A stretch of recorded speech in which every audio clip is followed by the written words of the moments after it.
that? Uh, it was in June, so it was also a COVID one. Okay. Yeah. That was on the That was a puppy beater. puppy beater. You remember that? You sent in a video or you were live? I was live. I said, yeah, he talked about beating a dog because he thought people would like that.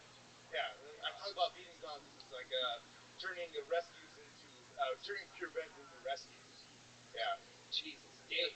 You been arrested before? Yeah, 4 times. For what? But weed. Marijuana? Marijuana is pretty bad. I spent about 180 days in county jail. Yeah. Do you still smoke it? Yeah. Oh yeah. Doesn't seem like you do at all. Dude. Do you do other things as well? Oh sure, man. I do a lot of cocaine too as well. Really? You do that daily? Monthly.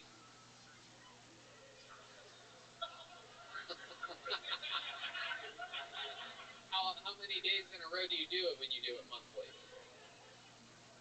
Well, I guess you call it a bender, right? It's like 2 days in a row, 36 hours is like my. I get paid every other week, so usually every other week when I do some cocaine. Okay. What do you do for work? I work for Whammo. They sell frisbees, hula hoops.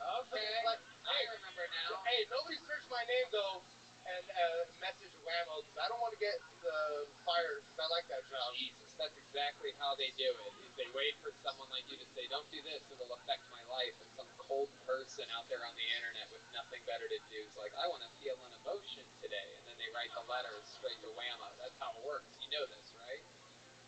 I work for Whammo. So before we moved out here, he came to the comedy store and gave me a bunch of cool whammo shit like frisbees and hacky sacks and all this cool stuff. Split it up 50-50. You didn't think about doing that. You gave it all to Red Bands. Well, I was hoping that we could give it to the actual members. It's okay. Go ahead, Red Band. So I'm at the grocery store and I'm thinking, man, I got so much whammo stuff in my back. You know, I can't take all this to Texas. I don't need 5 frisbees and stuff. So I see this kid. He was like 10 years old or something, walking by in the parking lot at the grocery store. I'm like, hey, kid, do you want like this like whammo thing? And I just see this dad come around the corner of the van. Excuse me, can I help you, sir? Like, and of course, I'm the guy giving some toys out the back of my car. Recording the whole conversation. You're like, no, I have a recording. Here, listen, I'm just offering your boy some frisbees. It was so They're right here in the back seat of my car, kid. Yeah, I have an uncomfortable amount of toys in my car, yes. Red Band's not a pedophile, though. He actually goes up to kids and asks them for candy. Yeah. Dave, yes, sir. you seem like an interesting guy. You a big fan of comedy? Big fan. I'm a big fan of Kill Tony as well. I came from Los Angeles. I'm here from Los Angeles. By the way, I'm here from Did you just snort? Who's the little piggy boy? Who's the little piggy boy? Are you a little piggy boy? Mashed potatoes. Dave. Yes, sir. Dave, are you a little piggy boy? Little piggy boy, yeah. All right, no, it's okay. Okay, so what were you saying? When you snorted? No, I don't remember what I was saying, but yeah. I love it. Well, there's a reason why I heard that It's my birthday. Today. It's my birthday today. It's also Dave Tell's birthday, but today's my birthday as well. Today's Mental Health Day on Kill Tony, everybody. I just jumped up and down twice for his birthday. I like it. I'm happy. Yeah? It's been a great weekend. So how are you celebrating your birthday? Dude, I came out to Austin. It was $130 to drive to fly from Los Angeles to here. I ate Rudy's, which was weird because like everybody talks shit about Rudy's. They say it's like the chain of Austin barbecue or whatever. But like it's funny because like every they give you a lot of utensils. Like a fork and a knife? Well, no. Here's the thing. They give you. I don't understand because the utensils, a lot of them have like 2 forks and 1 knife, 1 spoon and a knife. They give you so many. This day, they give you so many fucking utensils that I don't know. Birthday cocaine, huh? My goodness, Christ. Wow. So bad. So bad. I thought that was going to go somewhere, and then you just started talking about the utensils. No. Alright. Okay, Dave. Yes, sir. Alright. Well, we're going to keep it moving. All right, Did you have fun here tonight? I had a great time. Thank you very much. Do you have any special skills or talents? Like I do cocaine. I work for Whammo. Thank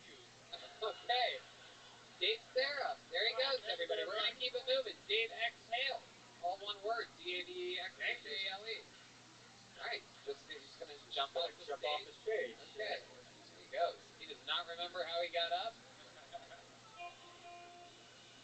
I get the feeling that's not the only awkward come down he's going to have in the next 24 hours. Wow, he's having fun. How about another hand for Dave? It's his birthday, everybody. Yeah. He's having fun. He's having fun. Look at this guy. Time of his life. I'm telling you, I guarantee you.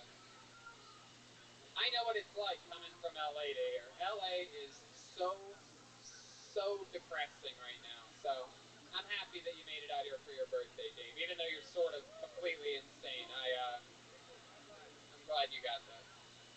Maddie, go! Maddie, go! You are next on Kill Tony. Maddie, go! MATTYGO. Here he comes. Alright. Alright. Austin's fun, man. I love it. I haven't even eaten. I ate at Rudy's like 8 years ago here or something like that, but Yeah. a lot of great restaurants. Polvo's. Anybody know about Polvo's South? Yeah. I had Pete Terry's the other day for my first time. That was great. Oh, the Pete Terry's people. Here he is, ladies and gentlemen. Maddie, go! One more time for Maddie. Hey! Oh my goodness! Welcome to Austin, guys. It's an honor to be here. It's some crazy stuff going on outside that I don't know if y'all saw, but my goodness, it was nuts. Um, there was a guy that this just happened. Welcome, Smokey. How you doing, pimp? He was out there, and he was saying they're gonna kill Tony, and he was saying that you're the Tin Man. No lie, this just happened. He got it, and man, he was the one What with is the that? ran. Your I don't want to legs? say that. I don't want to put that out there, but my gosh, this is surreal. Is that a puppy? Yeah, he was like, they're gonna Oh, it's kill a Tony. I baby. thought it was like a conspiracy thing going on. That he was out there, but man, I was raised in Montana, and When did you have a baby? we used to camp in the woods, and Austin does. Well, I mean, I didn't know I was going to have a kid. She told me a few months ago, and I've just been preparing for it. I've just been waiting till he's born to tell people. He was born on the 28th, so about a week ago. Well, congratulations. Who's the mom? Bethany. Okay, very well. How's your relationship with Bethany? Fixing things for the kid. You know, I don't really want him to grow up without mum and dad. All right. Well, And it's that kind of made me realize that life is short and life is precious. well, that's quite the So I got to get my ass in it. that's quite the surprise, right? Yeah.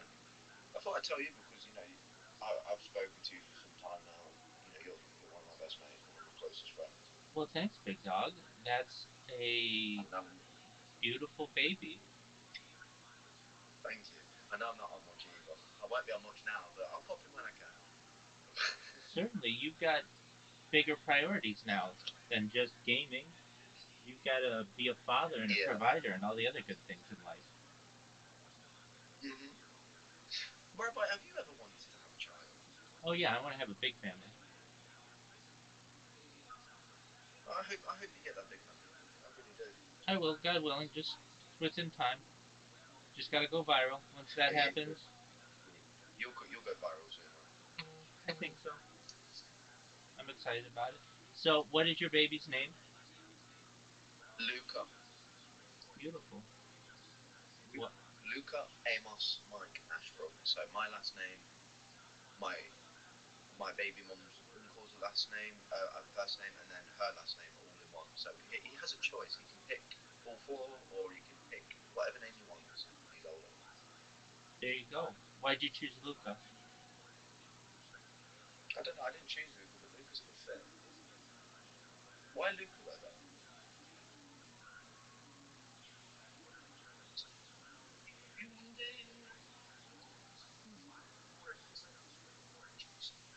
Doesn't it? What about peaceful? Yeah, his arms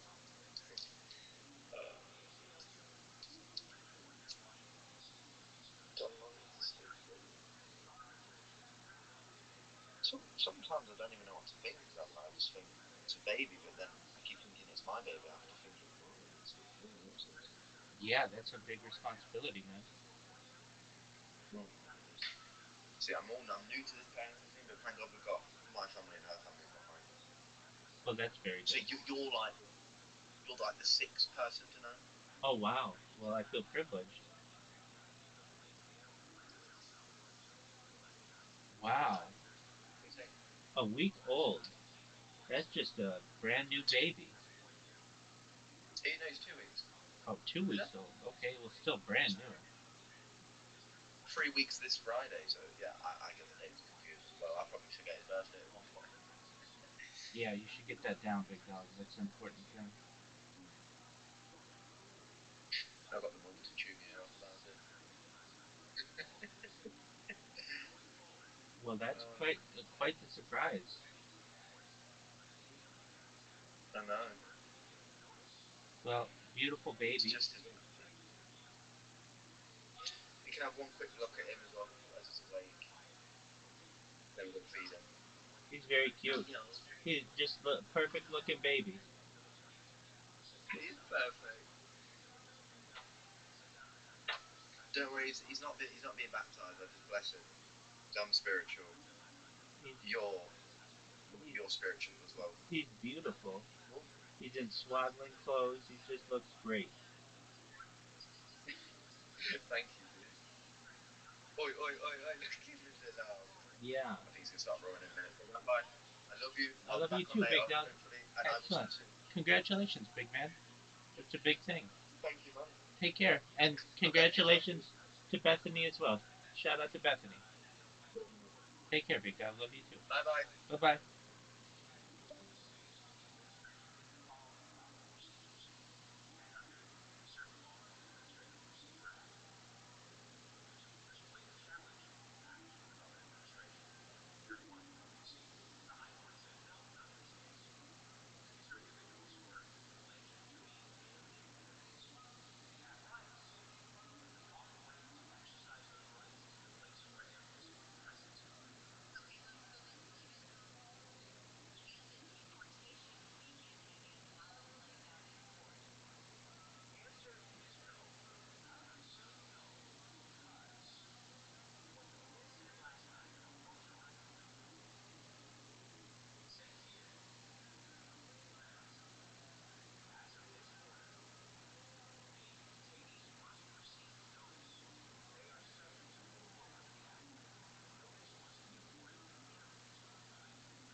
Austin does camping a little bit different. You know what I mean?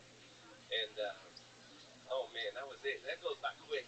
I love you guys. All right. Oh man, Matty, go. Let's talk about it. So here we go. this is my first time with a First time, and you spent 55 seconds getting a report on what's happening on the sidewalk. I really. That's right, people. There's crazier people outside of the venue right now. I know it's shocking to think. Like, you thought Oh my he was god. all behind the microphone I had tonight. other things to say, but man, So what happened out there? There's people being Well, crazy. there was So a crazy man said, "I'm the Tin Man." there was a gentleman that was going around first, and he was asking people if he could borrow a cigarette, Sure. and then he would. This is normal. Have you ever been outside before, Matt? No, it's so different. Because people don't ask. Then you'll never believe he asked me if I had any spare change. And it smells like poopy. So he got like 5 people deep, and then one person actually gave him a cigarette and gave him $100 out of this this little thing out of it. And then he came back like 6 or 7 minutes later with like a smoked butt in his hand with some ashes, and he said, "Can you hold this for a second to me first?" And I'm like, "I love you, man, but I don't think I can do that." And then dude next to me was like, "Sure," and gave him $100. I'm like, No it's shit. the weirdest thing. I don't know. I don't know if that should. And that's the same guy that said he was going to have me killed? Same dude. No, he was like warning people, like they're gonna kill Tony. Oh, yeah. What did he look like? He had longer hair. He didn't look at like. Wait, was he singing the Golden Girls theme? You son of a bitch. Oh my goodness. All right, Matty, go. I don't care. This is just another day in the life of me that you got to witness for a second, Matty. But let's talk about you. We got 5 seconds. You said you're from where? Arkansas? No, I was born in Houston, but I was raised in Western Montana. Actually. Western Montana. All right. What else were you going to talk about tonight? Like the things that I used to believe as a kid. Like what?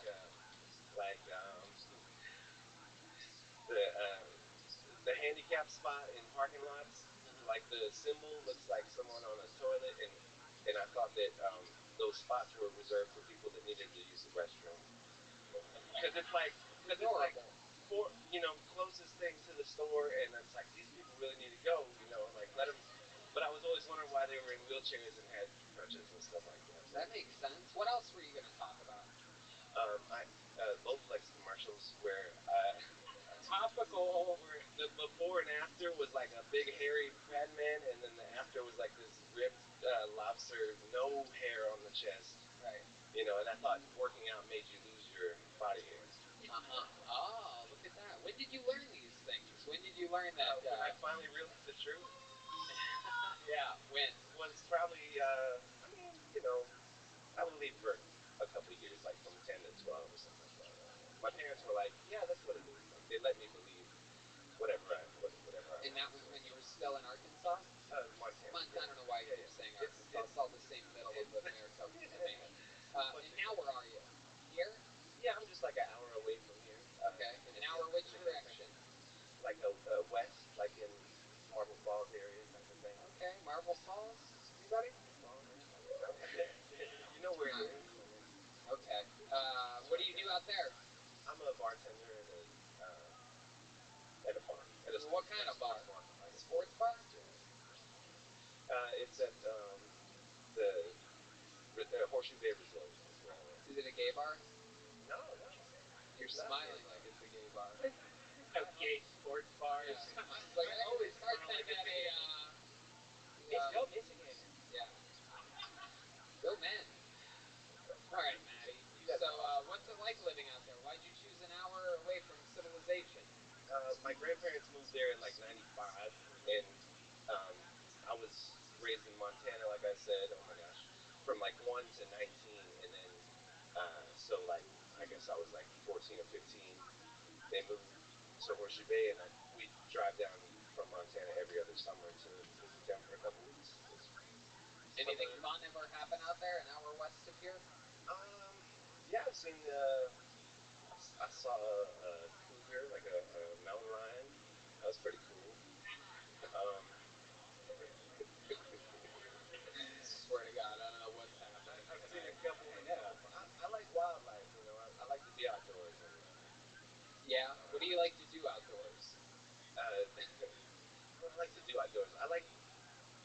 to I don't know, just breathe in the fresh air and Did you drop Molly before you came on stage today? Really, I mean, it's like I think that guy had like a physical effect on it's me. like one of these things that shows you like what each drug does to you. Right. The last guy was cocaine. And for my next Yonder is just carbohydrates. And then this is just straight up. You seem very You'll never ticklish. believe what I saw on the fucking sidewalk. it was so But great. a little bit about me. They know what I'm talking about out there. Yeah, I bet they do. I bet it's just chaos I out wanted there. to come in here And I bet that they watched this, and I bet they're like, well, I know not to mention what happened out here. I'm going to go right into my material. Loves wildlife, and you were treated like a guinea pig tonight. Maddie, anything else crazy we should know about you before we move on to the next person? Any fun facts about you or your life that we would find interesting? I play pinball a lot. That's one of my big things. To come out to Austin every week. For the last 10 years or so, I've been. Okay. Where do you pinball at in Austin? There's a pinballs, yeah, with the Z. Pinballs. Yeah, sweet. He's been here before, after a show before. Yeah, that was a while ago. BYOB. It's like a pretty chill. What's your favorite pinball table? That's a good question. I think that right now there's a new one, Van Halen, that just came out. A new Van Halen? Wow, is it missing a couple of the members? Yeah. It's just the drummer. Yeah. Yeah. It's pretty fun. I mean, I like them all. The old. I'm more of a '90s genre pinball fanatic, whatever. But man, you're staring straight into my soul. All right. I love you guys, man. Thank you. Been so cool. Oh, and I sweat a lot. That's why I wear the gloves, because I used to start playing in pinball tournaments, and I used to sweat a bunch. And the person behind me would have to like wipe it down on the sides, and Oh, that's completely disgusting. and I so love it. I like the fist bump culture that we're in right now. Hell yeah. Well, don't ask me for one. No, I'm kidding. All right, I'm not sweating. it's fun. Matt, thank you so much for coming on the very show. There he goes. He's a pinball wizard, everybody. He's that NG the artist Thank you on so much. social media. There he goes. He's got the gloves. All right. How about another hand for this young immigrant girl who's volunteered. She's not even getting paid for this tonight. She did this job tonight for a cup of rice. Not even cooked. It's a cup of dry rice. She had a little sign that said, "We'll work for dry rice." And Red Hand picked her up on the way. I adopted her.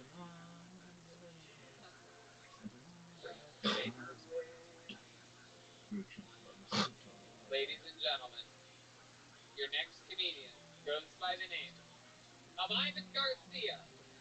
Ivan Garcia. Bound, bound, bound, bound. And they're always glad you came. Bound. Is Ivan coming? Oh, you wanna go where everybody knows your name. Come on, one more time for Ivan Garcia, everybody. Woohoo! Oh my gosh, guys. You guys all from Austin? You guys know all the great bakeries in Austin? We got Russell's, we got Quack's, Mi Tradicion. I invite you all to come to my bakery here in Austin. We're a ruthless group of bakers. We're known as the KKKs. We only do gay weddings. Thank you. And sorry, my people, I will not be making a tres leches cake this year. Too many grandmas have died of COVID. Anyone been on a crazy date? This chick showed up super pissed. She's like, "You're not gonna pull my seat out for me?" I'm like, "It's a booth. Sit down." And I was like, it was kind of wrong of me to ask her if she wanted to hook up right away. She just looks at me. She's like, "What do you mean I want to hook up right away? I don't do one night stands." And I was like, "Well, we can fuck all week if you want. It doesn't have to be one night." And then these Austin chicks, she's like, "Sorry, I don't fuck straight guys." And I was like, "Oh fuck, I'm gonna have to suck some dick to get some pussy tonight." Whew. It better come with cocaine. It didn't, guys. It didn't. Woo! because they're so I don't awesome. know. I guess so. Got a little nervous. Got a little nervous. You were really gambling on everybody going crazy at the cocaine part of that joke, but it was just. I haven't done it. Is this my crowd? Just Cocaine Dave crowd? Sarah. It's just Dave Sarah looking like, yeah, whammo! Hell yeah. Welcome back. You were just on what, last week or something, I right? did. Yeah, I bombed really bad. You did. This went better this week, wouldn't you say? Yeah, I think so. Yeah. How do you guys feel like it went? The internet was telling. They love you. The internet was telling me it sucked last week, so thank you. There you go. All right, well, Oh my we'll see what gosh. they had to say about this week. Oh, shit. There you go. That guy might give you $100 to put his cigarette out on your hand Oh or my something like that. Was that the guy outside? I don't know. Welcome, Ivan. So, what's happened in the past week in your life that we would find interesting? I was really sad about my set, and then I did a couple of shows with my friend, and just been doing that. Just been doing a lot of sets and listening to music as much as possible. I love music, do my podcast. What kind of music do you like? I love oldies, man. A lot of soul, a lot of oldies. It's amazing being here in Anselms. Oh my gosh. Like what? What kind of oldies? Like Gil Scott-Heron, Beatles, you name it. That's my range. I don't know if the Beatles are really considered oldies, but Gil Scott-Heron? Come on.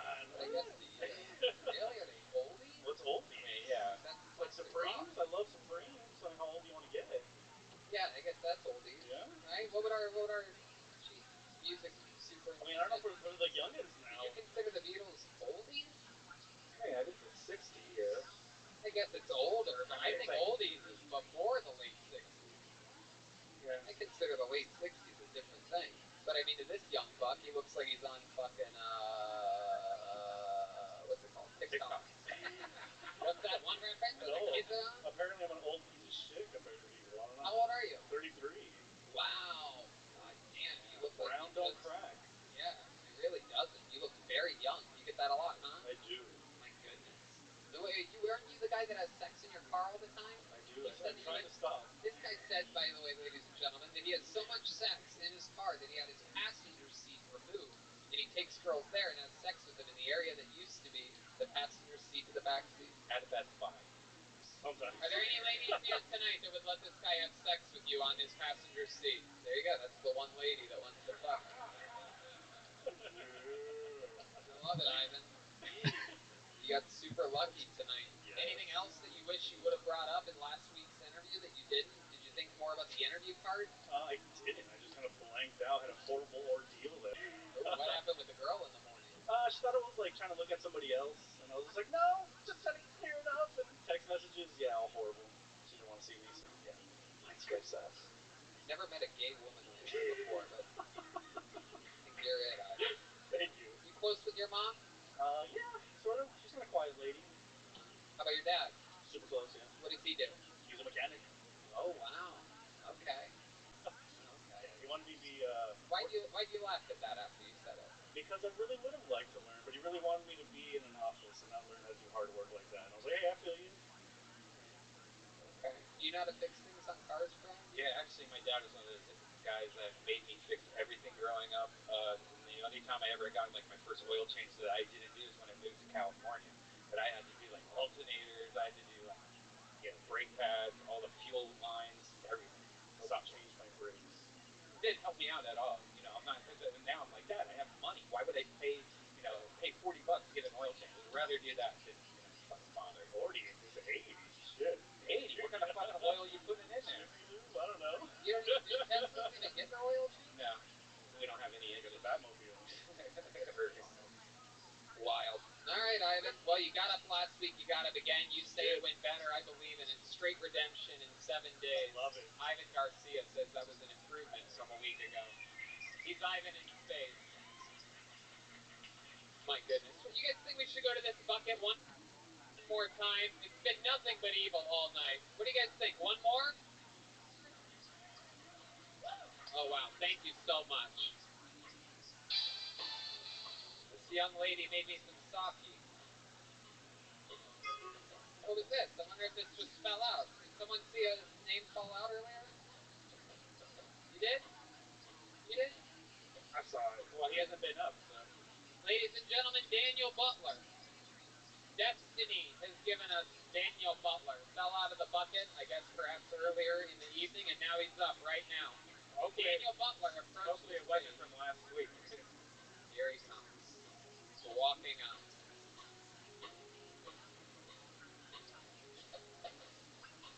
Very, very exciting. Ladies and gentlemen, Daniel Butler. Howdy, hey there, folks. Don't mind me, I'm just recovering this morning. Anybody else here take a shit so big, folks? Say it with me. Take a shit so big that when you turn around and you look at the shit that you just took, it was so large in size that you think, prison, easy. I could run that shit, join any gang I want, be on the top from the bottom, run San Quentin. This morning, folks, I shit out a gang rape and I didn't feel a thing. How's about that? Came from New Hampshire. New Hampshire's state slogan is live free or die. It's the most overcompensating state slogan in my opinion, especially from a place that was a former British colony. For several hundred years, they say live free or die. I looked it up, folks. The old state slogan is cocksuckering and subservience since 1622. Prior to that, it was please, my lord, let my wife take the balls. But that's just what you get. That's just what you get from a group of people that left a place called England and named it New England.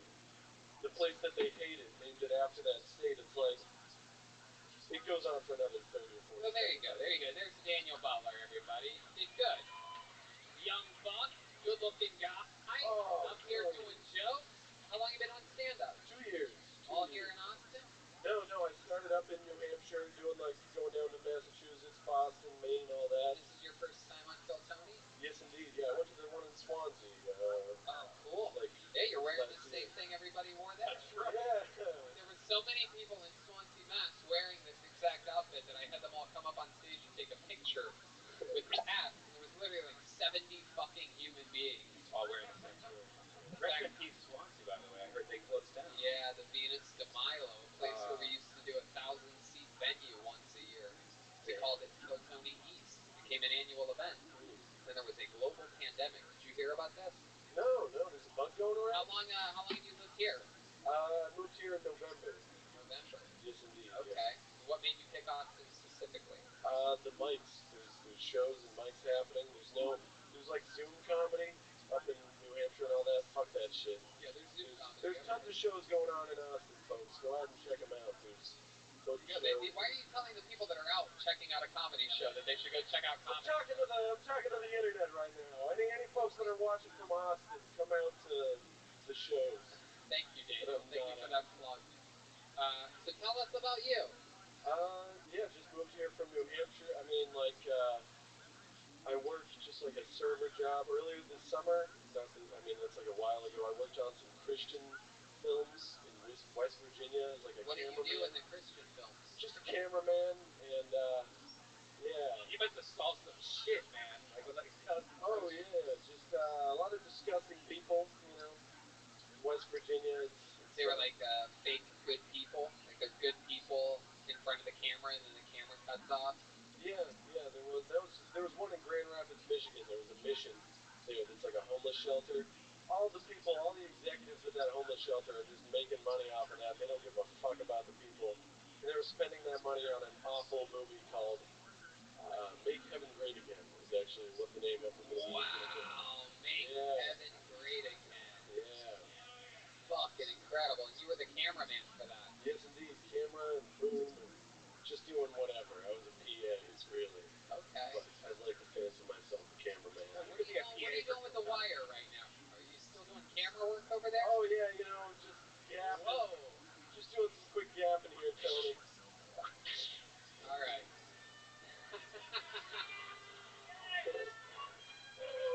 There he is. Wow. Look at this wire trick. Texas appreciates a good rope trick. Such a lame episode that this is like the highlight of the night. Like, hey, what happened last night on Kill Tony? Well, there was one part where the guy like sort of wiggled the wire a little bit. The Indiana Jones scene. You gotta pay to come to the shows here in Austin. You'll see so much good wire tricks. Yeah. All right, Daniel. So tell us more about you. How about your love life? What's that like? Oh, I'm not trying to have a girlfriend or anything like that. That's not something I'm super interested in. So, a lot of.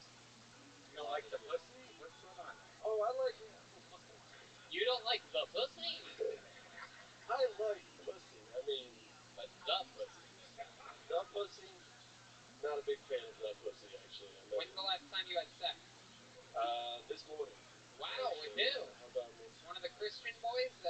Yes. One of these with? Yeah, I just unlocked the tables. By the way, that's not a gay porn you're hearing. Listen again. Listen again. That is Tom Segura. Tom Segura after breaking his arm and leg at the same time. Our new favorite sound effect here on Kill Tony. So, who'd you have sex with this morning? Oh, just a lady. I'll leave her out of this. Now, come on, it I don't doesn't want matter. her- You don't have to give away her name and her social security number. Where'd you meet the girl? Met her doing comedy here, actually. Oh, yeah. she's a local comedian? No, just a local person that was at one of the comedy shows. Hey, shut up over there. Tell this birthday table needs to quiet down. These fucks. Alright. So, random person, you met her and, okay. Been fucking her ever since. It's That's been fun. Do you have any special maneuvers that you do in the bedroom? You ever, like what you're doing with the wire? You ever do any, like, No, nothing really special. Is that how you pull out your dick? You just hold the base of it like that and wiggle it around? Yeah. I do have an incredibly soft dick. And many times. Alright. If I've had any alcohol within like 48 hours, I'm straight soft. You said Unless it's a man's ass. Jesus, Then I can Daniel, get it relax, right up. relax. Sorry.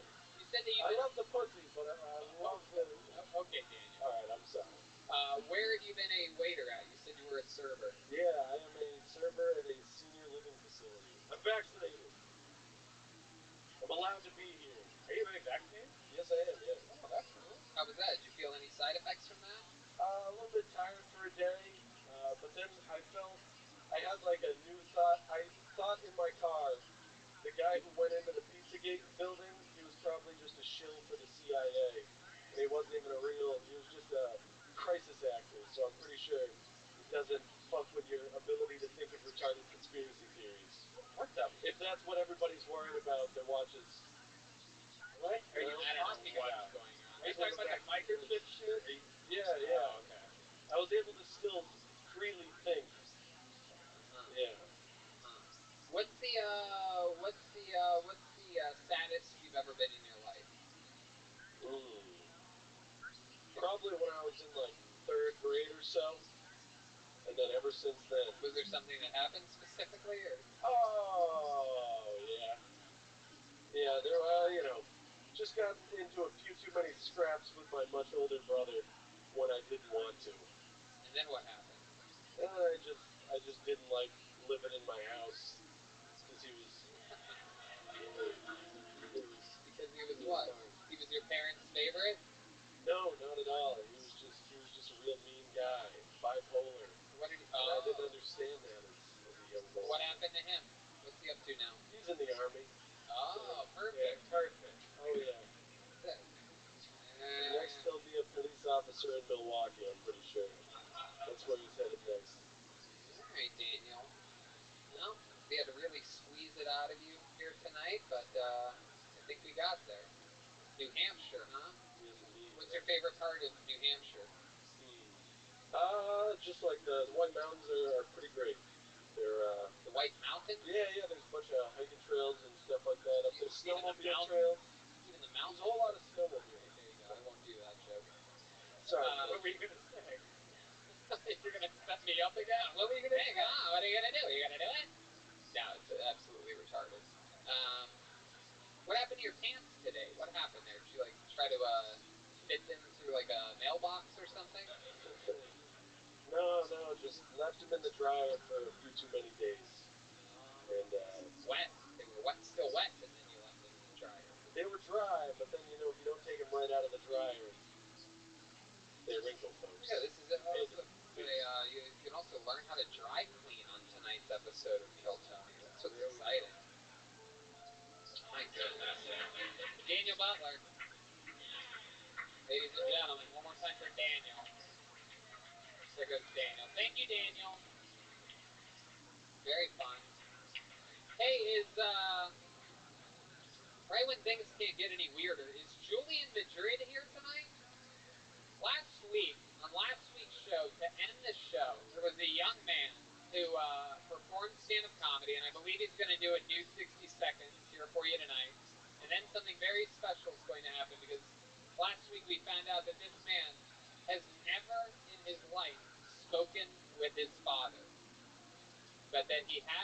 father's phone number. And tonight, live on this show, he's going to speak with his father for the first time.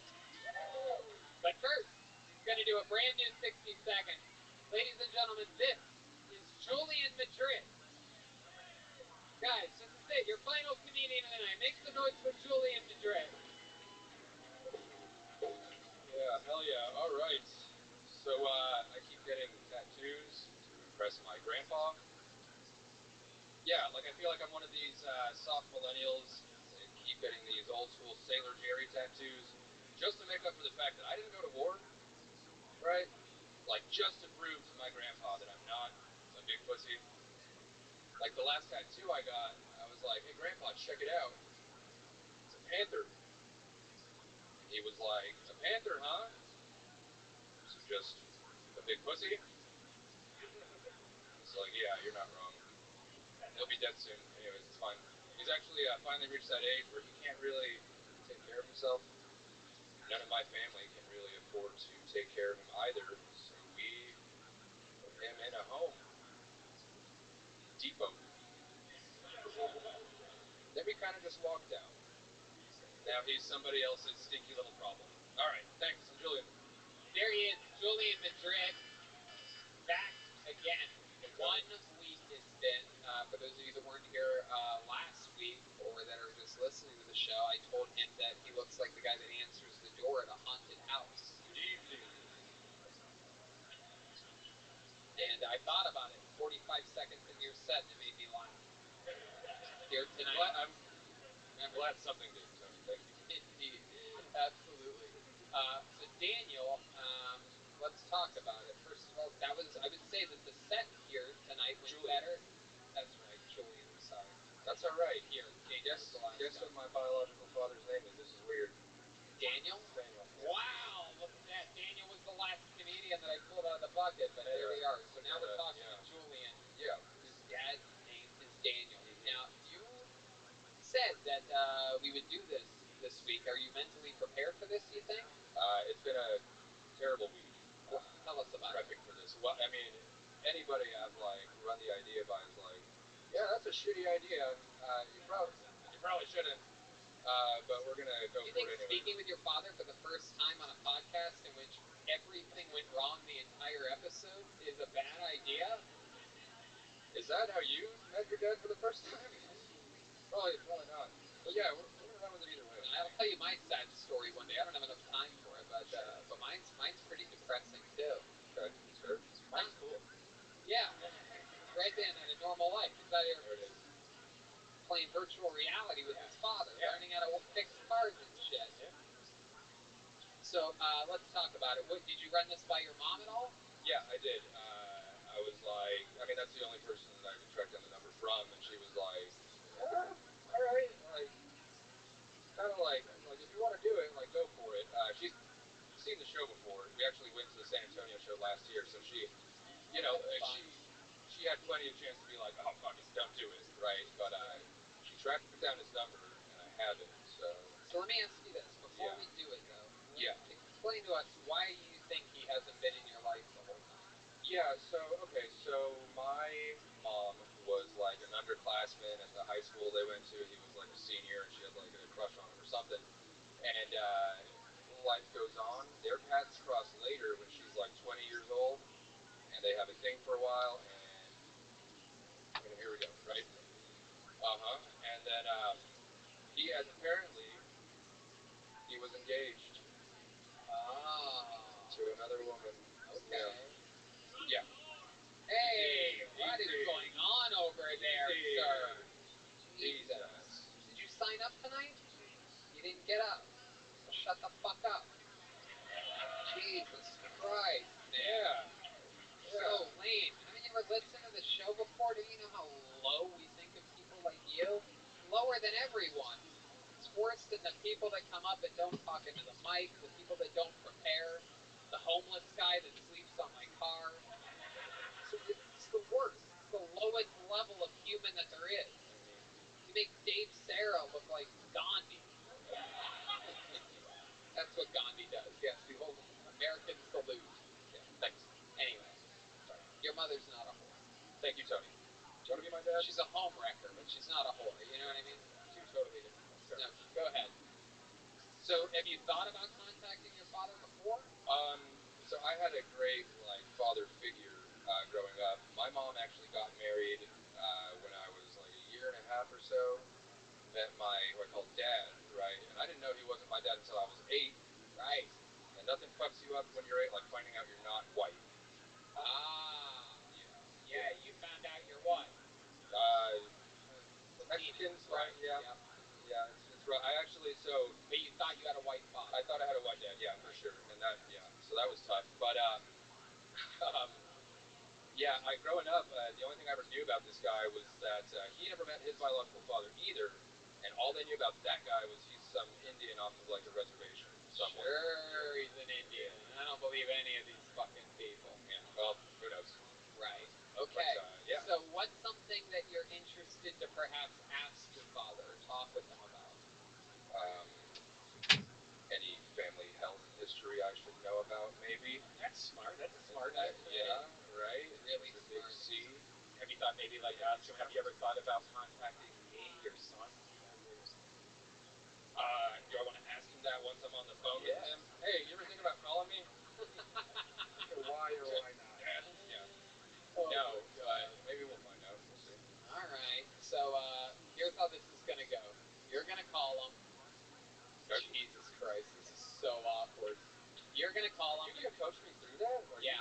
Okay. Yeah. You're gonna put him on speakerphone. Sure. Right. You're gonna put the butt end of the phone up to the mic. You're also gonna keep it close to your mouth. Okay.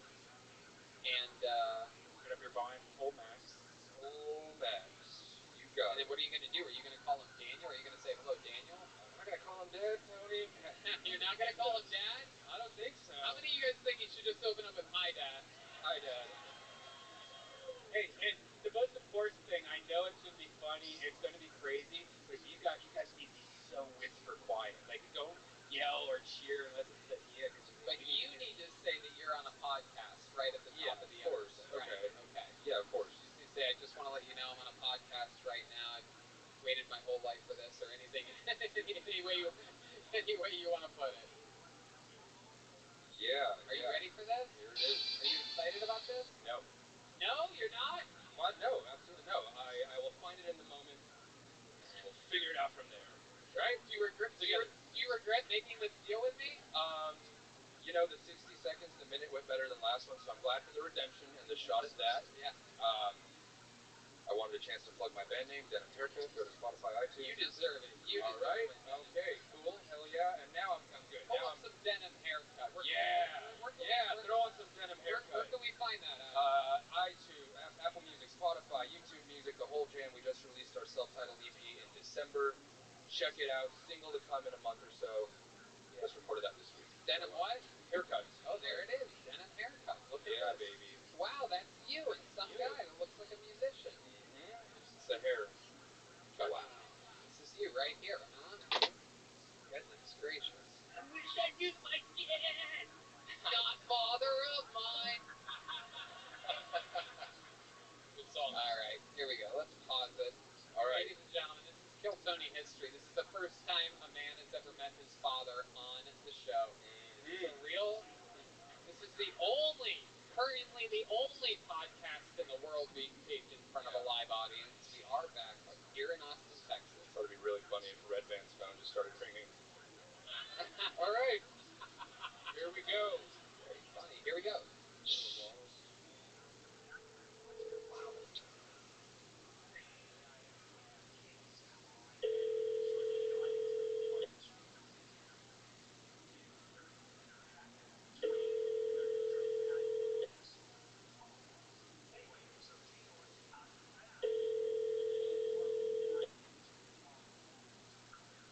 Not a very dependable guy.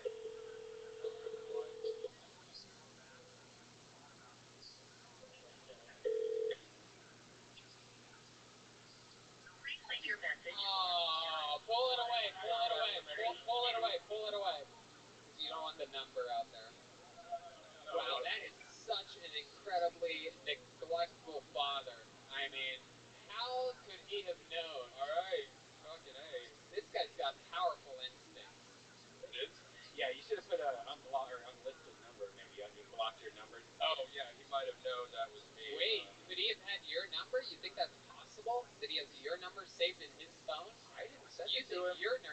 imagine how he's shitting his pants Yeah, right now. yeah. Look, man, I mean, He probably has a special phone ringer for you, right? Yeah, What yeah. do you think? What do you think? na na na na na na na. You really stepped on it. That was No, rough. it would have been the haunted organ from. Hey, man, That was last. I think next time you're on, we got to try it again. We got to keep on trying this. Next time we'll have blocked the number. Okay. And, You know what? How about this? Okay. Since you did better this week than you did last week, why don't you? And maybe I'm completely wrong on this, but I just don't see the story ending here. Don't try to contact your father again. Okay. And if that number calls you back, Okay. don't answer. I What don't did your voicemail sound like? Hey. Hey, it's me, Julian. If you're my dad finally reaching out to me, I'll call you right back. It's my phone number, Tony. He won't know. So that's Perfect. perfect. So how about this? You Okay. come back next week. I'll give you another 60 seconds. Okay. We'll see if you can do even better than you did this week. Okay. And at the end of that, we're going to try to introduce you to your father for the first time ever. I don't know. All right. It's like it doesn't end here. It's like it can't end here. Well, I'm cool with Unless that. you don't want to, and then we won't do it. Hey, that's fine. Anything to fucking be here doing But this. you did better this week than you did last week. Congratulations to you, Julian. Hell yeah, thanks, Tony. On social media at Denim Haircut. We gave it a try. He's got a face only a mother could love, so it makes sense that his dad's not around. Oh, that's overboard. He's laughing. Tight little audience tonight. Ship these guys in from fucking Buffalo or something. Did you guys have fun tonight? We did it. It's a real life show. We're all out. We're having fun. Who has more fun on a Monday than us? It's just Monday. Everybody had fun except for the Italian boyfriend who just hated my guts from the beginning. He didn't? He didn't hate me? Oh. Why was he so upset? Why was he Pissed mad? off. He just hated my energy. Oh, he's Oh, Turkish. Turkish. Oh my god. He had Turkish energy. I called him Persian, and that's like the N-word to those people, right? Oh my god, that's so fucked up. He literally wanted to kill me. Fuck it one more time?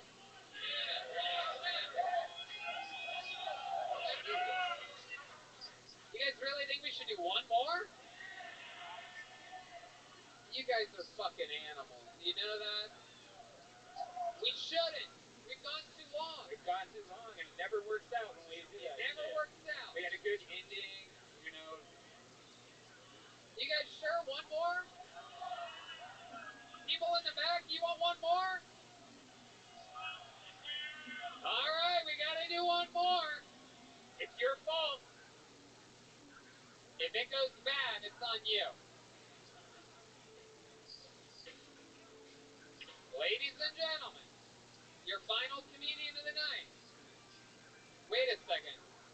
It says Julian's father, Daniel. No, I'm kidding. Just kidding, everybody. Ladies and gentlemen, his name is Nathaniel Bagley. Wait, did we have a woman on tonight? We didn't, right? Long hair. All right, this will work. Sorry, ladies. Here's Nathaniel Bagley, everybody. During this whole pandemic, I've been trying to stay positive, trying to find the silver lining in everything. One of the silver linings I've found so far is you can show up anywhere in public with mysterious stains all over yourself and no one gives a shit. I show up and someone's like, oh, it's that pandemic fit, isn't it? And I'm like, I'm just a piece of shit, but I'll take it. You know, it's I see girls on social media even posting like, I just woke up like it's that pandemic look. If I post a picture of myself with a pandemic look when I just wake up, it's gonna be me naked on a futon with my stomach covered in Dorito crumbs and fucking dried up cum that I was just too high to fucking take care of. And I don't think anyone wants to see that. And just recently, I just posted a picture of my face on social media, and some chick said, it's giving me Viking vibes. And I thought about that for a second, and Vikings just raped and pillaged people. And I can tell you this right now, I'm not a thief.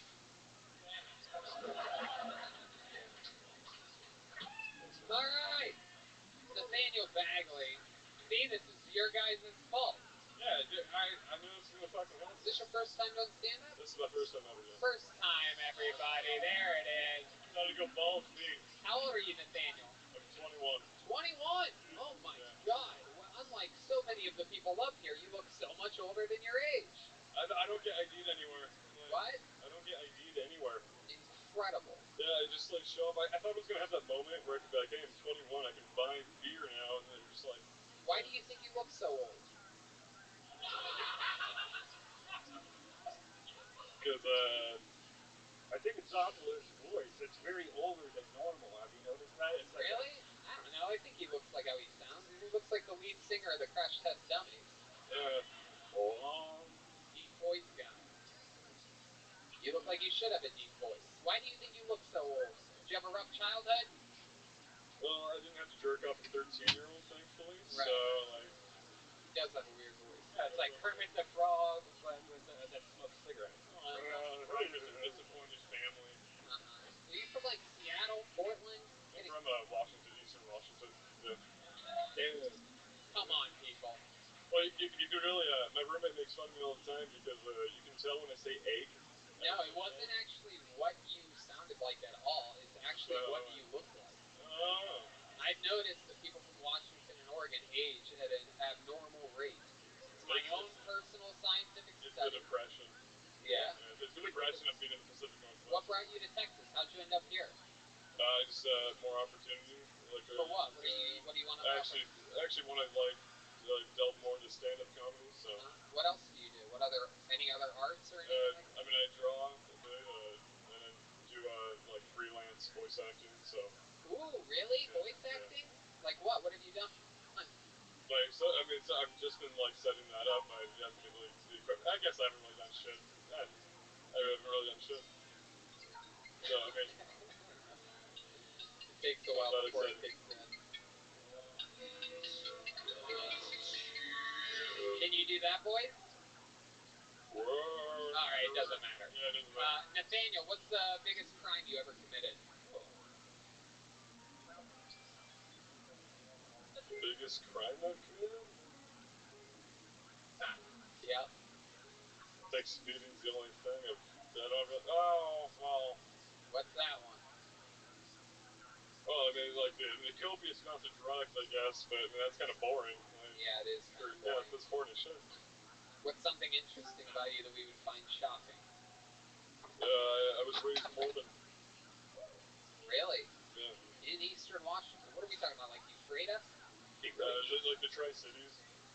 The Troyers. There's known for wines and shit. Okay.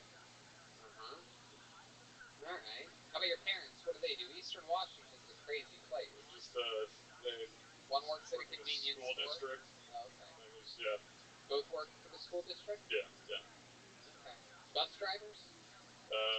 My dad's a substitute. My mom's a librarian. Wow. Yeah. Jeez Louise. I wouldn't have guessed that you came from school system parents. I dropped out, so. When did you drop out? When I was 16. Okay. Yeah. And did I ask you what you do now? Oh, I mean, I worked at Whole Foods for a bit. I'm looking for more work now, so. You worked at Whole Foods? Yeah. What happened? Yeah, well, New Year's, I was like 20 beers in, and this guy was like, well, I got some Zans and Hydros, and I was like, let's snort that shit. So I did that, and then I didn't wake up for the next, over 24 hours. Wow. Yeah, I know, okay, so my roommate was there with me, too, and he's like, yeah, you stopped breathing for a little bit, but I shook you a bit, and, you were, back to normal, so. Holy shit, man. Starting off the New Year's right.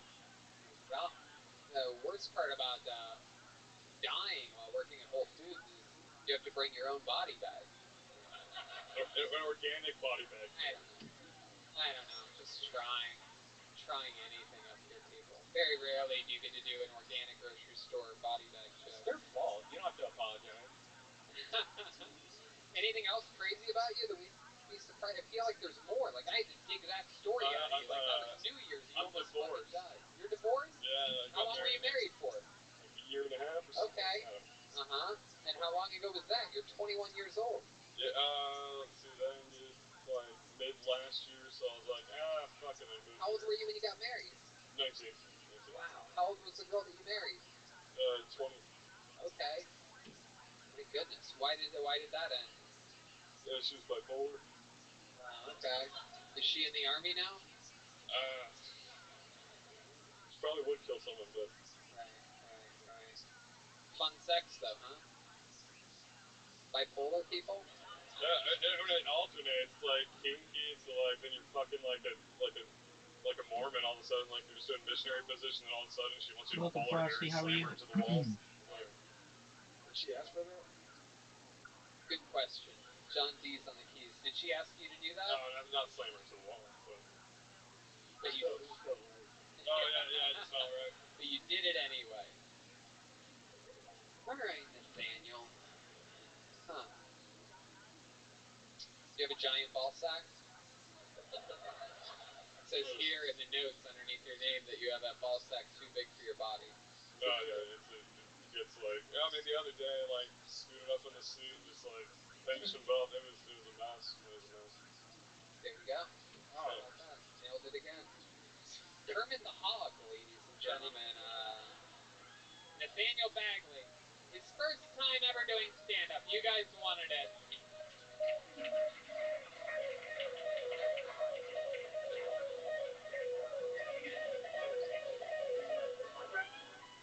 Calling in from Los Angeles, California via video is Ryan J. Ebel with tonight's big drawing. Here it is. All these prints are available at RyanJEbel.com. Every single print of every single episode.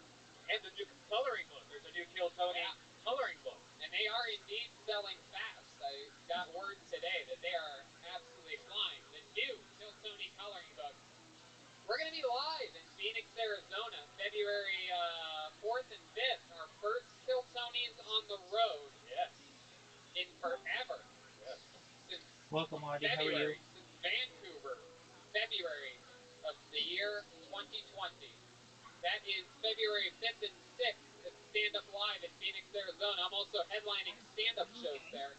Yeah, I'm good. How are you? Maybe a little bit of a taste of the old band, perhaps, those episodes. Here's a drawing from Ryan J. You want to flip that around, show it to the audience?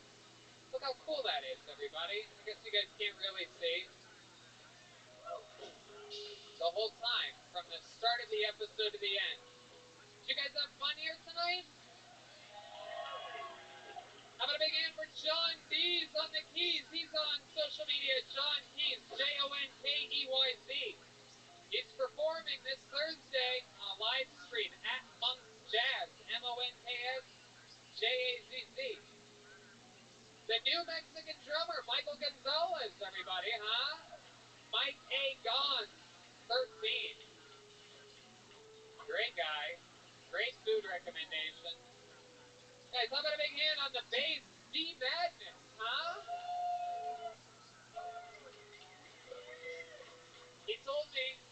He whispered in my ear a minute ago, the best looking audience he's ever seen, you guys are. He's playing this Thursday at Sam's Town Point.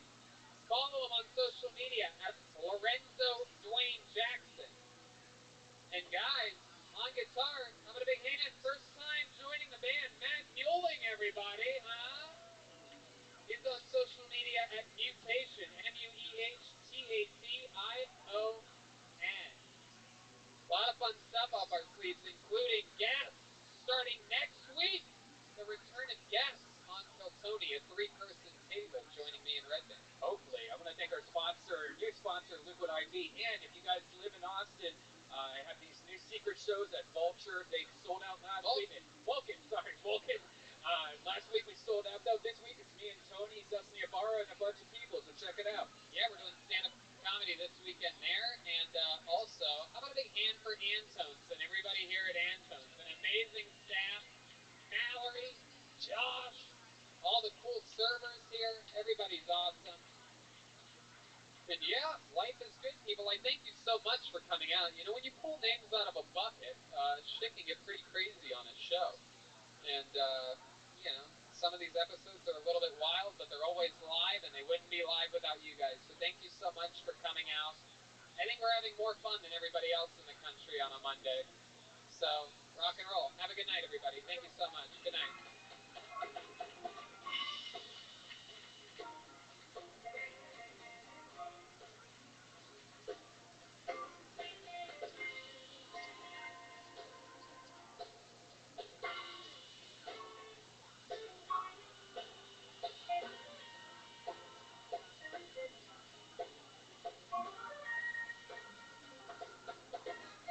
Welcome, Frosty.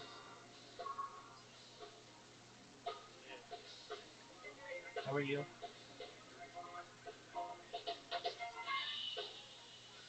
Professional, beautiful pictures.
Hey, this is Rick, and coming to you live from Ant Zones in Austin, Texas, for a brand new episode of Kill Tony. Give it up for Tony Estes!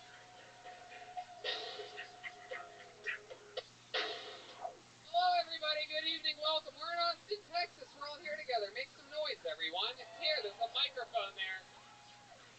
There's Brian Redband's here. Hey, Look at everybody. him. He brought Uncrustables with him I tonight. did. Oh, he's eating Uncrustables when we were setting up the show like a real grown-up. You have to have an emergency crustable. If you haven't had breakfast, lunch, or dinner, you got to do it all at once. 2 crustables. That's what the doctors say, I believe. How about a big hand for the band, everybody? That's a real band. That's a real band right there. Amazing. How do you feel, Brian? Feel great. Had a great long day. Was on JRE today. Did a nice 4-hour podcast, but it was an awesome show. It was a lot of fun. Yeah, absolutely. Another beautiful day here in Austin, Texas. Love it. This is our home, just like you guys. We're all like the same types of people here now. The great Ryan J. Ebelt is here, drawing the episode all the way from Los Angeles. I'm sure if you guys are real fans of the show, you've probably already picked up a print or perhaps bought the brand new Kill Tony coloring book. What kind of podcast has a coloring book? The one that you're at right now. You can go to RyanJEbelt.com and pick those up. Real live coloring books. Big hand for our barbecue guy, Yoni. Yes. Making barbecue for us. He's the best barbecue show on the internet. Big Austin resident, researches barbecue and knows thousands of the best places. His show is actually doing really well on the charts also for a podcast about barbecue, especially Texas barbecue. It is the best barbecue show. And we have John Dees on the keys tonight. He's on social media at John Keys, Jonkeyz. Michael Gonzalez on drums at Mike A. Gons13. Matt Muelling on guitar, everybody, right there. This young NBA coach, Matt Muelling. And guys, how about a big hand for D Madness on the bass? Let him hear you. That's all he really can do is hear you, everybody. I'm excited. We have some fun things up our sleeve for this episode, and I'm pretty pumped about it. Yeah. A bunch of people signed up. Fun stuff coming up. But before we get into all that, how about a big hand? Or no, not a big hand. How about this? This is a word from the amazing sponsors that made this episode available for you here tonight. Guys, we've talked about it before. We're talking about it again. Truly one of my favorite products that I've found in the past year. It is unbelievable. It's Liquid IV. With one stick of Liquid IV and 16 ounces of water, you get 2 to 3 times the amount of hydration as plain water. This is a game changer for me. After golf, after shows, waking up hungover, you name it, Liquid IV is a magic trick for life. Tony, I brought some of my personal stash for us today. They have the new strawberry. They have the new pina colada. I don't know if you've tried that yet. And my favorite is the passion fruit. Now, we've been talking about Liquid IV before they've even been a sponsor. I've always had a problem drinking water, and this has changed my life. These contain 5 essential vitamins, more vitamin C than an orange, and as much potassium as a banana. It's healthier than the sugary sports drink that I used to be addicted to, and no artificial flavors or preservatives, and less sugar than an apple. It's made with clean ingredients, non-GMO, vegan, and free of gluten, dairy, and soy. I'm telling you, I got off an airplane today, and it's another one of the areas where it's just incredible how well it works. Rehydration to the max. It's absolutely incredible. Again, this is a product we were talking about before they were even a sponsor. It's absolutely, and they're great people. They donate 3.7 million servings in response to COVID-19. They're donating them to hospitals, first responders, food banks, veterans, and the active military. And they've donated over 6.7 million servings globally. Grab your strawberry Liquid IV or any one of their other great flavors in bulk nationwide at Costco, or you can get 25% off now when you go to liquidiv.com and use the code TONY at checkout. That's 25% off anything you order when you use the promo code TONY at liquidiv.com. Get better hydration today at liquidiv.com, promo code TONY. And we're back, everybody. You guys excited to start tonight's show? So much fun to catch you guys up. Maybe some of you weren't here last week, but we had a young man who we found out at the end of the episode before that he didn't have a father, and that he's never talked to his father, and he's never spoken to his father once in his entire life. But he did have his father's phone number. So we said that the next week he can call his father and do a new minute, and we want to hear him talk to his father for the first time in his life.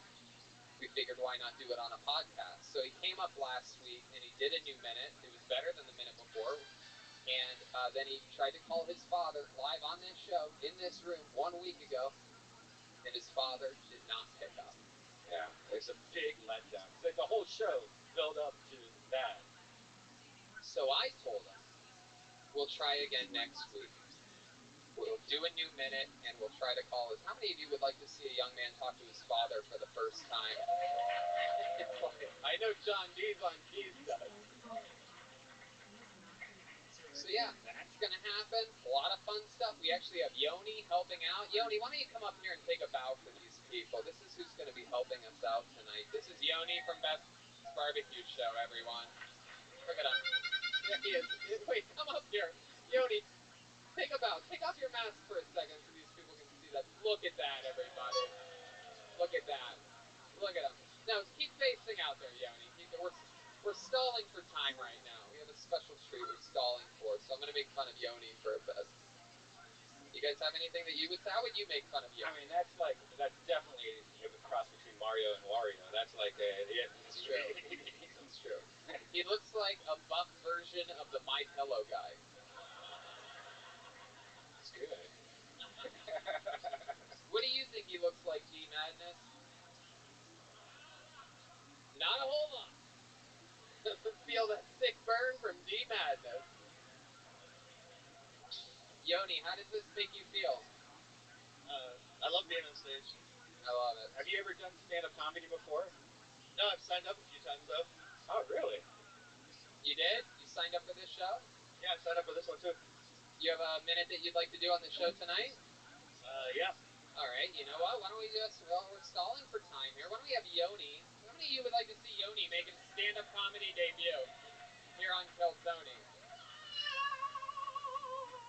Everybody else we're going to pull out of the bucket tonight. Let's hear a minute from Yoni, everyone, to start the show. How about a big hand for Yoni, everybody?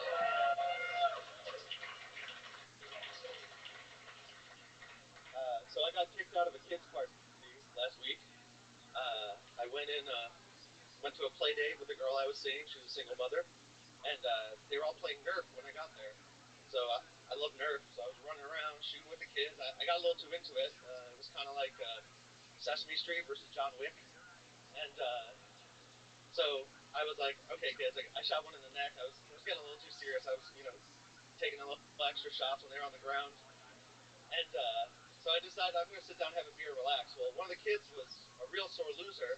He just came up and right on the head with a Nerf gun. I was like, fuck, and I pushed him. But all the parents were watching sports, so they didn't see the part where I got hit. They just saw the part where I tossed an 8-year-old across the room. And so I'm sitting there rubbing my head. They're yelling, they're screaming, he's crying. And they're like, are you going to apologize? I was like, apologize? He hit me first. I like dating single mothers. Their kids are usually pretty spoiled. This one time the kid said, Mom, hungry, salad. I was like, I can do that. Hey, horny, blowjob. Yoni did it. Yoni's helping us out tonight. I thought that was great. I think that's one of the funniest sets from an abusive pedophile I've ever heard in my life. Absolutely incredible, Yoni. Yoni's going to be helping us out all night. What'd you think about Yoni's first ever set? Dude, it didn't seem like your first set. That seemed great, man. You seemed very comfortable on stage. I got a little help. Yeah, for a guy that eats barbecue all the time, you were good, you were composed, you kept your breath amongst you. It seemed like, you have some timing to work on, maybe some comfort, but I think it was good. What do you guys think? That's it. That's Yoni, everybody. Yoni's helping us out tonight. You're going to see. He's going to come up. He's going to come down. You might be wondering why I'm sitting so close to Brian Redband. There's an entire table here, and we're excited to announce that this is the first show here in Austin in which we're going to have a guest. You guys like special treats? You're going to love this one. Ladies and gentlemen, this guy, one of our best friends, one of the biggest podcasters and comedians in the world. Ladies and gentlemen, Austin resident, Joe Rogan.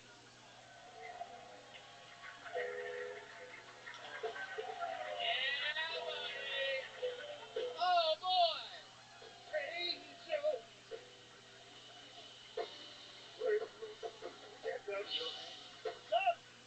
Yes. All right. Joe Rogan is Thank you back very much. on Kill Tony. Welcome, my friend. Look it up.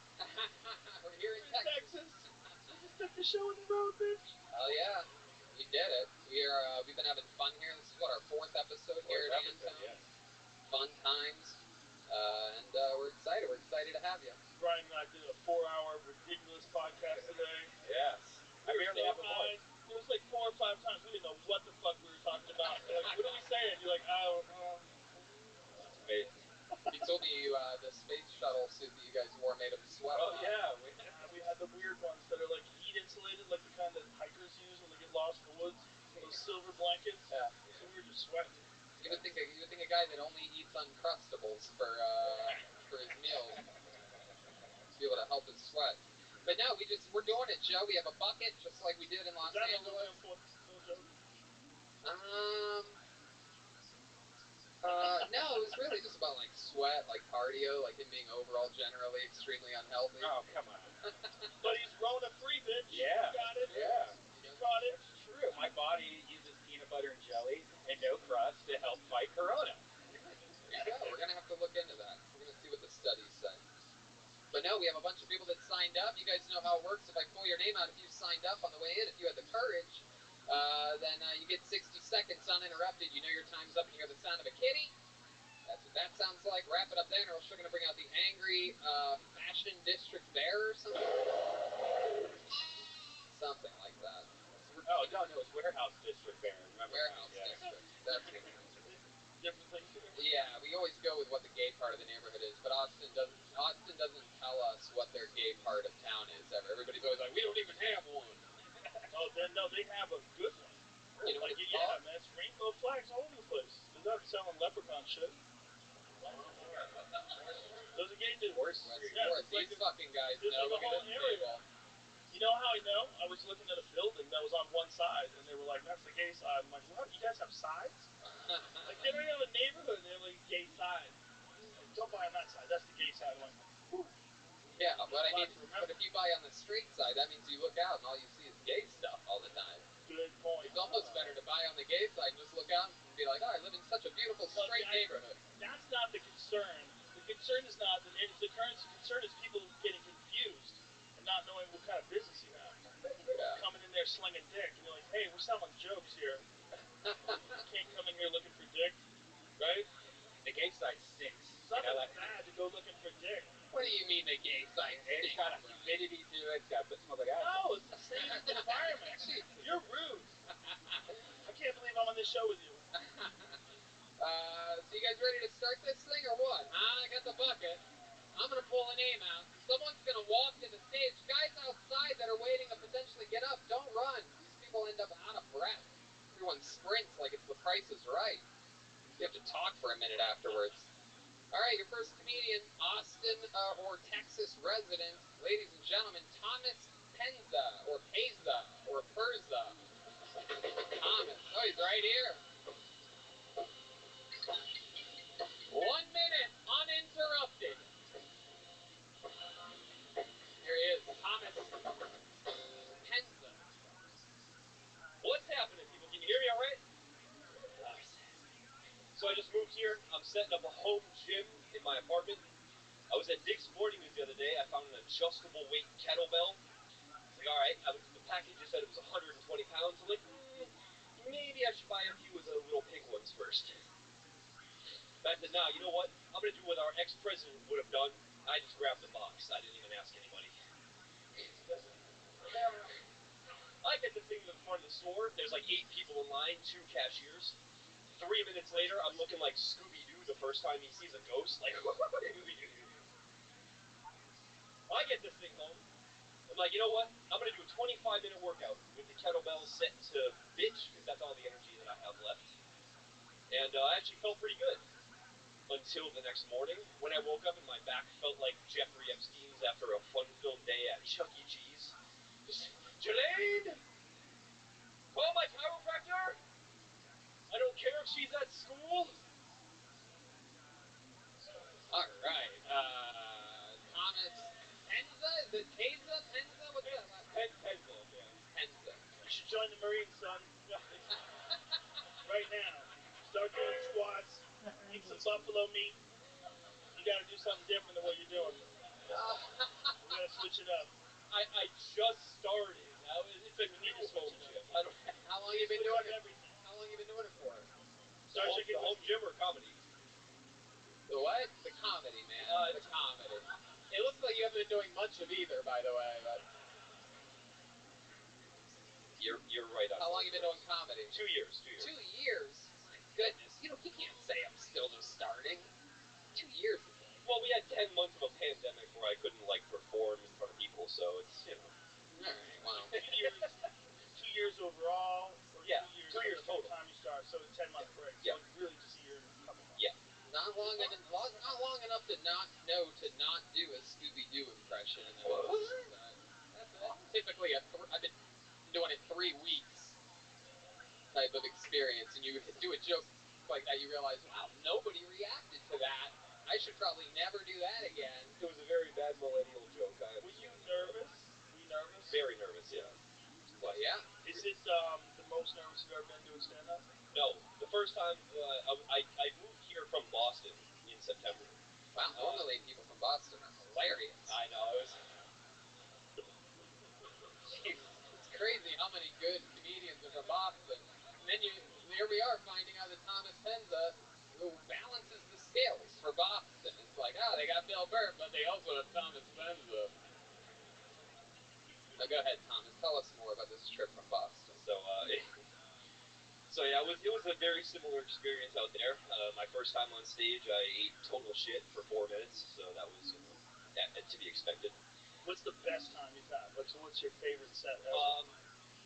I don't know, probably my second set because I ate less shit. It was better than that first one, but yeah, I don't know. I enjoy the craft. You know what I mean? I enjoy writing and trying to figure out different material and.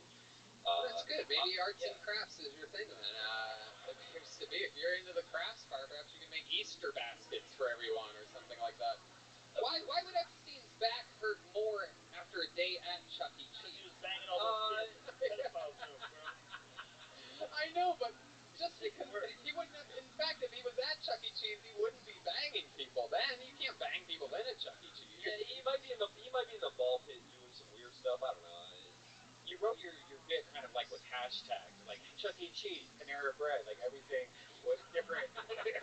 Epstein. What else is big in the news right now? Scooby Doo. Scooby-Doo, yeah. Super topical. Current events, ladies and gentlemen. I don't know. Did you try it out on any of your friends? No. We could tell. They would have said, Scooby, don't do that again. What kind of kettlebells did you end up getting? So I bought it was like a Bowflex adjustable weight. So it's 8 to 40 pounds and like six settings in between. You put it together, you're like, I'm exhausted. Yeah. It took 2 minutes and I was tired. Yeah. Wow. My goodness. What else, Thomas? What have you been doing? What do you love about Austin, Texas? Everything basically. I've been involved in the poker industry for 10 years now. So I came here as a poker dealer, because everything else is closed in the Northeast. Yeah. I was working at Encore Boston Harbor, the casino out there, before the pandemic. So. Anything crazy ever happen when you're out there dealing poker that we should know about? Is there anything about that industry that you want to share with us? Not too much about my job. It was pretty regular. I played professionally for a while. I played professional poker for about a year. So. Oh, okay. Were you better at that than stand-up? I would like to think so. Yes. My goodness gracious. What's your love life like, Thomas? I'm single right now. I've had a few, Don't say shocker. I had a few Tinder hookups, but besides that, just. Congrats on that. Thank you. Oh yeah, man. Thank you. Small amount of success. You have a special move that you use to close these Tinder dates or to open them? You have a special trick that you can give us some advice on dating? Because if you're getting laid on Tinder dates, I'm pretty sure anybody can. So help these people out a little bit. It's very easy. No. So rude. Just tell them what they want to hear and hope for the best, I guess. Oh, you're a feminist. Male feminists are adorable. Well, Thomas, thank you for getting the show kicked off for us. Fun Appreciate stuff. There he goes, biting the bullet for us, Thomas Penza. Good man, Thomas. Good luck. Hey. Start taking drugs. Yeah. Needs to find himself a deal. Right away. Get the good ones, too. The real ones. Hell yeah. One more time for Thomas, everybody. Here's Yoni, here to help. Fresh after what appears to be, looks like he just built a children's playground out of wood or something like that.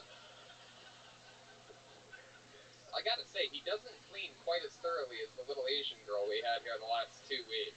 Pretty quick clean there, just spraying a wipe, like, no way the coronavirus could live through this massacre. Spraying a wipe. Alright, pulled another name out. This is a brand new, uninterrupted minute from the stylings of Katie Felton, everybody. It's Katie Felton. It's a long strip from the back. She's coming. I see it. This is Katie Felton making her way to the stage, that side where there's stairs. It's exciting. How many of you, by round of applause, have already had the coronavirus? A lot of the crowd. Yeah. How many of you have it right now, by round of applause? Okay. Only the gay tables. Right, here she is. One more time for Katie Felton, everyone. Hello. It's come to my attention that I have gained weight. I'm increasingly getting more messages from guys on Tinder asking me if I do kinky shit. If you didn't know, there's a stereotype that bigger girls are freakier. So now I have to lose weight so people know this is missionary position only. My other option is to gain 500 pounds, so that's the only position I can muster. The choices are tied in my head. I have a small will to live. I watch a lot of movies, but I hate watching any movie where somebody does something and overcomes some crazy circumstance to do something super heroic, because I just think of all the ways I would have already died. Like, if the Revenant were my life, they would have to rename it, "If the bear doesn't kill her, she'll do it herself." Like I said, I watch a lot of movies. Documentaries are my favorite. And I can't finish the joke in time. Go ahead, you can finish. Okay. Documentaries are my favorite. And of course, after I'm done watching a documentary, I change my life completely based on what I just watched. So, like Marie Kondo's Tidying Up, I got rid of all my shit. And it just really makes me wish there was a documentary out there that talked about how you go down on a woman for more than 5 minutes. It helps you build muscle, just to see how many bros watch documentaries. Okay. Katie Felthams. I don't know if I really get that last one. She wants to get her pussy eaten. Yeah. Pretty straightforward. Right? For more than like 2 seconds. Gotcha. Duh. All right, I got it. Katie, welcome to the show. How long you been doing stand-up? Just about 2 years. About 2 years. See how much better it can go for someone doing it 2 years? It's incredible. I love it. That's great, Katie. I loved your set. You talked about you. You made fun of yourself. That's all good stuff. Is it true? Did you really gain weight during the pandemic, or? I did before. Now I'm trying to lose it and get back to where I was. Okay. Yeah. What'd you do? You bought a Bowflex or something like that, or? No. Everything's sold out. I started doing jiu-jitsu, so. Oh. Shit. Oh, okay. Yeah. You want to fight Brian to the death? Hey, challenge. Too much yeast for that. Wait, what? What is that supposed to mean? A lot of exactly? yeast infections. Nothing. Oh, disgusting. If you have your Kill Tony bingo card He's out. a good guy. He just takes swings. Gotta do He's a that. good guy. He's just trying. I love it. So how long you been doing jiu-jitsu? Not very long, like 10 months, 11 months. Oh, that's a good amount of time. Have you tapped anyone out yet? No.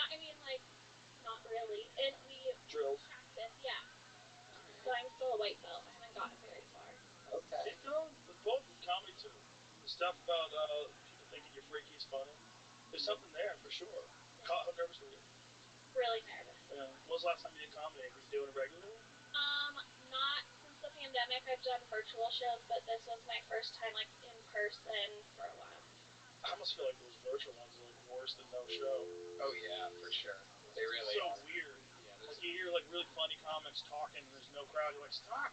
Yeah. Stop doing that. It's so bizarre. It's just weird. But you're funny. You got some potential. Have you been doing it only in Austin, Texas? Yes. Right. Is this where you're born and raised?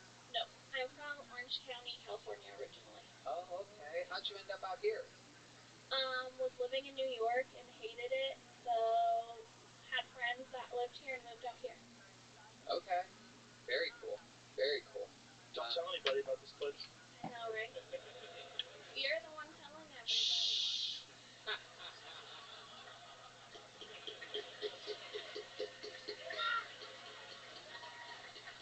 We have plans, but we're going to get it to a certain level and then we're going to cut off the border. So Katie, you've been doing it 2 years here in Austin, yes. Right? Do you notice that a lot of comedians like hit on you and stuff like that? So... Not at all. Really? Wow. That never happened? No. Why do you think that never happened? I don't know. I am quiet, so I don't really talk to anybody, and then I don't know, maybe I have resting bitch face. Oh, okay. I guess so. Or stoic, don't know, insecure face. I don't know. Insecure face. I guess so. I don't know. You gotta hang out later when the comedians get drunker. They stop caring about things like that. I love it. So, where's good places to perform? I really like. Now I'm on the spot, so I can't think of anything. But Castro's in Lakewood. You know what? I have a better question. You said you gained weight here. What are the best places to eat in Austin, Texas? Oh, Everywhere. The queso. That's what gets you. Is you get queso at every place, and then that adds like a million pounds. Preach. Absolutely right. Bob's queso at Matt's El Rancho is sometimes I wake up dreaming about it. Yeah. You ever have that? Bob's queso? I like queso blanca, so like Kirby queso is my jam. Wow. Yeah. How come the rest of the world hasn't figured queso out? Oh. I know it's Right? That's weird. Yeah. You eat here and then you go other places like, where the fuck is it? Yeah. Yeah. You don't have it? You know about it? You know about it. You just like, I don't want to be awesome. Yeah, the West Coast. We have some delicious shit on our menu. They just put like the West Coast just puts like cheese on a skillet, fries and burns it. It has nothing to do about They queso. somehow or another don't get it. Cojito. I mean, the Mexicans sort of had it, but then there's this Tex-Mex thing. It was like the Texans are like, we could do better. What about a brick of Velveeta and just melt it down? We'll just call it Mex. They'll buy into it. I love it. Katie, your parents support your comedy dream? Yeah. That's cool. What do they do? They're retired now, but my dad is constantly being like, you should put this in your act, and then it's like some meme that he found on Facebook, and I'm like, can't do that one. That's so funny. Wow. All right, Katie. Well, thank you so much for coming on. Great set. There she goes, Katie Felton. She's on social media at K8BFelt. She's Kate. She was adorable. Hey, look at a lot of extra sprays. The whole front row just got fucking Gallagher. Wow. An unorthodox spray and wipe from Yodi on that one. Ladies and gentlemen, your next comedian goes by the name of Carter Anderson. Carter Anderson. Mr. Anderson. I don't know if I'm seeing movement. Is this Carter? Here he comes. Wow, the pressure is on. A very slow walk. We told him to walk slow. I didn't say walk slow. It's going the wrong way. Are you Carter Anderson? The stairs are that way. Here he comes, everybody. How about a big hand for Carter? Zigzagging his way around to the stage. Here's Carter Anderson. All right. Hey, so I want to get a feel for the audience. Has anyone here? We've been in quarantine for a while. Have any of you like watched so much porn that you now kind of know Japanese? Like, just me? Okay. That's cool. Just wanted to. So, a couple years ago, I was homeless. I lived in my car. That's not the bad part. I got a gym membership so that I could shower all day. That also isn't the bad part. The bad part is when I would go to the showers to like shower, I would see old men. Old men like to dry their balls in the hand dryer. That's the bad part. That's the part that I didn't care for. That's when I was like, man, I need to get a job. Hell yeah. Thank you. Exactly a minute. Control from the very beginning. Good job, man. That's great. Thank you. Appreciate it. Great. How long you been doing stand-up? About 6 years now. That makes sense. Hell yeah, that was great. I've always wondered what it would be like to see Urkel on HGH. Incredible. I mean, you're a big man. Yeah, big dude. Thank I you. love it. Hell yeah. I've noticed. How tall are you, just for the listeners? 6'5". Wow. Massive size, cool sort of community. Yeah. What's that? I don't even know if Carter knows what that's. He doesn't. That's the Migos. Baking soda. That's a rap group called the Migos. Oh, okay. Yeah, I had no idea before. Right, exactly. I had a feeling. Do you remember Carter? We actually met Carter Saturday night at the show. Yeah. That was a great show. Yeah, thank you. Yeah, that's fun. So Carter, how long out here for about a year and a half now. Before that was in San Antonio. Have you got the Rona yet? No, not yet. Maybe tonight's your night.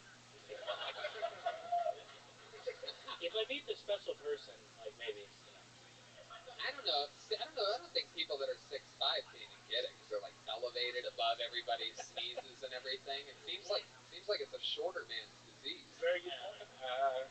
Me and Joe would disagree with that. But he hasn't got it either, though. Tony got it. He's all right. None of it makes sense. it's true. Yeah, it doesn't. Some get it, some don't. Are you worried about it? Not really. No. Do you have any pre-existing conditions? No, not that I. Last time you had to go to a hospital, what was it for? It.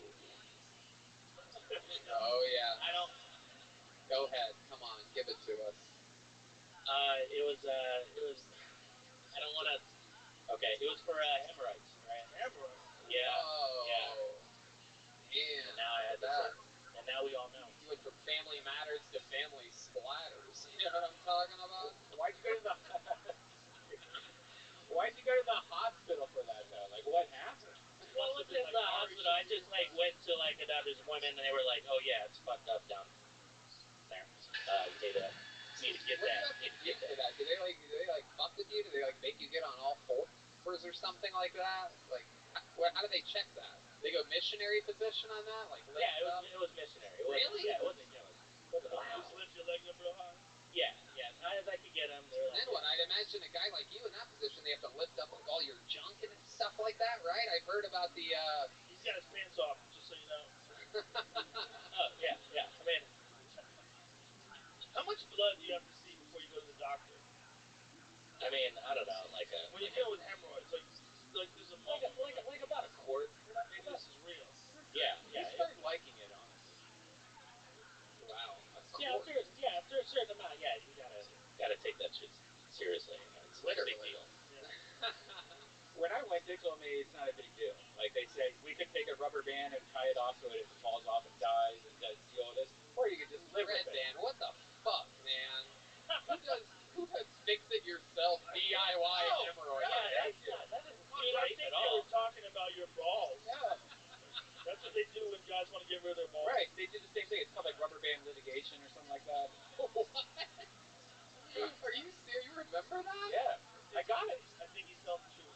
Oh my god, rubber band litigation. But no, like what they do is they tie a rubber band around it. It's an internal one, and then after like a few months, you have to go back and do it a couple more times. But the first time I had it done, it was so painful. I was like, "Fuck, what happens if I don't come back?" And he's like, "Well, you can just live with having an internal hemorrhoid." So after a while, you just get used to the blood. It's fine.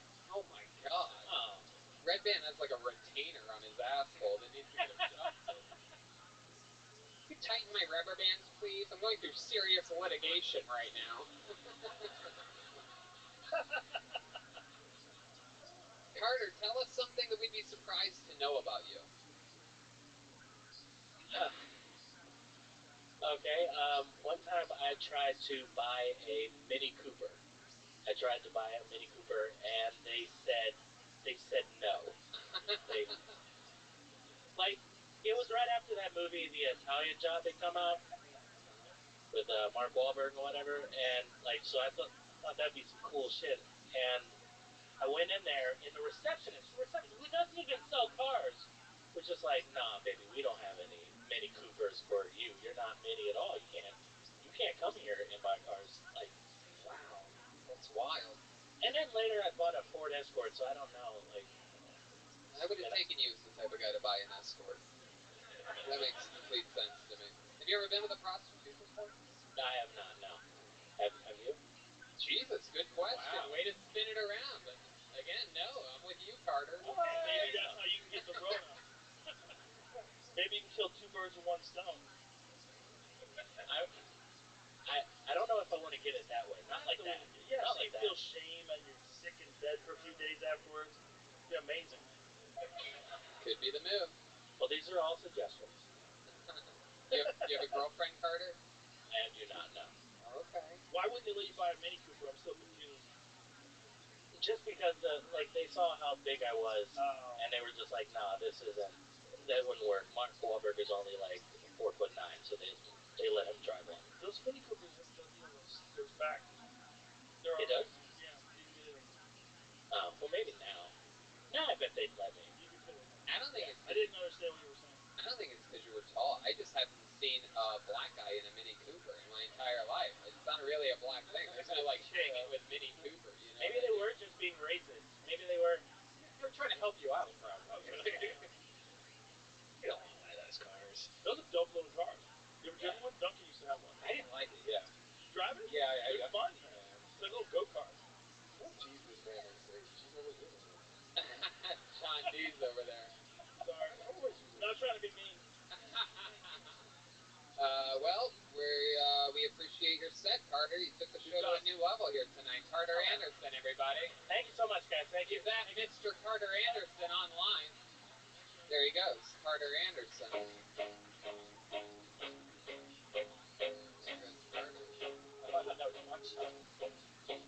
From Mini Cooper to Mario Kart. Yoni back.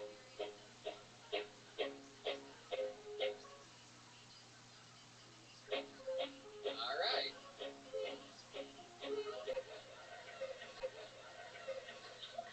This is Shark Tank.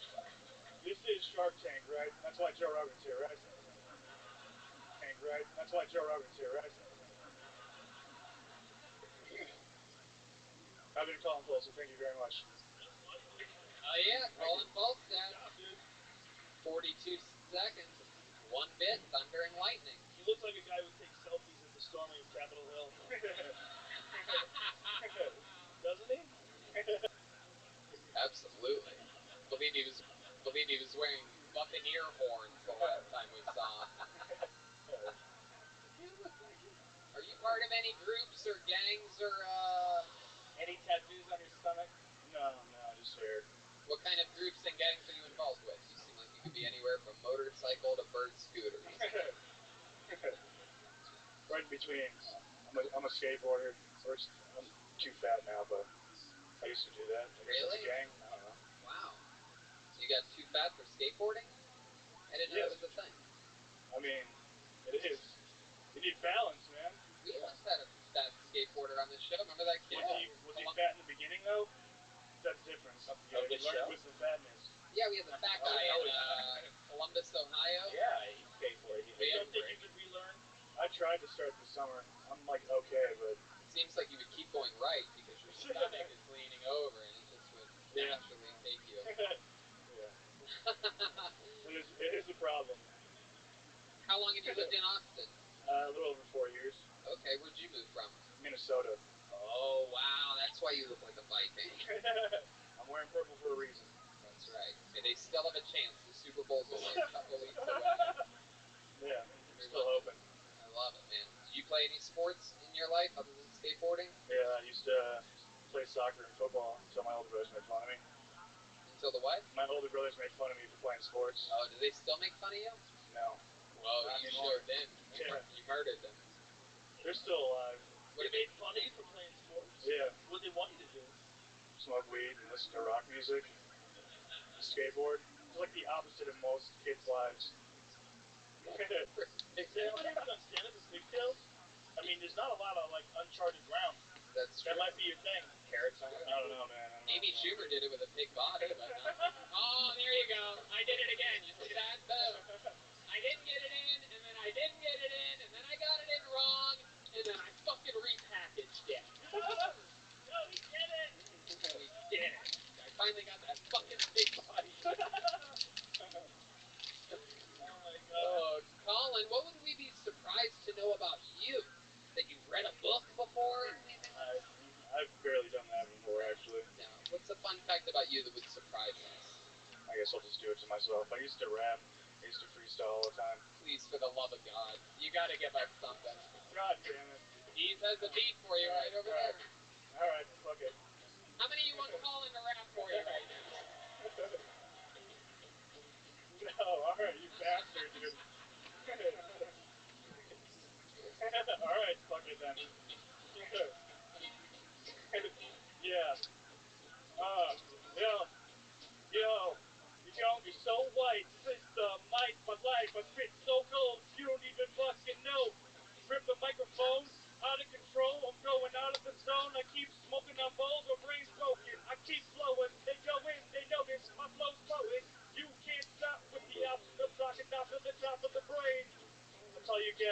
all I'm gonna say. Wow.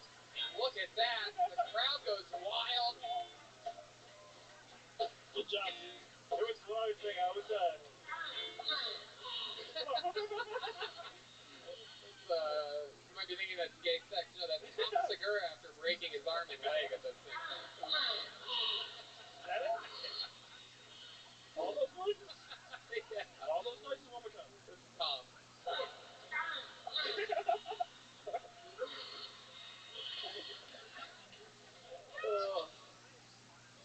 Somebody should mix that into a song, right? Absolutely. It's the only sound that, very rarely do I ever hit Red Band up and go, hey, we need to isolate this sound. But when I saw the video, I immediately... Yeah, it did sound like him. It sounded like the Wizard of Oz made you drop. It's really wild. He keeps making that noise. He's stuck in one position because one arm is flapped over and backwards. Right about at the end there, that's when Bert is readjusting his actual arm for him. Oh, hell yeah. So you rap, man. That's incredible. I don't do it very much anymore, but... Oh, yeah. What was your rap name? Did you have one? Were you like Stone Thugs and Harmony or something like that? No. It was Dopamine. Wow. All right. I guess I sort of get it. That's not bad. Yeah. No, not. Yeah, I ain't got that much time, but I just want to let you guys know that I am from Austin, born and raised. Thank you. Come from a really big family. I'm the youngest of 15. I said no. My dad didn't believe in condoms, and his pull-out game was weak. I'm done that, you know what I'm saying? Everybody right now say, fuck the police. That's what's up. Yeah, my dad was a police officer here in Austin. Yeah. No, for real, I tell people I grew up with police brutality. See that? East of the 35. I try to avoid that area. You should. People know how to get killed, Tony. Every time I get caught at a red light, people try to squeegee my windows, and I try to tell them no, but my windows are tinted. Fuck my cousin. It's true. A lot of the people that come up to my car are tinted as well. That try to. Okay, red man. That's Drake. That's a different skin tone altogether. Charles, what do you do for work? I just made my 4th year as a teacher assistant for middle school kids. Oh, wow. Cool. Look at that. Bust them kids.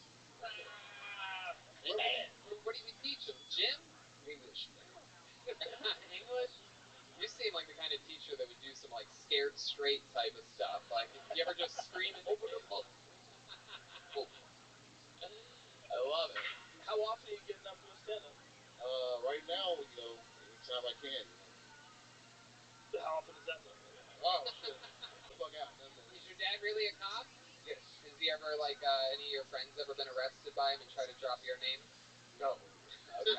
Hell no. Shit. The motherfuckers wouldn't even come to my house for sleepover. Like, no, your dad always trying to check our backgrounds and shit. We can't come over. We don't like it. Wow. My goodness. Your cop father had 15 kids. By the end, your mom must have been like, hands up, don't shoot.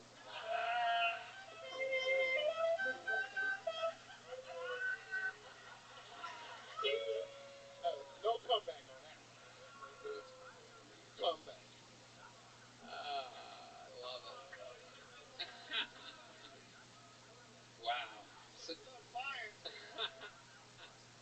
So Charles, what else about you? What else do you do? You do anything for fun other than stand-up comedy? Get fucked up sometimes. Oh shit. What do you like to get fucked up on? Shit. Whiskey. Why did I say it like that? Yeah. Alcohol, yeah. I mean, I did a little weed. Oh jeez, you say it like your father's watching right now. I mean,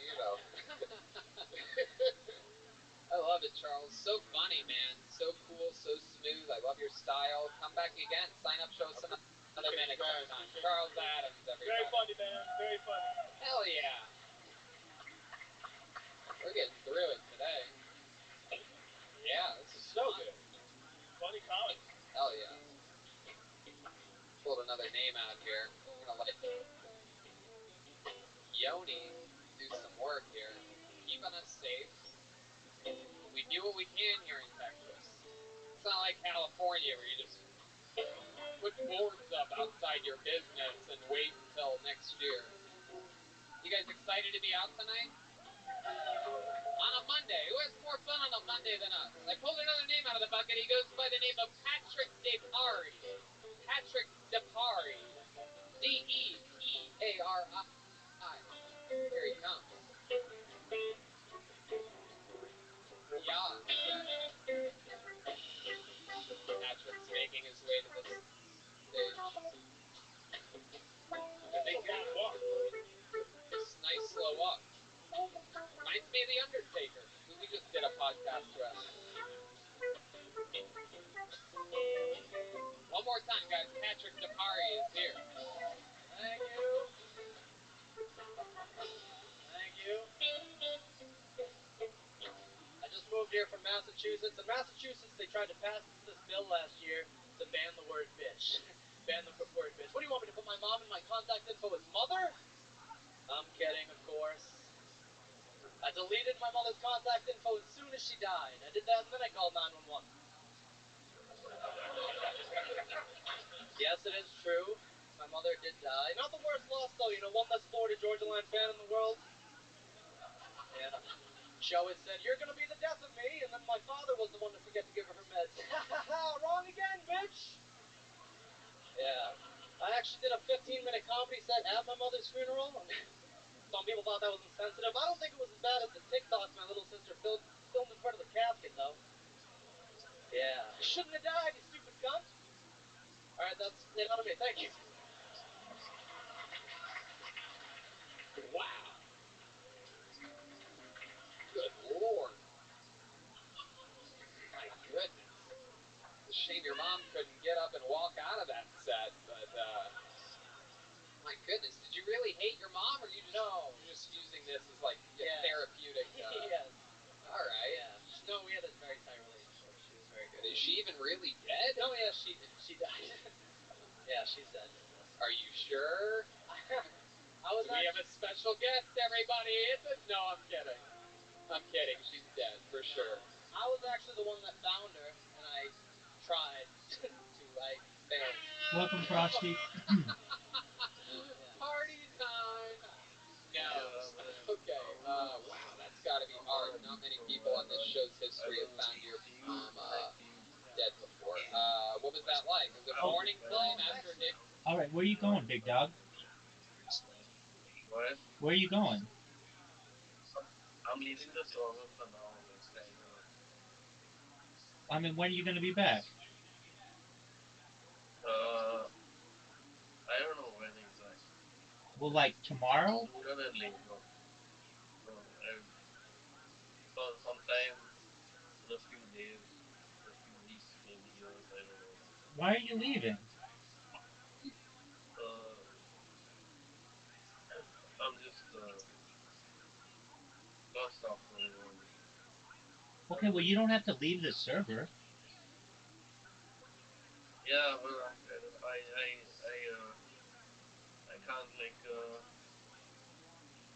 I can't be around people like this. Okay, but you don't have to leave the server. You can stay in the server and just not come in. All right, but I don't know.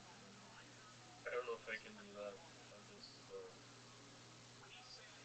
I will definitely see you in a couple, but I gotta chill, like, lie down a bit. But just like keep doing what you're doing and stuff. We love you very much. All right. We shall see you. Take care, Frosty. Bye. Noon. No, my little brother was the one that found her. He reported the news to me, and then. Were you in the house when it happened? Yeah. She was sick for a while, and then my dad texted me and was like, "Hey, I don't feel good about your mom. You should go hang out with her." I'm like, "Fine." And I was sitting there hanging out with her, and then she told me to take out the trash, and I took out the trash, and then my little brother ran up to me and was like, "Mom's on the ground." Yakety yak. Wow. My goodness, I don't know how yakety yak fits in there, but wow, that's incredible. So her last words were "take out the trash." Did you at least put that on her tombstone or something like that? No, I I started doing comedy the next week. That was Wow. All right. Well, how old are you, Patrick? I'm 2. Awesome, man. Yeah. God damn, you're so good for 22. Thanks. How long you been doing it? Coming up on 2.5 years. 2.5 years. Yeah. Absolutely. Started on September 11th, 2018. Wow, you just love tragedies, don't you? It's Yeah. incredible. Yeah. I just came down here 2 weeks ago, and like on my way down, I stopped at the Virginia Tech just to see because the school shooting, and then You really did? You stopped by there like it's a tourist attraction? it was like 1 in the morning. Enjoy it. Okay, get Brody out of here. That's so sad. Oh, right? Oh, all right. Patrick, any fun hobbies or anything that you like to do when you're not doing No, stand-up? I make a comedy series on YouTube called Living with a Sped. It's a comedy. I've actually sent it to all 3 of you on Instagram. Okay. And none of you have opened it. I don't. Oh, yeah. It was Yeah, great. it's amazing. Yeah, we loved it. We've been looking for you, actually. Yeah. We've been trying to track you down. We watch everybody's YouTube videos that they send us. Yeah. I love it, man. So how's your father? When did your mom pass away? When was that? April 2018. Okay. How's your father handling it? Is he banging everyone in town already? No, he's actually going to Florida next week to see the Super Bowl. Of course. Okay. So yeah. Hell yeah, he's living it up. Yeah. Doesn't have to pay for your mom's medication Still has anymore. to raise. Okie dokie. Alright, I guess I pushed it a little too far there. I love it. Yeah, how long have you been doing it in Austin, stand-up comedy? I just got here almost 2 weeks now. Oh, wow, so you're as fresh as it gets. Yeah. From Massachusetts? What part? Billerica. It's like 30 minutes outside of Boston. Alright. What are they known for? Any fun facts about Billerica? Murder. Yeah. Is that true? For real. Dangerous? No, for real. There was a bunch of hookers that were murdered in Billerica. It was like a standard joke. Like comics would say, oh, just got back from Billerica, I had to drop a couple of people off. Wow. The Dudley Dead Road. bodies on the side of the road all the time, right? Dudley Road. Yeah. That's the guy escaped from prison, went to Dudley Road. There's a prison in Billerica. Billerica State Prison. Yeah. Alright. Sound off? Oh. He's too high to remember what he just said. It's like country time. Fuck. But I thinking of say that out loud? Got lemonade Tourette's over there. Country time. Shit, I was just thinking about lemonade. How about a big hand for Patrick Depari, everybody? There he goes. Patrick Depari. Good job, dude. Alright. Let's do something fun. How about another surprise? You guys like surprises, right? Everybody loves surprises. Everyone knows that the band that was originally in Los Angeles didn't come to Austin, Texas, and for a week or so, first week we had all 3 regulars here. Very, very exciting. And tonight we have one of the regulars, everybody. Ladies and gentlemen, here from Los Angeles, California, you know him as an unbelievable joke writer, regular on Kill Tony, Brothers in Cursive, and a guy that loves going back and forth with me, making fun of one another. Ladies and gentlemen, it's a brand new minute from David Lucas. Here he is.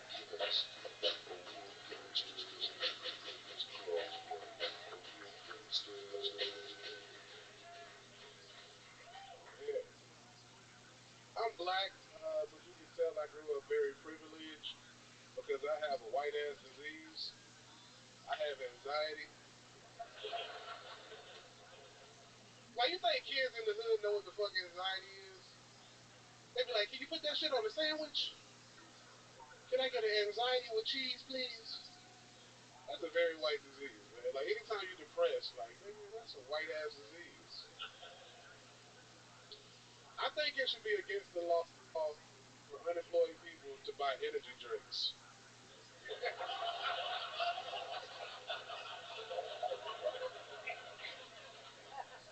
Like, what the fuck are you getting charged up for, nigga? Like,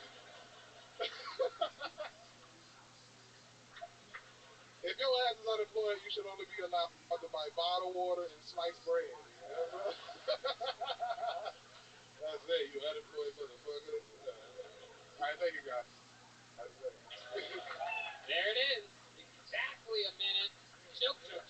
joke. Yeah. Still got it. Good job, man. Yeah, man, the great Joe Rogan, man. The great Joe Rogan. We've seen each other many a nights. Yeah, that was very funny. Thank you, bro. Thank you, man.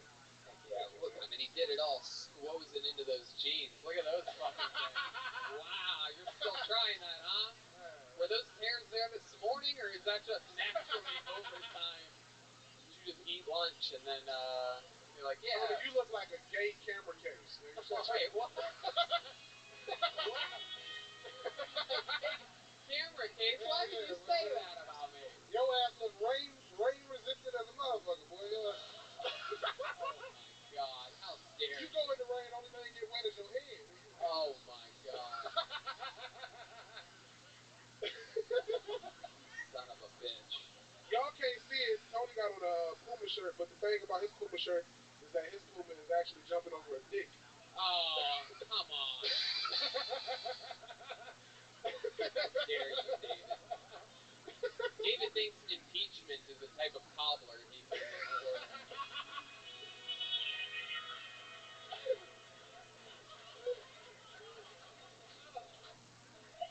David's excited about the Super Bowl. That's what he eats cereal out of every morning.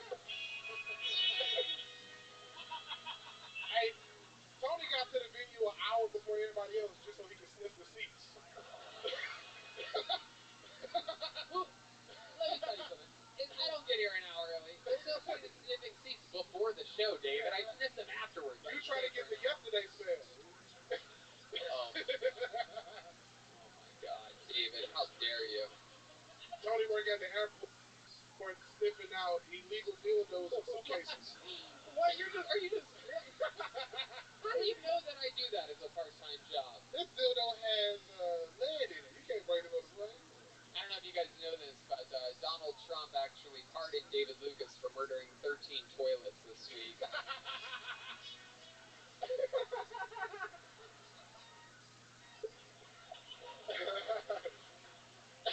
Thank you, Tony. Hell no. So you excited, David? You're here in Austin? Yeah, bro. I love Austin, man. This shit is dope, man. I walked at the river this morning. Yeah, you did? No, I thought I saw a tsunami go by. I seen you going into a tent naked.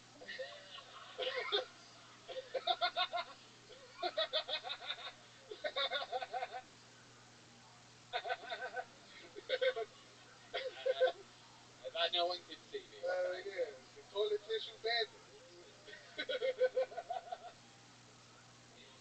I saw you go into a tent earlier, but it was a circus tent. Are you excited about, you live in Los Angeles still? You excited? They just announced they're going to end the strictest lockdowns there. Man, I'm not excited until the comedy show's back up. Yeah. Just period. Like, in LA, it sucks eating outside until it becomes May. Like, that's true. David eats outdoors. He also eats out windows and outhouses. Goddamn, Tony. Normally, when you go to a restaurant, you're the date. What the fuck is that supposed to be? Not a lot of people know this, but David wrote in his vote for president. He wrote in Colonel Sanders. Tony voted of what you look like with these skinny legs, like gigantic body look. Like, is it The Incredibles? It's like one of those Monsters Inc. or something. I'm trying to figure out the fuck you look like. Your ass look like you teach parasite at a gay college. Do they have gay colleges, guys? Do they have gay colleges? Y'all name is the Stripe Boys. All right. What else, David? You're excited to be back in Austin. Yeah, you man. do stand up here a lot. You have shows coming up. Yeah, man. I'm here Thursday with John Keys. We got a show. It's called the Big Ass Comedy Show. Oh, that makes sense.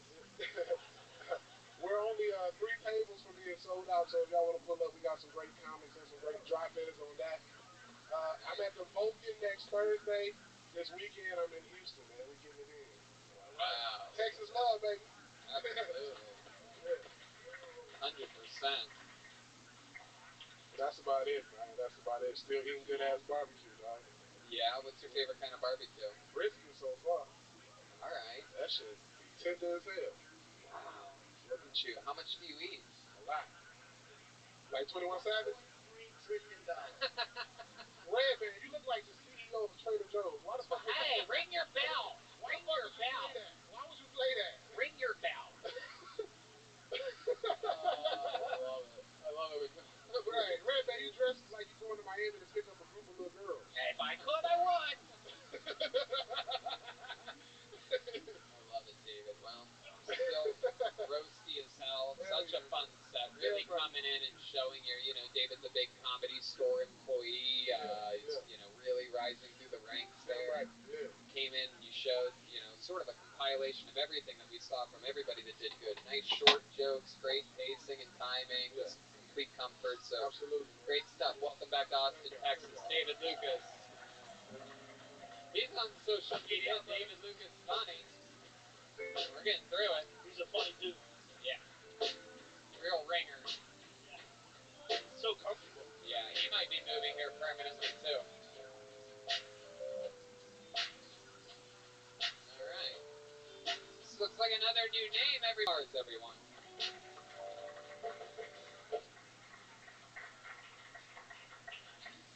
Hi.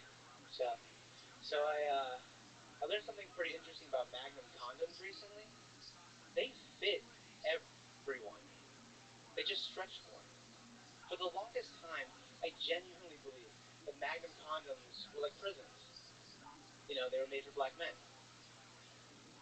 No, but they fit everyone. I'm just kidding. Are they laughing?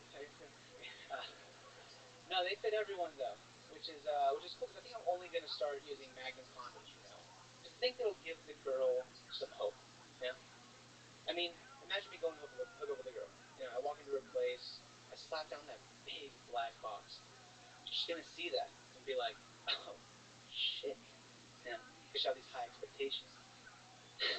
Of course, when my pants actually come off, she's probably gonna be more like, oh, shit. Because the reality of her situation. But up until that point, it's pretty fun. Okay, thank you. Alright, George. Let's talk about this little cock of yours. What are we dealing with here? What are we talking about? You're beating around the bush. Everyone wants to know. Cock ears? Is that what you said? What? Cock ears? No. Oh. Your penis, George. Oh. Your fucking penis. Cock of yours. Oh, no. I mean, I think it's right on average from what I've Googled. Like 7.5 inches, 8 inches. Like, what are you talking about? You just let me. I thought average was less, but okay. It's 6.5. Right on there. And I'm proud of it. 6.5, huh? You're Yeah, even it's actually exact. Well, I haven't measured in a while, but I don't want to measure it again because it might have gone down. I don't know that would have happened, but I'm afraid of that. So. Right. How do you usually measure it? Are we talking about measuring tape, a rule of third, just hope? Yeah, I just prayer. I didn't have a ruler when I did it last time, so I used a protractor, which is kind of weird. But wow. It's Look at you. How could you tell which needle was which? Yeah, you're thinking of. Wait. Protractor is the little needle thing. The little line, Alright. Yeah. George, do you get to hook up with a lot of ladies? You seem to really lack confidence downstairs. Yeah, I mean, I feel like if you self-deprecate, just like in comedy, if you put yourself down, it's like maybe lower the expectations. Then if you do kind of average or above that, they're like, oh yeah, it wasn't that bad. So I guess it just depends on the situation. But yeah. Is that why you have one of those belts that folds and then you have it in your front right there? Yeah. Yeah. Does that not look cool? Oh yeah, they make up to the Are you side. sure you just haven't been measuring that the whole time? Yeah, 6.5 inches. Perfect. I don't know what everyone's complaining about. Yeah. Maybe. That would be weird. How long you been doing stand-up? This is my second open mic. Second open mic ever, everybody. Come on. Heck yeah. Out here popping cherries. How was your first show ever? What went on there? Oh man, I bombed for 7 minutes straight. And then that last joke, I just did a variation of that, did okay. So I was like, I'll do it tonight. But yeah, it was in San Antonio though. It wasn't. Okay. Yeah, it was in Austin. So maybe a little more intense here. I'm not sure. Yeah, I guess so. Maybe. Maybe. Yeah. So is that where you live, San Antonio? Yeah, I'm visiting a buddy. I've lived in DC most of my life, but I just graduated college recently, and so I moved to San Antonio, and I'm thinking about coming to Austin for work, but I'm not sure. What do you do for work? Nothing right now. I just graduated. I have a degree in computer science, and I'm trying to do something with that. My buddy's a developer too, so I'm probably gonna move in with him. But it's a lot of information. Anyways, what's up? Anyways, what's up? All right. Okay. How about fun things? You seem like you have a collection of something, perhaps, like something on your shelves. No, I don't. Yeah. Really? You almost got excited about something. Oh, well, because I was thinking about the questions. I was like, I just recently bought a ukulele. Oh. But I can't. I can play a C chord, but that's it, and not well because it hurts my fingers. But like that's what I'm learning right now. Wow, what a giant pussy you are! I mean, it's incredible. It's one thing to buy a ukulele, but to hurt your fingers playing the ukulele. I mean, look how hard the guitar player's laughing at you. This guy has pussy hair stuck in his teeth, laughing at you, not being able to play the ukulele. Like, who gets a fucking ukulele? I don't know. Oh my god. Just cracking. I haven't seen him laugh that hard all night. So you said that you hurt your fingers playing the ukulele. Wow. Yeah. My goodness. What made you pick a ukulele out of all the instruments? I tried playing the guitar once and it hurt more. Poor fucking kid. So I was like, I'll try the nylon and I don't know. I don't know. It also like 3 or 4 strings. I forget already. It's 3 or 4 strings, so it's like less obviously than the guitar. Yeah, there's less strings. What is there? 4 on a ukulele? Yeah, 4 strings. Yeah. So one less string to worry about, I guess. Yeah. 2. Yeah. All right. But I mean, you've met me. You know what may or may not be necessary to learn something. I don't know what I'm saying. I get nervous when I'm horny. I apologize. I don't know what's going on. Okay. And you're horny right now? Joe Rogan. Wow. Look at that, Joe. Oh my goodness. Are you gay, George? No. Oh. It's just Joe Rogan. I see. I get it. Yeah. All right. Okay. You ever go see a lot of live stand-up shows or anything like that? No. But the first stand-up show I ever went to, so I went to like Christian school, and we had a Christian comedian come. His name is Tim Hawkins, and yeah, I know Tim. But the thing is that he geeked me. I wasn't expecting for anything, but I laughed so hard. He's doing like musical comedy and stuff, and so that was like my first show, and that was like 3 years ago, and I was like, that's cool. And then I got into the comedy podcast as they blew up. So anything funky happen at your Christian camp? My Christian camp? Yeah. It was school. My university was Christian school. Yeah. Okay. Anything funky there? We had curfew, so not really. Wow. Yeah. What time was curfew? I think it was midnight. I never did it because I'm really cool. But the thing is that we had it, but it was like if you had full RAs, they didn't care. It was really weird. It was in a city called Lynchburg, Virginia. Okay. So yeah. All right. You know, much going on there. I played lacrosse in college, which was cool. This seems like a terrible date. Like you're just sitting there going, oh my fucking God, what have I done? Wow. And then you got the small dick later, so it's just like back to back to back shit. George, you are an interesting character. Were your parents around during your childhood? There's no way. Yeah. If they did, they're lying to you. That's not your parents. Well, I thought so until like 3 seconds ago. Yeah, I mean, yeah, I grew up with my parents and stuff like that. I have a big family too. I have an aunt with 9 kids, and on one side, and on the other side is just a Mexican on one side. Yeah. Wow, George. My goodness. We should wrap this up. Yeah, for sure. Thank you. I tried, George. I tried hard. There he goes, George Bars, everyone. STR_BAHRS. Oh, Brian went to get a drink for all of us, did you? You want one? No, just for yourself. I was just taking a piss and I saw a good friend of ours in the back just hanging out. Yeah. Adam Ray. Oh, yeah, the great Adam Ray, everybody. Here, coming up on this show in March. He's going to be back. Here we go. Pulling another name out of the bucket, and your next comedian goes by the name of Trevor Williams, everybody. Trevor Williams. Here we go. Great Yoni helping us out at that. Trampolines. I'm obsessed with these right now. It's a regular trampoline, but someone just dug a hole under this bitch, and now everybody with a regular trampoline looks like white trash because they got this above ground trampoline, like a broke piece of shit. Thank you guys, that's been big. But Trevor Williams, you've been on this show before. Yes, sir. Hell yeah. What happened last time you were on? Remind everybody. I bombed. Uh-huh. Yeah. Didn't go well. Okay. Well, welcome back. My, how Thank things you. have changed. Terrific. What a difference a week makes. Fun stuff, man. I just got done watching your documentary on Netflix. I think it's called Night Stalker. It is. Hell yeah. People tell you look like him a lot? Now, Yeah. Adam Driver's been lacking in his output lately, so that's kind of shifted. It's Ramirez time, baby. It really is. Freakier chicks. Hell yeah. What do you do for work, Trevor? I work for the state, like with attorney stuff. Okay. All right. Man, people look weird for their jobs here. Yeah. Working from home, man, you can really choose what you want to look like now at this point. They got this guy working at the state office. They got a fucking line cook greeting people at a restaurant. Trevor, how long have you been doing stand-up? About 2.5 years now. Last Okay. year's kind of weird, but 2.5. You're from Texas? I'm from Ohio. I didn't write Sunbury on there. I usually do that, but that's right. Last time it's like, you were like, fuck, Ohio. And I was like, I'm not going to do that again. Gotcha. Because I said, fuck Ohio? No, but I mean, like, I don't know. It just seemed like you No, it was just because you were on the last episode. And well, yeah.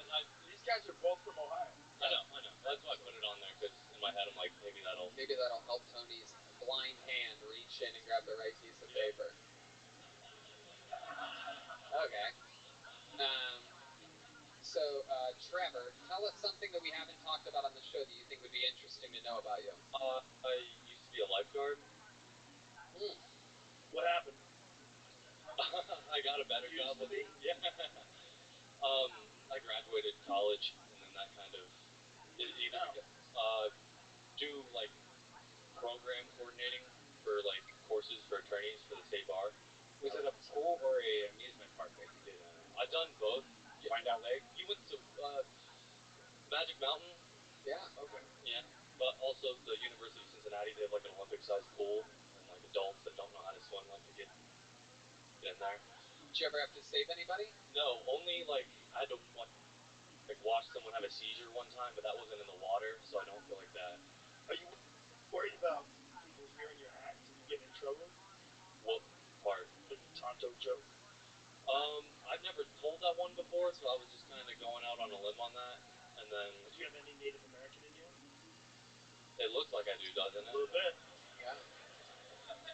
You should lie about it if you don't. I wasn't going to be honest about it. Yeah. What ethnicity are you? Have you asked your parents about this? We were just talking about that. No, I have no idea. You have a serious job, so I'm asking. Like, if you say some crazy shit on stage, you worried that would be the end of your other job? Yeah. For the stability, not so much for like life passion. If the joke killed, I would be like, that was worth it. That reaction, I probably won't tell it again. That's good. In front of a camera, anyway. Yeah. Right. What other subjects do you tend to cover in the jokes that you've written in 2.5 years? Just if we were looking at how you write, like the titles of the jokes, what else do you cover? I've got a lifeguarding, a little bit of a routine there. That's why I was kind of trying to set that up. Try it out on us? Sure. Hey man, tell me about being a lifeguard. Here he is, talking about being a lifeguard. Like swimming lessons. I mean, regardless if you have the certification, you're just shorthanded, so sometimes people have to like switch roles. And like one day there's like these 4-year-old kids, and after their lesson, there's like one like kind of off kid, and I feel for him, and he's like shooting at the hoop, but he's missing everything. So I go over and I'm like, hey man, do you want to dunk the ball? And I get consent from him, and I said, anyway, I end up knocking out all of his teeth, completely obliterating. Wow. Yeah, he grabbed the rim on the way down, dunked it through, but then it like he opens his mouth, just broken teeth and blood, and I hand him off to the mom. And wow, there you go. So much for guarding life, huh? Yeah, that was the last time I ever got to do swim lessons. Is that a true story? Yeah. You hesitated, I don't believe you. No, I hesitated because you were pressing me so much about losing jobs that I'm like, I don't know how much truth I should be telling. Yeah. I never saw the kid again. It was... Well, how convenient. Yeah. Do you think it was his baby teeth or his adult teeth? Definitely, they broke easy. I didn't gas teeth. When his face hit, I didn't think Good. anything happened because it was such a soft tap. But the minute he opened his mouth to cry, I was just all over his tongue was just broken. He's either a kid or a meth head. So You never know. Could have been a meth head midget. Yeah. All right. Good name for a band. Meth head midget. Are you ready for meth head midget? Trevor, you ever play any music? No. You ever sell weed? Yeah. Yeah. I probably shouldn't have said Thought so. Yeah, that's what you do for the state. They pay me well enough not to. Full dental, everything. Oh, that's incredible. It's a shame the kid that you helped play basketball didn't have the same coverage as you. I'm a lifeguard, man. I'm a dentist. All right, Trevor. Well, you've gotten up a couple times now on the show, and congratulations to you. You have any questions for us? I don't know. What do you think? Should I keep trying? Do you really want to? Oh, you really want us to answer that? I don't know now. I'll just, I can keep leaving in my delusions. I think it was better than last time. Yeah, it's definitely better than last. There you go. Congratulations. Improvements being shown. Trevor Williams. What do you guys think? Go to the bucket one more time?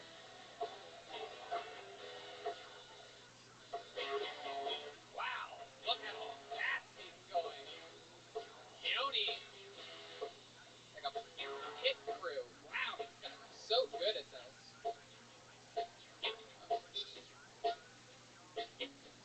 Make some noise for Agabar, everybody. Here comes Agabar. Hell yeah.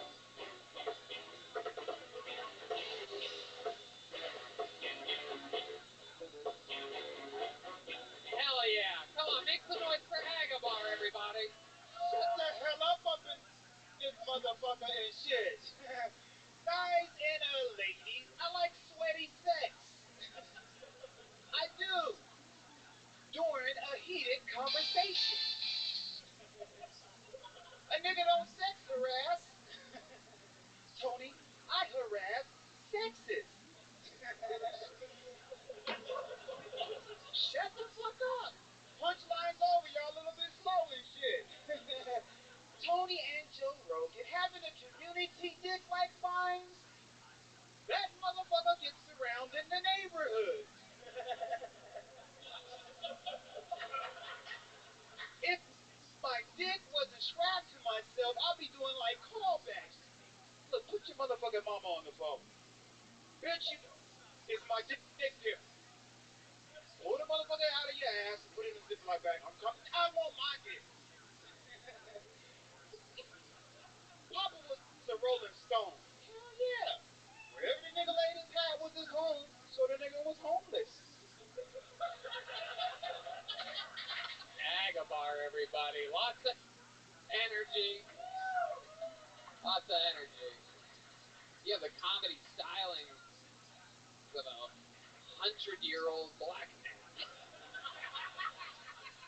Seem about half that age, maybe even less. His goatee is in like pigtails or something like that. You have a twist in that thing? Is that your style, Agabar? It's my style. I want to be, different. All right. Yeah. It's fitting that you dress like a stop sign tonight. That's what I was thinking almost your entire act. I was thinking stop. But you look like you was skiing and you relapsed because you thought the snow was floating. wow. All right. I love the setup to that joke, actually. So smooth. It was. But yeah. No, I don't do drugs, Agabar. How about you? You ever do drugs? Yeah, I do a little drugs. What's your favorite drug? Crack cocaine. Wow. Matter of fact, I'm thinking about relapsing right now. When's the last time you did crack? Oh, I did crack about 3 months ago. Okay. When did you stop doing it? Oh, because I was getting a little bit too skinny.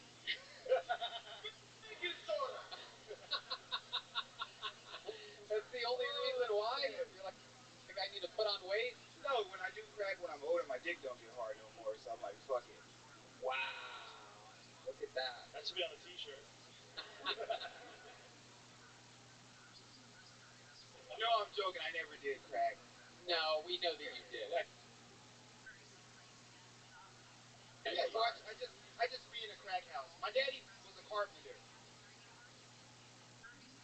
So you stay in the crack house that Yeah. you built?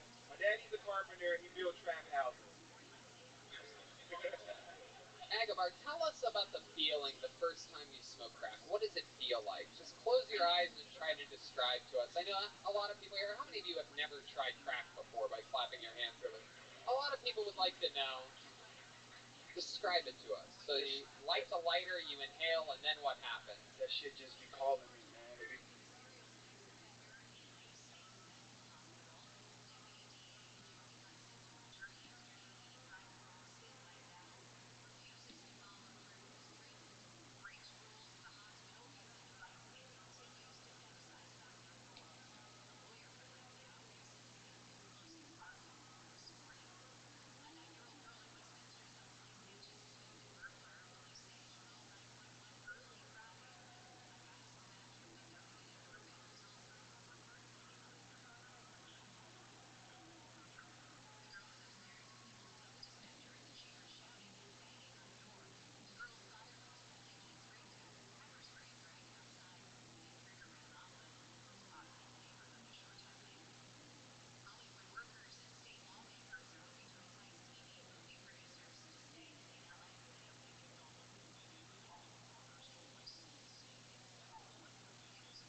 What happened?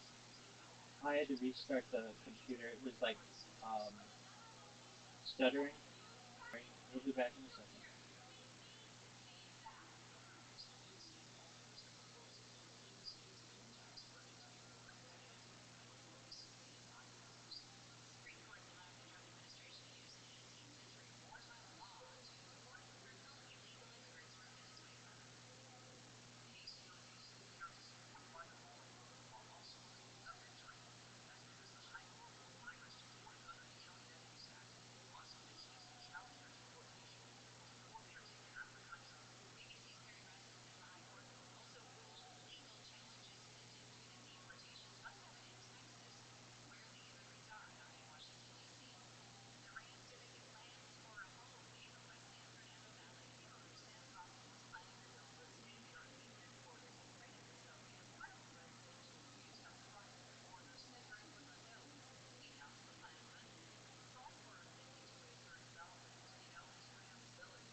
Ladies and gentlemen, here from Los Angeles, California. You know him as an unbelievable joke writer, regular on Kill Tony, Brothers in Cursive, and a guy that loves going back forth with me making fun of one another. Ladies and gentlemen, it's a brand new minute from David Lucas. Here he is.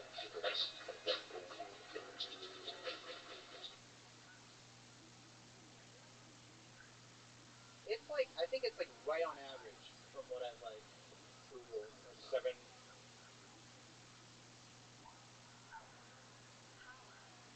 Here we go. Pulling another name out of the bucket, and your next comedian goes by the name of Trevor Williams, everybody. Trevor Williams. Here we go. Great Yoni helping us out at Best Barbecue Show. We are looking for Trevor Williams.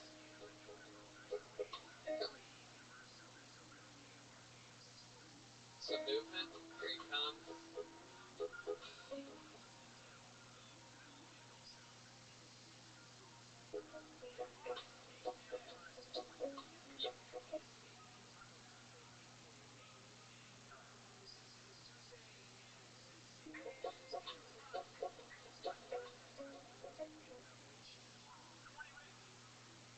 How about one more time for Trevor, everybody? Here he is.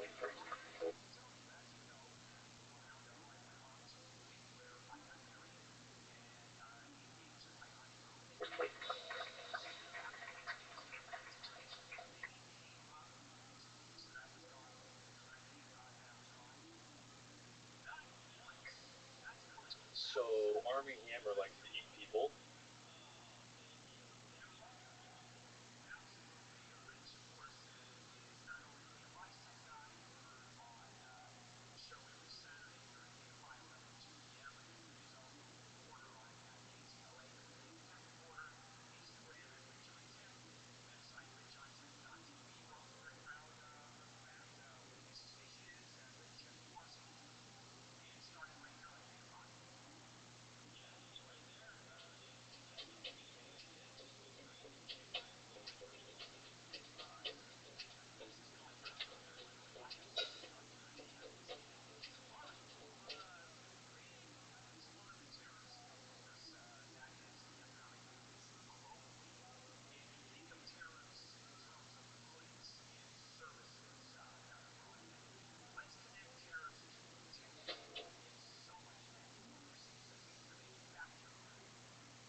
It's your birthday. I got here with me.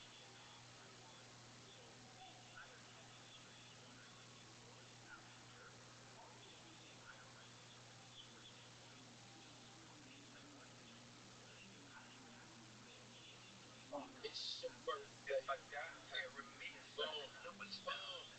They ask me what I do and who I do it for, and how I come up with this shit up in the studio.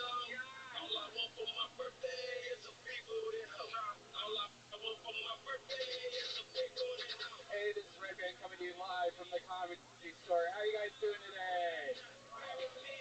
Fuck yeah. We got a brand new podcast here, guys.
intelligent to talk to.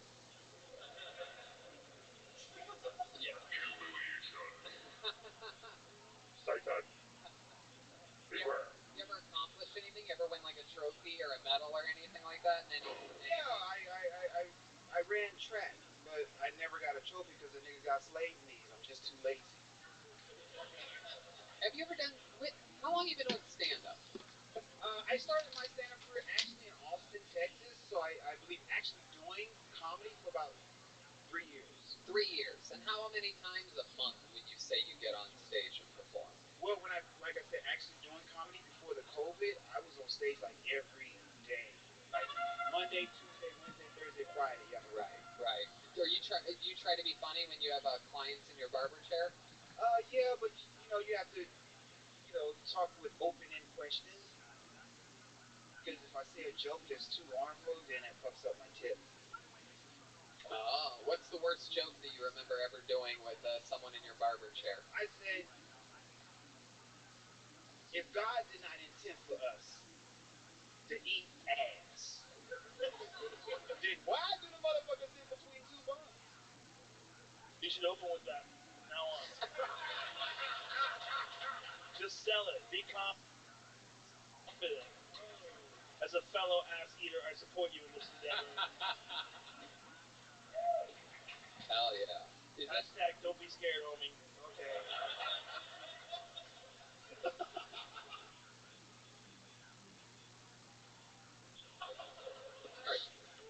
You eat ass a lot, Agabar?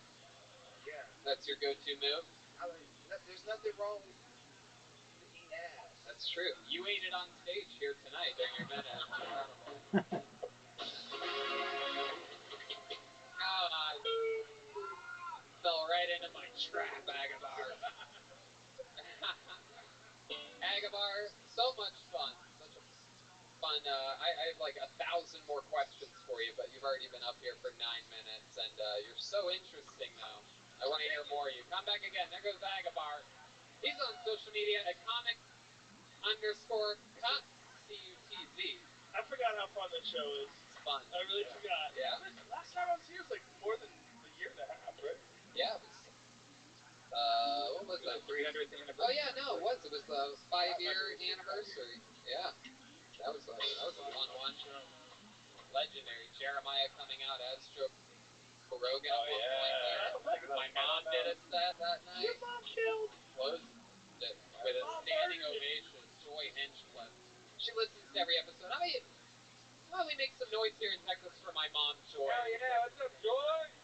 She's 73 years old, just kicking it. Big fans of everyone. That's her. All right, this is it. The last comedian to go up tonight has gone up the last 2 weeks in a row. The first time we found out he's never spoken to his father before. The second week, we invited him back to do a new minute, and at the end, to call his father for the first time in podcast history on a podcast. His father didn't pick up. A lot of people would have guessed that me and my cold, black heart would have ended it there. But I said, come back next week, do another minute. We'll try to call your dad again. Ladies and gentlemen, here he is, Julian Madrid. It feels like his dad's going to pick up tonight. How many of you...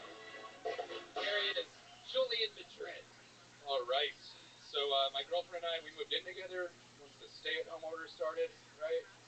Like a month into it, she looks at me and she goes, Julian, I can't take this. What they make in prison, it's part of the... But why do they say toilet wine? They literally get a bag full of all the cafeteria fruits and they let it ferment in a bag in the toilet, and it's wine, and it's like a prison delicacy. Y'all know that, right? I don't know, I might change it to grilled cheese How many off a people radiator. with me didn't know what the fuck he was talking about? You're like, I can't wait to the end.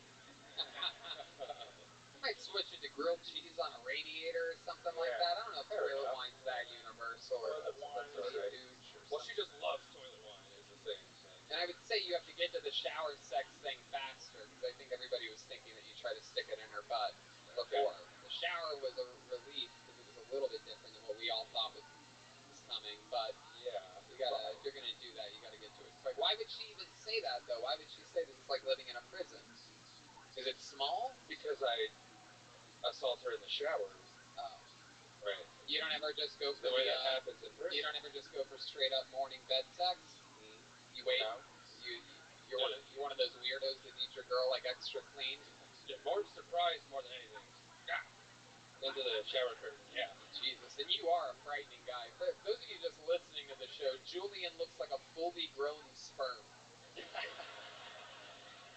Yeah. I mean, it's very weird. He looks like a very much more evil version of me. No, you know what he looks like?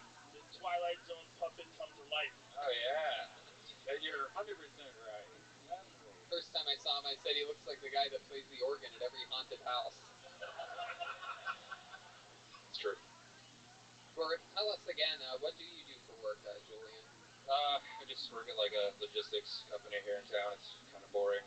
Pursuing music more actively though here in Austin is what I'm more occupied with. What kind of music? I make kind of like so it's just me and a drummer, and I play guitar and bass and sing, and it's kind of like psychedelic classic rock kind of. Will you sing us a song here right now? No. Come on, there's a drummer right here. Do covers? No, I don't. Do I do covers? Yeah, like you Dude, I must can have do a practiced. cover. How about this? You must have practiced at one point in time another person's song, right? Yeah. Like, what would you do if you were alone and no one was here? You're like, this is the song I really feel right now. The song I really want to sing. Okay. I think we're in the wrong key, John. What do you want? We found a little bit of First of all, give these guys like a little sneak. What kind of music? I've been alone with you inside my mind,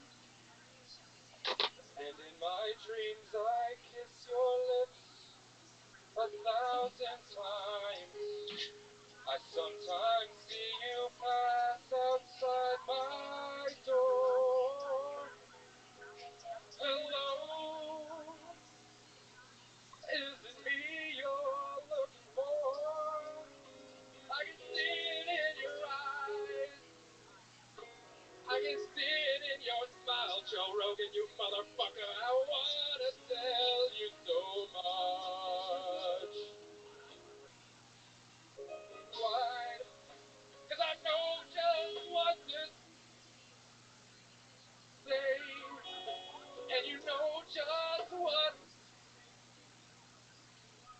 to do. You're all I ever wanted. I love you. Wow, look at that. Good. Hell yeah. Julian, I got good news for you. Yeah. We're not even going to try to call your father again tonight. I just got word Joe Rogan just adopted you. Congratulations. Yeah! Joe Rogan, everybody. Welcome to the family, son. I can't wait to eat elk with you, Dad. Oh, yeah. Jalapenos. It's gonna be great. Jalapenos. You got to work your way up the family line, though. You're starting underneath Marshall, so I love the dog? Fuck yeah. No, I'll take it. Let's try to call your dad one more time. What's happened this week? Have you talked with your mom about it? Were you like, Mom, Dad didn't pick up? It's been a stressful week, Tom. Tell me about it, Julian. He called me back the day after. No way. You didn't answer, did you? No, as directed. Like, and I just let it go to voicemail, sitting there like, fuck, okay. Did he leave a voicemail? No. I'm a little uncomfortable in your choice of shoes. Why's that? You don't like Vans? I'm confused. Jesus, Julian. Now you have two dads that don't want to talk to you. No. Oh, no. Yeah. Try to forget that. Yeah, that's alright. So, you ready to do this? Are we going to try it again? Call your dad. Yeah, we can do that. I don't, you want to talk to us? I need to talk to you. Sweet. Okay. So, like last week, guys, everyone needs to be quiet while he does and not say a word. We have to have him turn up the volume, put the speaker right on that thing. And you have to tell him he's on a podcast pretty early on. Yeah, like immediately or we go to jail. Yeah. Great. He's never spoken to his father before in his fucking life. This is Kill Tony. Live and on. Hello? Hi. Is this Daniel? Yes, this is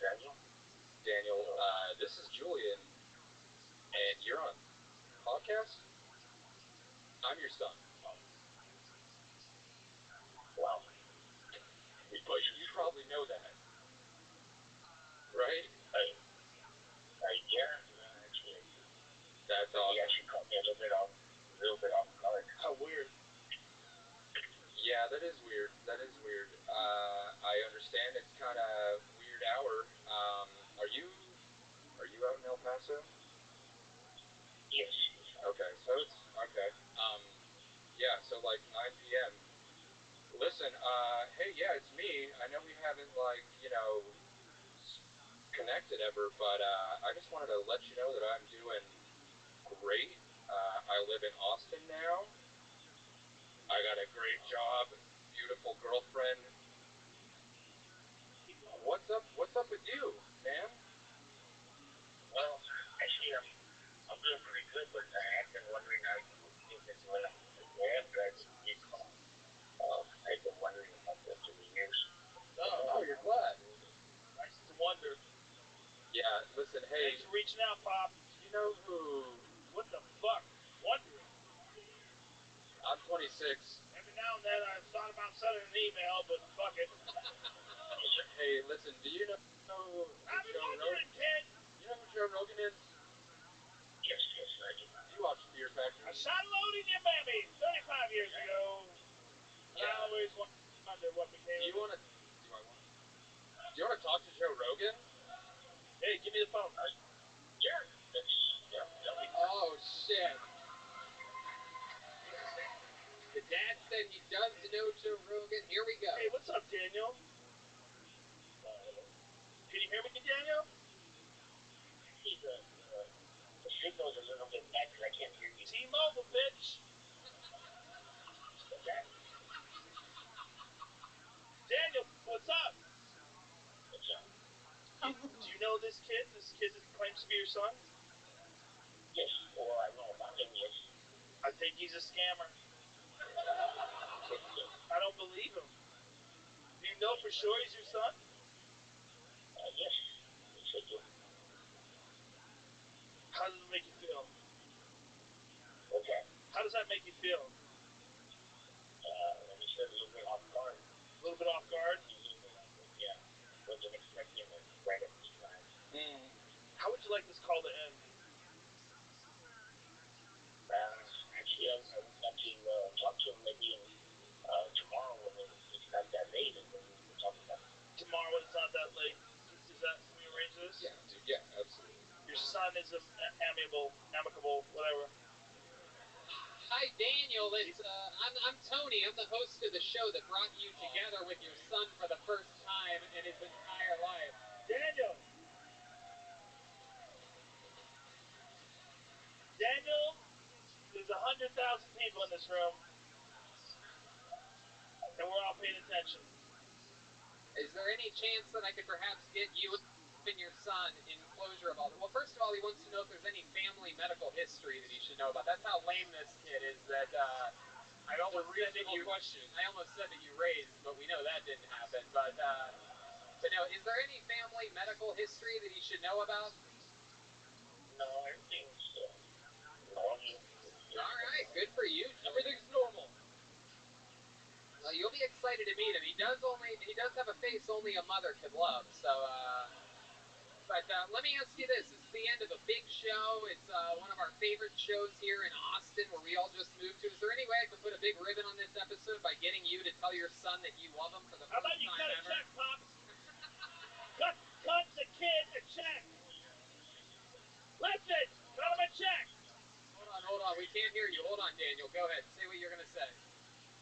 I said, of course I do, but I actually would like to maybe talk to him tomorrow and get to know each other and go from there. That sounds good. Gotta wait one more day for the I love you. How about a big hand for Julian's dad, everybody? Podcast history. All right, hey, buddy, I'll call you tomorrow, man. You can tell it's his real dad because he just called him buddy uncomfortably at the end.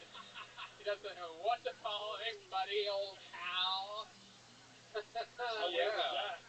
Fuck, huh? Was that? How weird was that? That was so weird. You know what's weirder is this feels like a fever dream because Joe Rogan's sitting here and I'm just like meeting my dad. Yeah, it's very weird, Joe, to answer your question. Yeah. That's awesome, man. Congratulations. Awesome. Are you excited? Very excited. Will you record your conversation tomorrow and send it to us? We can add it right now. No. Okay. Yeah. Let's take a picture of you guys hugging. Maybe. I don't For the selfie. He's First time you hug him, down. set the camera timer for 10 seconds. 9, 8. I mean, walking up to the Yeah. then walking back to the Just a time lapse. This is the first one. Make it the most insincere selfie ever. Yeah. What do you think your mom's gonna say when she finds out that you spoke to your father?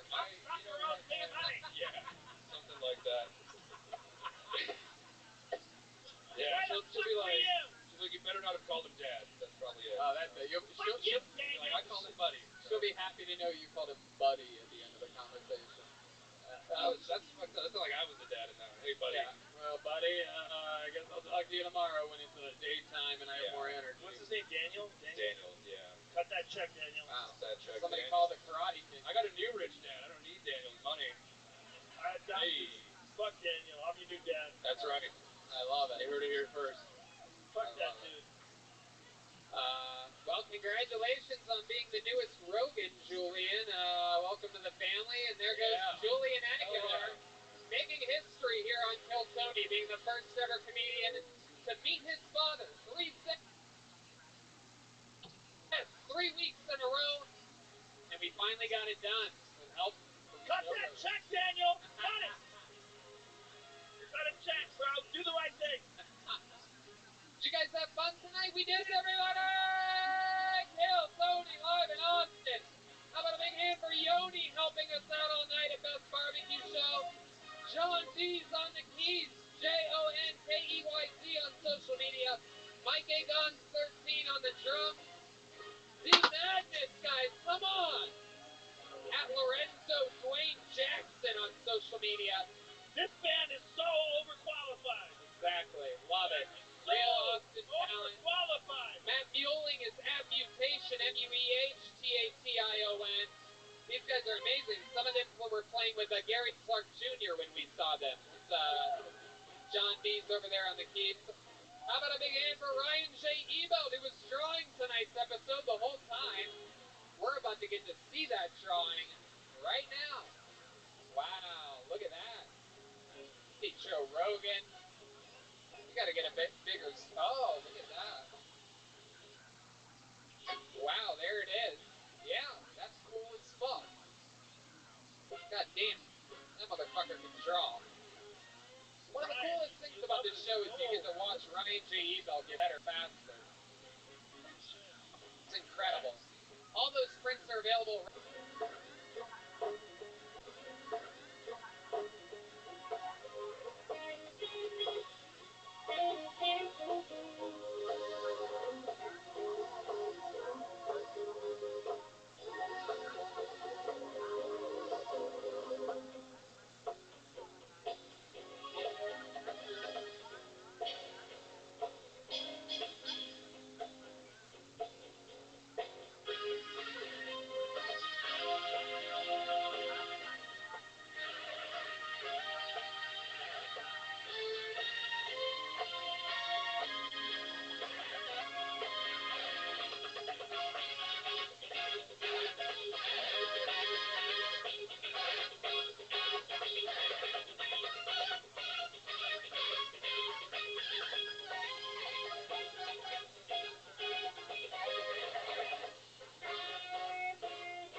everyone. Me? Am I the only one? Oh, yeah. Am I right? Me too. My new favorite everything. Fuck yeah. HEB. Definitely.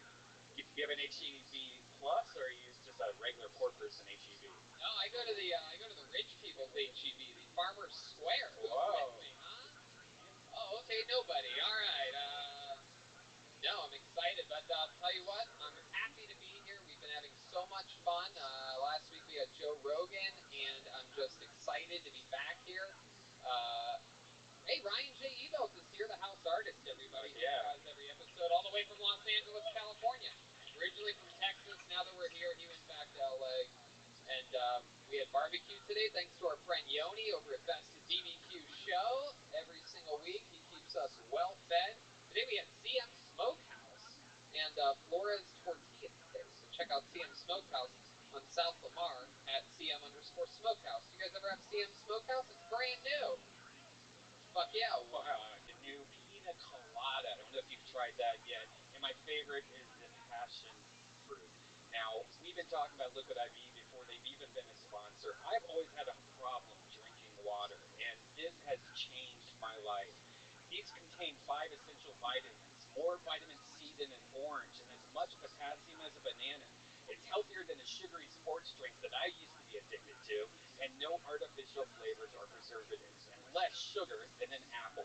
It's made with clean ingredients, non-GMO, vegan, and free of gluten, dairy, and soy. I'm telling you, I got off an airplane today, and it's another one of the areas where it's just incredible how well it works. Rehydration to the max. It's absolutely incredible. Again, this is a product we were talking about before they were even a sponsor. It's absolutely, and they're great people. They donate 3.7 million servings in response to COVID-19. They're donating them to hospitals, first responders, food banks, veterans, and the active military. And they've donated over 6.7 million servings globally. Grab your strawberry liquid IV or any one of their other great flavors in bulk nationwide at Costco, or you can get 25% off now when you go to liquidiv.com and use the code TONY at checkout. That's 25% off anything you order when you use the promo code TONY at liquidiv.com. Get better hydration today at liquidiv.com, promo code TONY. And we are back. Are you guys ready to start tonight's show? Very, very, very, very, very exciting. Guys, last week we had our first ever guest in Austin, Texas. It was Joe Rogan. I'm excited to announce that we have a guest here tonight joining us. Truly one of my favorite comedians in the world. Here all the way from his home in New York. Did a weekend in San Antonio this weekend. Hit me up, said, what are we doing? Are you doing? Let's have some fun, right? He stayed in Texas, extra time for you guys here tonight. I am so excited to have the great Shane Gillis is here. We've met some people that have been doing it 15, 20 years. Can't tell they've been doing it 15 or 20 years, but they have been. They say they have been. And some people are brand new. I'm excited about tonight's episode. A bunch of people signed up before the show, our largest turnout for sign-ups ever. People are stacked out on the sidewalk hoping that their name gets called. And probably a few people in here signed up tonight. If I pull your name out of the bucket, that means you get 60 seconds uninterrupted to hear the sound of a kitten. That means wrap it up then, or else you're going to bring out the angry warehouse district bear. That's what it sounds like. Beautiful. Is that loud out there? Is the sounds loud? It doesn't really feel loud. It doesn't feel powerful. It needs to be... There you go. Okay, I guess that's better. You guys ready to start tonight's show or what? Anything can happen. Hey guys, how could I forget? How about a big hand for the fucking Kill Tony band, huh? Am I right? Sean Dees, Matt Mueling, Steve Madness, and Michael Gonzalez on the drums. He's got great food recommendations. This guy sent me to Poldo's South. Hell yeah. Hell yeah. If Steve Madness likes it, you know that means it's the best tasting place. He likes the scenery, ladies and gentlemen. He's blind, everybody, if you're wondering. Like, oh, does he just wear cool glasses? No, he's not from the future. He's blind. He's Blade. All right. You guys ready for this? Huh? I'm going to pull a name out of the bucket. We're live in Austin, Texas. Let's see what happens here. Ladies and gentlemen, your first comedian getting 60 seconds uninterrupted, and then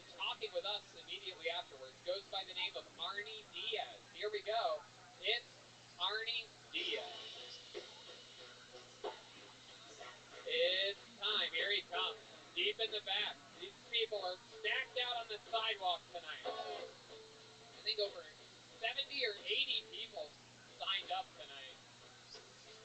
Unbelievable. How many of you have already had the coronavirus? Let's party. Here's Arnie Diaz. If you look at me, you might be thinking two things. One thing, maybe his dad owns a gas station, or his father works in a gas station taqueria. I'll tell you what I am. This fucking beard, and this nose, and this skin is either Inca, Aztec, or Mithila, some kind of indigenous to this continent. And this beard is either French, Irish, possibly Norwegian. But on my passport, my United States of America passport, it says born in Texas. I am the living embodiment of the Six Flags. You must be this tall to ride. Racism. It is stupid to believe that racism will ever go away. It is ancient. It's like herpes. Most of us have it. I don't. But if you get cold sores, you have herpes. Also, also what? My name is not Arnie. Oh, it's okay, Arnie. I don't really give a fuck what your name is. Yeah, right on. Hey, Thank you. How about a big hand? Wait, you want to go by your real name? What do you want to do here? No, Arnie's the name. It's just, okay. Is that your closing line? Arnie's not your name? Did I interrupt you? Or are we starting the interview? I can't even tell. Because I told you to go ahead with that last thing. When I hear someone with your type of energy go also, and then get the cat, and then stop, I'm very disappointed. I thought you were going to put a big ribbon on this whole fucking thing. Bring it all together. Damn right, I fucked up. Both Shane and I were laughing throughout your set. Pretty much not at what you were saying at all. Alright. Something about your energies up here. You're like an arena act or something. You're probably like, you know that Will Farley motivational speaker? You're like, you're like, I live by a Rio? I live down by the Rio? Like a Southern Baptist priest. A lot of physical movements. You're like a Dane Cook who looks like an actual cook. Well, I grew up in that town. You are a cook? No, I'm not a cook. Oh. I make sandwiches for a living. Really? Where do you make sandwiches at? I work at an Italian deli in Dallas. Wow. Do you make sandwiches like you do stand-up, just fucking moving all around with different things, even though it could be all right in front of you? If it's busy and it's lunch shift, yes. Wow, busy lunch shift. Yeah. Hell yeah. How long have you been working in delis? Just 2 years. Okay, what were you doing before that? Well, I'm actually a wedding photographer, but since COVID hit, stuff is not going good. Imagine this guy just did every shot of the wedding, trying to take pictures. Unbelievably physical. There you go. How long have you been doing wedding photography? Just about 3 years. You ever get laid at one of those weddings? No.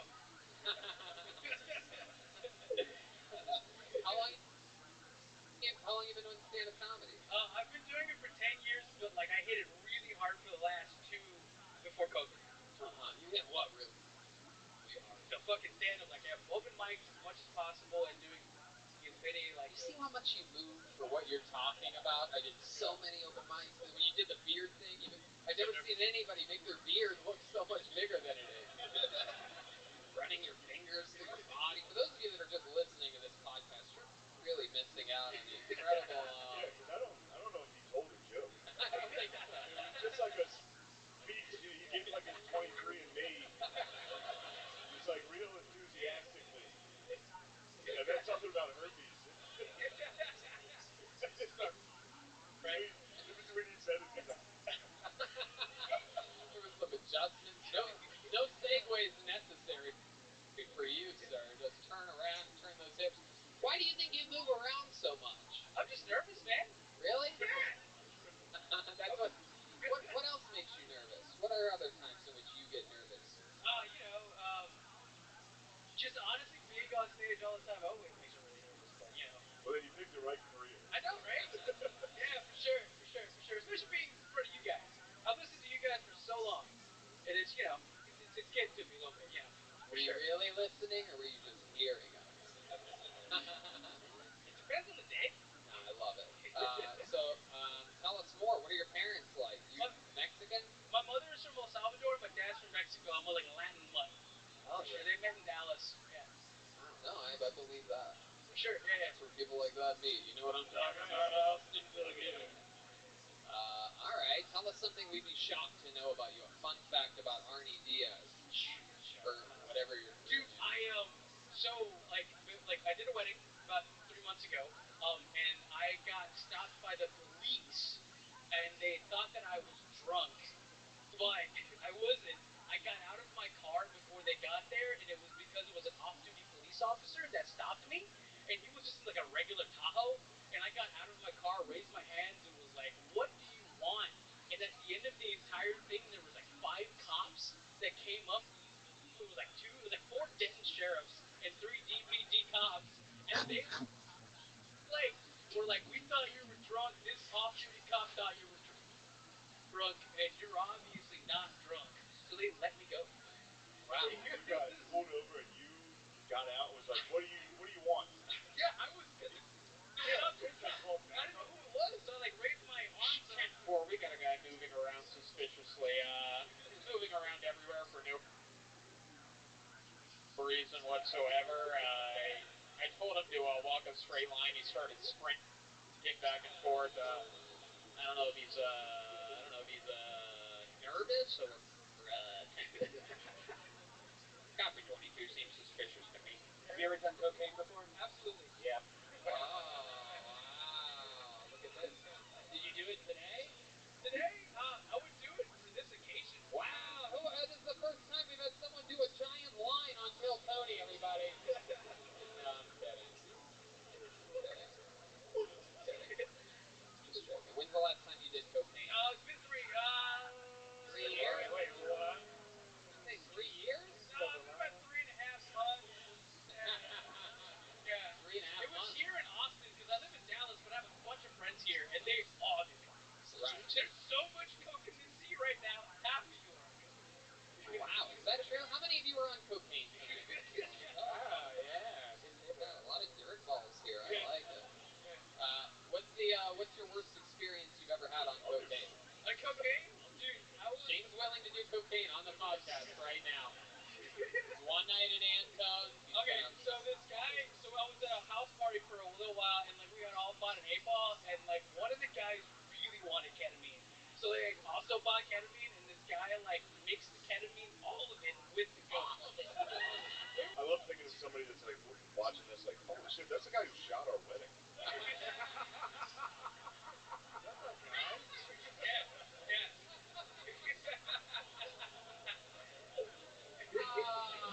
Absolutely. Because he's fucking brown.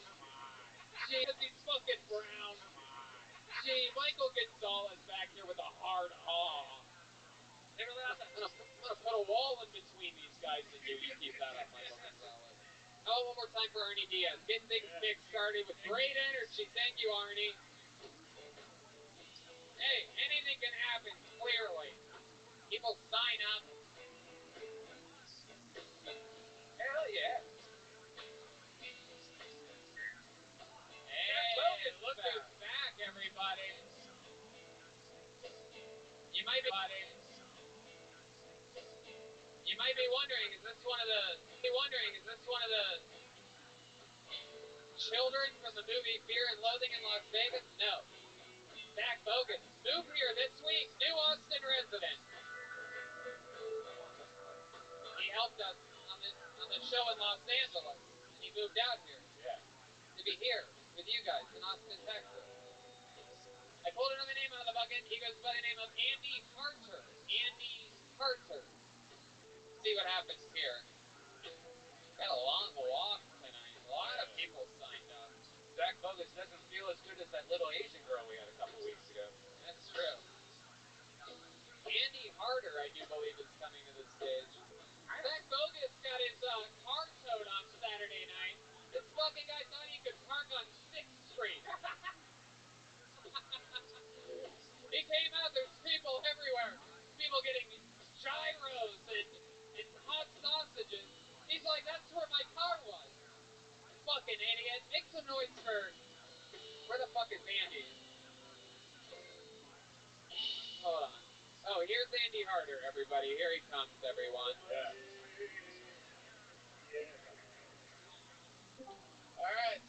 Welcome. Just came here from Seattle. How are you? I fucking had it with Seattle.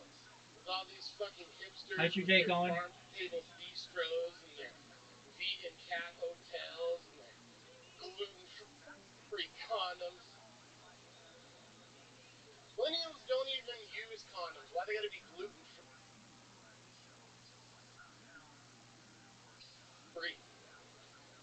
I didn't even think you're supposed to eat condoms.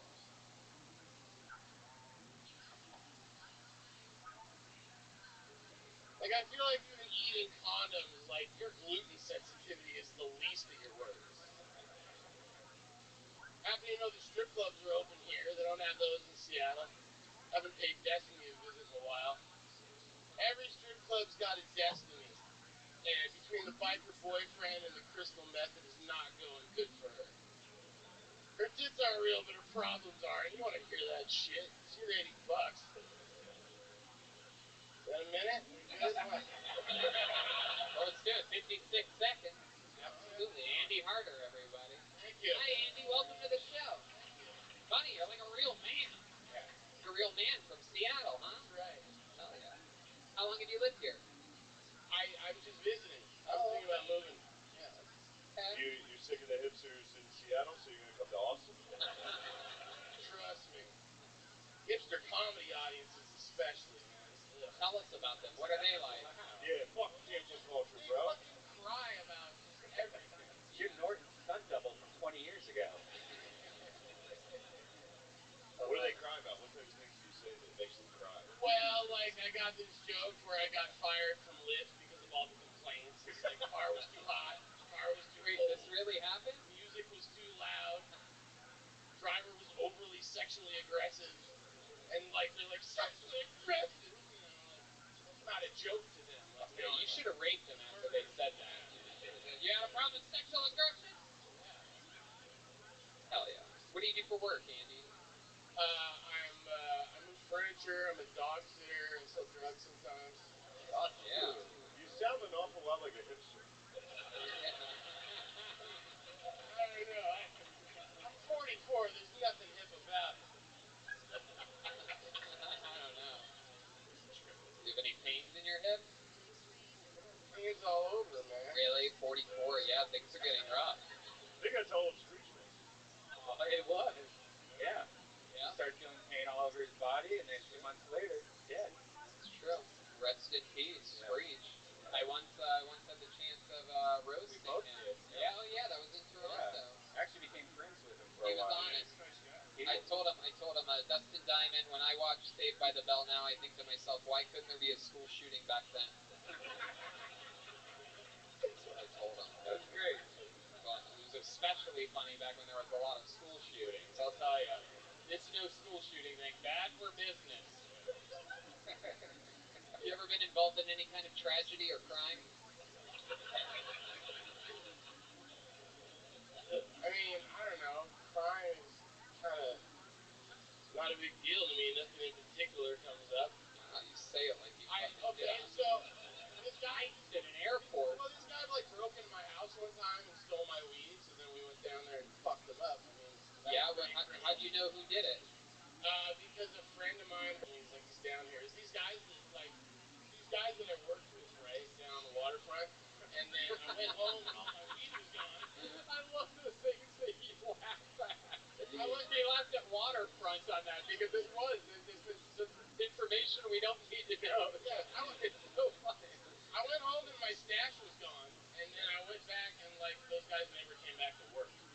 So it was kind of, I don't know. It was So you awkward. look like you're into like small print. You look like a guy that Batman would beat up in like the beginning. Yeah. The beginning of the movie, Batman would beat you up down at the waterfront. For sure. Hell yeah, man. Do you have any special skills or talents or anything like that? For some reason, I feel like you have a little special passion for something. Am I correct? You have some trophies on your walls or something you want to tell us about? No. I don't have a funny answer for that. No. That's very I've funny. spent my whole life failing at everything, and that's why I have to move furniture and be a dog sitter. What have you failed at? Well, I only made it 2 semesters into college. That wasn't working out. you named your resume of the jobs that you currently do, I had you at 0 semesters of college. So Yeah, well, you went a lot farther than any of us thought you did. That's pretty cool. I hope so. That's it? That's the only failures? 2 semesters? Well, he's failed at making a well, goatee then on I've his been face. fired from like. Yeah, when you said that cake too. when you said that you stole your stash, I didn't realize you were talking about your facial hair.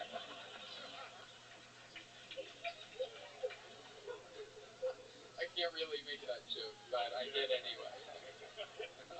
You do have some light colored facial hair. Well, it just looks like today you were like, you know what? I'm gonna shave, but I'm gonna start growing this goatee out. Like today, this is like what? How many days is that goatee right there? I haven't shaved this off in like 20 years. Did you see how he pointed his middle finger at you? I know. I saw that. I haven't shaved in a while. That's some gangster shit right there. It is. That's the kind of guy. That's the kind of furniture mover that'll beat the shit. Oh no shit. Yeah. Poor guys. Wait, so you haven't shaved since your second semester? This goatee could be the root of a lot of your problems. Right? Yeah, get rid of it. I'll take it to heart. Andy, did you leave a girlfriend or a wife back in Seattle? I actually sort of just got dumped. Oh, really? Yeah. How long were you in a relationship for? It was like 6 weeks. 6 weeks? Wow. How do you get dumped after 6 weeks? What happened? Did she find out anything about you? I don't know. Women in Seattle are always looking to upgrade. You know what I mean? So I got So she got upgraded 3 from me. semesters. Yeah. 3 semesters. They're always looking to upgrade. Have you ever been someone else's upgrade? Has there ever been a girl that's like, I'm so glad to be with you? I was with a guy that just had 1 semester at college. Absolutely not. No. So you're thinking about moving out here? Yes, I mean, I'm down here checking it out, trying to find a place. That's great. Awesome. Yeah. Well, you know what? I think you could get a lot of work here, moving people's furniture, and a lot of people moving here. Welcome. Business is booming. For furniture. How are you?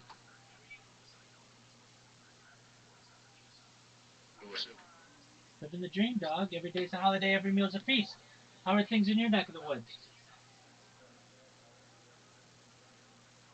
What's up? Hello. How'd you find out about me? My friend passed me your Discord about me. Well, welcome. You're free to. Yeah, feel free to hang out. We're just watching Kill Tony, which is the largest live podcast in the world.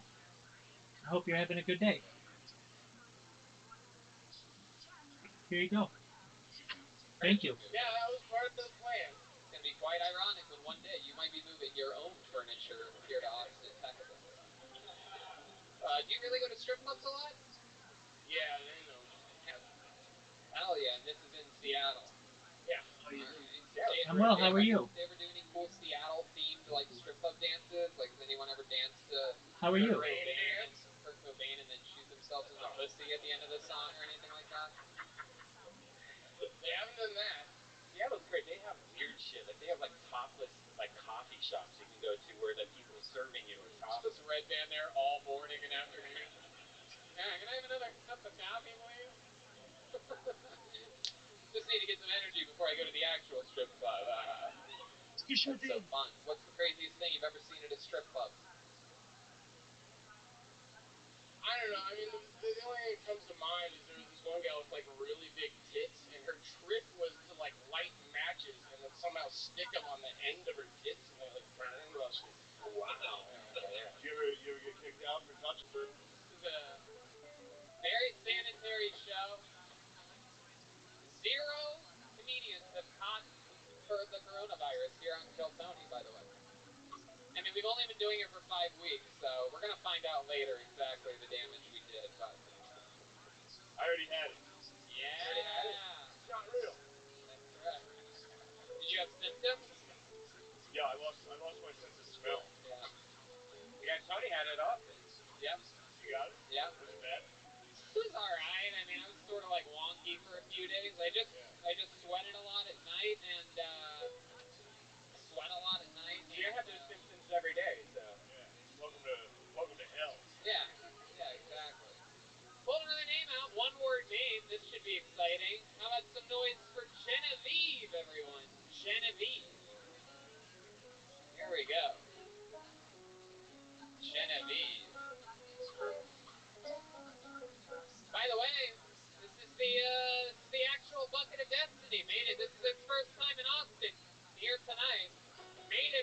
Angeles, California this week. This was made by the legendary Ichabod. Is he still alive? There's rumors of his death. Ladies and gentlemen, here she is, Genevieve, everybody. Make some noise for me. I just got fired. Hey! Yeah, the place I work was crazy as hell. You get some Trump hat supporters in there buying Bibles, but then they'll have a wild email like hotfuck69@gmail.com. I'm like, it was so negative. Like I went in the circle to all my coworkers. I was like, please, somebody say something positive. My coworkers say, hey, my pussy tight. My manager used to make noises and shit like. I said, what the hell is that? He said, that's the sound I make when somebody's being a vagina. First of all, you think I go down the rant like that's toxic masculinity. How dare you use the vagina in such a way? Masculinity. How dare you use the vagina in such a way? Actually, my first thought and question was, is that the sound that it makes? Just saying, I've had one for about 30 years now. I've heard like a plop, plop, plop. Maybe like a squish, squish, squish. Maybe like a from a queef, you know? Wow, Genevieve. My goodness. With an ultra tight 60 seconds. I love it. Nice to meet you, man. Hell yeah, nice to meet you. How long you been with stand-up comedy? I've been doing it for about 5 years. I'm from the Detroit scene. We moved down here because y'all got freedom. Yeah. Hell yeah, absolutely. Free at last, free at last. Kind of like a male nurse, you know? You assume I'm gay. Hell yeah. Anything crazy ever happen out there? Hell yeah, I used to get mistaken as a prostitute. Oh, shit. You're lot lizard energy. I can see I have lot lizard energy. Yeah, I just went to go pee and then the police pulled up and was like, "Are you okay?" I was like, "Yeah, are you okay?" Still in the top. Are these bits or is this how you? No, that's my life. When you drive semi-trucks, when you pee, do you have to stand up? Do you have to stay standing? I have to. There you go. Made a feeling. But that's just because my dick, you know. Right, exactly. 100%. 100%. How long have you and your boyfriend been together? For 3 years. 3 years. And you guys met doing stand-up? Yeah, in Detroit. I love it. Where at in Detroit? So we met at a club called Punchline. It was ran by Melanie Hearn. She's done Kill Tony May, Women That Belly Room. I don't know all the women. Sure. But yeah, and Heather J. They are they're like junior, senior class. What do you love about Austin, Texas, now that you've been here a little bit? Man, you know, I stopped eating meat for a while, then I came down here and I had briskets. Oh, yeah. Fat on the briskets. Yeah. Is that a white girl that yelled, "Yeah, girl"? Was that a white girl? There's one of these bulimic cokeheads in the front right here, yeah. I don't like brisket. The toilet eats it 10 minutes later.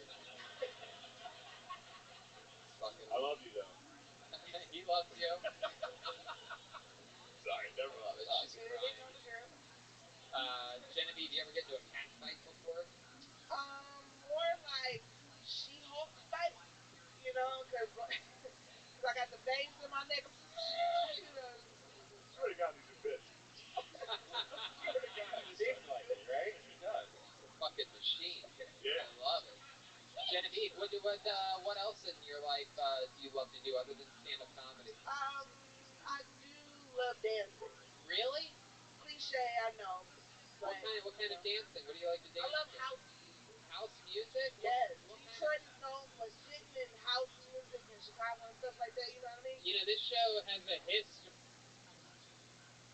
of, oh shit, look at this. Michael Gonzalez. How many of you want to see her do a little dance for you guys, huh?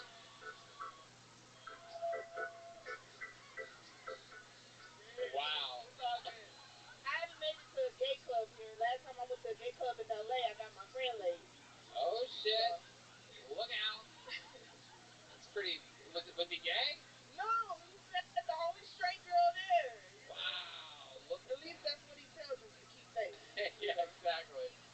You got a little bit of nerd in you, a little like anime.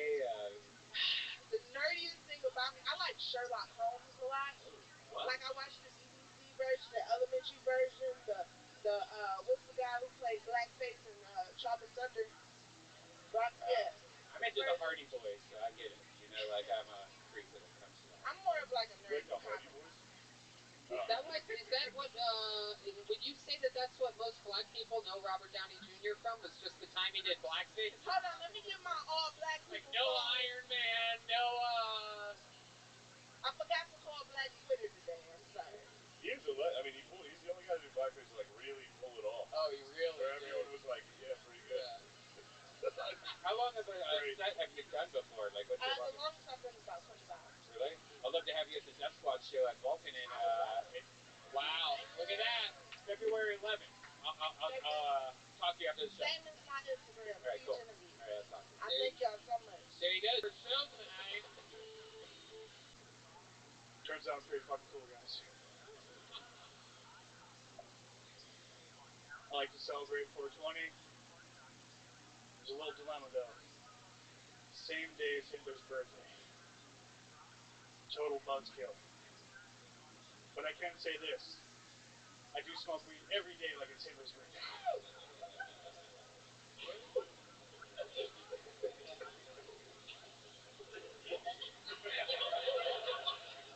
I've been Colin Polster. Thank you very much. There it is, a minute from Colin Polstad.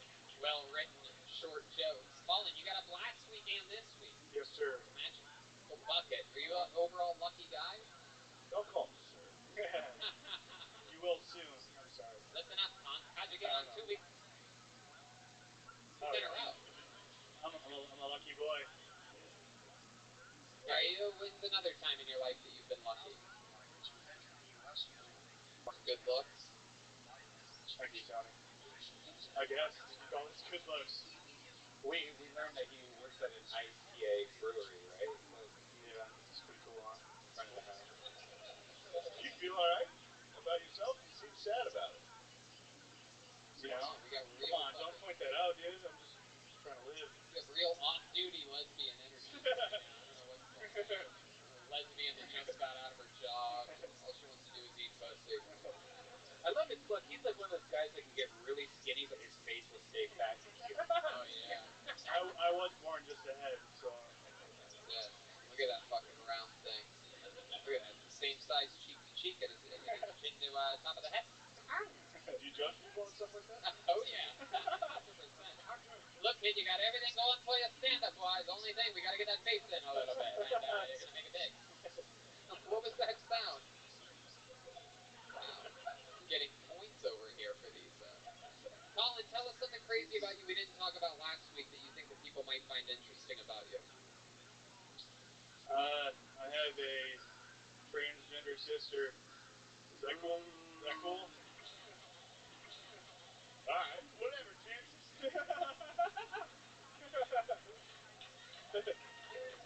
Absolutely.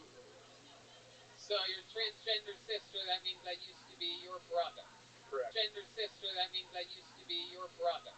Correct. Right. How long's that been going on for? No. Never knew. We thought she was going to be gay, so no. Never knew. We thought she was going to be gay, so like it was kind of obvious, but not that obvious. Has she let you like look at it? I mean, I don't want to see that. Are you sure? You don't want to see? Come on. What about like Christmas time? There's a little something under the Christmas tree. Smells a little funky. Oh, you guys, the crowd, they're really heard about it. I know, it's wild. Even if we were saying the funniest things in the world, I know, it's wild.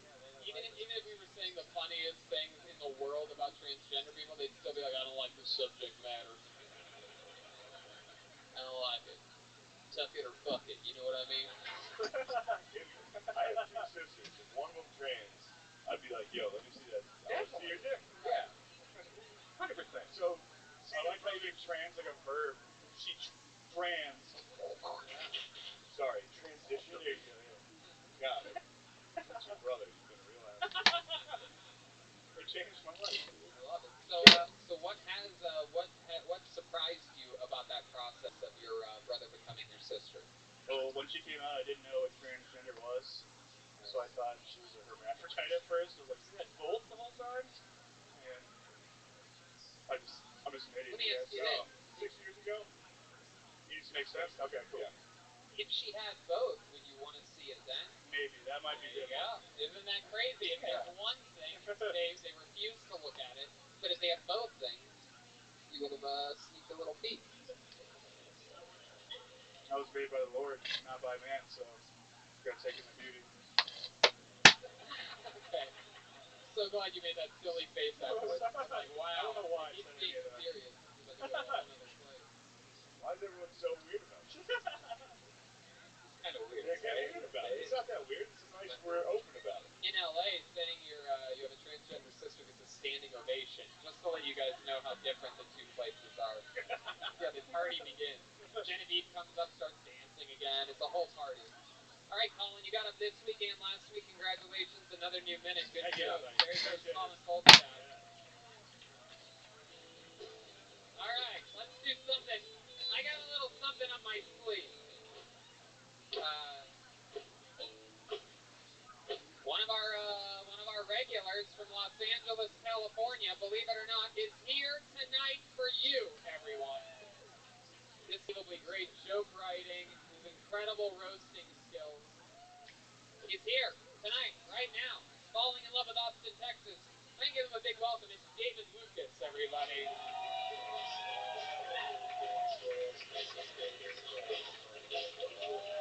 Wow, it really is him. Come on, David Lucas.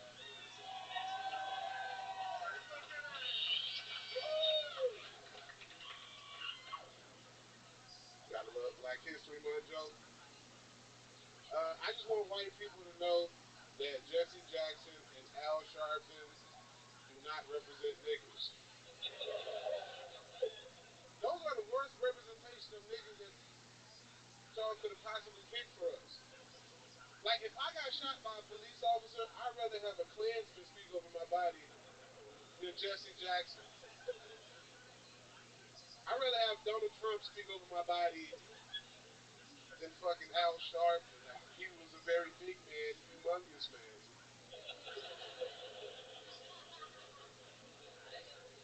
Why is it that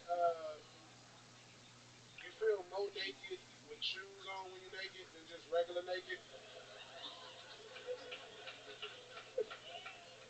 Like, being naked with shoes on feel naked as fuck. Like, you feel nasty. If you just regular barefoot naked, it just feels regular. Like, Fuck yeah. David Lucas. Yeah. Welcome back. Here he is. Hell yeah. What's up, man? Looking good. Got the same hat and everything. I love it. So you're dressed like a dildo mechanic. A dildo mechanic? Why would you say that? There's no such thing, people. Why are you laughing at that? Why are you laughing at me being a dildo mechanic? Anyway, bring a dildo down. I'm in the shop. I'll get it all tuned up for you. I just put it in my mouth and it comes out perfectly molded. I love it. Hell yeah. So what have you been doing while here in Austin? What'd you do today? I worked out. What? Yeah. This is about What? Bro, I could probably do like 5 push-ups, dog. What? Are you talking about the dessert tree?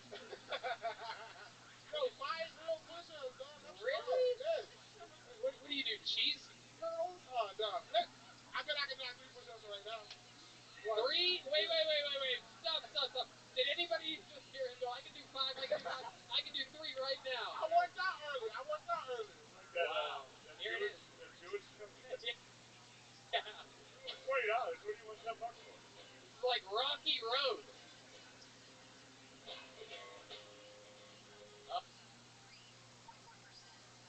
Oh my god.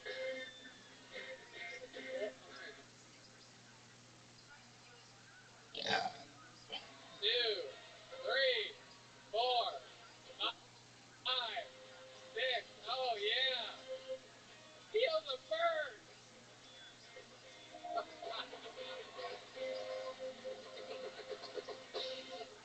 My god. Man, I just lost 2 pounds watching that. Hey, bro, I'm a fat nigga with street. My goodness. What other kinds of workouts do you do? What do you do, like pizza box jumps or You do dildo skips. Oh, come on.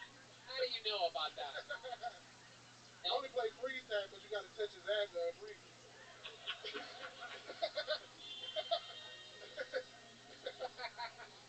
I don't freeze till I feel that breeze. You know what I'm talking about, people?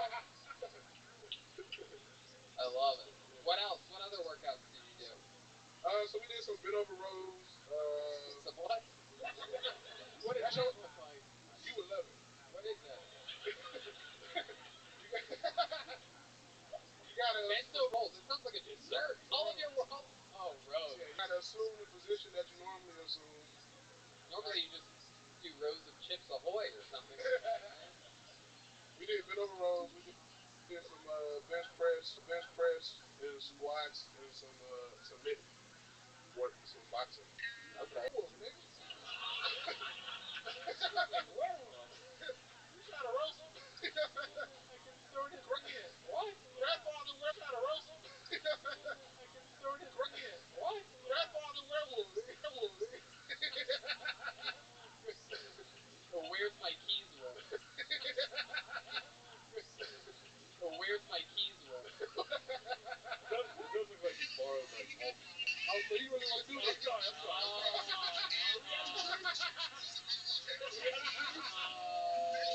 Opening the can of worms. Oh, yeah. You look like that nigga from the Pilgrim. We had, the cake on the stage.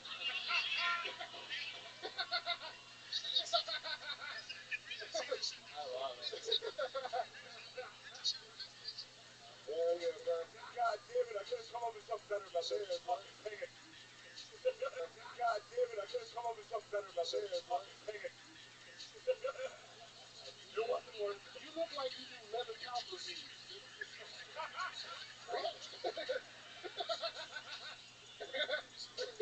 He actually does. I've watched some of those videos lately. I've been watching leather couch reviews. That is exactly. Sometimes I'm watching leather couch reviews and I'm like, is that Shane Gillis from Matt and Shane's Secret Podcast? But no, the incredible thing about David, he normally wears ripped jeans. He doesn't really have a choice in that matter. But the new thing is this camouflage fishing hat. Yeah, I love this look on you. See my braid? Oh, okay, I guess so. Oh, Oh, hey, this is nice. Oh my God, look at those candy cornrows. You got a headache, man? That camo hat on you look like Forrest Plum. Oh, God. You look like a... What do I look like?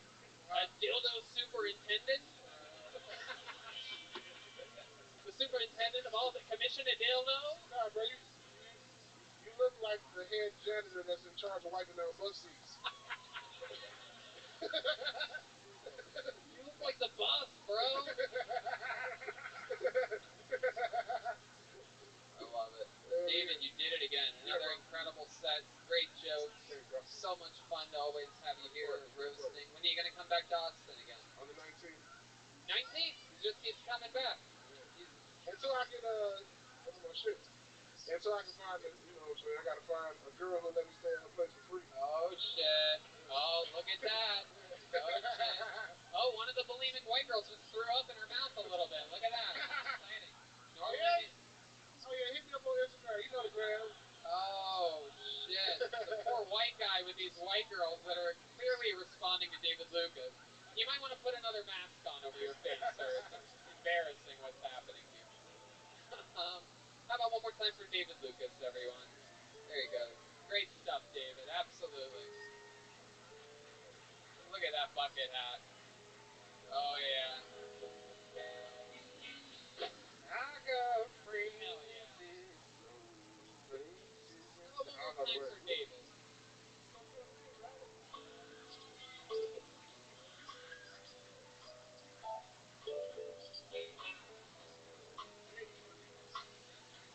Alright, little change of pace happening here. I can tell just by the name that this person's going to be different than David Lucas.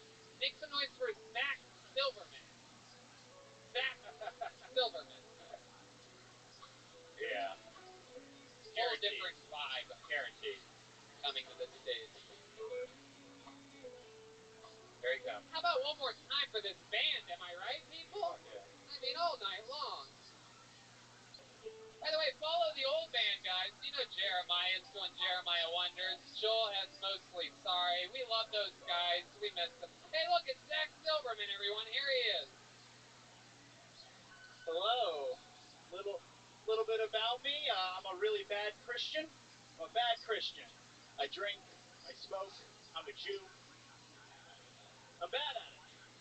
My name is Zach Silverman. I'm a Jew from New Hampshire, just like the great Sarah Silverman, and if you know him, my Uncle Marv. And, yeah, guys, to tell you the truth, I'm actually only half Jewish, but trust me when I say that in New Hampshire, they round up. A lot of people drinking here tonight. That's great. My drink of choice is a cocktail called the Black Eyed Susan.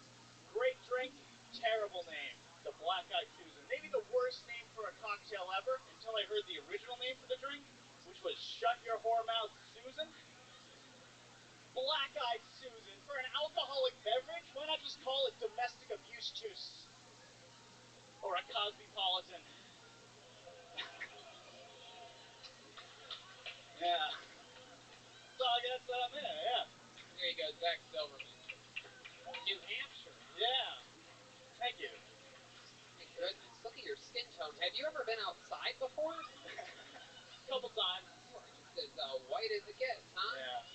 That's truly ghostly. You don't like fat faces or pale? No, not at all. You think you're pale? You got those rosy red fucking cheeks brought to you by fucking Bud Light. Jesus, you're like fucking David Lucas compared to this guy's skin tone. My God. So Zach, how long have you been here from New Hampshire? So I went to college here and then moved back to New Hampshire for like 3 years, and then I moved back here like 2 months ago. Huh. Yeah. You went to Texas? I went to St. Edward's University. Wow. Yeah. Go what? What's They the only mascot? It's a hilltopper, like a goat. What? Yeah. It's as silly as it sounds. Wow. Do you guys have sports? Yeah, club sports, yeah. Club sports? Yeah. What does that even mean? Like you pay money to play. Wow. What did you play? Rugby. Get the fuck out of here. Yeah.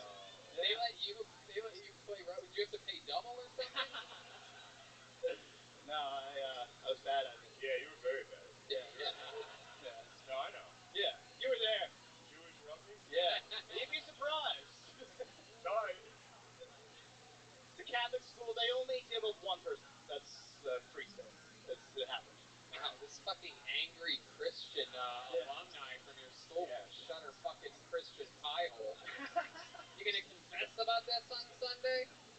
No, it's been 3 weeks. I couldn't shut my mouth at Monday's Kill Tony episode.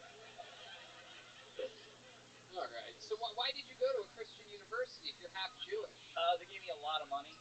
Oh, the Jewish answer. Wow, that makes a lot of sense. My goodness. Wow, look how he naturally dances to that. You can tell he didn't even want to, but he couldn't help it. Wow. Oh my goodness, that's incredible. He fucking lives for this shit. What's the most Jewish thing about you? Tell these people. Probably my name and the fact that I got swastikas drawn on my car in high school. That was pretty Jewy. Oh wow, in high school. Did you go to a Christian high school? No, public. Oh yeah, those the normal people. Yeah, they'll get you. Right. Okay. You said you're half Jewish? That's your dad? That's my dad. Right. And your mom's what? Protestant. Okay. Yeah. Well, you almost called her a prostitute there. That's what I was thinking. A prostitute, black prostitute. Second. I love it. What does your dad do for work? He's a teacher. Really? Yeah. What's he teaching? He teaches wood shop. He's a Jewish carpenter. Yeah. Wow. Okay. Wood shop. Yeah. Hell yeah. All right, that makes sense. He's Jewish because he would shop if the prices went so high. Am I right? I'm excited about that joke. I think that's a real standout on this episode for me.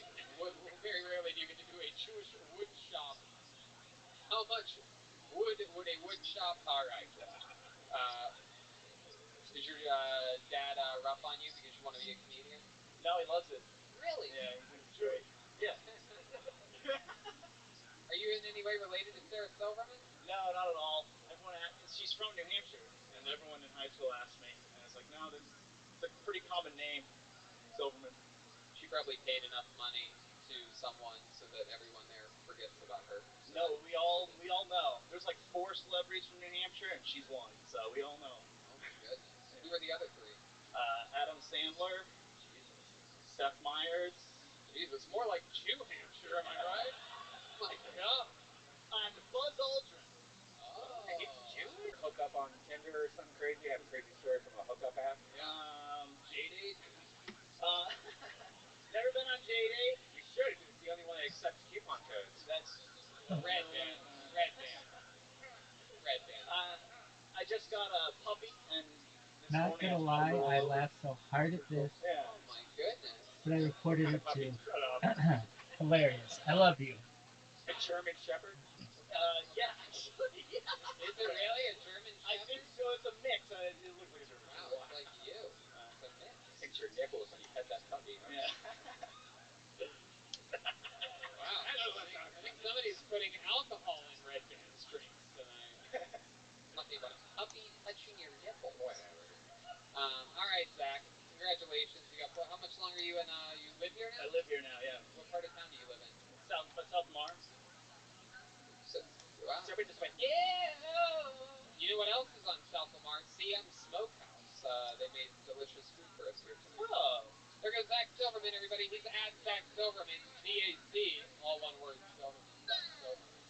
I laughed. All right, where's Zach Not Bogus? gonna lie. Where's Zach Bogus at? There he is. All right, ready to go. We're going to do a turnover here. Yes. I'm excited to bring up your next comedian, everybody. We're going to do something special. Before going back to the bucket, there's one guy from the first episode here in Austin 5 weeks ago. Brand new stand-up comedian, but I absolutely loved his style and his fucking look and delivery, and I wanted to see him write a new minute and come back and do it again. So I told him a month ago that in a month he can come back and have an automatic spot. It's been a month.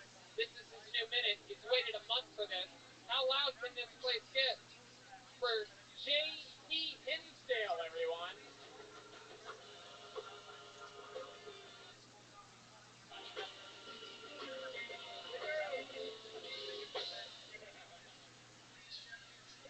Okay. When I was 8 years old, my mom's fiance took me and his son to go ride horses at his friend's ranch, and the first thing my mom's fiance's son did when we got on the horses was slap my horse on the ass. So my horse takes off running, right? And it becomes pretty clear soon that the straps that hold the saddle on are loose. So slowly but surely, I start to spin underneath the horse as it is running. Yeah. If that wasn't bad enough, and if I wasn't scared enough, all of a sudden I started to feel something poking me in the back of the head like this. Yeah, if you're not if you don't, you pretty much know what's going on. Basically, the friction of an 8-year-old boy rubbing underneath a horse made him feel something. And yeah, I wish I could tell you that the ranch owner got to me before the horse finished. I really wish I could tell you that. Thank you. That's so much. Yeah, J.T. Hinsdale breaking a microphone over his head at one point to he's getting down to pick up his inhaler. A lot of comedians drop the mic. Matt Schiller said he dropped his inhaler before his set. Very rare in the comedy world do we see that. J.T., I'm guessing that's a true story because it has to be. Yes. Anytime anybody says gamey, I remember the smell of horse cum. Yeah. Wow. And I figured, where did it end up coming? Pretty much all over me. Wow. Did you return the favor? Did you come back on the horse? No, I was locked in the, because look, I'm from LA. I was wearing LA gears, and people that ride horses know that you're supposed to wear cowboy boots. So the minute I had those shoes in, I was pretty much locked into the saddle. So I just had to wait until he was finished. I don't think you're ever really locked into anything. Okay. You ever go to amusement park? I love that. Okay is one of my favorite responses. I've never heard somebody from LA wearing LA gear. Like, that's a thing. Like, none of us do that. It is a thing when you're 4.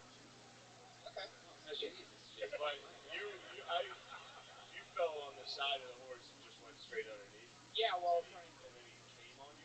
Pretty much. Pretty much. Yeah. It was a lot of cum. Yeah, it was. It's like a Teen Choice Award. It was like, yeah, I got slime. I mean, it was. There was weeks of showers that it just you never felt clean again.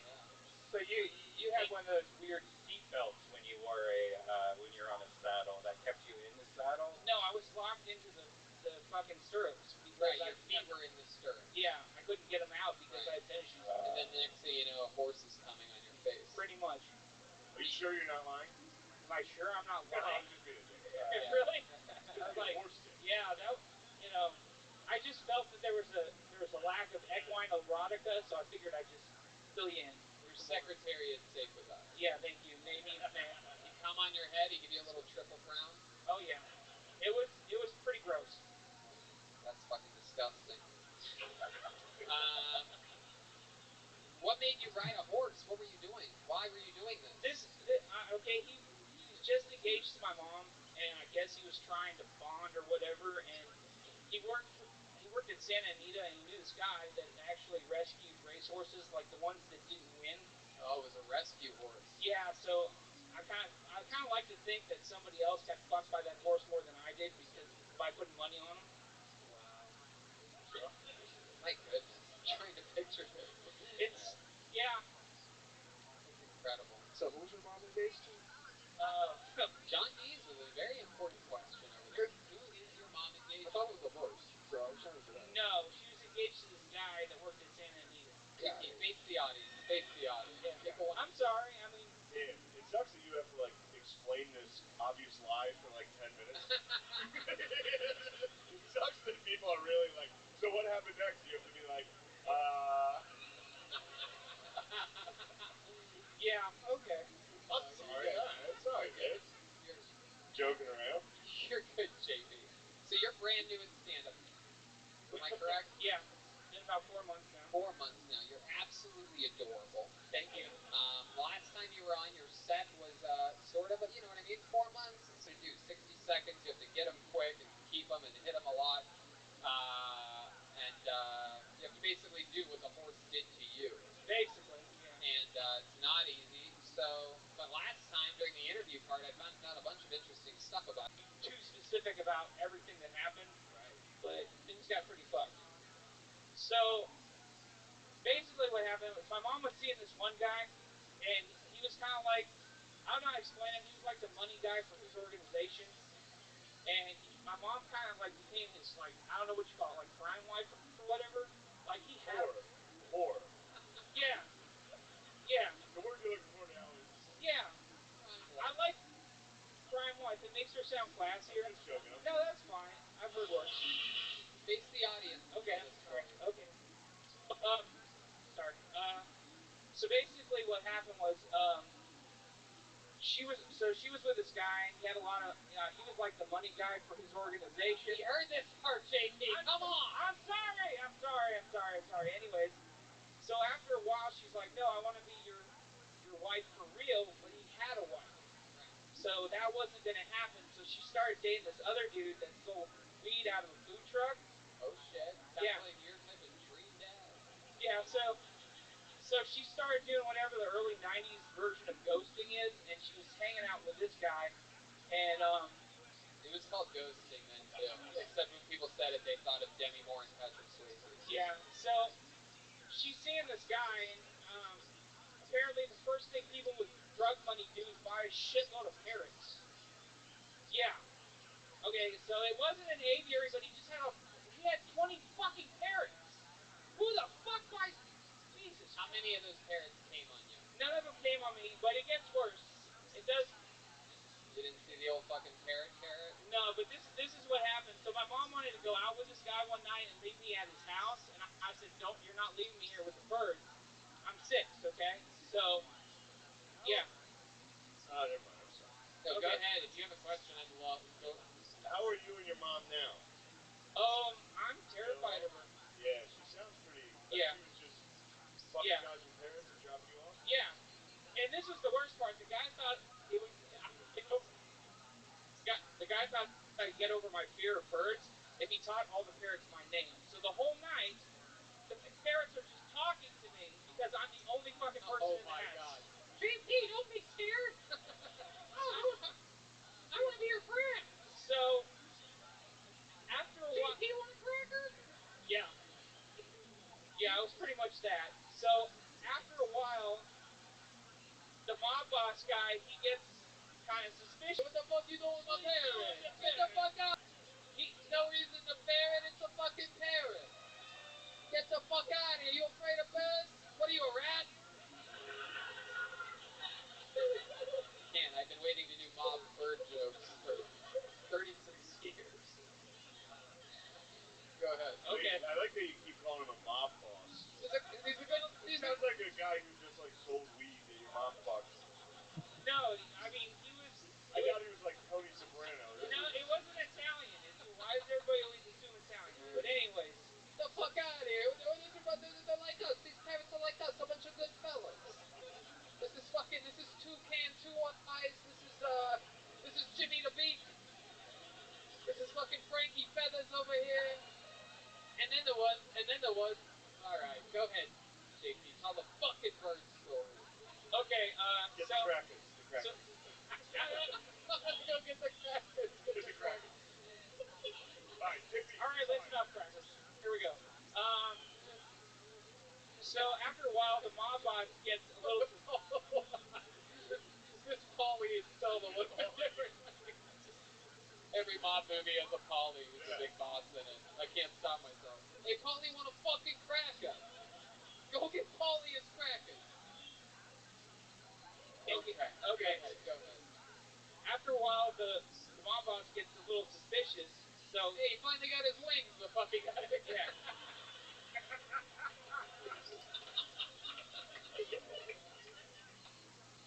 JP, stop breaking microphones on your fucking thick skull. Knock it off, JP. Okay. Jesus Christ. So anyways, the mob boss starts to get suspicious, and one day he just picks me up from school. Oh yeah, you know you're about to get fucking whacked at this point. No. Hey, I just wanted to give you a ride. What's wrong with that? Get in the back. Apparently. Now, why don't you sit shotgun, Tommy? You sit behind him. Grab the ice pick out of the trunk. Go ahead, Jake. Okay. I'm sorry, I've never had mafia birds Are you sure? before. Anytime I hear something new, I get excited. Okay. So he picks me up from school. Maybe. They all died. They're like, JP. Yeah. You fucking rat! The last thing they learned. You fucking rat! Yeah. JP. Yeah. Here's some of that too, JP. So, JP, for fucking starving. So you've been eating for them ever since. Pretty much. I've been eating my feelings. I've been eating my guilt. My guilt. Yeah. Hello. Yeah, parrots actually only live 48 hours without food. Oh, Yeah, like other birds. That's So, crazy. You guys could have bonded over that. Yeah. Awesome. JP also will die if he doesn't eat for 48 hours. It's true. Once I start losing mass, I'm fucked. Goodness gracious. Anyway, it goes on. Yeah, go ahead. Okay. So she goes back to him for a couple months, and I wake up one morning because I hear banging on the walls in my grandma's house, and I wake up and it's like I know it's like an hour after I'm supposed to go to school. So I'm like, what the hell's going on? So I walk over to my mom's room, and not only is she not there, but her bed is made like she's never been there. And yeah. And then so I'm still hearing banging, moving about the house. Someone's walking around the house, banging on the walls, just going nuts. Right. And I'm terrified. And all of a sudden, I hear the phone ring in the kitchen, and That's not even a bird. Red band. Okay, then the phone. I have a dolphin story. Just wait for it. No, it's okay. Go ahead. So I crawl over the phone because I'm like, I can call for help. So I pick up the phone. I'm like, Mom, somebody's trying to get in the house because it's her. And she's like, I know. It's George. I don't want to ever see him again. Tell him his shit's at the front door. He can fuck off. Click. Wow. And then what happened?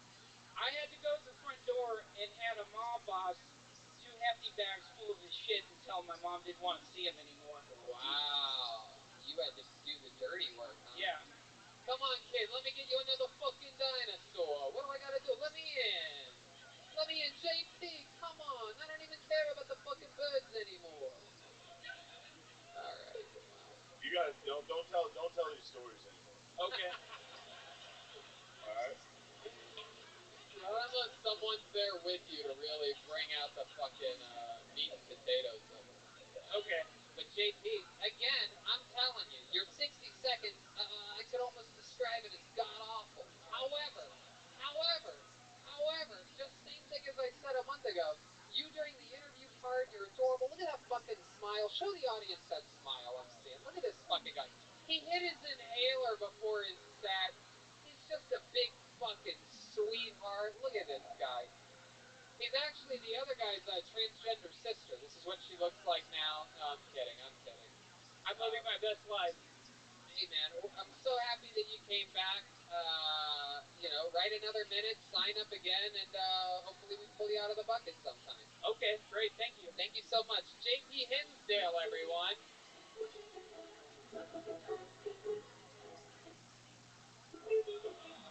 Whoa, what do we miss? Oh, he left you hanging? He left you hanging like you're one of his parents. Fuck him. Wow. My goodness. What a cunt. Okay, be nice, Red Band. There's many things to call JP. I don't think I can. Well, I just did it. How about one more time for JP Hinsdale, everyone? Mafia Paris. Can you believe what we heard here? Nope. literally unbelievable. Don't believe it. Guys, how about another hand for Zach Bogus up here? Like a healthy Jeffrey Dahmer, just fucking. You got that shirt at Pier 1. Alright, a little Pier 1 roast. Yeah. A rare Red Band roast. Hold on to the name out of.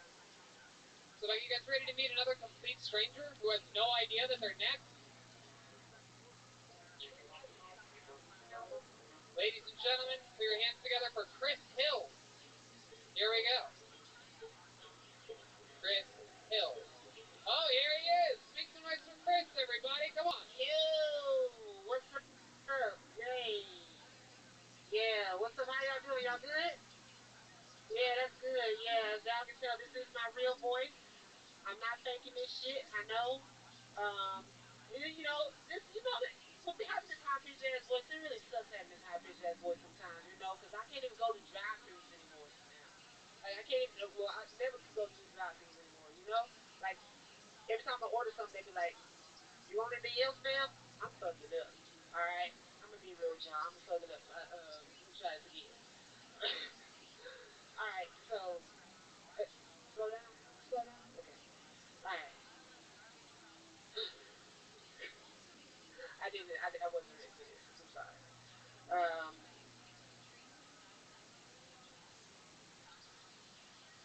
All right. As y'all can tell, y'all, I love music.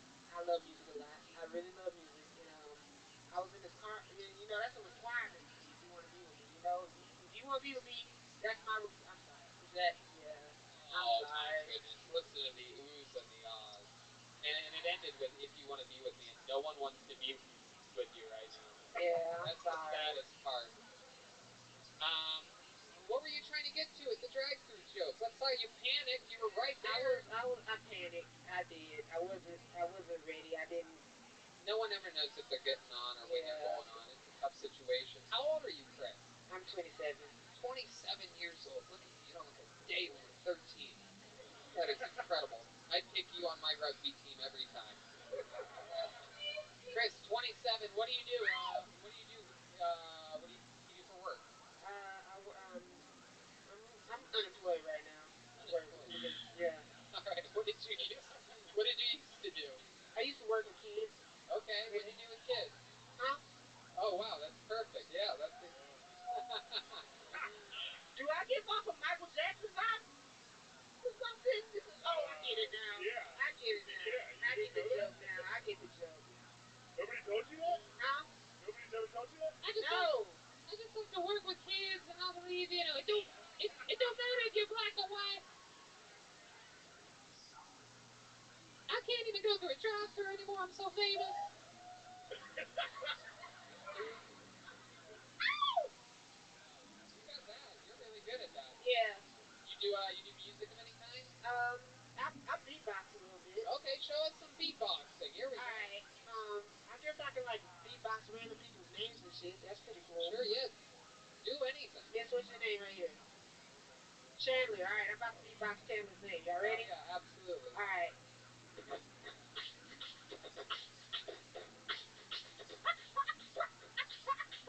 Chandler.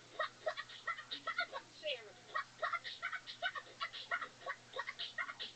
Chandler. Wow, look at that. That's incredible. Goodness gracious. I thought I heard a part in that beatbox where I thought the parrots came back to life. That was incredible. Faggot. My goodness, that is great. And all you had to do was throw in the word Chandler in there, and it was like a magic trick. Yeah, it's like a magic trick. It works every time. That's how you get them. That's how you get the ladies. I guess that's how you get the ladies. It's true. My goodness. Because they know if you can beatbox, you can eat box. That's it. That's it. Hey! Hey, the musicians go crazy. The beatbox. I should have started with that one. I should have started with that one.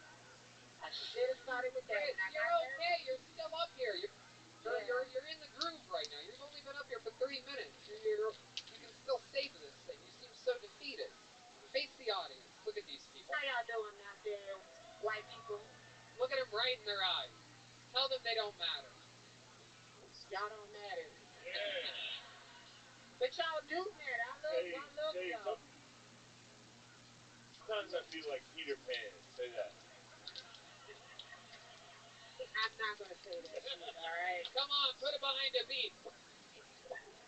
Bubbles had it coming. Peter Pan.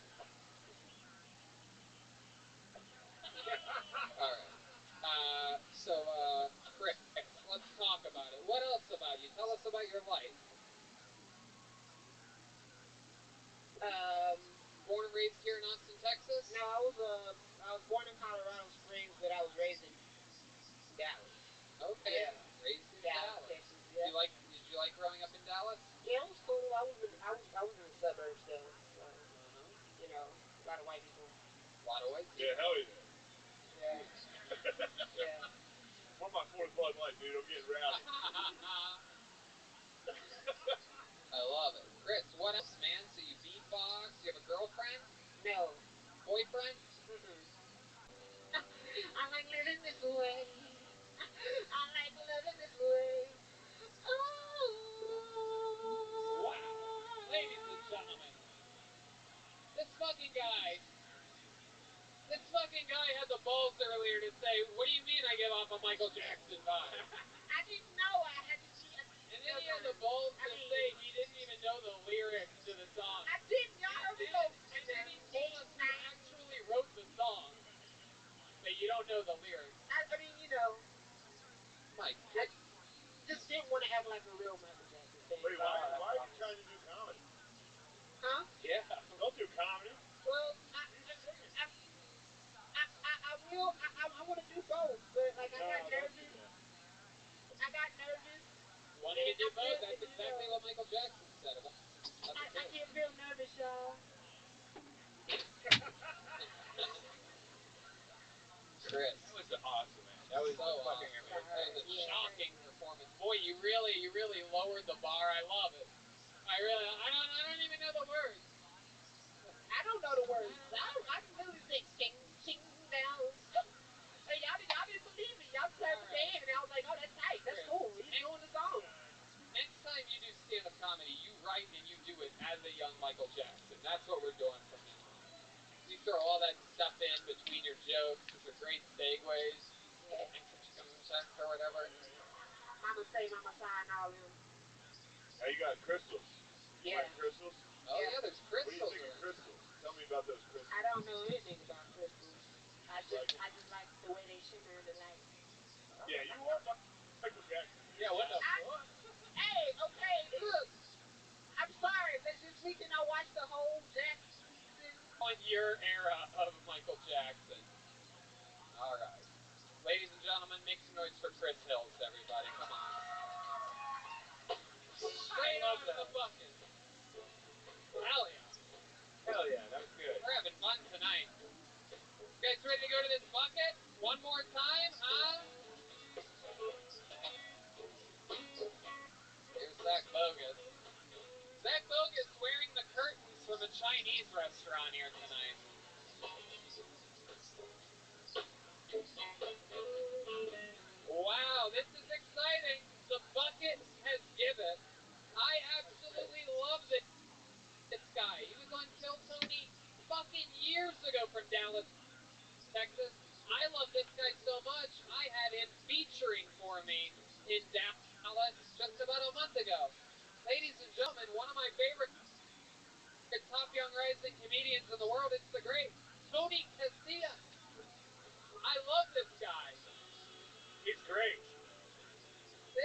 this girl in college, we hook up. A few weeks later, she comes over. She goes, Tony, I think I might be pregnant. I think the baby is yours.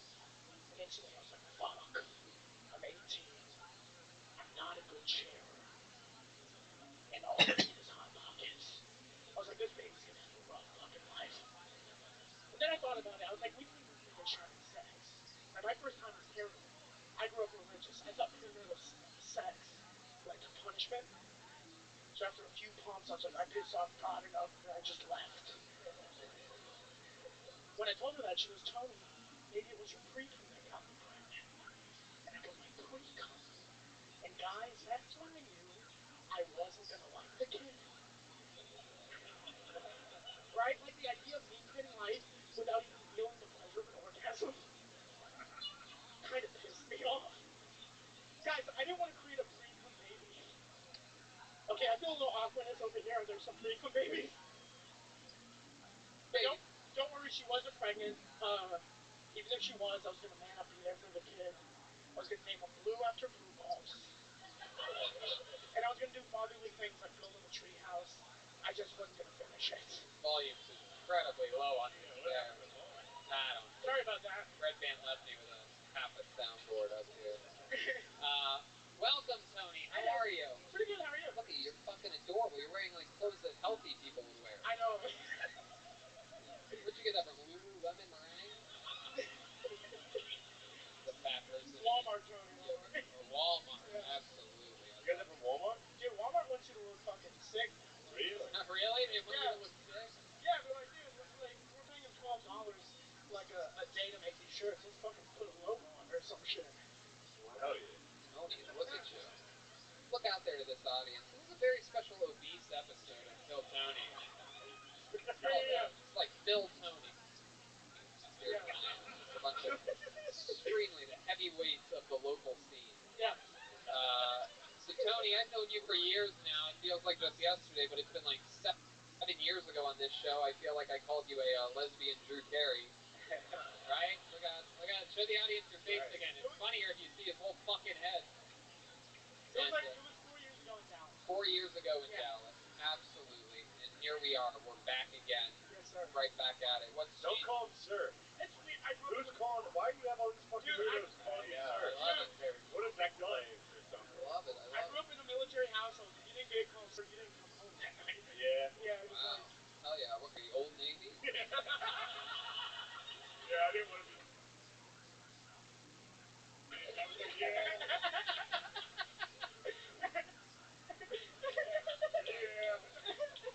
Goodness gracious. That color on you is just frightening. The audacity to say that, like, military life rubbed off on you in any way. It did not. Dude, my dad, a few Thanksgivings ago, my dad came up to me and he goes, Tony, I don't know what happened. I wanted to raise a killer in this household. I was like, dude, you let me sleep with a nightlight until I was 18. Yeah. Like, that's on you, bro. Yeah, that'll do it. All right. Yeah. So what type of military was it? He was Army. He went to West Point, did that, and then joined the Army. So what do you do? How do you make money now, Tony, when you're not doing stand-up? Right now I do a lot of photography or like video editing. Ooh. Damn, your dad probably thinks that shit's so gay. Oh, okay. Holy shit, dude. So where did I go wrong? I'm not the photographer. This past year, because shit's been going crazy, I did some OnlyFans shit. Like, did the So your nipples? I took pictures for OnlyFans girls. My dad's like, oh, that's cool. He's like, who's this girl? I was like, oh, she's a stripper. And he goes, your boss is a stripper?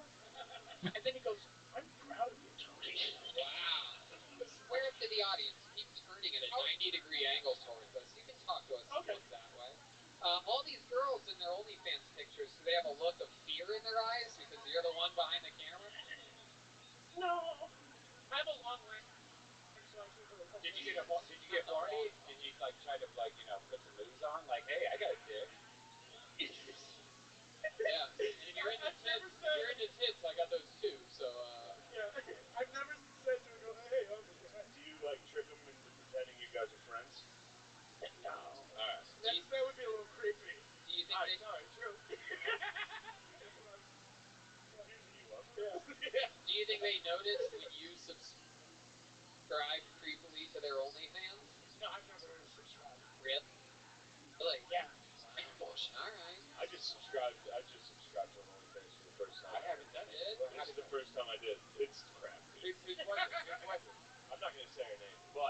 Mystery Gomez. But imagine this: ladies deciding what porn is.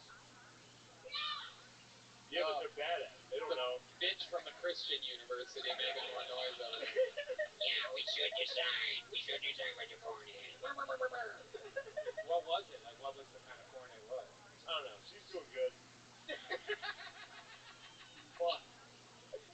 Is she here tonight? In No, this room? but you know, I don't want to fucking. Can I take those pictures? No, I love it. So, Tony, tell us more. What else has been going on? How you been passing the time during this global pandemic? I think I've been lucky living in Texas. Like, we were in a pandemic for like a week. We were like, let's fucking open shit up. Yeah, hell yeah, hell yeah. How about a moment of silence for the 400,000? Oh, I love it. Nice going, Texas. So I've been lucky enough to get upstage and stuff. I love it. Do you sleep with a sleep apnea mask on? Not yet. Do people tell you that you make noises when you have a sleepover with your buddies and whatnot?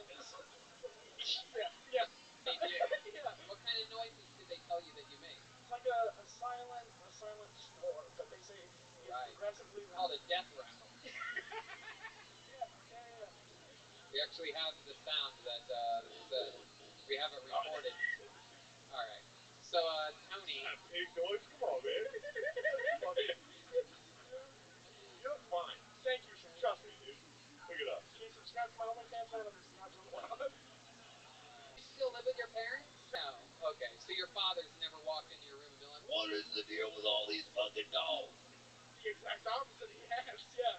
He has. He's walked into your place and freaked out. And he was just like, why do you have all this shit? What kind of fucking fat woman did I raise? What year did he graduate Rushmore? Or like, it was before Vietnam, right? What year did he graduate Rushmore? Or like, it was before Vietnam, right? Yeah, he graduated in the mid 80s. So he didn't do shit. He went to Gulf War? Gulf War. Alright, he didn't do shit, right? Dude, you should remind him, be like, you and me have the same amount of fucking kills. This is like, yeah. And I can't say too much, but it's kind of like that that bit that Gore does. Like, the older they get, they tell you more. Like, my dad would be like, oh, I went to Bosnia, nothing really happened. And then 2 weeks ago, he goes, yeah, I would buy cars from like these mobsters and then blow them up after we got permission done. I'm like, cars from like these mobsters and then blow them up after we got permission done. I'm like, what the fuck? That's some crazy shit. That's pretty cool. Yeah. Look at that. Is it be good to be more kids? Wow. I help everyone. And then what do? They go back and they kids. I help everyone. And then what do? They go back and they take from the hand that feeds them. Well, to be fair. Yes. Keep up. Need you. Love you. We miss you, Jeremiah. God, I can't believe you did that. What the fuck is going on with him, right? He's throwing his... What was that, dude? Stop it. I happen to know for a fact he, forget it. He was just gay at the time? Alright. I can't even. That's classic time that Jeremiah made a real song. A real romantic song. For his wife. Instead of just giving it to his wife, he put it on the internet. Yeah. Okay. I love you. You know what's funny? You know how he wants to get SNL? Yeah. That's worse than what I did.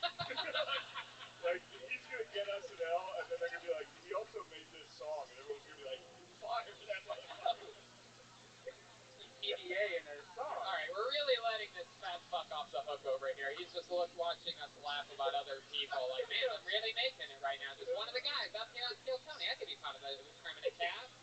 You play any instruments or anything like that? I played trumpet in high school. Really? Yeah. Played drum, you were in the band in high school? Marching band, yeah. Holy shit.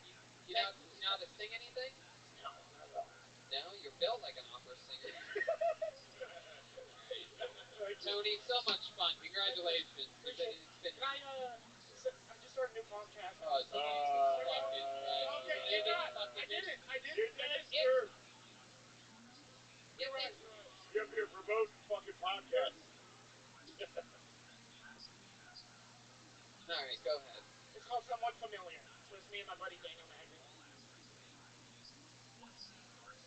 Silly Goose Time. Check it out. There you go. Yes. Absolutely. There he goes, everybody. So Thank you you guys can for see playing him. along, man. There he goes. We love him. Look at him. He's got that. The fucking. Look at that real. That's a real haircut right there. He told that barber what he wanted. All right. Zach, what do you think? Are we ready for that thing, or should we go to the bucket one more time? I'm asking you. Is it ready? I think we should. Why don't you nod yes or no if it's ready or not? It is ready? Okay. Great. Then we're going to do that now. So I'm going to give Zach some time to get into a better position. There he goes. Uh-oh. What's happening? There he goes. Zach Bogus, everybody. All right. It is time for another very special treat, everyone. Ladies and gentlemen, this guy just moved to Austin, Texas this week. He is, and always has been, a regular on this show. He's the newest resident of Austin, Texas. He's Dishes. And once I eat that lasagna, I'm gonna use that Pyrex to cook something really delicious.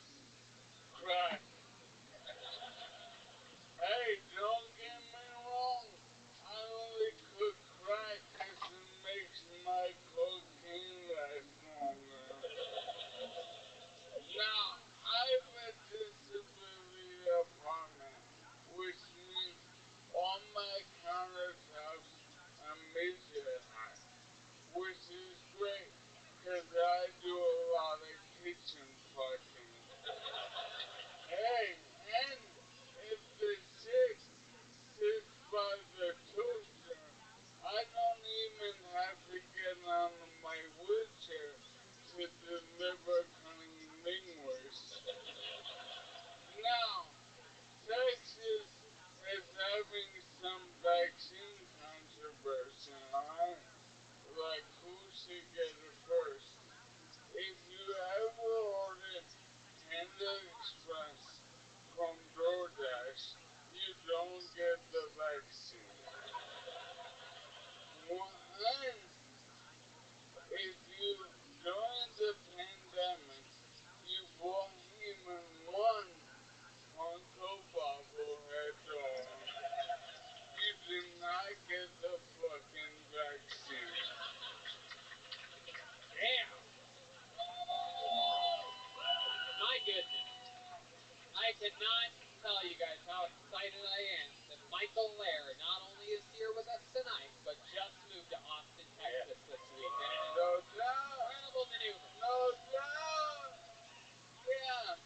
And I got my car towed yesterday. It has two handicap placards on it, and they told him, that's crazy enough, but your fucking governor is also in a wheelchair. Is he? Yeah. Yeah. Are you drunk? What? Sorry. You guys are driving. Zach Bogan Drive driving. around? Goddamn, boy. This guy's a little bully kid set up a Bud Light, and he's asking me if I drive.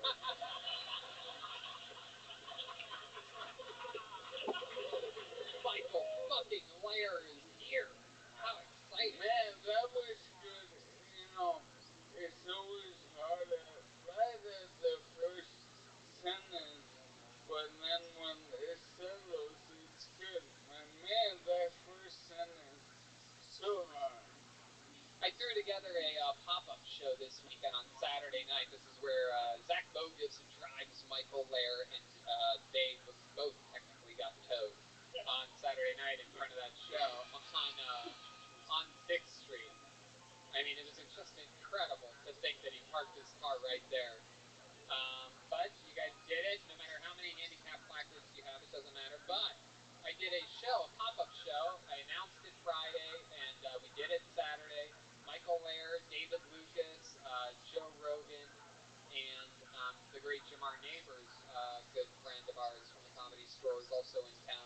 And I got to tell you guys, I was, as anyone I think would be curious to see how the audience would respond to Michael. This guy was plowing through applause breaks immediately, just bringing down the house immediately. It was the first time I got to see him do like a longer set, not here on Kill Tony, and it was incredible. What motivates me is not money or fame or even comedy.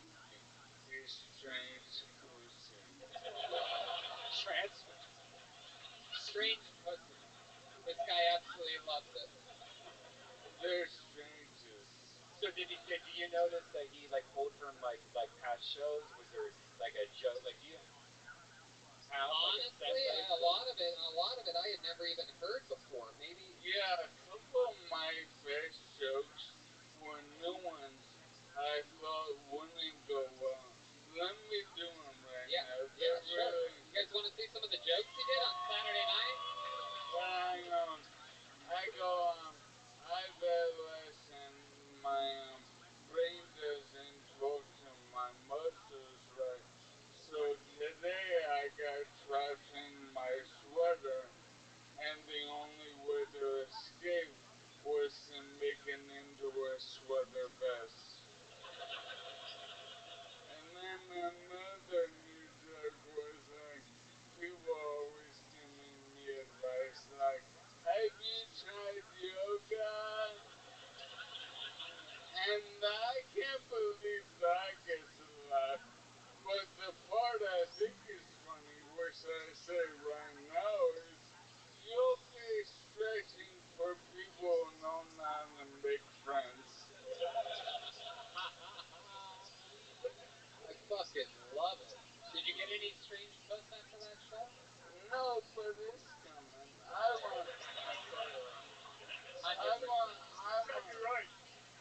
I'm only, I've said I'm only been here 72 hours, and obviously I'm disabled and have my drawbacks. But one thing I know is chicks don't mind that. They just don't like fat guys. That's a really good point. That's a really, really good point. I gotta say, I love this look tonight. I love that KFC has been hiring all these different Colonel Sanders. Yeah, Colonel Sanders. Colonel Sanders. Colonel never stand again. Yeah. Yeah, that's it. The doctors are still trying to figure out what the secret recipe is to cure this disease. Michael, I'm so excited that you're in town. You've gotten to see a little bit of Austin, Texas. What's your first impression of your new hometown? Like LA, because I'm in a wheelchair, and because I have cocked the mouth, most people think I'm homeless. And like, I live in a really fancy building, and I hang out outside it, and I ask people to help me with the door, and they ignore me because they think I'm homeless. But little they know, I'm like 1 week from fucking their girl. Oh my god. There is no one in the world like you. How like genuinely inspirational. I'm just a dude that's like, yeah, pussy's comedy. This is so nice, dude. Oh my god. I love you so much. Is there anything else we need to cover here tonight, Michael Laird? It kind of sucks that he like dogged on getting Panda Express on Postmates because I do that at least once a week, right? That's the thing that everyone does because you have to have it once a week. Yeah, it's the thing that everyone's shaped like you. Yeah, come on. Gotta get that orange chicken. Oh my god. You got a boat? Yeah. Hey, one more thing. Shane, sign me anywhere. Oh, hell yeah. Hell yeah!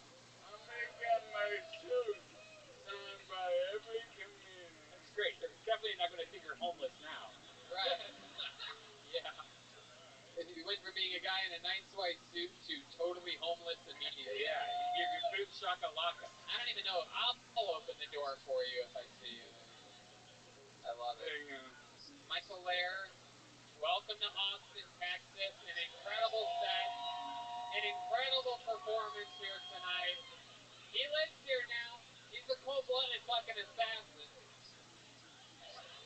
I mean, just an absolute fucking legend. I mean, I gotta say, I always made jokes and everything about how Michael's probably gonna live the longest out of all the regulars with William and David, and I said all these things, and I made jokes about how Michael this and Michael that. But the fact that you're the first person to move here out of the original cast from Los Angeles is absolutely incredible, and it shows your fucking unbelievable. Michael, over here. Those girls are all with guys. Look at these girls over here, Michael. Over here. These girls have cocaine. Farther left, Michael. Farther left. There you go. Absolutely. Hell yeah. These girls aren't shallow at all. They'll totally fuck you. One of you should touch it. You know, come on. How many of you want to see one of these girls blow Michael on stage right now, huh? Yes. Oh, shit. They're all pointing at one girl like she would actually do it. That's incredible. Oh, my God. Kill yourself, lady. All right. Just kidding, everybody. How about one more time for the great Michael Lair? He's at MichaelLairComedy.com. Everything Michael Lair. Guys, how about a big hand for our guest tonight? Shane Gillis! He does the Matt and Shane Secret podcast February 19th and 20th. He's at the Arlington Draft House in Washington, D.C. Let's check out the drawing from Ryan J. Ebelt. Drew it while you guys all sat there doing nothing. Ryan's been in Los Angeles the whole time drawing tonight's episode. Get a little bit closer there, Ryan. That looks incredible. Oh my God, I'm the devil. Look at that. Get closer. Let's zoom in a little bit here so that I can see it. Yeah. Oh, awesome. I'm the devil. Shane Gillis has a spear and a shield. You see that? David Lucas with a giant microphone. Brian Redband and Michael Lair. Oh my God. Unbelievable drawing. He draws every episode. They're all available at RyanJEvil.com. Guys, how about a hand for the band? John Dees on the keys. He's at John Keys with a Z on social media. JONKEYZ. How about a big hand for on drums? Michael Gonzalez. Mike 8, Gone 13. Come on, guys. Let him hear you. D Madness on the bass guitar. He's at Lorenzo Dwayne Jackson. And on the electrics, guys, Matt Mueling, everybody. Check out his music, mtmmakesmusic.bandcamp.com. He's also at Mutation on social media, at MUEHTATION. Again, thank you to Best BBQ Show. Thank you to CM Smokehouse and Flores Tortillas. Check out FloresTortillas.com, the best homemade tortillas in all of Austin, from what my barbecue specialist has told me. Again, shout out to at Spaceflight Records, our sound guys band, the first ever non-profit record label band here in the United States of America. Shane Gillis, anything else you want to plug or promote? No. Per se? No, thank you. Shane Gillis. Shane Gillis, keep it Bud Light alive. Hey, if you guys live, you guys live in Austin, but if you guys want to come to a show, come to Vulcan next Thursday. We got Fahim Anwar. We got a bunch of surprises. I can't tell you one of the secret guests, but come to the secret show next Thursday. Kill Tony, Miami, Florida is finally rescheduled. It is happening the last weekend here in February. Kill Tony, Miami, we are doing it. So we're back on the road in another free state. Another one of these wacky red states everybody's having fun in. Austin, Texas, again, thank you so much for coming out tonight. We know for a fact, thanks to this pandemic, that it's not the same without you. And we're so excited to be back with you. Thank you guys for coming out. We'll see you again next week. Good night, everybody.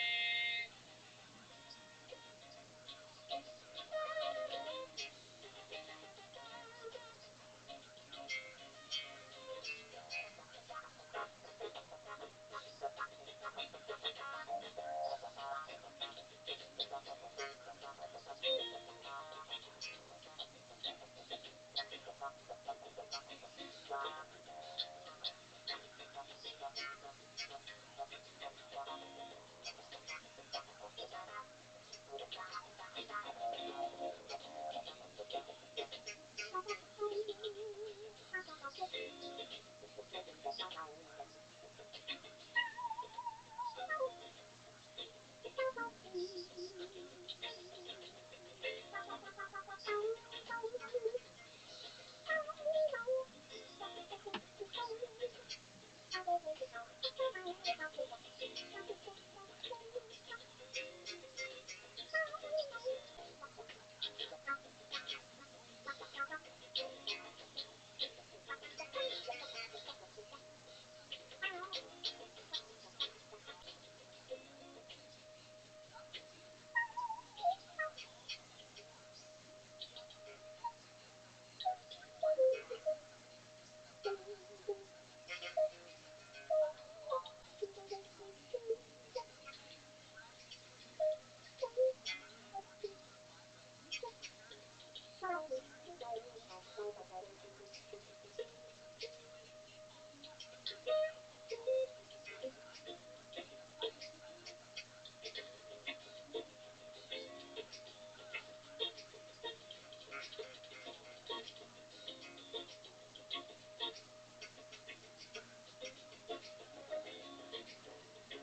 this is Redman coming to you live from Stand Up Live in Phoenix, Arizona, for a brand new episode of Yell Tony.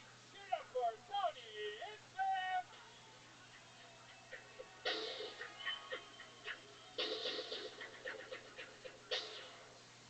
Phoenix, Arizona, we're here. What the fuck is up? There's no coronavirus in Phoenix. Look, it's Brian Redman. Hey, everybody. Ladies and gentlemen, come on. This is our first road gig in almost a fucking year. It's huge.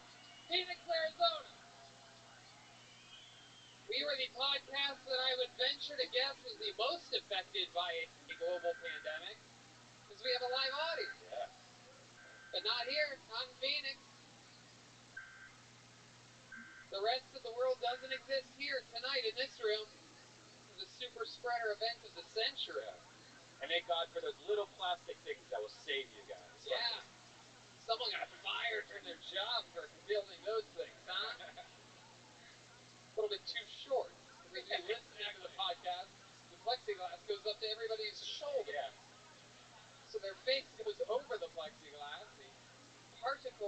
over the plexi. It's for Brad Williams only. He's a midget, everybody. For those of you that don't know, that's a midget joke. Because it's protecting midgets who are high risk. Yeah. Low people, high risk.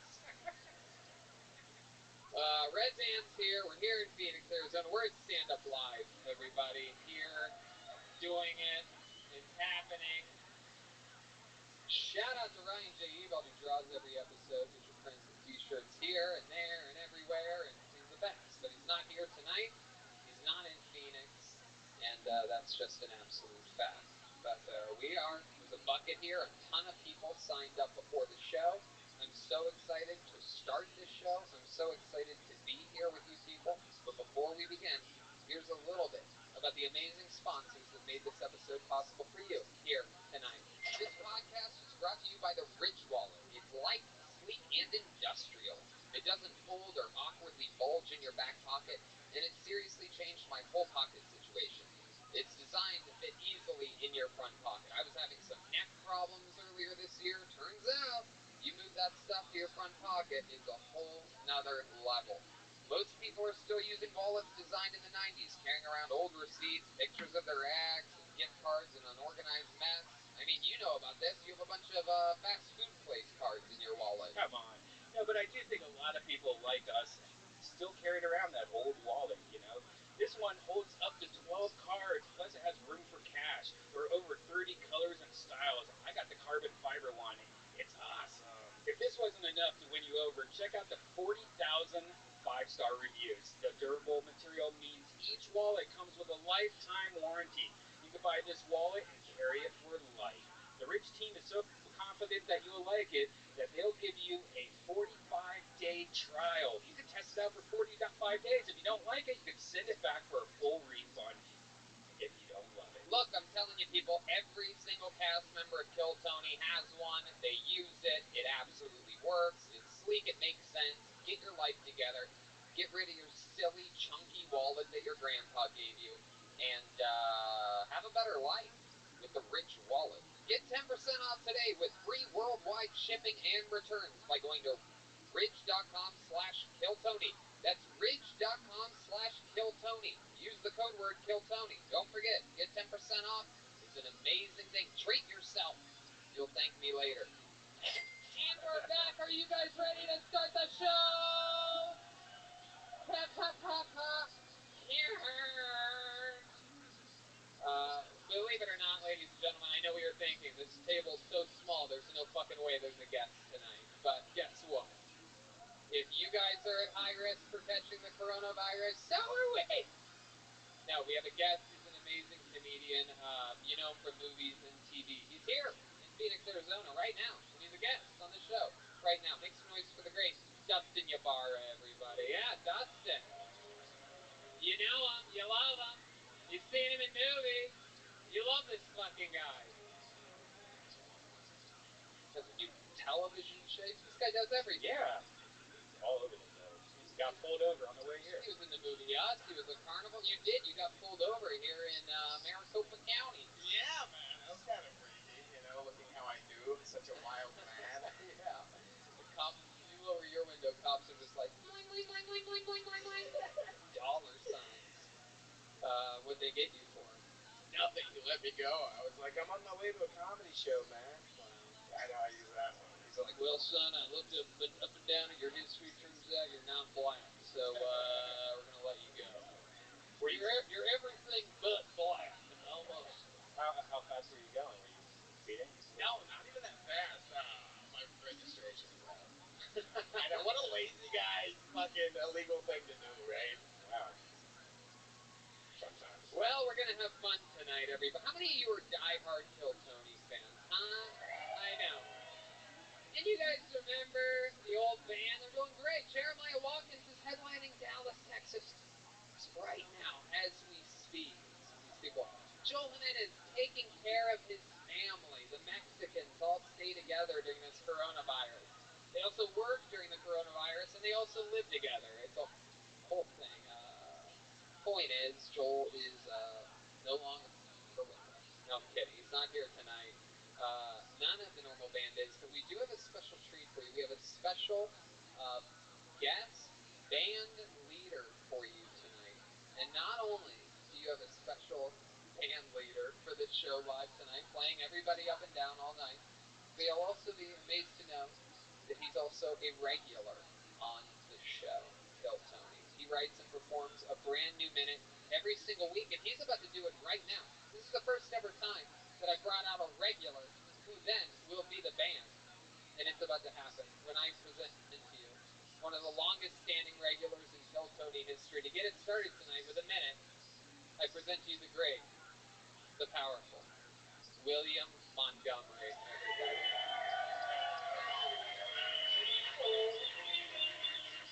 Here he is, live in the flesh. Phoenix goes wild for the Big Red Machine. He's in front of him. He's looking at the audience. The clock has not started. He's soaking it in. We've never seen this move before, folks. The clock technically doesn't start until you start talking if you're a regular. This is an unorthodox maneuver. I was giving them the cutesy eyes. We've seen this. He looks shy. Wait, you think he's setting him up for the... No. Is he going to do the wings? Is he doing it?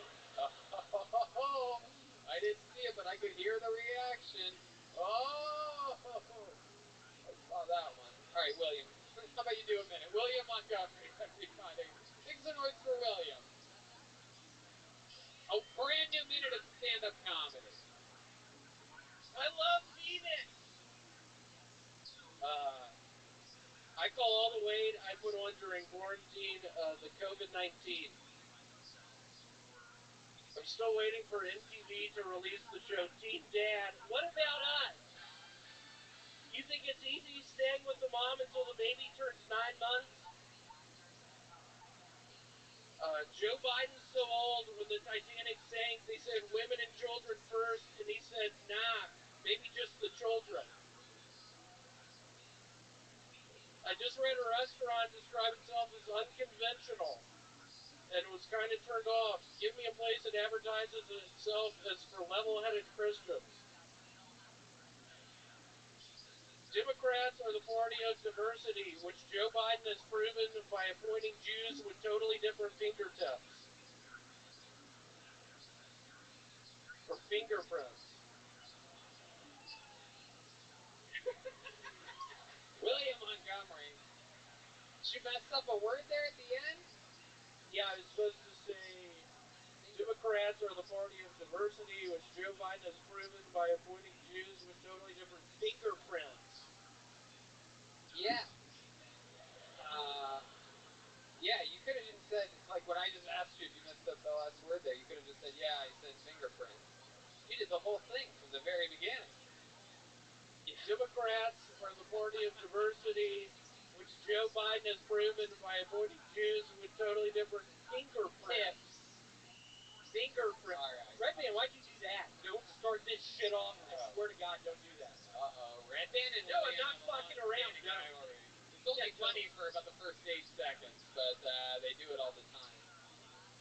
Can I get a taste of what kind of music stylings we'll have? Yeah, William has the keyboard. We've never seen this before in Kill Tony history. Never before has a regular ventured into band territory. This is the debut.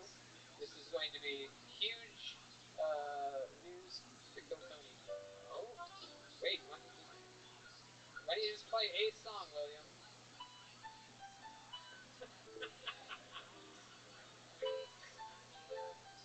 Wow!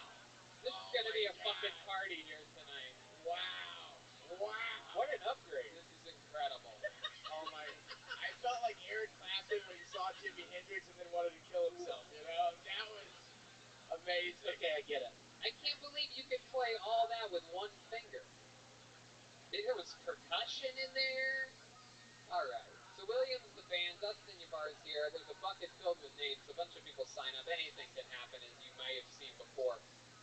If you get your name pulled out of the bucket, that means you have to make your way all the way around over there and up these stairs here, right on the side. Oh, there's some here too. Oh, that's great. That's a huge hazard. Bunch of handicapped people around here stumbling around. That's great. Or you can make it to this staircase. Either way, go to that microphone. You get 60 seconds uninterrupted. your time is up and you're the son of a kitten, that means wrap it up then, or else you're going to bring out the angry Tempe bear. Sorry, everybody from Tempe. I didn't ask what the gay part of Phoenix was before the show. I'm going to be honest with you every once in a while. You know what? What is the gay part of Phoenix? Scottsdale? I can see that. A lot of Wyatt Earp mustaches out there.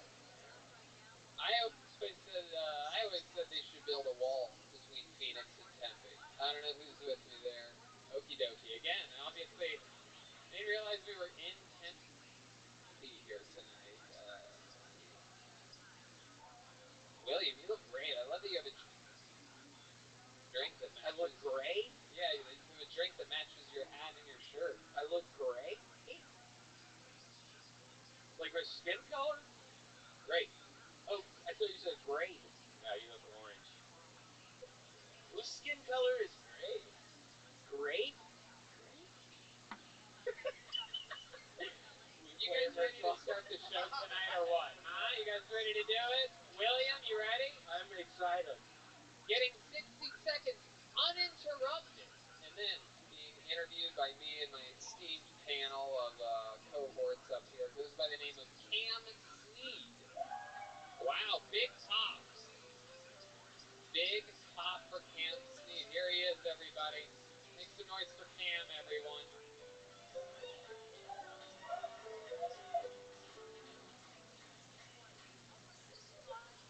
I literally just saw William press one button.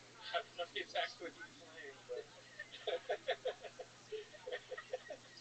Alright, hey, a little bit about me. My name is Cam, with a K. My name is spelled with a K. My last name isn't with a K. That'd be weird. I'm 19.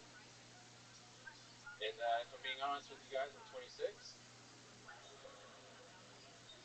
And if I'm being too honest with you guys, even though I'm 26, I'm still afraid to kiss girls.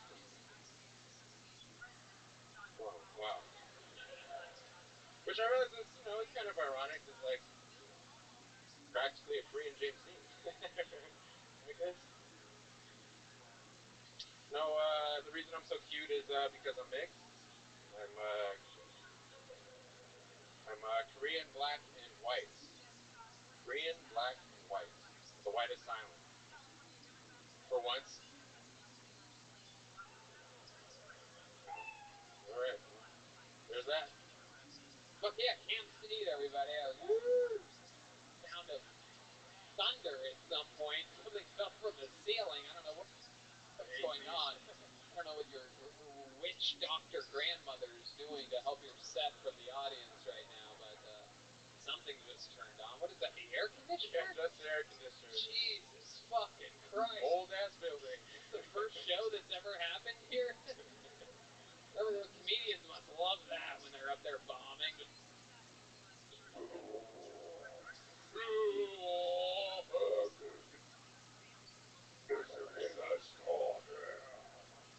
My God.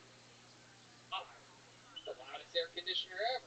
Cam, you should stand up in front of air conditioners so that people can tell how loud their air conditioner is. AC likes me. I love it. Cam Sneed, you're so much more Asian than you sound. And you sound Asian. I like Asian James Dean. I like James Dean, but Asian. I also so black and so white. I just like all of you. We all one. We all united. Alright.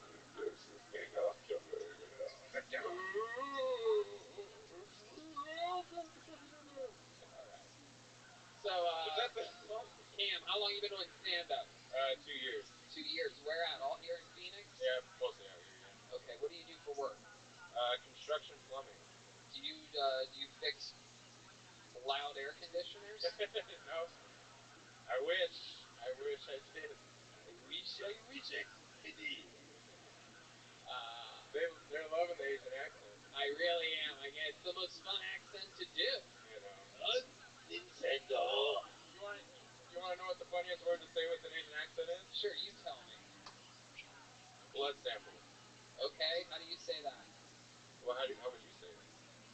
I don't want to do something that you're All right. directing me to do. I don't know if you think It's this is like Make-A-Wish. I got one for you, Tony. All right, so let's say it's Through the Sephiroth. Exactly.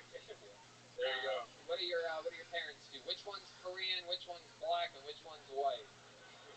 This is the wonkiest threesome ever to make you. My daddy's. I've heard of Manny Pacquiao, but I never heard of Boy Pacquiao before. This is youthful.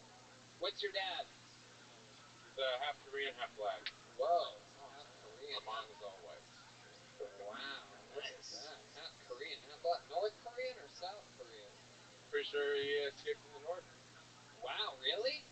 Holy shit, motherfucking north side. North side represent. Well,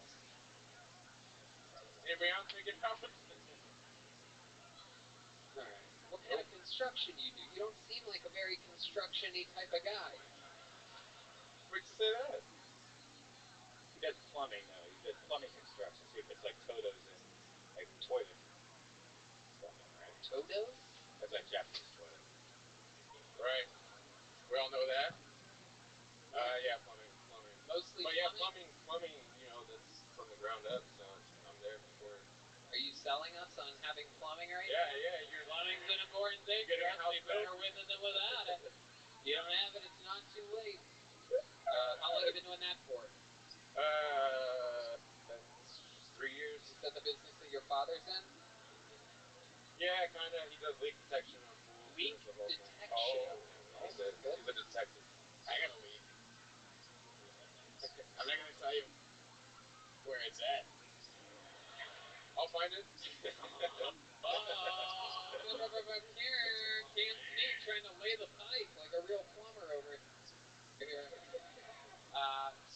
You ever gotten laid having being the plumber? You know, there's this image in Americans' minds that ladies just basically, you know, shove stuff in their toilets just so that a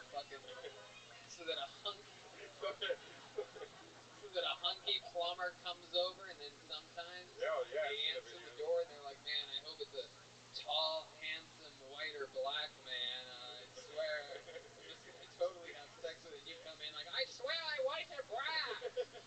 Right? I'm tall. I'm so tall and white and black. All right. You ever gotten laid on the job? No. Come on, you can tell us. This is a truth. We call this the truth chamber. Well, I'll tell you the truth is I don't like homeowners. So I said it's gonna went really bad. I don't know. I was like, oh man. Totally thought it was going weird. I don't like homos. Wait a second. That's very North Korean of you.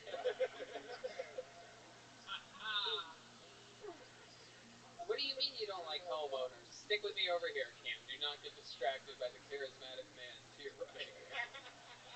Pay no attention to the guy that... Alright, go ahead. What do you mean you don't like homeowners? I just don't like dealing with them. They're all too picky. So what I do is all before it even goes to the homeowners. So I mean, you want to talk about construction, you want to help. When you say picky and that you only work before the homeowners, does that mean that you're really shitty at your job? Yeah, like only a little bit of the truth goes down. I only work before people move in. Yep. When people move in, I don't deal with shit. All they do is complain because I'm not good at jobs. Yeah. I'm sorry. I'm never going to be on Saturday Night Live after this. That's all I know. My dreams have, alright. What else, Cam? What's something that we would be interested to know about you? You have any special skills or talents? Perhaps jiu-jitsu or tai chi or karate or something. Anything? I don't know how to fight. I can. Oh, don't do that. Red band. Red band. That is not nice. He has those on deck for any Asian person that comes up. That is not nice. If you get into a fight, you go to the corner of the room and start low kicking, and then like Street Fighter. I feel like you were going to say something there, though, when I asked you if you have a special skill or a talent. Anything at all? I was just going to say I can sing, but Oh, you can sing? Oh shit! You guys ready for some fucking Filipino karaoke right now? Korean, white, and black. That's right. Filipino to me, damn it! Drop a high beat for All me. right, what are you gonna sing tonight? You know, Kiss from a Rose by Seal?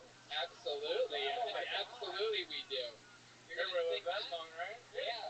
You wanna just go right into it? Alright.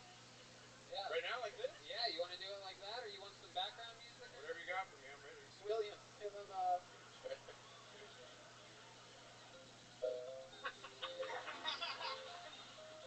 Remix! Alright, William, stop the music. Stop the music. I'm sorry, I think William doesn't know how to play that thing. Yeah, no, you're in good shape. Here you go. You ready? You better sing your fucking heart out there. Then you better lose that smile. You better get rid of that fucking smile. These people want to hear. These people haven't been at a live concert in months. Now you're gonna get to see an Asian guy singing Seal.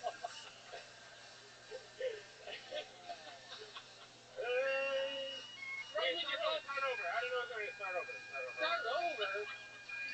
Oh my god. Well, you kept talking. Oh, there it is. There was a great tower on the sea. You were a light on the dark side of me. Sing the fucking song, dude. Oh, they're trying not to tell. There's the words, you idiot. But did you know that when it snows, my eyes become dark? Why? And the light that you shine can't be seen. Baby, You stop. You cannot sing. I can't believe you did. You're the first person in the history of the show to lie to us. Hey, that sounds like the fast version of something honest. No. What? It wasn't. You're singing a lot slower. No, it was not a fast version. Cam. Kill at the Filipino bar. There he goes. Cam Sneed getting it started, everybody. My God. Let's move on. Good job, Cam. Good job at the interview part, at least. He's on social media, Cam Sneed. KAM _SNEAD. You guys having fun yet? You get it? Like, I don't know. We'll see what happens here. 60 seconds uninterrupted. Wait, oh, here comes the cleaning guy, everybody. This is fucking hung. Screech died, but other Saved by the Bell people are still alive. Here he is, changing the microphone covers. What's his name? Who's the guy from Saved by the Bell? Dustin Mario Lopez, right? Yeah. Oh, the other one. Yeah. Dustin Diamond, rest in peace, everyone. It was tough. Every time I watched, I did that joke last week. There he goes. These sound people in Phoenix, I'm telling you. No, I'm kidding. You guys ready for more, huh? Pull another name out of the bucket. Could be anybody. Could be someone's first time. Could be the best comedian in the history of Phoenix, Arizona. Who knows? Make some noise for Matt Walker. Here we go. Matt Walker coming to the frightening children's music coming out of Williams' keyboard. Hey, here he is, everybody. It's Matt Walker.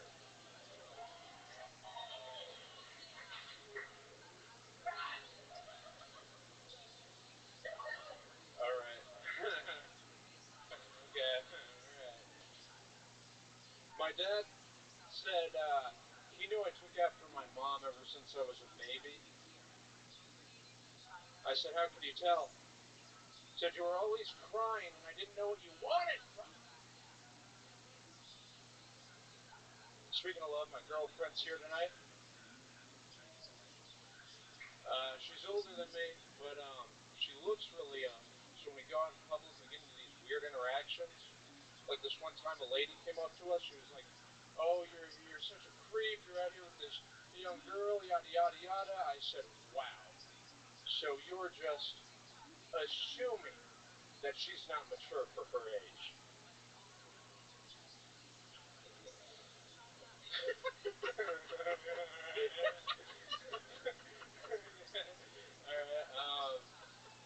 Okay, alright, yeah, that's good. Fuck yeah. Matt Walker.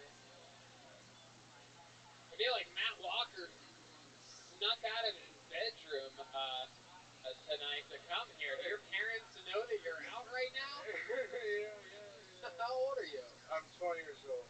20 years old. Wow. What a little young buck you are. How long have you been doing stand-up for? First time. First time ever, everybody. Oh, wow. Matt Walker coming in. Confident. You seem good up here on stage. You seem like have you had experience? You act or anything? I did like theater in high school. Okay. What type of roles did you have? I don't know. I played like the father in a lot of plays. Really? Yeah. I had like braces and I was like 5'4". They're like, oh my god. Why did you have that fatherly guy in theater in high school type of look, you know? Get like a monocle. We're getting a divorce. I need an 11-year-old to play 50. Let's go with Matt Walker. All right, Matt. What else? Tell us more about being a 20-year-old in where? Phoenix, born and raised? Yeah, Phoenix, born and raised. You have a job? Over the summer, I worked as a janitor at the Jewish Community Center. Oh, whoa, Jesus! What were you sweeping up? I know it wasn't loose change. I let her. That's why I'll never be on Saturday Night Live, is because of that joke. Every one of these people are summoning demons out of me. What type of things would you find in your dustpan? In your dustpan at a Jewish community center? Not much. I mean, I mostly did like sanitizing, like for the coronavirus. You have a big. You know, you sound like a Republican.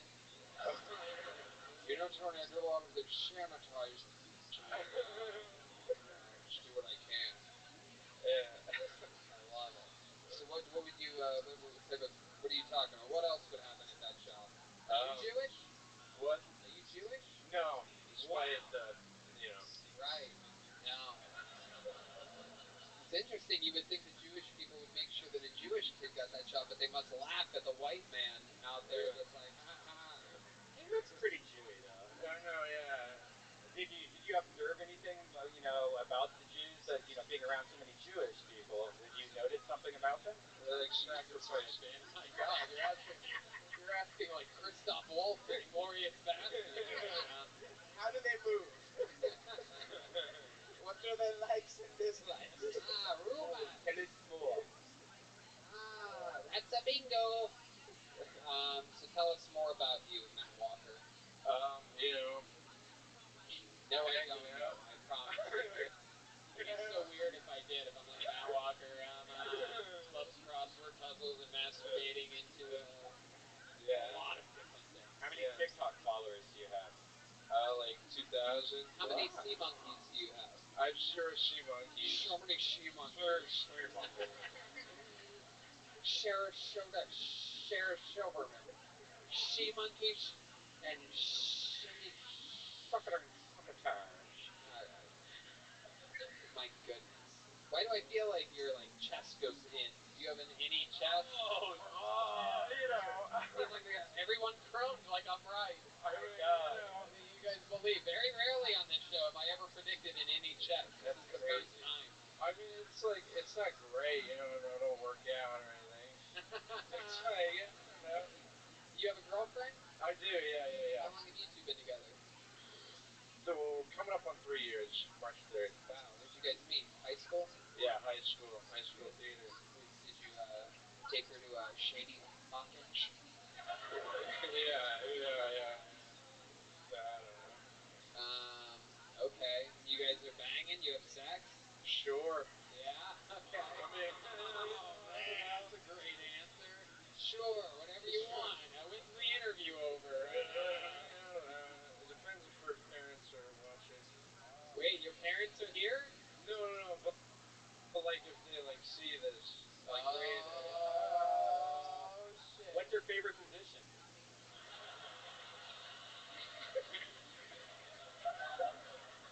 Doggy style. What is her favorite position? Go ahead and tell us. You know, a good old-fashioned missionary. I bet it is. Missionary. My guess is that's the only option you get when you're with Matt Walker. I love how he rolls with the punches. It's very good. my goodness. What does she do? She runs like a Depop shop. Depop. What? Like it's like an ad. Like she like resells clothes.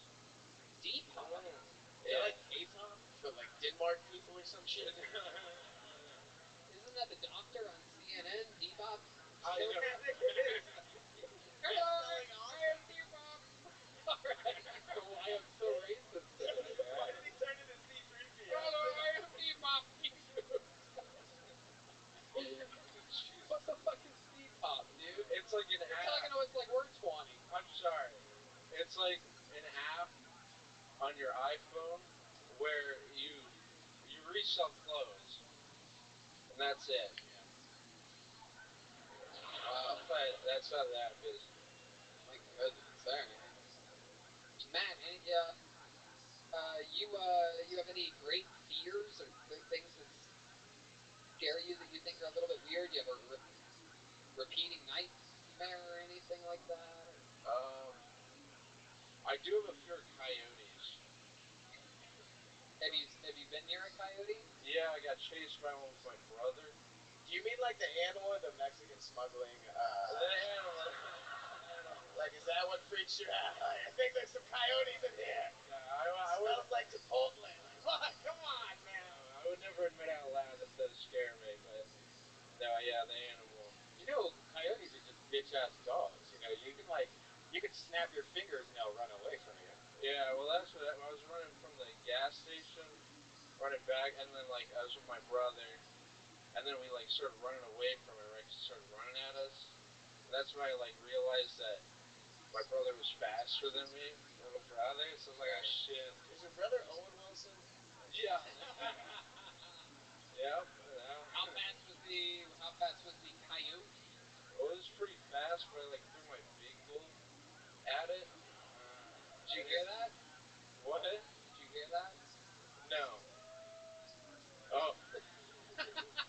Wow, good acting. That's a high school. So what happened? What happened after you?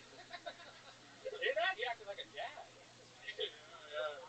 What did the coyote do? What was the big gulp of? That's the real question. Because I heard coyotes love a good Dr. Pepper. It was Dr. Pepper. Wow! Look at that. Look at that. Wow. Yeah. That's what happens when Tony guesses something right. It was a Dr. Pepper. It was That is a Dr. incredible. Pepper. Did the coyote stop and drink it? Was it confused? Well, I don't know if it Pepper. stopped. This is awesome. Fuck yeah, dude! I'm a coyote. All right. Yeah, I don't know if it stopped or ran away, but like we were like running and like looking over our shoulder. Oh yeah, the doctor saved the day. That's right. Dr. Pepper. All right. Anything else crazy we should know about you, Matt Walker?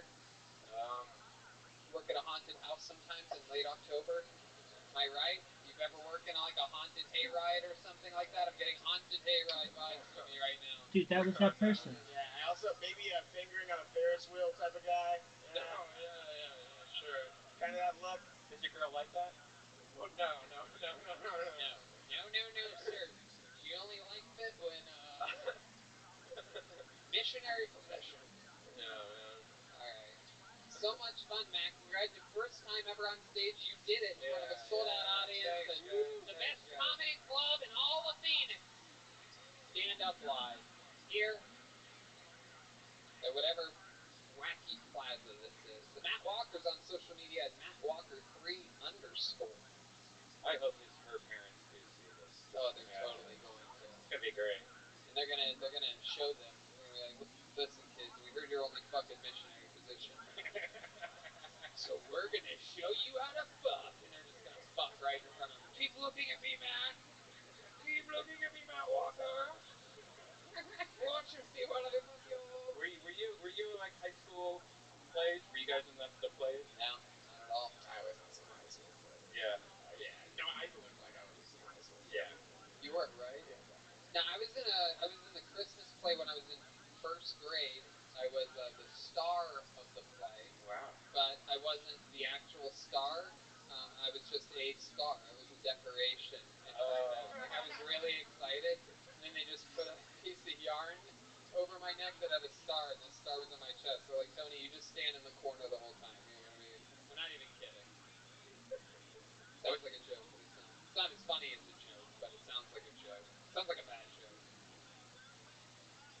Hey, you guys having fun out there? Pull another name out of the bucket. Make some noise for Adam Benjamin. Here he comes. Adam Benjamin. The music from the great William Montgomery. How about a big hand for William over there playing his heart out?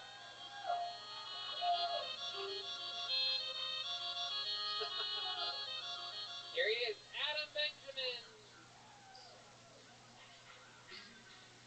So I just had an employee call me and say he wasn't going to finish new hire orientation. He couldn't get through the multicultural diversity training. He said his policy is if I can't spell it, I'm not participating in it, which I thought was pretty cool, but I never would have guessed this guy could have spelled incestuous. So getting through multicultural diversity training, it's always really hard. You hear about all these things that certain groups of people can say that you can't get away with. For example, Tony can say fag, my ex-mother-in-law can say fucking cunt, and the one thing that black people can say that white people just can't get away with, we all know what that is. My life matters. And, yeah. So I think that this show, though, they do a great job of promoting diversity. They always like to bring a woman comic up at the end if there hasn't been one on the show. But I don't know if that's about diversity or if it's because it reminds Red Band of his honeymoon. Him in the corner with Tony sitting there yelling to a crowd full of men, or a room full of men, hey, is she coming? I can't see. Is she coming? Is she coming? Jesus Christ. Adam Benjamin. What was that? Well, what did you think was going to happen there? You think the crowd was going to fucking carry you off? Just toss your little spicy meatball ass around this fucking crowd surfing. Like, I can't believe you had the balls to make fun of them, dude. What was that? Was frightening. How many times a week do you go to human resources? Like, how many times? Like, I am human resources. You are adorable. Look at you. Look at you, you little fucking thing, you. What's up? I like your style, dude. What do you do for work, Adam? I'm a construction manager. Hell yeah, you are. You have a Chevy Silverado? Fucking A right. God damn it. It hasn't begun, everybody. It's dialing in. How can he guess Dr. Pepper and Chevy Silverado? Did I get my sound on that? Yeah. I didn't even hear it. So Chevy Silverado, do you have like a special step that you have to use, obviously, to get in it? Like a special handle on the side? Yeah, we usually use the black, white, Asian plumbers to stand up on. Oh, Jesus Christ. Oh, man. Adam Benjamin is half Canadian, half racist. He just found the perfect show that lets it all fly here. Adam, what is your least favorite race, if you don't mind me asking? I'm just kidding, Adam. We all know what it is. Where were you born and raised? Philadelphia, Pennsylvania. No, go ahead, tell me. I actually just flew down today from Washington State. Washington State, all right. What part? Euphrates? Tacoma. Okay. All right, cool. There you go. That's the sound of Tacoma right there. A little sound of home for you. All right. Born and raised in Tacoma? Yep. How many times have you left Tacoma? I've been everywhere. You've been everywhere. Travel a lot for work, yeah. Okay. And your work, again, is? Construction. Just regular old construction? Underground utilities, civil infrastructure. Right, yeah, underground utilities. A lot of plumbers here tonight. A lot of plumbers trying to make their job sound fancier than it is. I work in construction. Don't ask me which department. We're building shit. I get stuff. You ever dig up some old ancient bones, and you're like, oh, we better not let anyone know about this Ancient burial ground. Yeah, we better not let anyone know about that ancient burial ground. It's a racial slur burial ground.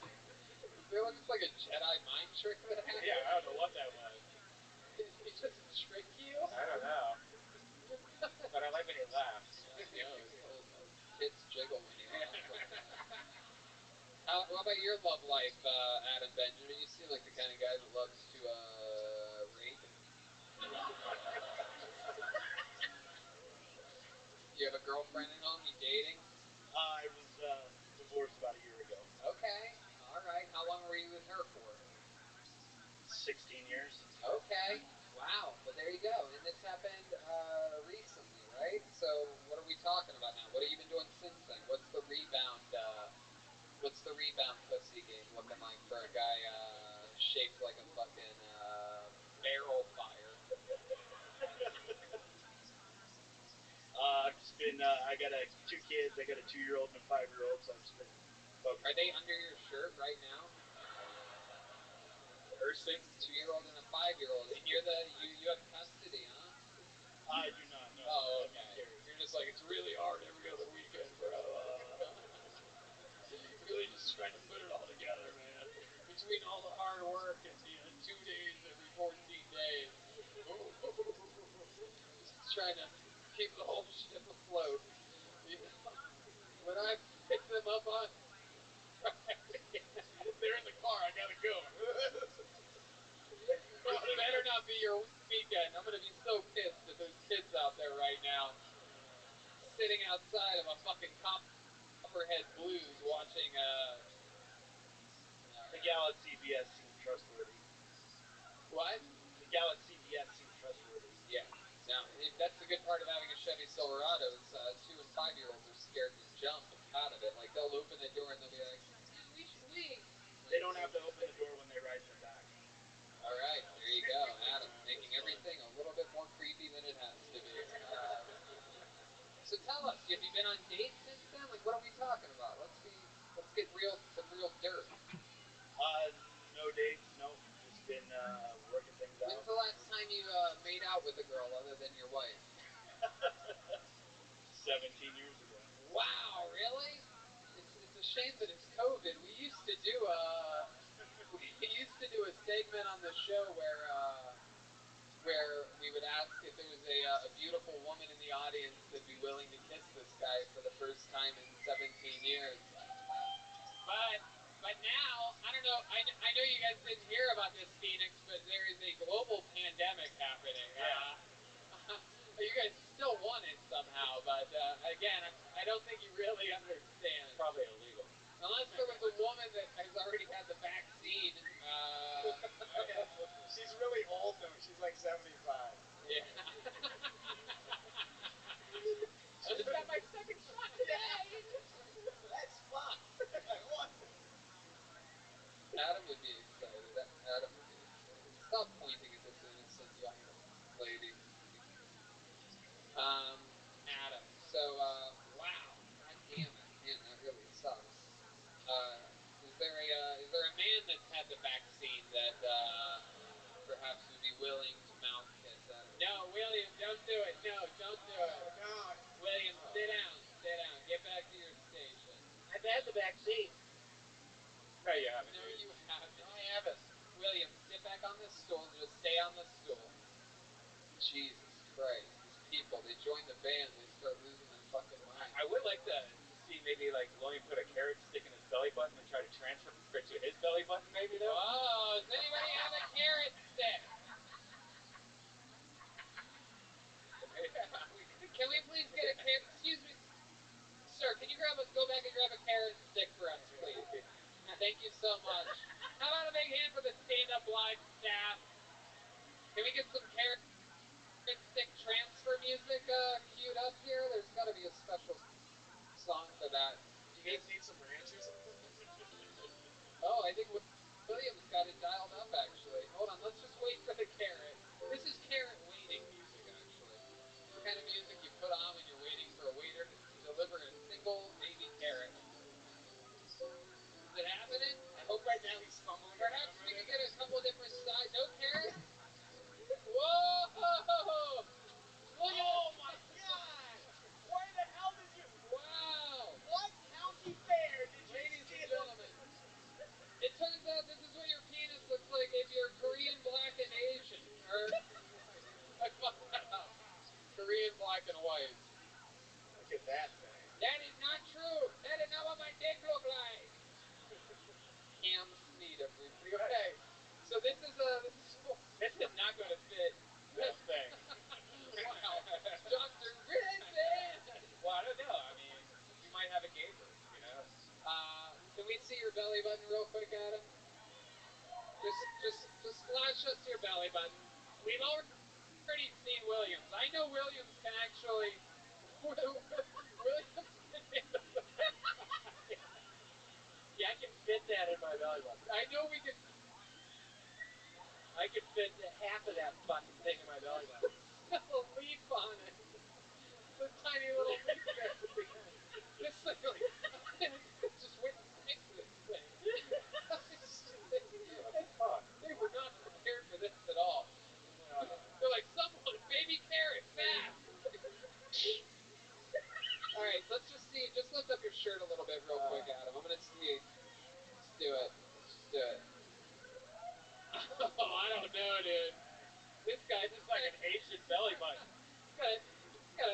tiny Hinchcliffe belly button there. Here, let's see if we can. Oh man. William, here. I feel like this is illegal. Here, you do it. You do it. Oh my god. You do it. Put down your Sprite.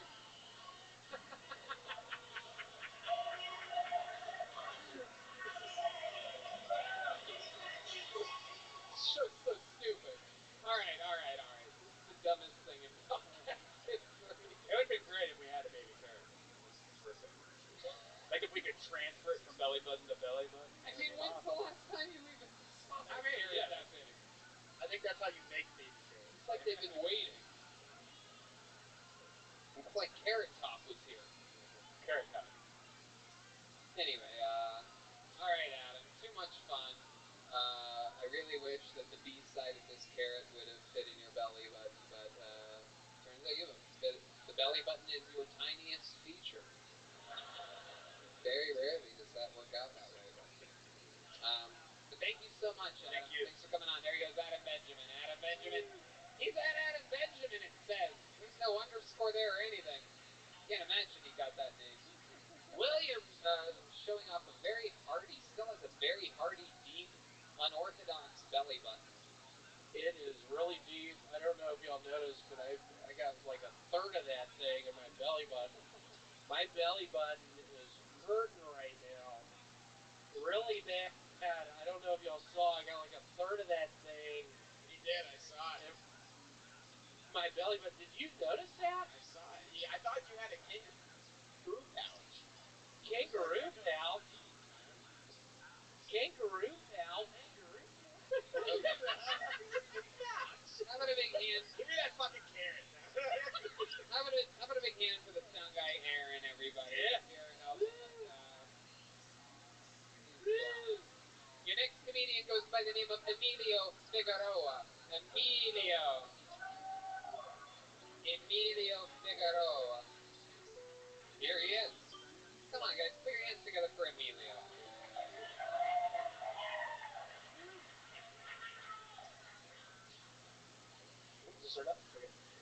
Hey guys, first off, I'm not Hawaiian. I'm just a fat Mexican. I was recently told I look like the Mexican Benjamin Franklin.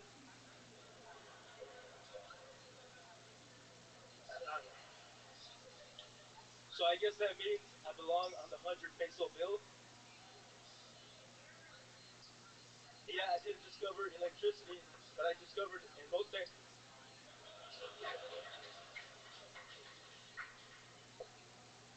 Mexicans drink their Coca-Cola warm because they're afraid of ice.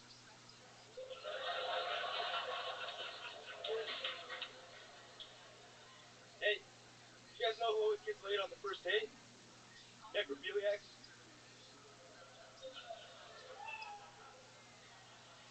They don't need game or finesse. They don't need a wine and dine, but they do need a shovel. Imagine if there's like a gay necrophiliac.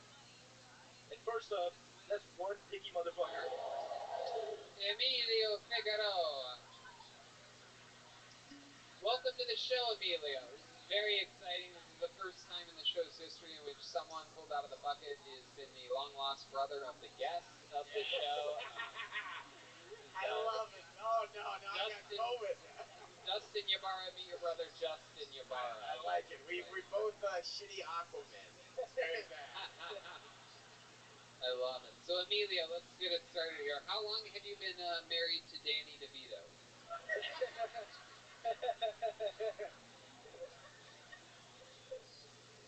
Well, I guess It's okay. You don't have to answer.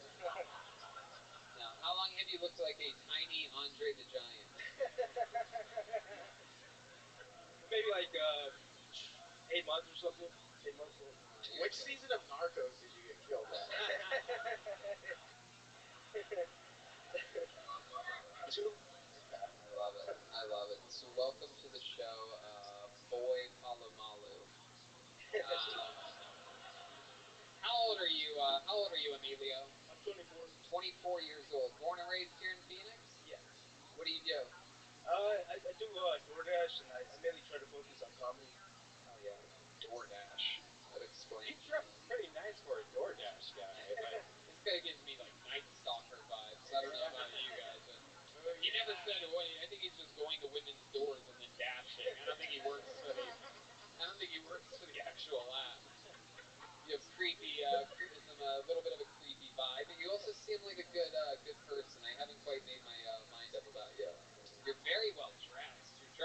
okay, you're dressed how you're dressed how Matt Walker sounds.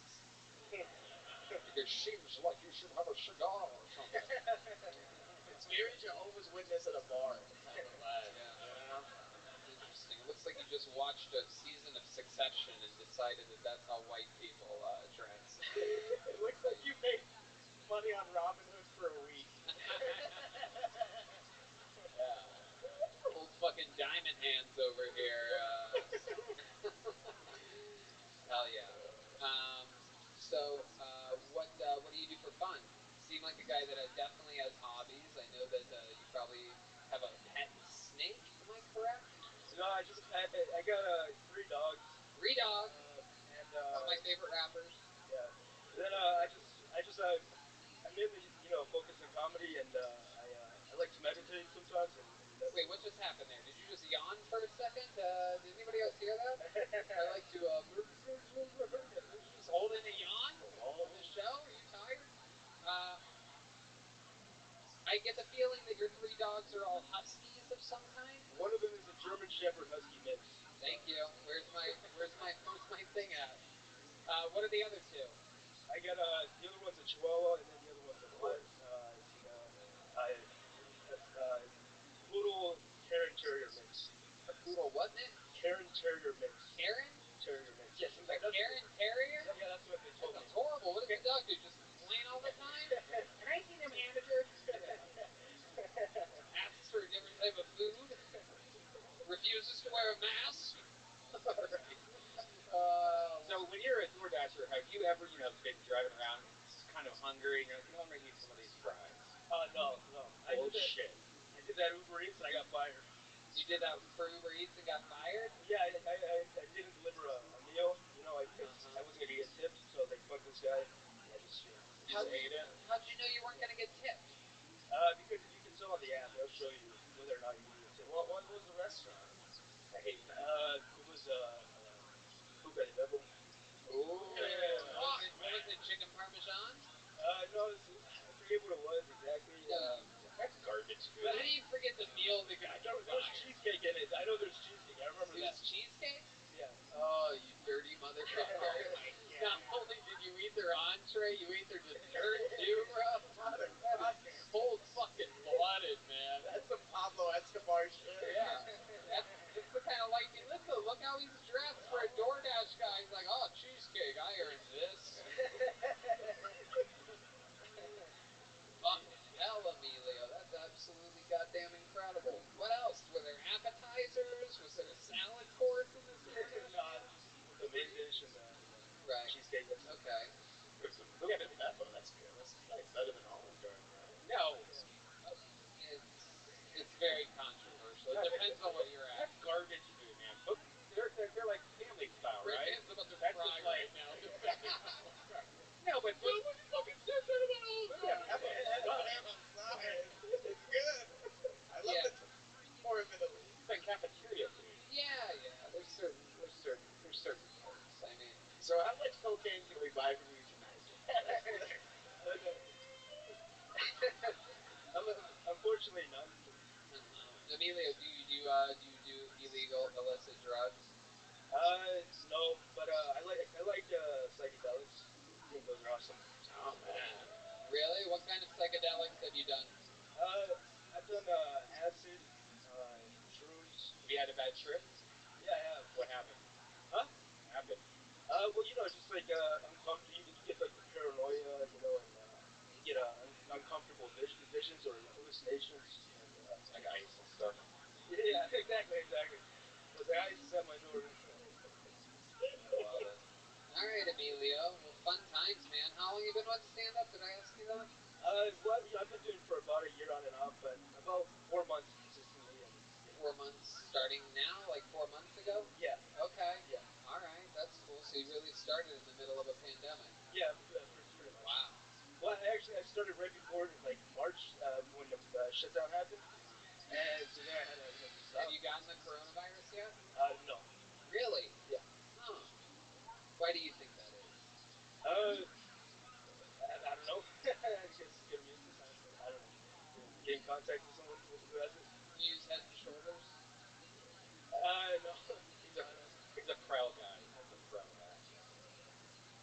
Emilio, so likable. You have such a great charisma. I don't know what the fuck you even talked about on stage tonight. You're very charismatic and a fun interview. Thank you so much for coming on. There he goes, Emilio Figueroa. On to the next one. You know, that's a lot of bucketfuls. Maybe we should do a special treat, huh? You guys like special treats? Oh, you're gonna like this one too. Ladies and gentlemen, this young man is Phoenix's own. Everybody, I don't know how many of you have been to Kiltony's here in Phoenix. How many of you have been to a live Kiltony before? Wow, very cool. Then you probably know this young man, an absolute record setter of a comedian on this show's history, because he was the youngest ever golden ticket winner, which means he can show up at any Kiltony anywhere in the world and debut a brand new minute. There's only been 5, 6, or 7 in the entire world. 1 in Australia, 1 in England, and 5 here in America. This is one of the 5. He won a golden ticket his first time on the show. A day before his 21st birthday, 2 days later, he cashed in his golden ticket again at the Comedy Store in West Hollywood, a day after his 21st birthday. He's Phoenix's own, the great Tristan Bowling, everybody, at New Minute. For the ridiculously talented Tristan Bowling. Woo! Oh my goodness! Yo, Tony, how we doing, huh? Yeah! 2 fun facts about me. 2 fun facts. 1, I've never been in a fight. You get it, you know? I'm not like a fucking gay type of guy. Never been in a fight. 2, I've never sucked a dick. Less believable. I know that. 4th fact. I know. I look like I got knee pads in the car, just in case I need to, like, slide into first position. No, but I've never been in a fight. Never sucked a dick. But if one happens, I'm doing the other as self-defense. You know what I mean? You know?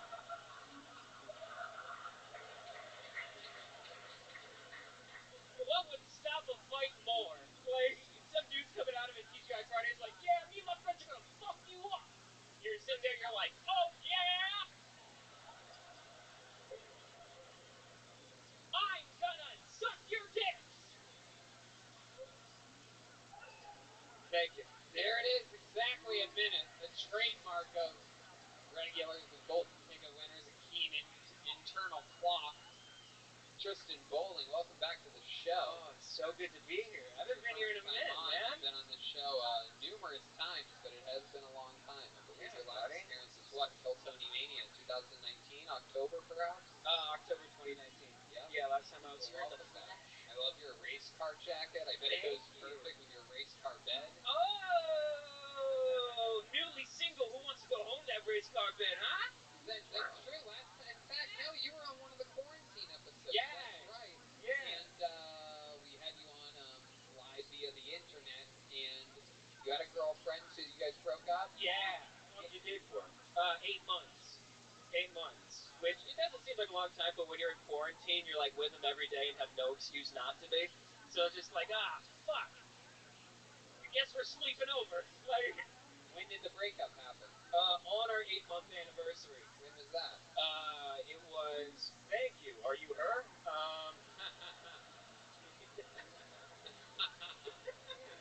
No, it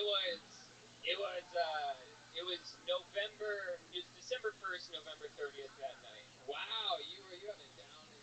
You have it really down. Yeah, dude, I got nothing else going on. I can count the seconds. Happened the night of November 30th, but I felt the pain on December 1st. Yeah. Do you miss her? Is she dating somebody else? I swore ever since that December started that I would always dress like it's Christmas time every day after that. I said, she's not going to ruin my Christmas. It's going to last all 2021. I look like the only emo wiggle.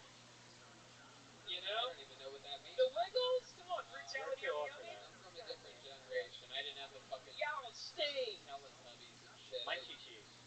What was that? Nothing. Do you miss her? Is she with a new person? Or? I have no clue. Never mind. If she, dude, I literally, I'm going to always think how he was like, yeah, right. Break up with her. You checked her on Instagram. No, I haven't. I've been off like Instagram and everything, and like our photos are still on Instagram because she's like kind of a stalkery type, and I don't want her to see that I deleted them and then call me like, what the fuck? but like at the same time, what the fuck? Why'd you break up with me? Fuck you. Does she sound like that? Does she sound like a dude when she says what the fuck? What the fuck? She's 6'8". It's fucking no. Wow. You know, we should find some of the audience and take a photo together and put it on your Instagram so it looks like you're with a new girl right now. Oh. That makes me uncomfortable. William, what are you doing? William, what are you doing? Go back to your stool, William. Go back to the stool. So Tristan famously, from his first appearance ever since then, has always taken the time, because he killed it his first time on the show with a freestyle rap. Yeah. And ever since then, he's always given a little rap performance. A little rap. And I believe he's prepared something for this audience here tonight. Oh, come on. I'm sure these racists love hip-hop music, am I correct? Oh, I wrote this on my work break today. Wow. Fuck you, I did. Fight me. There you go. Sir, relax, sir. The same guy that won't shut up. Every 2 seconds this guy's saying something. Oh, wow. Ryan, take the gloves off. In my left ear. Finally, yeah. All right, Red Band. Snap into a Slim Jim. Ladies and gentlemen, giving his performance of a song he wrote today. By the way, he wrote that really on your lunch break? Yeah, it's not too long. Tell these people where you work. Oh, I work at Trader Joe's off of Arrowhead. So, yeah, come get your organics from me. I'll break your eggs, pussies. All right, here he is. What's the name of the song? It's just a Kill Tony thing. All right, here he is, ladies and gentlemen, Tristan Bowling. All right. Here it is. There's a... Oh, shit. Turn it up a little bit. Turn it up. Up. That's the opposite of up. What is it? That is the exact opposite of up. Yeah, is it up? Is it up there? Can we start this shit over? Cam got like 3 runs of... Can we go louder on the, maybe the main or something? All right.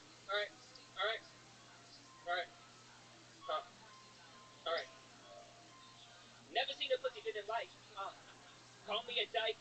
Kill Tony. The hoes are rolling. The ticket is golden. Emotional switch. Hey. Oh, I fucked it up already. Let's do it again. Can we run it from the top? This is what happens when you work on another something for episode 6 of White hours. Freestyle Rapping, everybody. All right. Such great tracks as Ooh, I Fucked It Up. And can we take it from the top? Perhaps you heard some of the incredible hip-hop white freestyle raps. Like, Cam couldn't even sing the song that was wrote. All right. A lot of my favorite songs were written on a lunch break at Trader Joe's. I think that's how the rhythm works, actually.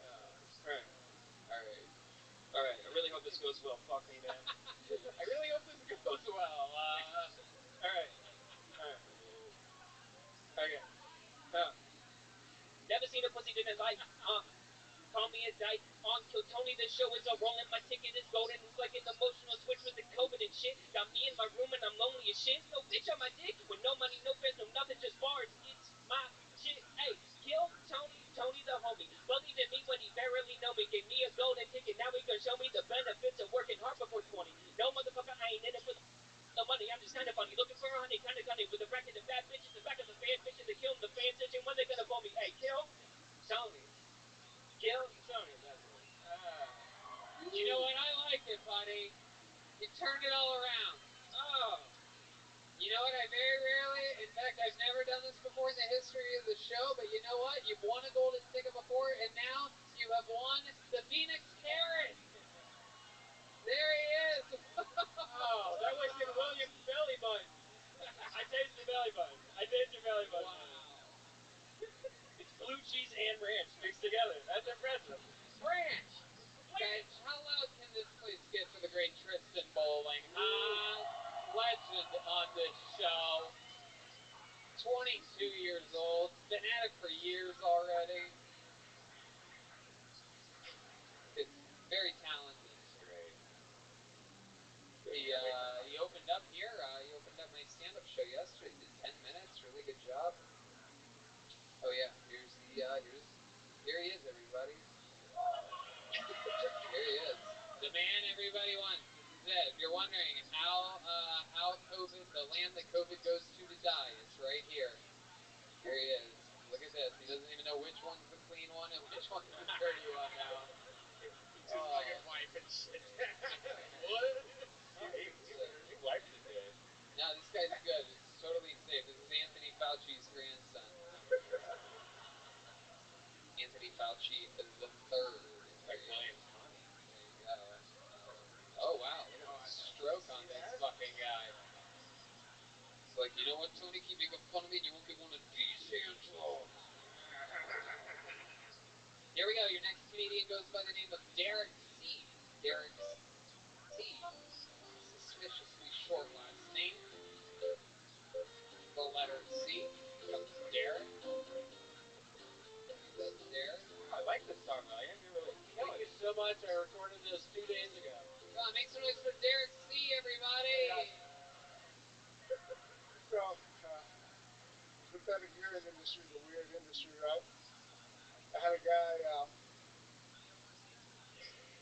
he handed me this box today. He was like, hey, bro, this is for you. And I was like, what the fuck is this? And he told me, that's fake peas and you can do drugs, bro.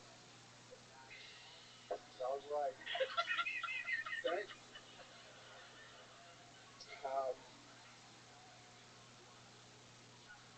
Yeah, that's all I got right now.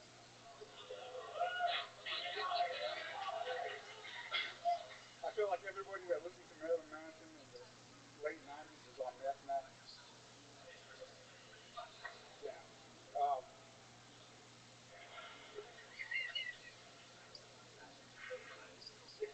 Yeah. That's all I got. All right. Derek C. Giving it his all. Prepared 31 seconds worth of material for us here tonight. I have more, but I kind of seized up there. That was my fault. What happened? Do you remember it now? Yeah. Yeah? Go ahead. Do it. Okay. So, back to the synthetic urine industry, you know. Wait, the what industry? No one knows what you're saying. Synthetic urine? Synthetic urine industry. Synthetic urine? You have to enunciate, bro. Fake peas. You have to pretend like these people are all police officers. Talking back on the fake pea industry, you know, I feel like it would be hard for me to go in there and it just doesn't seem like a big variety of fake penises there for me to choose from, you know, because there's either the white dick or the big black dick, you know. I don't know if they have one that suits me, so I wouldn't feel comfortable just going in and asking. Do you got one that matches my skin tone or, you know? Stop. Jesus fucking Christ. I mean, my God. There's actually some pretty funny stuff in there, believe it or not. But I don't think the part that was supposed to be funny was the funny part. It was either the white dicks or the big black dicks. Like, why do they have to be big and black? You mean even the fake penises before they make the black ones bigger? I've never seen that. I thought you worked in the business. No. You're lying about working with synthetic urine? I'm saying, I know there's an industry for it. I think it's fucking bizarre, you know? Why is your hat so small? I don't know. How long have you... did that hat come with a skinny thing on top? Or you take it off at some point? Why is that hat so small, dude? I don't know. Answer the fucking question right now. It fits my fucking head, alright? It doesn't fit your head. Take it off for a second. It doesn't. It's too small for your head. Look at that fucking noggin. It stretches. Put it in. Put it on again. Put it on. What? I like it. Turn your chin that way a little bit. This way. It's very Selena's brother. It's tiny, dude. It's like a Babe Ruth or something like that. Are you an old-timey baseball player? Is that from Build-A-Bear? No. Oh my goodness, look at that. You can dress like David Tell, but you cannot write like David Tell, I'll tell you right now. Derek, this is your first time trying stand-up comedy. Please tell me it is. Yeah, I've never done it. Thank God. For the love of God, there you go. Derek C. Last thing you want to find out is that he's been doing it for 7 years after. This is something you've always wanted to do? I'm a big fan of Kill Tony. I've been watching him for the last couple of years as So, but that's what made you want to do it? You heard all those people and you're like, I can fucking do this shit. Well, yeah, and then I saw there were shows here, and then we got the tickets. So. I love it. So you started writing as soon as you found out that the shows were coming? I actually wrote that outside this gate right here. Okay. Have you recently used synthetic urine for a job? Is that why you were talking about it? A friend of mine gave me a box today. What's it taste like? Why does it come in a box and not a bag? It's like a box. I feel like a box in a big container. It's a box, and it comes with a bottle of fake pee, and then like something to break to warm it up, so that maybe you want to put it in your pocket before you use it. It's got a bag in it. There's a box with a bag. It's like bottles for wine. Yeah. Have you ever used fake pee before for a job back in Ohio? Are you talking to me? Yeah, I did. I had to do it once. Well, for what job? Gateway Computers. Yeah. Oh my god. Yeah, and it was just like it was weird because it was old school technology where you just drank a bunch of this shit and then you peed out only that shit supposedly. I got a funny story about that as well. Do you really? Oh, now you're gonna start. Do you really? Do you really, Derek? Let's hear this funny story, Derek. And make sure, hey, look at me. Talk right into the tip of the microphone. Keep it there the whole time and enunciate. I will. Go ahead. All right, so when I was 19, I was on probation for drugs, and I had to,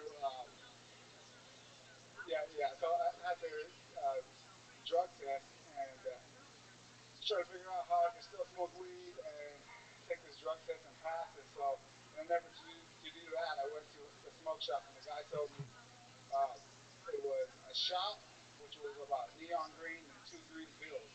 And the instructions for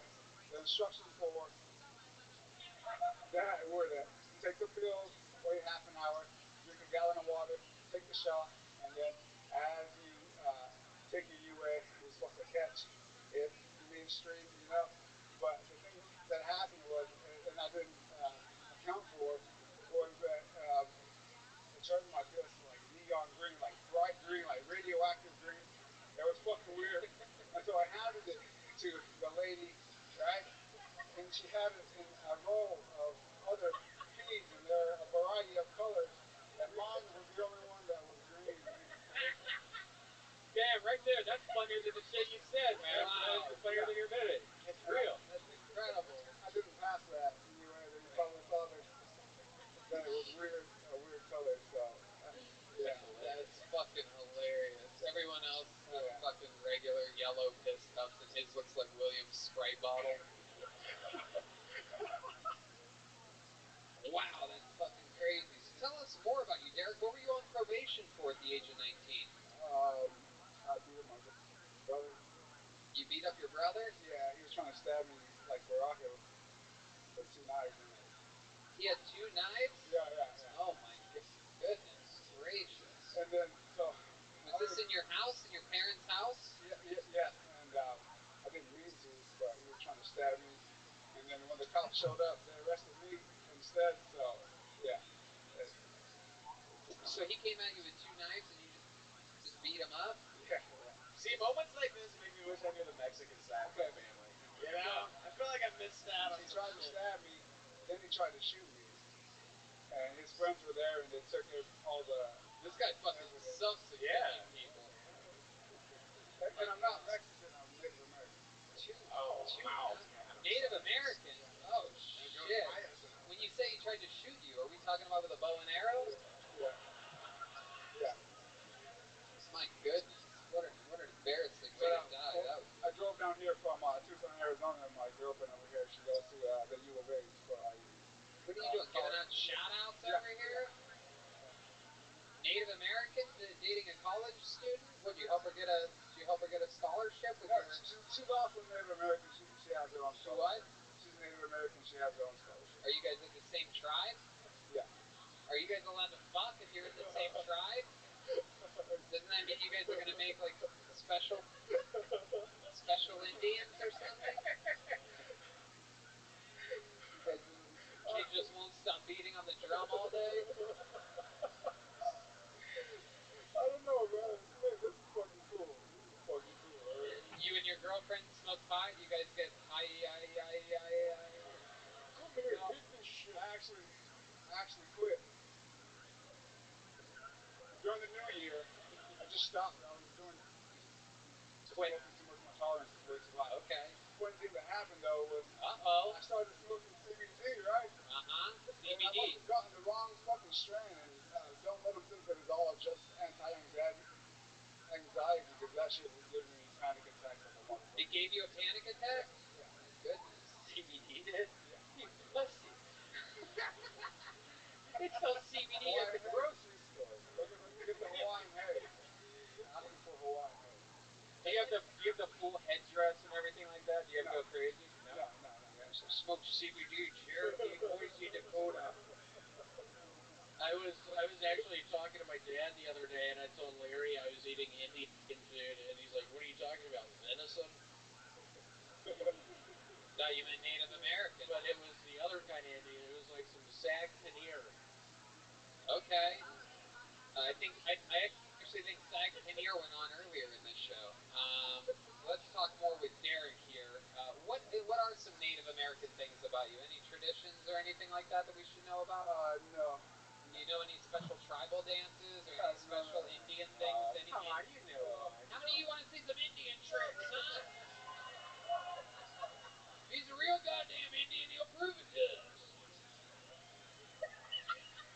Show us some Indian shit. He's gotta do it. You hear that drum? You know what that sound means. It's Indian shit. That's all I got. What did you do? I wasn't even looking. You talked to an eagle. I shot him with a bow and arrow. Do it again. I didn't see. Yeah, I saw it. Why are you doing that? Okay, stop what you're Yeah, doing. stop. Jesus Christ. I saw that. What are you trying to prove? He's tweeting to death right now. Do you have any turquoise on you? Can you speak Native American? No, I cannot. Can you paint with all the voices of the mountain? No. Is there anything Indian about you? Not really, no. My God, what are Indian penises like? You hear about everyone else's penis. This penis is big. This penis is small. What's the Native? Does your penis own its own casino? No. But it does get a portion of the casino profits every 2 years. Wait, what? You haven't what? What about 2 years? I said it does get a portion of the casino profits every 2 years. Okay. You have a lot of sex with your girlfriend? Yeah. Yeah? Do you guys have any funny Indian positions that you do? No. Indian style. Indian style? Just fucking sit cross-legged on top of one another? Super uncomfortable. Super uncomfortable. Your shins hurt after that, folks. Come on, there must be something you guys do, right? You ever fuck a Timberwolf? Jesus Christ. Red man. Come on, there must be something you guys do that's Indian-esque. Come on. You ever fucking put on a fucking feather headdress and just run it across your body while fingering your own butthole? You ever fuck Kevin Costner? No. Okay. There's not a lot of things that I do that are Native American associated. Yeah. How about your parents? Do they do a lot of Native American stuff? They drink? Yeah. Oh, okay. All right. All right, Derek. Well, you know what? Like many Native Americans that have been on this show before, it's now time for a white man to take your place on the stage. Oh, yeah. So there he goes, Derek C. Everyone, he's on social media at CELA plus Derek. I don't know, man. This guy writes like a Native American guy. It's a very multicultural show, Tony. It really is. We're famous for our diversity. I mean, look at our. What ethnicity are you, Aaron?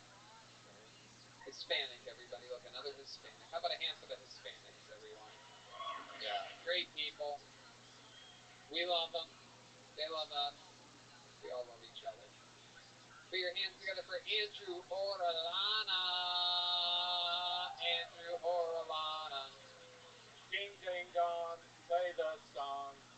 Williams playing a song. Here comes Andrew Orellana. One more time for Andrew, everybody.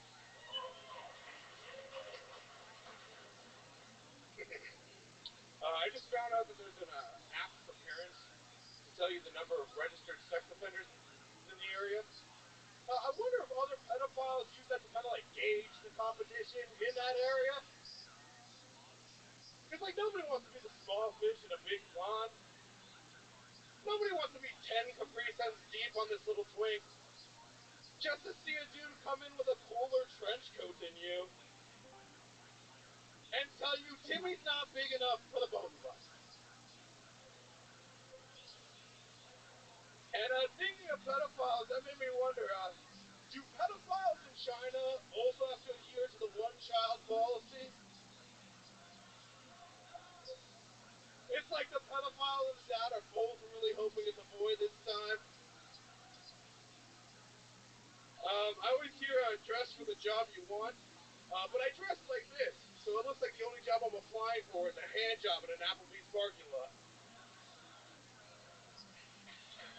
Andrew or Alana. Incredible performance. Probably the performance of the night so far. Welcome to the show, Andrew. Thank you for How having long me. have you been doing stand-up? A little over a year. Really? A year? Yeah. All here in Phoenix? No, I started off in Orange County. Okay. How'd you end up out here? COVID. My parents moved out here, so I moved in with them in Goodyear. Okay. What part of town do you guys live in? Goodyear, Arizona. Oh, Goodyear is the town. Yeah, Goodyear is the town. Yeah. All right. Interesting. They make tires there? No, I'm so fucking. I barely stay in Goodyear. Everything I just. What do you do for work? I work with my mother. She owns a Mexican ice cream shop. Okay, Mexican ice cream. Yeah, so yeah. That sounds fucking great. Yeah, you guys always welcome if you want. What's the name of it? Yeah. La Michoacana Premium on 67 the Camelback. Wow. Look at that. Does she make raspados? Yeah, raspados, everything. Yeah. Oh, yeah. Shit. We got ice cream, paletas, raspados, everything. Yeah.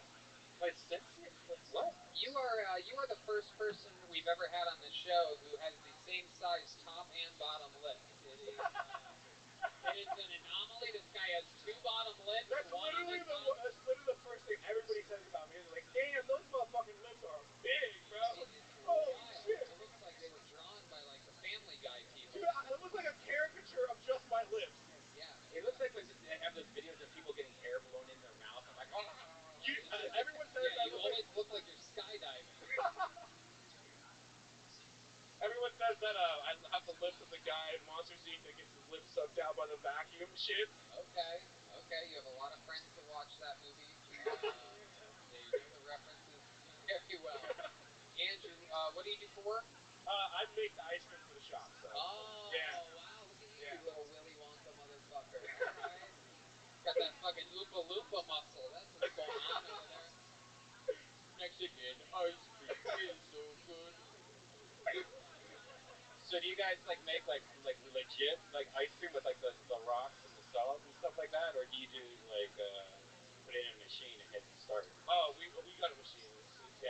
We mix it up and we mix everything together. But that's like the most strenuous part. Is we use a lot of like fruit and shit to make it. That shit fucking sucks. That's cool. Yeah, but we use a machine. What's Dad's part in all of this? My dad works at Costco, so typical Mexican shit. Okay. All right, that's cool. You got a lot of brothers and sisters? One older sister, one younger brother. Okay. Yeah. They ever come at you with knives or bows and arrows or anything like that? No, not yet. No.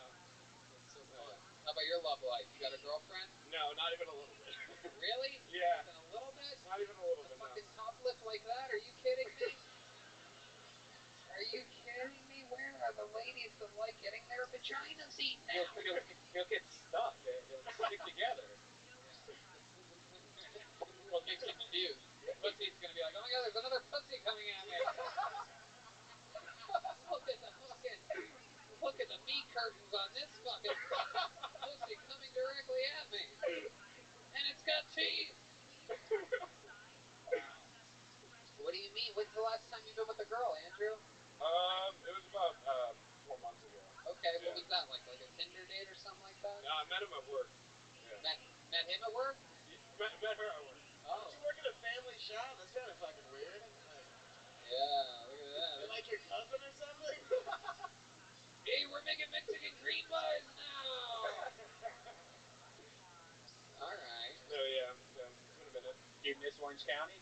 Yeah, I do. I miss it a lot because I went to school in Orange. I went to college in Orange County, so that's where all my friends are. I moved out here. It's fucking nobody except for the comedy scene. For 1 year, man, you seem like you've been doing it a lot longer. I mean, seriously, like you must have been going up a lot in 1 year. When I was in Orange County, I'd be doing like 16 nights a week. Wow. And I didn't have a car, so a lot of it was taking the bus and hitching rides with other comics. Yeah. Your mom's place, is it true that it had an ice cream paint job? What? It's a hip-hop reference. All right, so tell us something else that we'd be amazed to know about the life of Andrew or Alana. What's it called? I used to want to be like a chef. I used to be really good at cooking. It's like one of my favorite things other than comedy was cooking. So like, if I wasn't like any better at cooking, I'd probably be doing that right now. You're not a good cook? Absolutely not. I'm fucking dog shit. How can you be a bad cook? I've never really understood that. Maybe it's in genetics, because my dad's an incredible chef. My mom is ridiculously talented, so maybe I just have a knack for it. I've never really understood. So what happens? Do you forget to put something in? No, I just lose focus and just burn everything. How do you lose focus? What happens? How do you lose focus if you leave the kitchen? No, I'm just like on my phone. I'll be like, all right, this is cooking for a minute. Look at my phone and be like, fuck, I have to open up a window. Yeah, you can't look at your phone if you want to cook, dude. Yeah. Weirdo. Turn off your phone, maybe. Sorry. I mean, some of these people look like they look at their phone, but they also look like bad cooks. There's a kitchen in the back. How many of you want this guy to make you some nachos right now, huh? Make us a small carrot. Can we let this guy cook? Yeah. I would like an order of carrot salad. All right. Where's Tristan with the carrot, man? Andrew, you really great performance. You put it all together here tonight. Thank you. How old are you? I just turned 22. 22 years old. This is the future. You're seeing the future here tonight. Yeah. Andrew Orlana. Don't stop, man. You got it. Thank you, guys. Have a good night. There he goes. Big close from Andrew Orlana. He's on social media at Orlana. What is that? LLOD? LLAA. Yeah, he's got it. You got it, buddy. You keep it up, man. You got it. There you go. Absolutely. Many Latinos on the show here tonight. For those of you that are into that sort of thing. Dustin, what are you? You're half Latino, half what? Oklahoman. Oh. Half Mexican and Oklahoman, yeah. Josh Jones, you can come on up to the stage. Here's some music from William Montgomery, and here is Josh Jones. Oh, this is a new song. Ooh, the ladies are going wild for Josh Jones. This is very exciting. Wow, this is a space song. Yeah, I did this 2 nights ago. One more time for Josh Jones, everyone.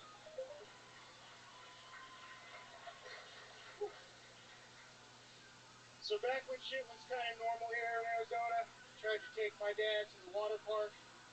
It's crazy though, the kid at the ticket booth, he wouldn't let us in. He stared at me. I stared back and said, dude, what kids? He replied with, sir, we don't let people into the park after they've been cremated. Yeah, I guess they didn't want dad clogging up the water filters or some shit. Don't worry, for those of you not laughing, this is just a joke, okay? I don't have the fucking dude's remains yet. Yeah, no, he's still chilling. Get it? Funeral home, morgue, bridge, chilling. Might sound kind of crass when everyone's picking his remains up. But hear me out. Dad's last wishes always were to just be thrown in a ditch somewhere, so in a very roundabout way, he got what he wanted, okay? Woo! All right.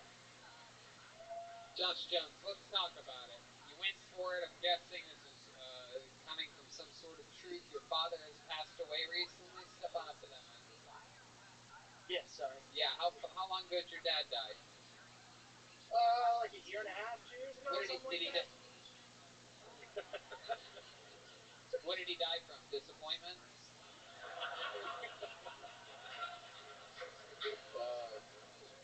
Pretty good guess. Yeah, that's fun. Were you guys close? Fuck no. Really?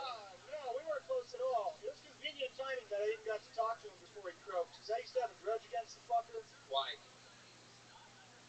Well, he wasn't a good dad. Otherwise, do you think I'd be saying this kind of shit about him? He had it coming, kind of. Okay. No, I thought. Jesus. All right. What did he do to have it coming? I mean, there was this one time when I turned 12, and he bragged about how he bought me a VCR on sale for $20 when I asked for a PlayStation. Let me threw a birthday party, but I had to pay for the pizza myself, so he was one of those kind of dads. He was there? All right, you got a VCR, man. That's pretty VCR cool. back when. What year was that? Dude, this was like. I once asked for. Remember, I asked for a computer, and my mom got me a word processor. Yeah. I don't go around wishing death upon her. I'm not gonna do bits about how she's not even cremated. Well, no, he got cremated. I just never picked him up. Really? You know what? When you get those ashes, you know what you should do? You should put them inside the VCR that he got you for Snort your dad. Then just hit the rewind button and let the party begin. I mean, chances are they're in the same fucking dump by now. Okay, what's your relationship with your mother like? Oh, I live with her. I play caregiver for her. No, I ain't like that, alright, whoever's talking.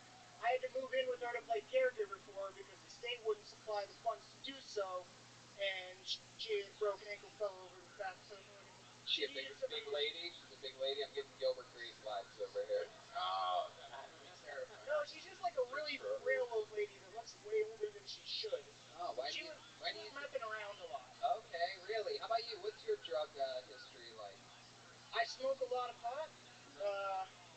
I mean, I've done a lot of drugs, but now I just drink occasionally. The tattoo on your face, what does that mean to you? What does that represent? How did that happen? He has a tattoo on the left between his... Yeah, it looks like a staff, like you killed a hobbit. Somebody told me it looks like a fucking Viking version of Gucci Mane's ice cream tattoo outside. No one knows who you're talking about. What is that? What does that mean to you? What is that, the COVID strand? No, it represents me having very bad choices in life, I guess. I don't know. It's really what it is. Your face tattoo represents to you the bad choices in your life? Wow. I probably could have worded that a bit better. You know, I never told this story on stage of any kind before, but I will say it, is that when I first moved to California when I was 20 years old, I was living with my brother for a little bit, and he had a friend, we would sell pot to him, basically. Sell little 20 sacks at the time. And the guy had just gotten a tattoo. You know, back then, this is a long time ago, 16 years ago, whatever. And when you were selling pot to somebody, you would want them to stay at your place for a little bit so that people wouldn't get too suspicious that you're selling drugs. You don't want people just coming in and leaving. I don't know if you guys remember what it was like when pot was illegal. But anyway, the guy had just gotten a tattoo, and his tattoo said whatever year it was, like forget 2007 or something like that. And we're like, why did you get that tattoo? He's like, it was a horrible year for me, 2007. My grandmother died. I'm thinking to myself, you got a tattoo that says forget 2007. And you're going to think about 2007 every fucking time you look at it. It was on his left shin. I mean, it's the dumbest thing ever. And you just reminded me of that. You reminded me of the dumbest thing ever. Right, mine's on my face. Yeah. I can one up it. I've been dumber in front of you before. Really? What happened? Do you remember that time on your virtual mic when a motherfucker tried to juggle 2 shoes and a jewel? That was you? Yeah, that was me, man. Wow! Holy shit! What happened? That was bad too. That was on the pandemic, one of the pandemic episodes. Wait, what did he do? He's like, I can juggle, and I'm like, what do you have to juggle? He's like, I don't have anything. I just have a couple shoes and a jewel pen, and he just immediately dropped everything. Yeah. They got any more of those carrots, or perhaps some oranges? You want to juggle something? Hey, give me 3. Somebody move. He just needs groceries. That's what he's tricking us. Does anybody have some sausage? Thank you. Thank you. That's funny because my friend that I went to the show with told me to bring 2 potatoes and an onion in my back pocket, actually. I'm kind of regretting I didn't at this point. I think I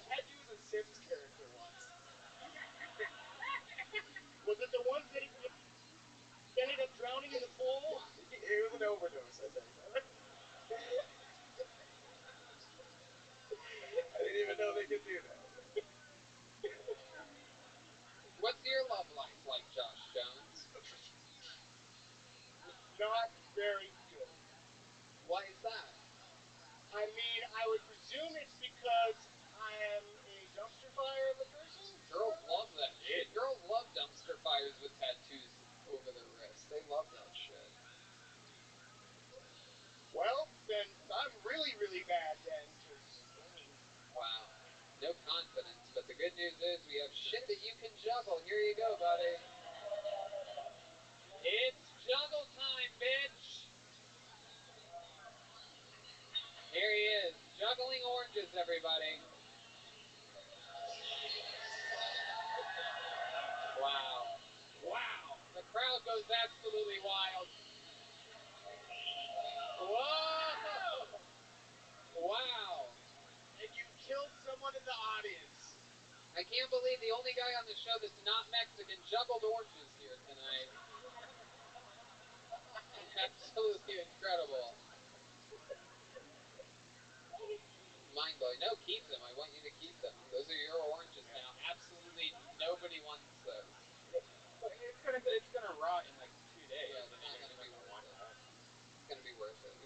I'll give you a virtual signature sometime. Just kidding. Don't sit down now. So weird. You can make anything. You can make anything. You're supposed to keep them, man. See, this is why I didn't want to show more potatoes in the pockets and an onion. Josh, relax, you freak. God, now I see why your dad hated you. There he goes, Josh Jones, everybody.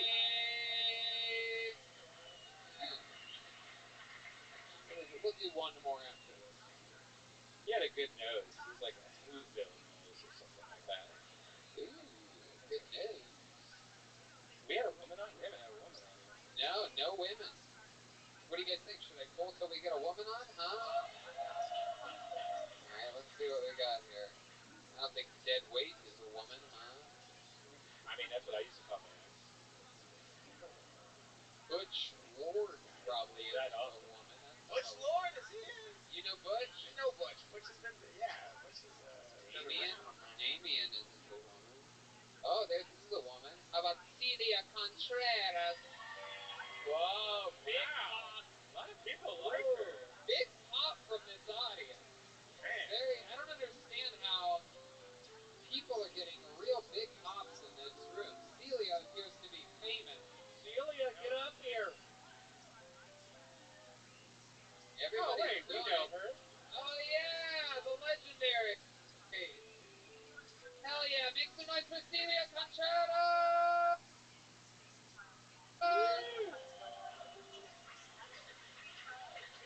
Let's get into it. I'm a bigger girl, so I have to take 2 Plan B pills in case the first one gets lost. I actually think they call it Hidden Valley Ranch because the more I eat it, the less visible my vagina becomes. Also, a lot of baby carrots and midgets inside there, not gonna lie. You guys like dad jokes? Here's one. My dad had a really long rap sheet. Sometimes I'd wrap it around myself and pretend he was hugging me. What was weird was there's a lot of domestic abuse charges on there, and that doesn't feel right. He was here illegally.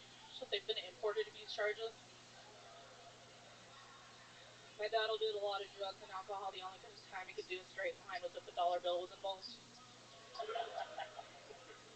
My favorite stepdad was very open-minded, especially when that .45 caliber tore through the back of his head.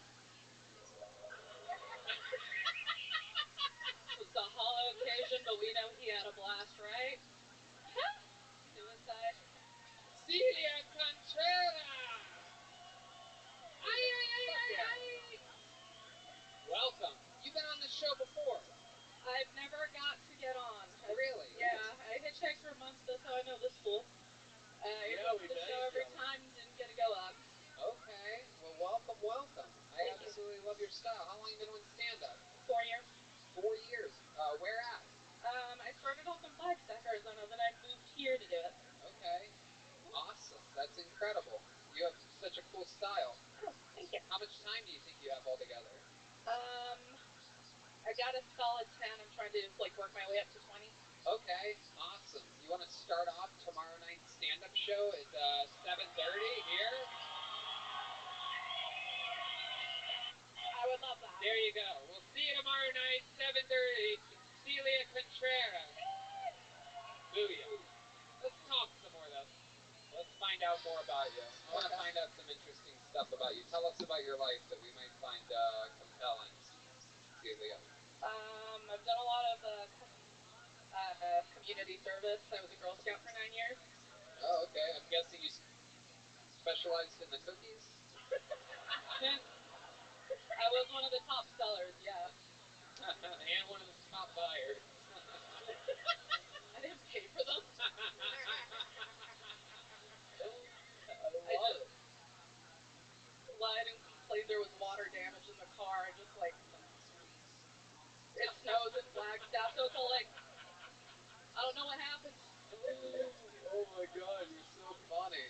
I love it. Tell us more. Boyfriend, girlfriend, what's going on there? Anything? I do all right. Hell yeah, I bet you do. I bet you fucking do. I'm not even gonna ask anymore. Hell yeah. You fucking roll with the punches. It's incredible. I also do martial arts. Really? I do. Aikido, kendo, and jiu-jitsu. Oh, fuck. Damn, look at that. I'm not fucking with you.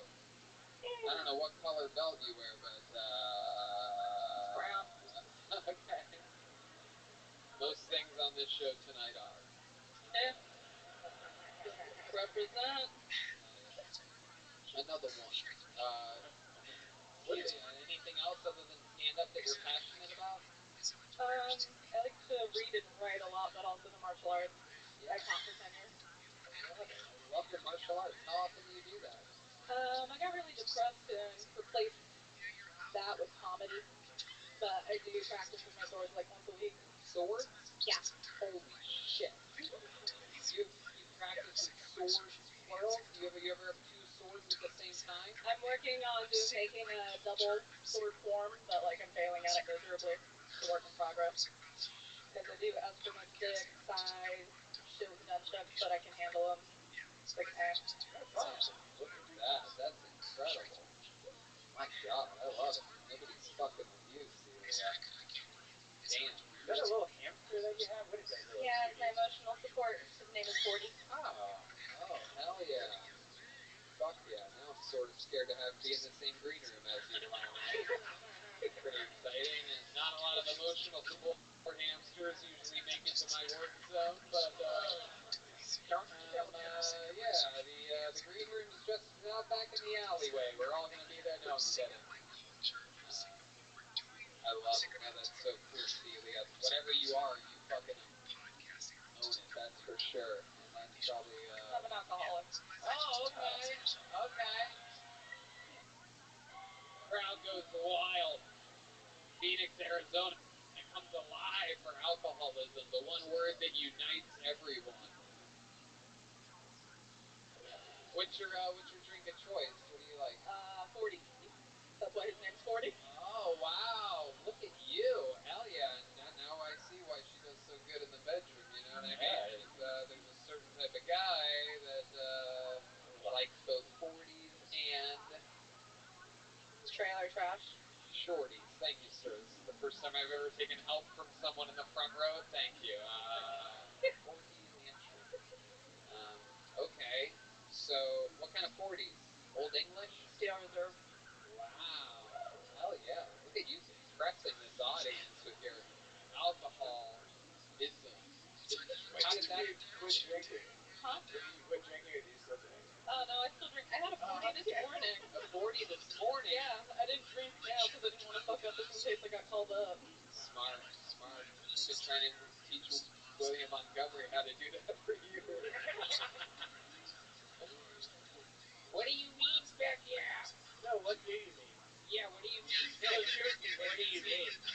No, seriously, what do you mean? No, seriously, what do you mean?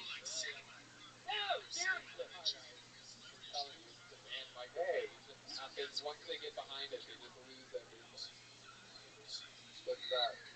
No, Red Band, we're not doing the carrot trick with Celia and William. What?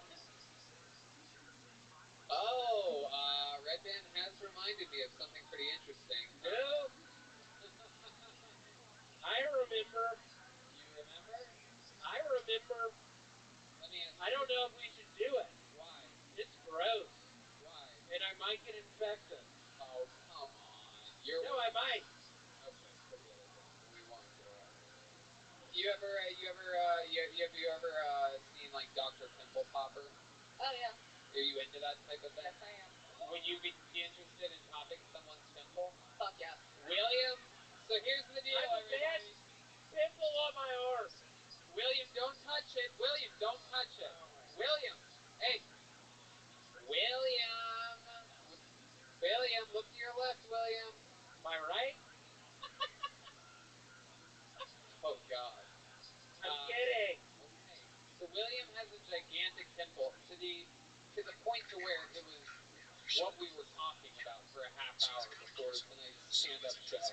And I told him in the green room, I go, that thing is so massive. It's so, for the listeners on the show, it's fucking disgusting. No, it's not. I took a video of it earlier. I mean, yes, William, it is. No, it's not. So you see it. No, it's not. The weird thing about you saying that is that it lessens the excitement of how No, it's huge. Celia, what do you think about this thing? I've seen bigger. Damn, look at that. It's one of the most disgusting pimples. Red Band's gonna get closer. He's gonna get on it with his Are you really gonna pop it? Are you going to? Can I? Would you be willing to? Yes. In one of the most disgusting things to happen in the history of our show, Celia is now going to pop William's. By the way, for those of you listening, the pimple is filled with white glue. It has a black spot in the middle of it. Those of you sitting. Oh God, no! So disgusting. Can we get a mic in there? We've had some hides and some. One lady's hiding behind the plexiglass. All right, do we have a napkin over there? God, this went so much worse than I thought it would. Is there blood everywhere? Don't wipe that shit on me. Don't wipe that shit on me. No. Okay, guys, that's enough. There's a napkin. Thank you so much. Got one Marcellus. That was the best 90 Day Fiance I've ever seen. It is a bunch of blood. That was a good one. So it popped, and a bunch of blood came out, and it's all over her fingers right now. It's all good. She's a fucking trooper. She's a cold-blooded assassin. She's got a fucking 40 will take care of it. Celia, I'm so excited to have you perform on my show tomorrow night in front of a big live audience. Thank you. And I'll see you tomorrow. I think it's 7 or 7:30 or something like that. Oh yeah, there she goes. Celia Contreras, everybody. Yeah. Dreams coming true. You guys want to go to the bucket one more time and get out of here, huh? Here we go. Your final comedian of the night goes by the name of. Yeah, it's okay. He'll come in. He'll wipe it down and come to the stage. Your final comedian of the night goes by the name of Zach Allen. Here we go. Zach Allen. Here he comes, moving very quickly. Very quickly. Alright, here he is. Alright, everybody, there's a fresh, clean microphone, and here is Zach Allen. One more time for Zach, everyone. Buzz. I recognize the way I sound. I've got a good voice. I got my current job over the phone. First day I came in, they're like, you sounded so much better looking. It's true, I'm better at phone sex than I am at regular sex. It's a lot better for me to say G-spot than try to actually find it. Girls are like, say it again, baby. EA Sports. It's in the game. Now, I've had this voice since I was in the 6th grade. If you heard me talking as a 12-year-old using out a different role on Catch a Predator. I was a man-child. I stopped growing when I was in the 8th grade. I was a 6'4", 8th grader. That's a fun time. Your parents can't discipline you when they're wearing your hand-me-downs. They get mad at me. They say, Zach, what would you do if you're in my shoes? I'm like, well, you're in my shoes. I thought you'd have empathy. Bussy.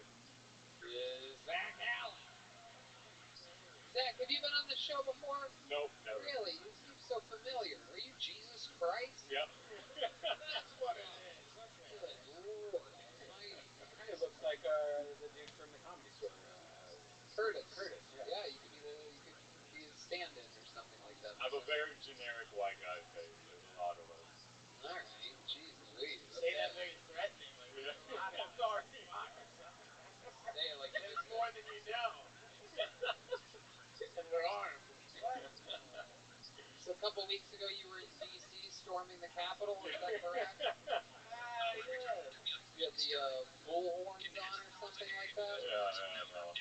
What do you do for fun? I golf a lot. Really? Yeah. Wow. Tall golfer. Not a very good golfer. How long you been doing it for? Not very long, a couple years. Okay. You golf with friends? Did they get you into it?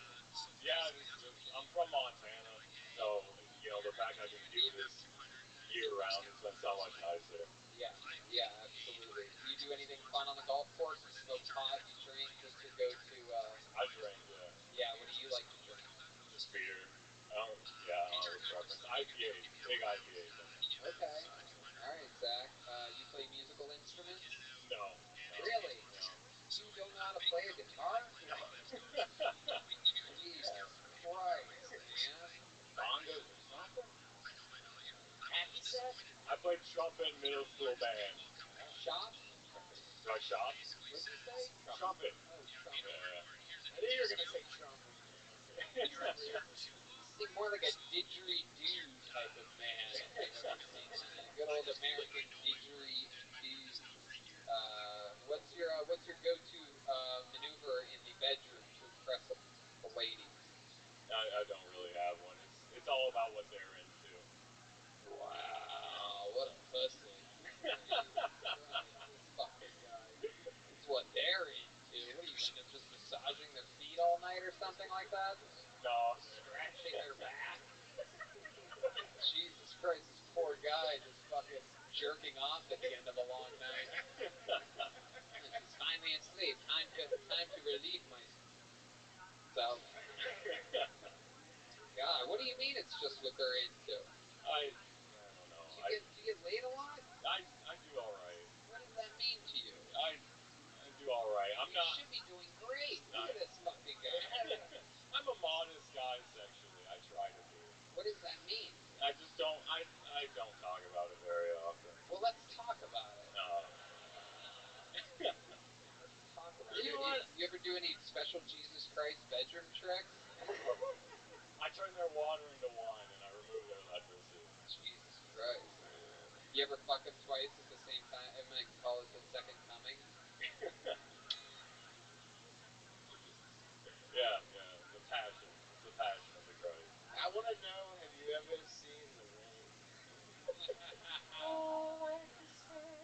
That is true. How did you survive that Leonard Skinner plane crash? Didn't the bass hit you in the head? So tell to his shoes, it's about 4.5 inches. Really? So weird. Absolutely incredible. Can I draw you?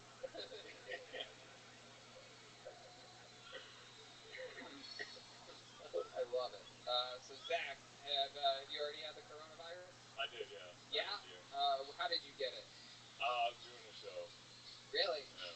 Wow. What was it like? What were your symptoms? I just got really sleepy for like 2 days. I couldn't taste. That was it, but I was When you couldn't taste, did you eat a girl's ass or anything fun like that? I did not, no. No, because you're just into what she wants. Yeah. Have you ever eaten a girl's ass before? Never. Is there a girl in the audience that'll let this guy eat her ass right now on the show?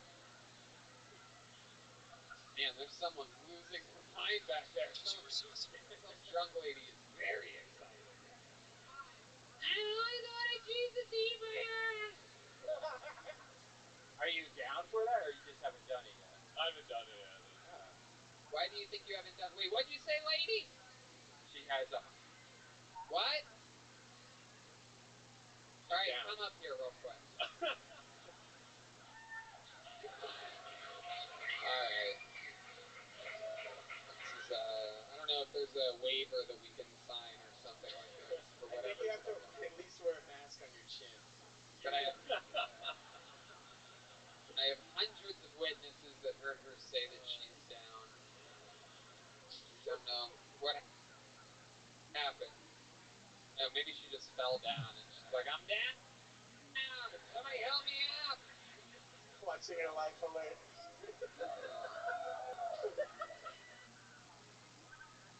What are they clapping for? Somebody coming to the stage? Oh shit. I don't know. So, Zach, how do you feel about this? Are you excited? What are we doing? Hold on, wait a second. Wait, we just got word. Amanda didn't bring her ass on stage with her, everybody. No.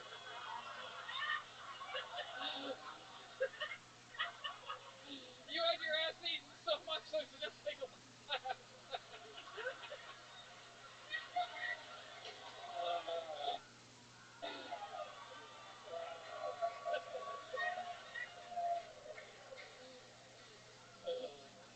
We're waiting for the delivery guy to bring more ass.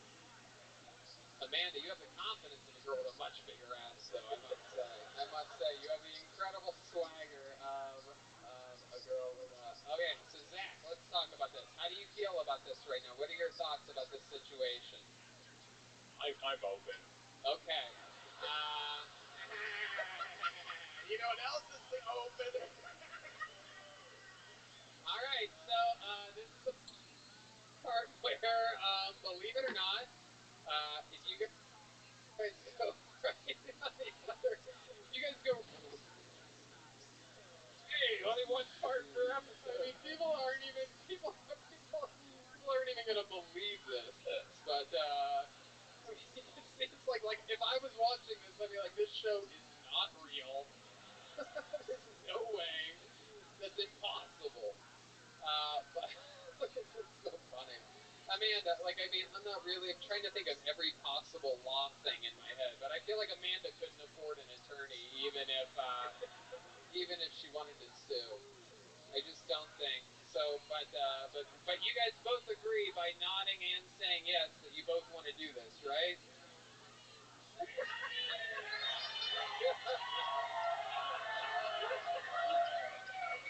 He's going to eat your ass for a second, and then you guys are going to come back out again. Just 1 second. Just 1 second. He just needs to get a taste. Are you giving permission or no? Oh shit! All right, you guys go in there. Go right over there. There's a door. There's a secret door right there. Go behind the curtain. Go behind the curtain. Security is helping this happen. Wow. Oh my god. Wow, ladies and gentlemen, right now. Another first in podcast history. We had our first Cup Pimple in Kill Tony history tonight. We had our first episode of Kill Tony on the road for the first time in almost a year tonight.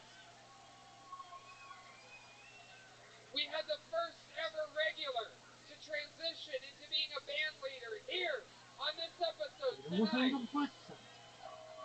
I'm playing my keyboard, y'all. We had our first ever carrot to carrot attempt at a belly carrot transition. I got a belly button, y'all. We had a I put shit in my belly button. William. What? We had a white guy juggle oranges here tonight. And right now, for the first time in Kill Tony's history, a guy is eating a girl's ass. Right now. On the other side of that wall. Alright, guys, I said just a taste. This guy can't stop back there. I've got pizza back there. No, don't just open that right now. No. I'm not afraid of those guys. I'm afraid of these people in the front that are gonna fucking say that they were traumatized by whatever they see. She didn't even have butt cheeks. Come on, you fucking animal! What's going on?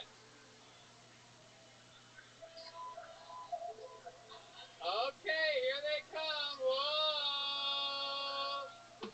Oh, wow. I'm excited to hear about this. Okay, so Zach Allen, you just ate your first ass. How do you feel? It was great. Your breath smells like shit. You want like an Altoid or something? Amanda, how do you feel? Get the microphone. Amazing. Red Band spraying Listerine. I love it. Spray her asshole. Spray her. No, I'm kidding. Don't fake spray her asshole. Okay, there you go. Don't, Brian, don't. There you go. Very good. All right. keep the animals at bay here. You know what I mean? Okay, Zach, you feel good about it? Yeah. Everybody's happy? Everybody's happy. You guys should, when you guys get off stage, you should exchange numbers or something like that. I think Zach would probably like a little bit more.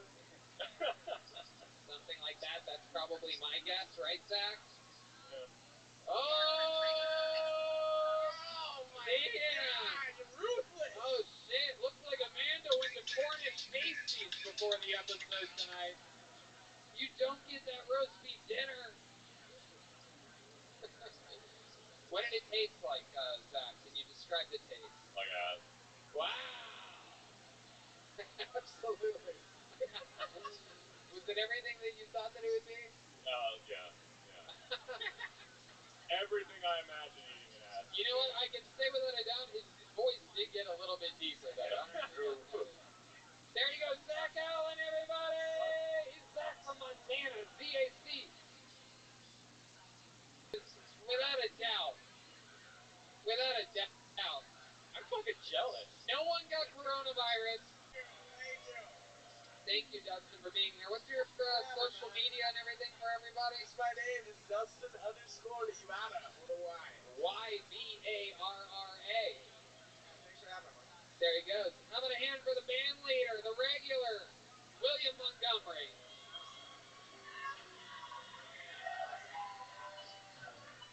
I believe it was February 20-something of the year 2020, in which we sold out I think it was a 1,800-seat venue in Vancouver, Canada.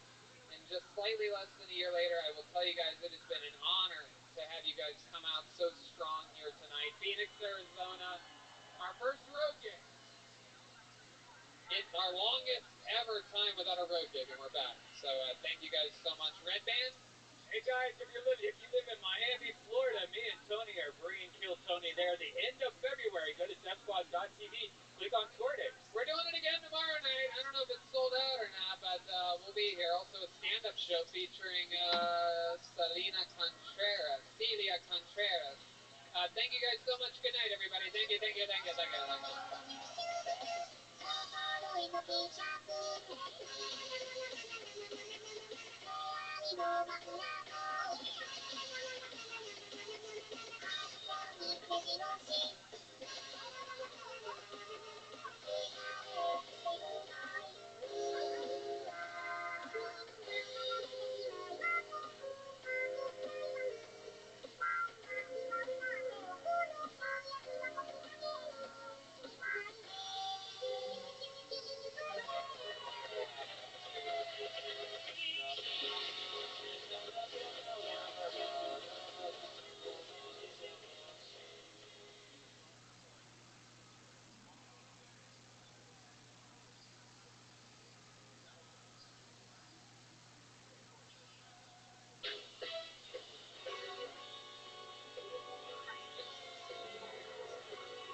welcome. This is a live podcast in front of a live audience. How about a big hand for the band, everybody? Huh? Playing before the show starts, a real vibe and energy God, in it's the so room. good. It's So a good. lovely, lovely time. Austin, Texas has been great. This is what, episode 6 or 7 of us being here? Things are moving along smoothly. It's good to be here in an open, powerful fucking red state. You know what I'm talking about, people? Exciting stuff. The great Ryan J. Ebelt is joining us all the way from Los Angeles, California. Hi, Ryan. He's drawing tonight's episode. He draws every single episode of Kill Tony, every single print, every single everything. The brand new Kill Tony, the coloring book, is drawn by him. A bunch of episodes. You get to color it yourself. How cool is that? I just got mine. He just sent me one. It's amazing. It's lovely. Go to RyanJEbelt.com, get your Kill Tony coloring book and a bunch of other cool Kill Tony stuff. Some limited edition shirts and every print from every show, including the road shows. RyanJEbelt.com. And how about one more time for the band guys? That is, they're going to be with us all night. The great John Dees. John Keys, JONKEYZ, has a new single out this week. Check out his Instagram. Matt Fielding on electric guitar, everybody. D Madness on bass. The backbone of the band, not the eyes, but the backbone of the band. And Michael Gonzalez on the drums, ladies and gentlemen. A Mexican drummer on Kill Tony. What a world we live in. So yeah, before we start tonight's show, which is going to be super duper exciting, here's a little bit about the amazing sponsors that make tonight's episode possible for you. This podcast is brought to you by the Ridge Wallet. It's light, sleek, and industrial. It doesn't fold or awkwardly bulge in your back pocket, and it seriously changed my whole pocket situation. It's designed to fit easily in your front pocket. I was having some neck problems earlier this year. Turns out, you move that stuff to your front pocket, it's a whole nother level. Most people are still using wallets designed in the 90s, carrying around old receipts, pictures of their ex, and gift cards in an organized mess. I mean, you know about this. You have a bunch of fast food place cards in your wallet. Come on. No, but I do think a lot of people like us still carried around that old wallet, you know? This one holds up to 12 cards, plus it has room for cash. There are over 30 colors and styles. I got the carbon fiber one. It's awesome. If this wasn't enough to win you over, check out the 40,000 five-star reviews. The durable material means each wallet comes with a lifetime warranty. You can buy this wallet and carry it for life. The Ridge team is so confident that you'll like it that they'll give you a 45-day trial. You can test it out for 45 days. If you don't like it, you can send it back for a full refund if you don't love it. Look, I'm telling you people, every single cast member of Kill Tony has one. They use it. It absolutely works. It's sleek. It makes sense. Get your life together. Get rid of your silly, chunky wallet that your grandpa gave you. And have a better life with the Ridge Wallet. Get 10% off today with free worldwide shipping and returns by going to ridge.com/KillTony. That's ridge.com/KillTony. Use the code word KillTony. Don't forget, get 10% off. It's an amazing thing. Treat yourself. You'll thank me later. You guys ready to start tonight's show or what? Wow. Very, very good. Very, very, very good. Ladies and gentlemen, special treat for you and for all of us, really. This is a treat for Red Band, for me, for the band, because it is happening. The mass exodus that has been the rumors have been swirling. Who's next? Everybody's coming. I mean, one after the other. You guys are in for such a special treat because the newest resident of Austin, Texas is our guest here tonight. He just moved here. He has been closing every single main room show at the Comedy Store since long before I started. This is a Mitzi Shore appointed room fucking comedian. This is the guy that all your favorite comedians stick around. They wait until the end of the night to be able to all go in and watch him. All your favorite comedians stand in the back of the room and watch this guy when he performs. And it just so happens you're going to get to hang out with him for 2 hours here on this podcast. Ladies and gentlemen, I present to you one of the best comedians in the world, one of my favorites, the great Brian Holtzman, everybody. Oh, shit. Oh, my God. It's about to get wild. I'm a rhinestone cowboy. He's here live in the flesh newest resident of Austin, Texas, right here. How long did you live in Los Angeles for, Brian? Oh, I don't really remember. You know, I was in rehab for I think 14 years since 1989. Since 1989, and now you are a Texan. Now I am a rhinestone cowboy. Along this, what's that one with the fixing the fucking wires? You know, the guy fixed Glenn Campbell. Come on, what's the crack? What's the crack? What part of Austin did you move to, Brian? Oakville. Oakville? Oakville in the house. Oakville. Oh, damn, you have some rich neighbors over here. Oh, Look at that. The cast of Succession is here, everybody. Look at these fucking... Brian lives in the gated community. The first day he was here, he did a live stream, showed the gate code for the whole entire neighborhood. Are you guys brothers? Does. No, you both have that fucking, like, little Rogan heads over there. You guys have that fucking, those HGH skulls. You guys taking BPC 157? What's going on over there? All right, let's keep it moving along. Well, Holtzman's going into a bag. What do we got? Oh, some wet wipes. I'm excited about this. Brian, did you watch the Super Bowl? What are your thoughts about the Super Bowl? I want to know what that bitch was doing on the sideline. Wait, who are you talking about? What bitch? I want to go up and take a man's job. The referee, what the fuck? She didn't give a shit about the game. She was watching the cat Super Bowl the whole fucking time. She was watching General Hospital while the fucking game was going on.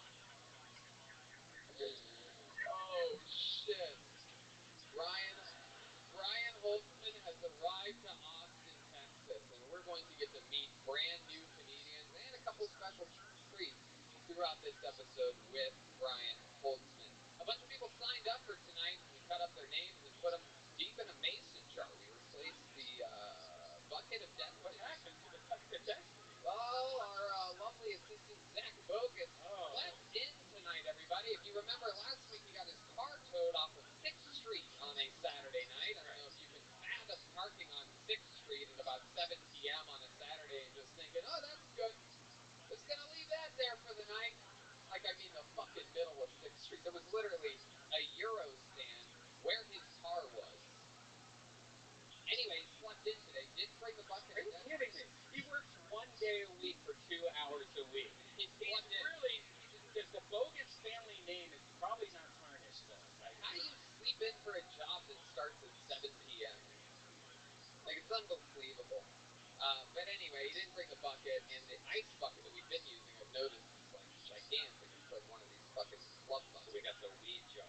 Yeah, it's a little fucking dirty little Austin, Texas mason jar. You know what I'm talking about? We got plenty of those around. Just dig your hand in there, find what you need. You know what I mean? All right. So yeah, if I pull your name out of the bucket, a bunch of people sign up. That means you get 60 seconds uninterrupted on this stage. You know your time is up and you hear the sound of a kick. That means wrap it up then, or else you're going to bring out the angry West Hollywood. Wait, no, it's not the angry West Hollywood Bear. It is the angry Warehouse District Bear. It never gets a laugh. Austin people don't even know what the gay part of their town is. It doesn't exist. Everybody thinks it's somewhere else. Oh, it's almost 3 doors down from where I live. That's the gay part of town to me. Nobody gives a fuck about the gay part of town here in Austin. Nobody knows. I've said 5 different places, 5 different episodes. Everybody's like, I guess that's the gay part. Yeah. What do you guys think is the gay part? Yell it out.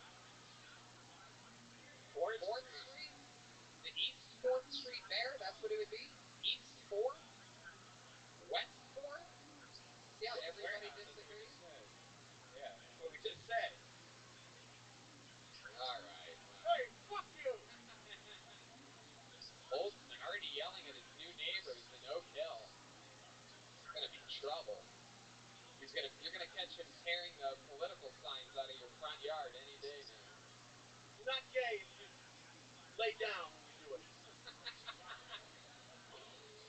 Oh my God! Is there anything you miss about Los Angeles, Brian? It's my gay lover. Really? What about your? Don't you have a gay son? He has a gay son. Yeah. I have a gay son. I'm proud of that boy. He wins every Little League baseball game there is, steals a base, hits a home run. wins every game and then fucks the weakest player in the ass. You guys ready to start tonight's show or what? It's about to happen right now. I'm sorry, that just feels like we're at a television taping. Austin, are you guys ready to start tonight's episode of Pro Comedy? There you go. You motherfucking Sleepy. fucking Billy Goats out there tonight. Everyone's hungover from the Super Bowl or something, right? Yeah, That bitch referee, that's what I'm fucking pissed off about. Nerva. I want to be an NFL referee. No, you can't!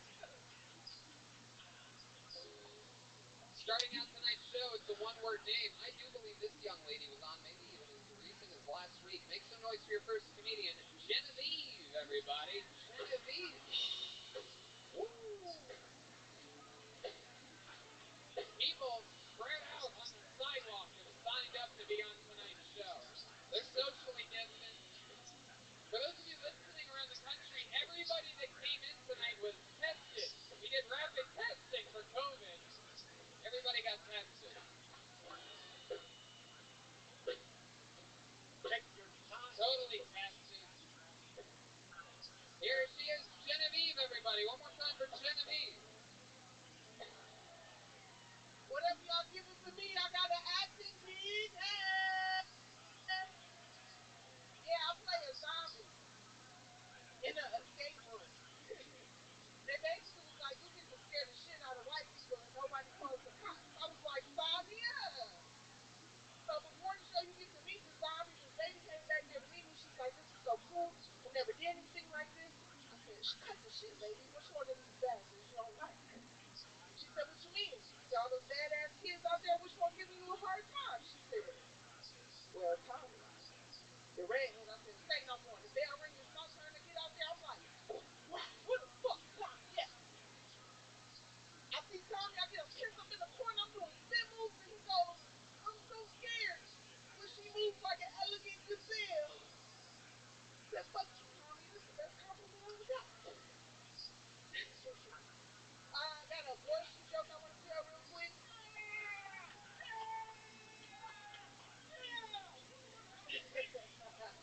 Ryan. Go ahead, Genevieve. Let's hear your abortion joke. Okay, well, here's my rape joke. Sorry, I'm just playing.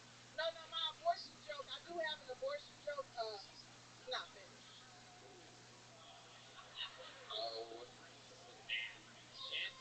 What's going on, man? Genevieve, ladies and gentlemen. Genevieve. A little bit of interruptions there towards the end, but it's okay. Oh, yeah. Welcome back to the show. Thank 2 you weeks for in a having row. me. Thank you for having me so much. I appreciate it. Nice to meet you. Weren't you first last week? Oh. I wasn't first, but I'm just happy to make it. Absolutely. Mason Jar has done you well here tonight. That's so fun. Is that real? Yeah, I was an acting. I was in the escape room. It was kind of fucked up because like I wore chains and I'm black, so it was like Harriet Tubman, but not like this. Were you the one trying to escape? No, they had to escape. The chain kept getting longer, and then you had to just like go for their ankles, just. Wow, that's in Black History Month too. Made it even worse, huh? Yeah. It was always tough during February. We hear that we about to take over June for Black History Month instead of February. Did you hear that? I know. You guys, I know. It's just like you guys can never just be happy with what you got. Never just be happy, Oh, now we want June because it snows in February. Stop shooting us. I mean, the stuff you guys asked for, it's absolutely crazy. And by you guys, meaning me. So, Genevieve, how's life gone since last week? Oh, man, it's been crazy. We came down here with another comedian, and we've been making some waves. People have been excited. It's been a great opportunity. I'm just appreciative.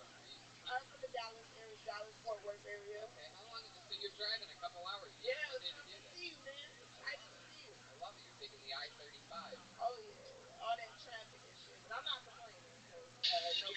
Do the cops ever give you a hard time when you drive by and they think you're a black man and they pull you over? Yeah, they always like, excuse me, sir. Ma'am, sir, ma'am, sir. Sir, ma'am. I get one of those. They're like, I don't know what you are, but you're black. So you get out and put your hands up. Yeah, I know. Wild. Have you dealt with racist cops here in Texas? In Texas, no, but in Wyoming, definitely. yeah, Wyoming. Yeah, Wyoming. They thought I was a prostitute. They said, "Get out the car." I'm like, "For what? I'm driving it." What kind of prostitutes would they have in Wyoming? Oh man, some rough-looking men wouldn't tell me because People have that librarian credit. I look like I was a hell of a thesis. Genevieve, did you go to college? I did go to college. I went to Michigan State. Go Green. Wow, you're a Spartan. My God. Wow. And who else is a Michigan State Spartan is the great Don Barrett. Oh yeah, both of them. Come from horrible schools. Yeah, pretty much 360 days a year. Brian Holtzman would be on in the original or in the main room while Don Barrett was on in the original room because of his change of late night. Holtzman, no less. I did not. Also a position once held at some point by the late great Brody Stevens. So. Are you just reading Wikipedia shit now? No. You're in spirit. Genevieve, what else would we be interested to know about you that we didn't find out last time? I spelled my name wrong for 17 years. One letter. I was off one letter. It was some bullshit. I called my mom. I was devastated. I was like, "Mom, where's my E?" She said, "What the hell are you talking about?" I said, "My E is on my birth certificate. You fucked me over on the E." And she said, "I told you to put the name I want you to put in. So fuck it." I'm like, "Shit." It was kind of fucked up. But, you know, I'm just happy that the light bill ain't in my name no more.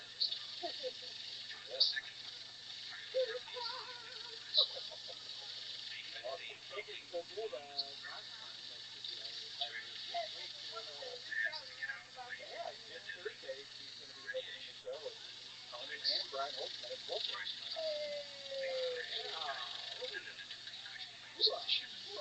a real show here. So I saw that it was trying to keep the location on that last flyer that you posted. That's what. Yes, Okay, good to know. I would like to know where are these?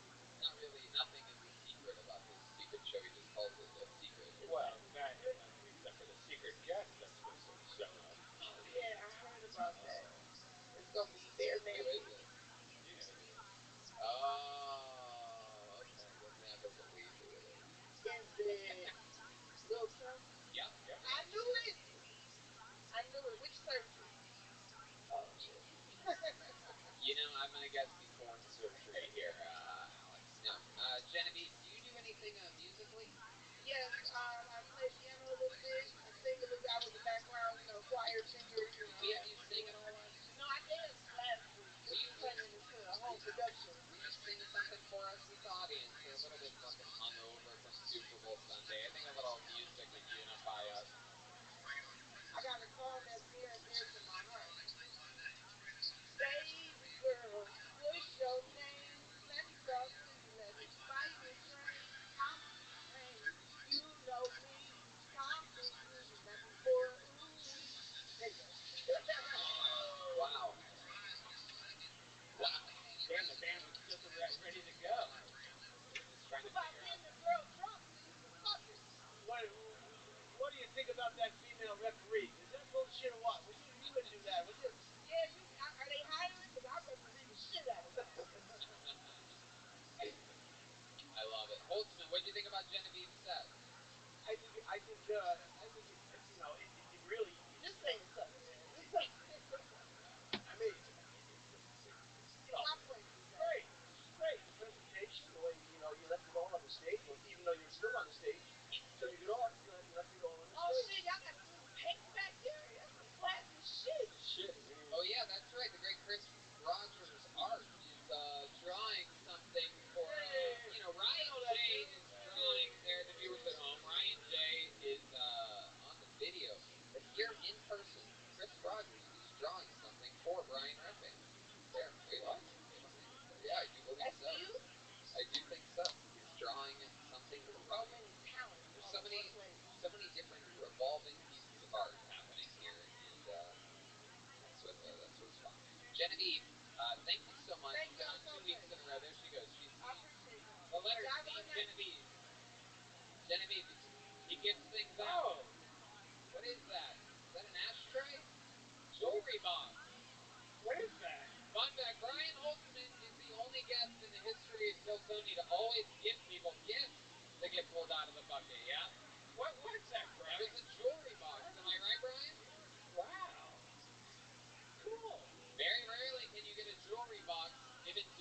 professional comedian. That's just one of the. Oh, hey, look who woke up from his nap. It's Zach Bogus, everybody. Great. Wow. Old sleepyhead Bogus. My goodness gracious. Looking like his first day out of prison. Alright, there goes that. Your next comedian goes by the name of Raymond Cabrera, everybody. Here we go. Raymond Cabrera. And here comes a human being from the back of the room. Live audience, you guys having fun out there? Huh? You get it yet? People sign up. Maybe you signed up. Who knows? Got a few people from the audience get pulled. Oh, my. Here comes Over here. Over here. No, you got it. No, you got it. Go that way. Boltzmann. Boltzmann directing people to walk right through the middle of the stage. Just float. Come on, make some noise for Raymond Cabrera, everybody.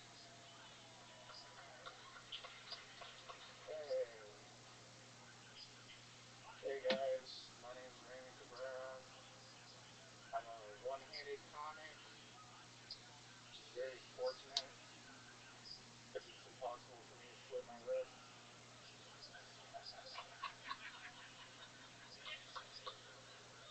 And you guys pretty big in the stock market? It's been a thing coming up. Yeah, I got really excited about the stock market, but I lost a lot of money because I kept hearing about a short squeeze that was happening. And I missed that short squeeze. So now the only short squeeze that's going to happen is on the trigger of the shotgun that I have in my mouth. If BlackBerry and AMC don't hit $30 a share.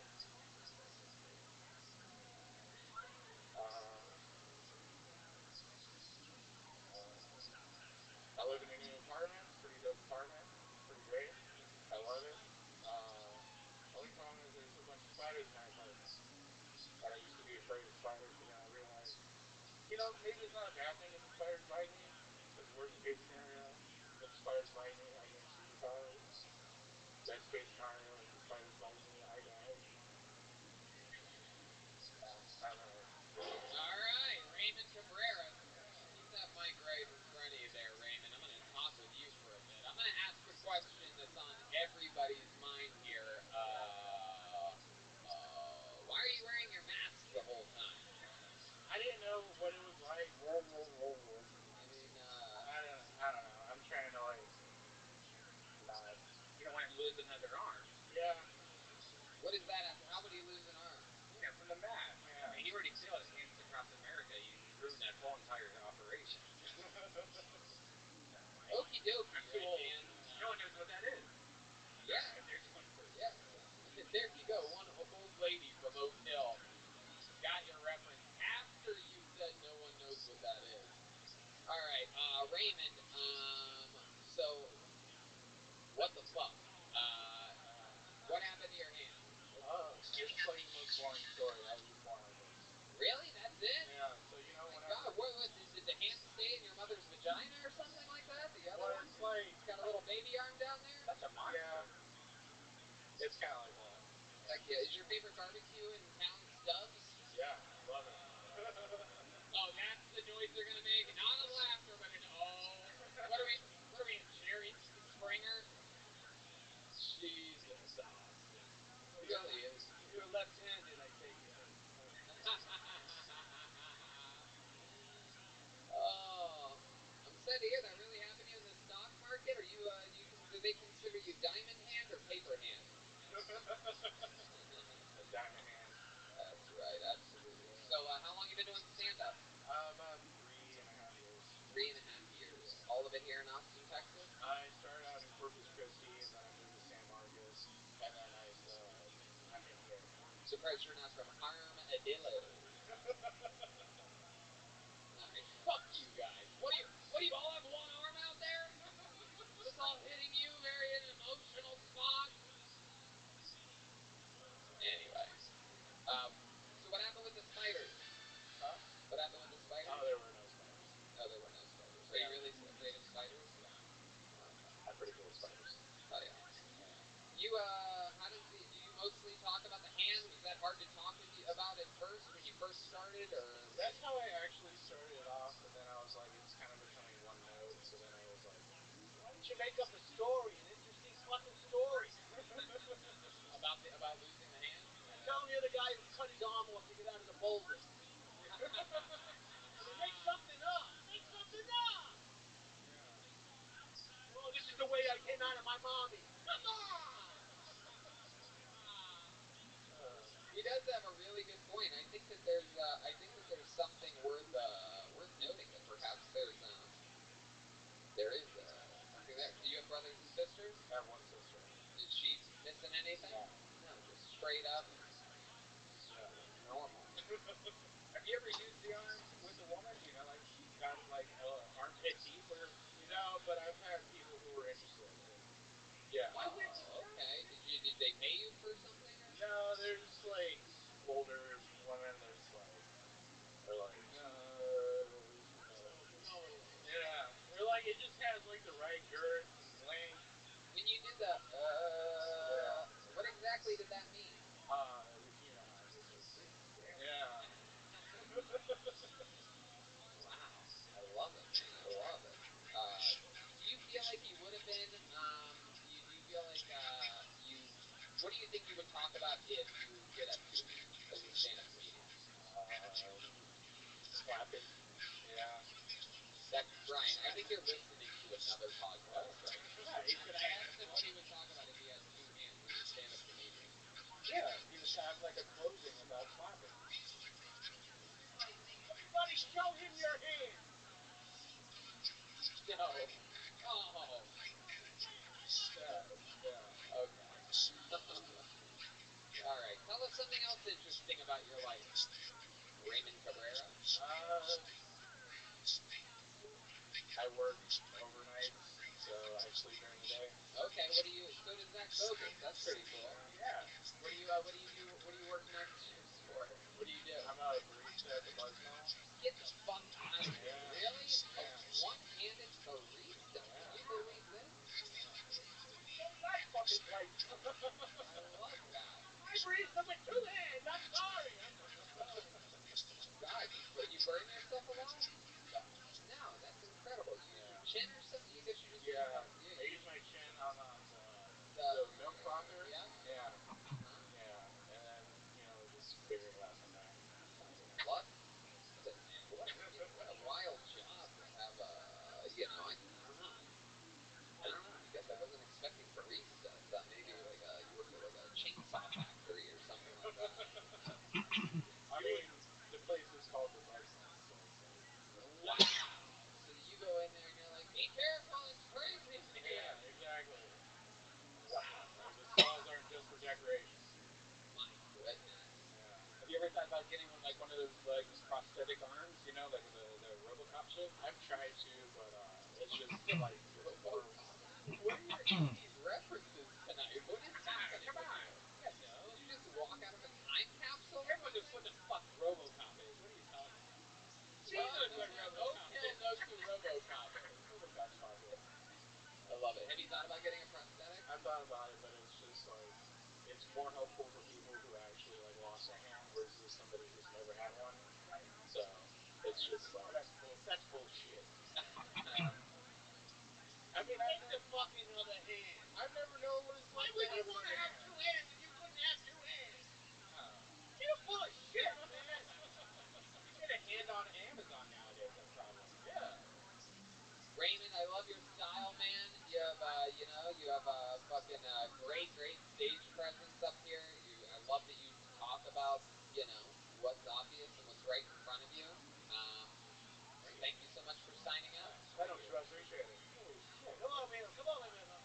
Raymond Cabrera. Oh, he's getting a picture. Wow. He's gonna hang that on his wall. What is this? A picture of?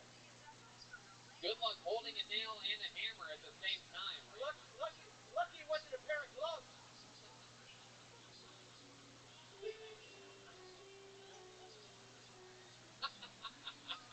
Wow, you can get a prosthetic arm on Amazon. Look at the chunky sanitizer Zach Bogus is spraying it down with there. Very clumpy. How many of you have already had the coronavirus by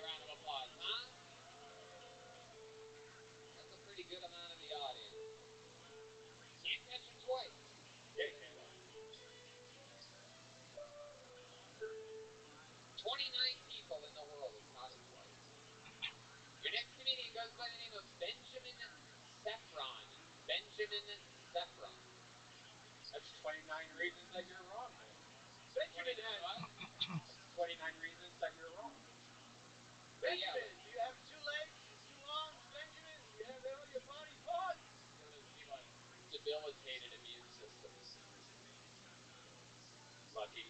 People like that don't go out. Wow, be sure to use the staircase, everybody. Normally I don't have to explain that because it's sort of common sense, but hey, here's one more time for Benjamin Saffron. Close enough. Accepted.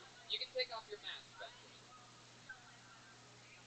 Oh, put it back on, Benjamin. Put it back. No, I'm kidding. Okay, one more time for Benjamin Saffron, everybody. Here you go.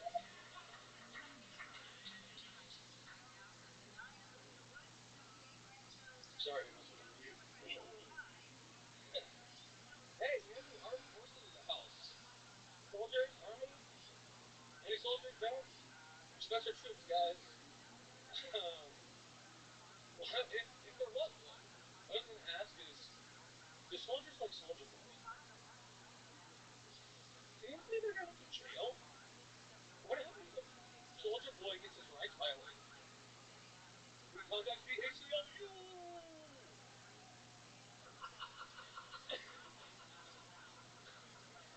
You know, I like to think Soldier Boy went to jail and came out Soldier Man. But better, I like to imagine Soldier Boy being trained by Soldier Man in paratraining academy. Who's next? That's you! Idiot! Splat. Make sure to read the training material. Benjamin Saffron. Everybody going to the Bear tonight. Nobody wanting to get out on their own accord. Everybody trying to get that last laugh in tonight. Benjamin, I've always said there are not enough Soldier Boy themed comedians. And then all of a sudden, there you are, out of nowhere. Hell yeah. Welcome to the show, Benjamin. This is your first time here, right? Never watched it. Never watched it. That's paying an answer. I put it on, like... That's not what I asked you, Benjamin. Do you know that? Huh? Do you know that's not what I asked you? I'm a bad listener, sorry. Okay, let's try again. This is your first time on the show, right? Yes. You do a lot of stand-up comedy? I've been hitting it this year pretty hard. Hitting it this year This pretty is my hard. 7th year in Toronto. 7 years you've been doing stand-up comedy. Okay, there's the answer. All right. And you all of it here in Austin? Never lived outside of Travis County in my whole life. Never lived outside Travis County your whole life. How long have you been having sex with the 1,000-pound sisters? I've seen you on that show numerous times. You drive them around, you give them their 2 liters of Pepsi to start the day. I watched that show. I know who you are. As often as they want, man. They're in charge. I love it. What made you sign up for this tonight? How did you know to come here? A friend told you, or? Just, generally stalking people online, finding shit to do. Generally stalking. Were you stalking someone that was coming here? I don't think so. I don't know. You're a creep. Yeah, really frightening energies. Good to, glad you're here, though. It's good to get the people, you see them in the YouTube comments, but you never get to meet them in real life. Right. I think we're all thinking, I wish you were the one with the one arm. Yeah. Not the other guy, It's like the Wizard of Oz episode. This one's born without a brain. All right, Benjamin. What do you do for work? What gas station do you work at? I don't work. What? I don't work. You don't work? I don't work. You have disability? Yeah. For what? Being fucking awesome. No one's believing that.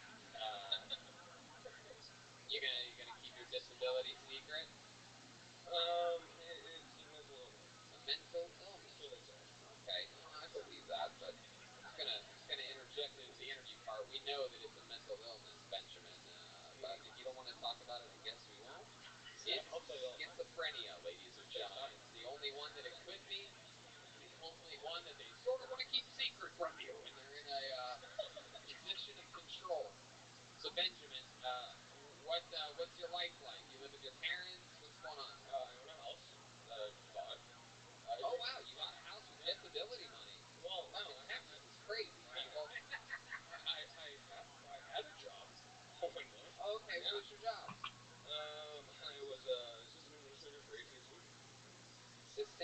administrator. System administrator for AT&T. Fuck yeah! And then what happened? One day you got electrocuted. Well, I fucking, I had a bad day at work.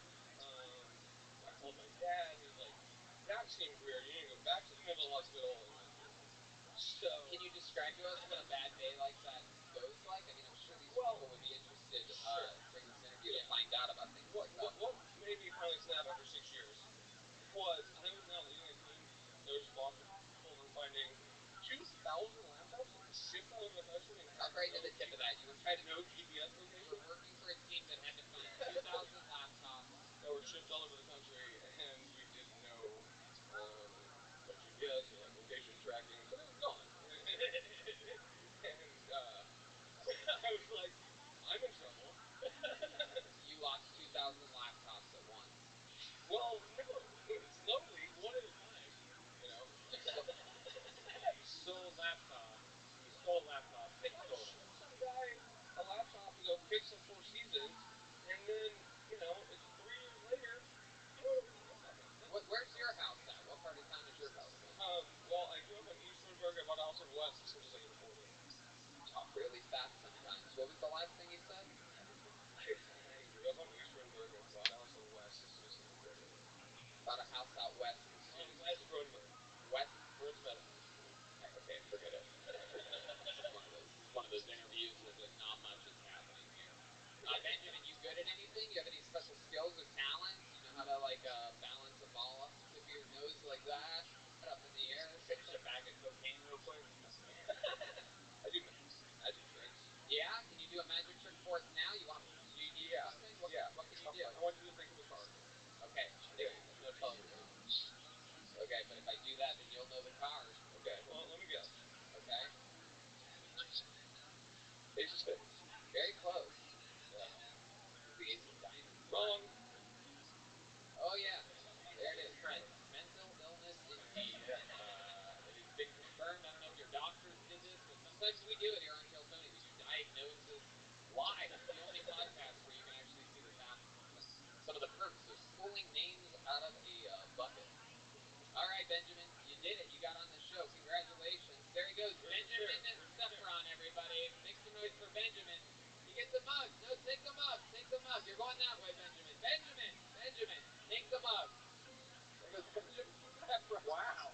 What the? Now, Holtzman will take off your jacket if you try to walk away from him without taking your gift. Benjamin Sefron, everybody. Get some help, man. Get some help, please. This is a compelling episode so far.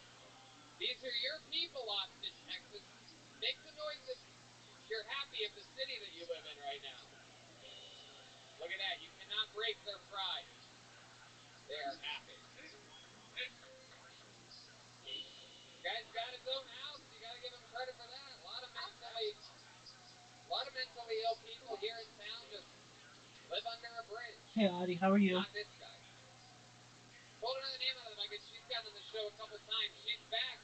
A local artist, runs a lot of her own shows. Here she is. Well, you want to play a game?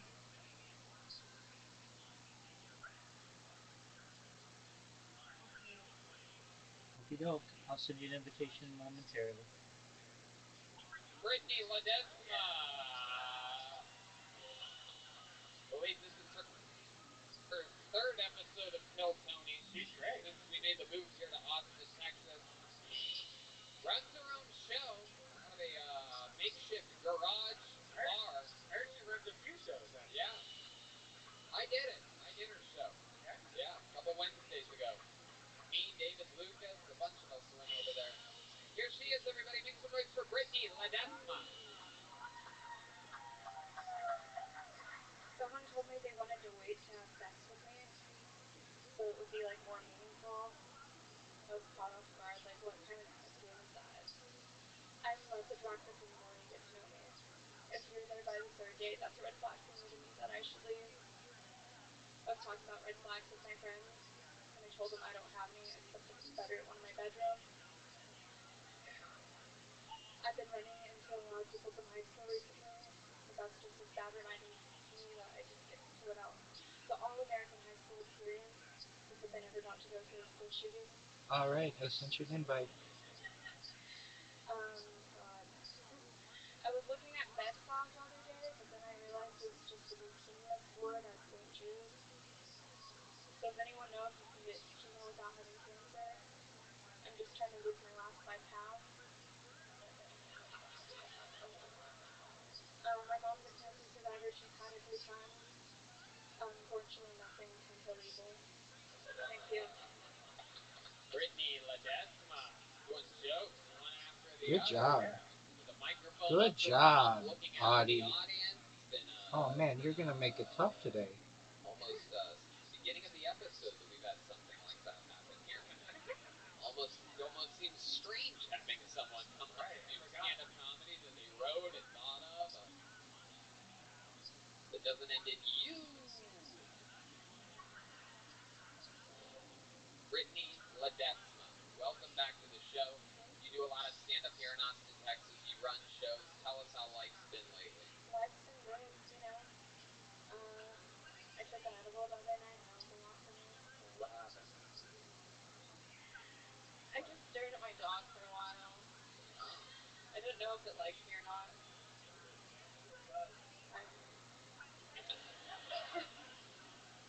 I feel a lot better now, thank you. My goodness gracious. What do you think of, have you been watching tonight's episode? Have you had a view of it at all? Yeah, I've gotten to watch a little bit of it. Uh-huh. That last guy didn't get Watch out for that guy, yeah. He tried to give me a rose before I came in here. Oh. I just, my Alright, friends asked good if I job. even, noticed it, but I'm just not good at ignoring people now. Wow. A rose. That's a rare treat. I know. That's good. While you were staring at your, was it a cat? What dog. You were staring at your dog the other day. He was probably staring at you through your window. So, Brittany, tell us something about you that we haven't learned in all these other interviews. I used to be a dancer. Really?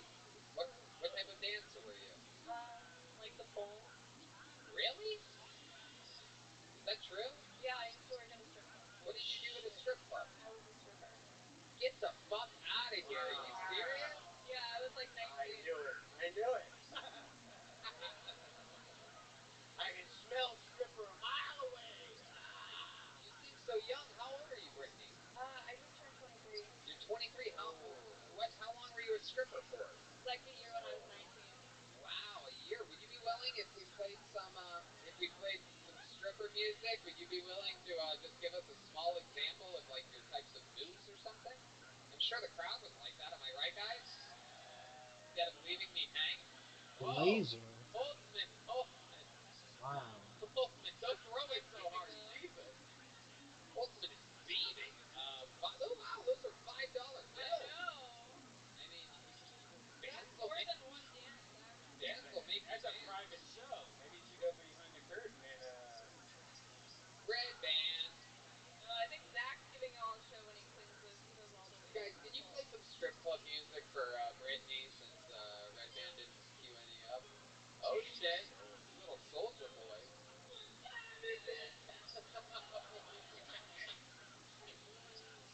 Wow, this is a first in Kill Tony history. This is an actual former stripper. I can't. Combining the two worlds. Fuck the comedy. Fuck the comedy. Oh my god. It's always the whole. I can do the splits and that's about it. I'm not good at dancing by any means, and I have clothes constraining me, but I used to climb up to the pole and then go down like that with the top of it. Oh my god. squirted all over the ground. She did not, Brian.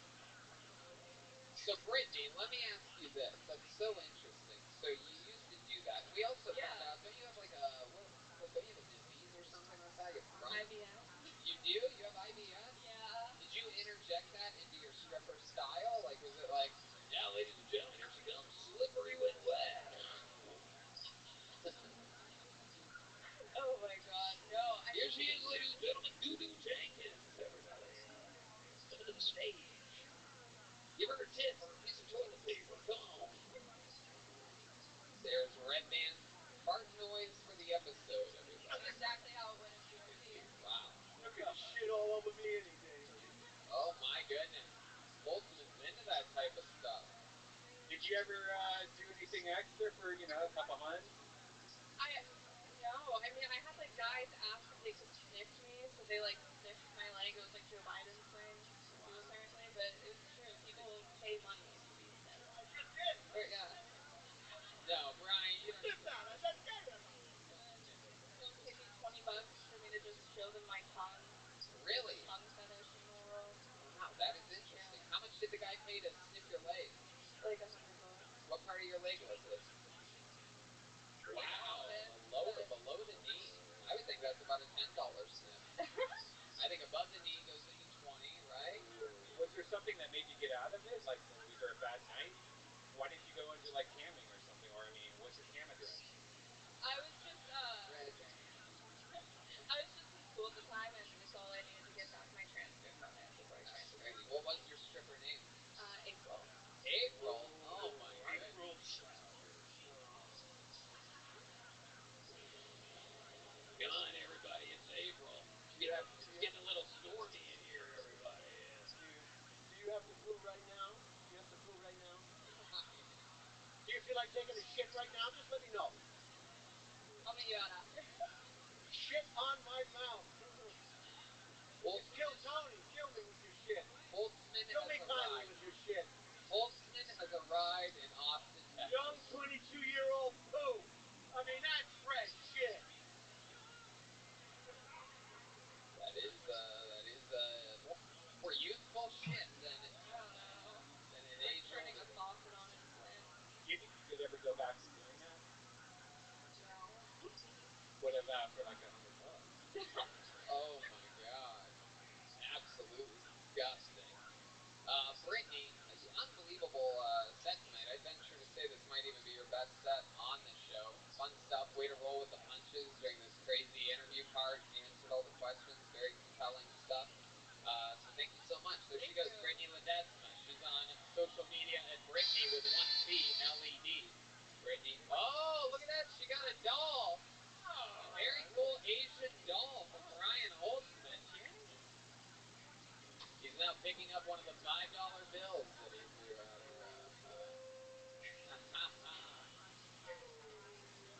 Hell yeah. Guys, how about a big hand for the band, am I right? Such a cool vibe in here tonight. Powerful music. Mohammed Abba, or Ab 8. Mohammed, if your name is Mohammed, you just got selected to be next on Kill Tony, live in Austin, Texas, with Brian Holtzman's arrival amongst us. Here comes Mohammed, everybody. Hurry up here, you motherfucker! With 60 seconds uninterrupted, here he is, Mohammed. Thank you. I am proof that Jesus is white. Good job, Christians. You guys really nailed it. I'm sorry. Yeah, I do go by Muhammad, Mo, No Fly List, like those two little names. But yeah, I don't really follow my religion. Any sinners in here? Yeah, Slayer! They call that devil's food. The guy called it ham. But yeah, I don't really follow my religion anymore. But I do hook up with older women because Muhammad married an older woman. So, for example, in 8th grade, I tried to hook up with a girl. She turned me down, and I hooked up with her mom. So, yeah, why mess with the product when you go straight to the source? So, but yeah, I do hook up with girls my age. They're into pulling hair and choking like everybody else in this modern day and age. But yeah, I'll just stop right there. Okay, I'll allow that. What is your last name, Mohammed? Abbott. Abbott. Yeah, Abbott. Abbott. Yes. Okay, Mohammed Abbott. What is that? What ethnicity are you? I'm Palestinian. Palestinian. Yeah. That's the Palestinian music that Red Band has queued up for you. Have you ever been there? Yeah, I was there like freshman to sophomore year summer for 2 months. What's it like? Is it a war zone? It was nice, and then yeah, I would wake up to gunshots and grenades going off. So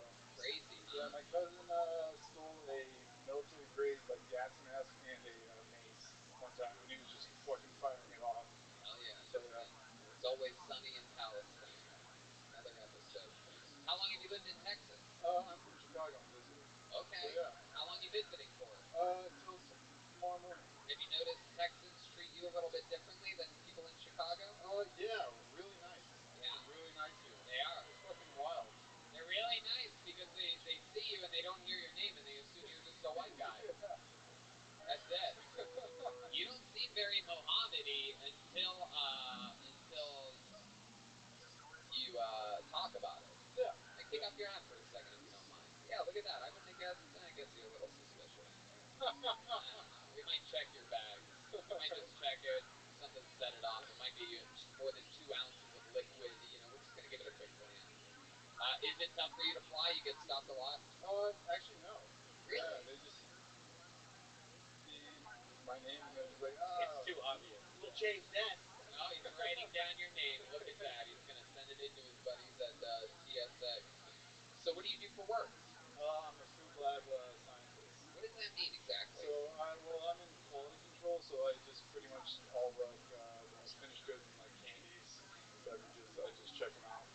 You try them? You taste Yeah. them? Oh, basically Red Band does that for a living. Hey. What do you think about Pete Carey? Oh, I don't know what that is. Have you eaten anything good since being Terry Black. Terry Black's all the way. That's where, by the way, that's who, I forgot to mention, that's who fed us tonight. Terry Black's Barbecue, seriously, one of the best in all of Austin, if not the best. That's from Terry Black's _BBQ. Thanks to our buddy Yoni over at Best BBQ Show on all social media. Make sure you follow these guys. Huge piece.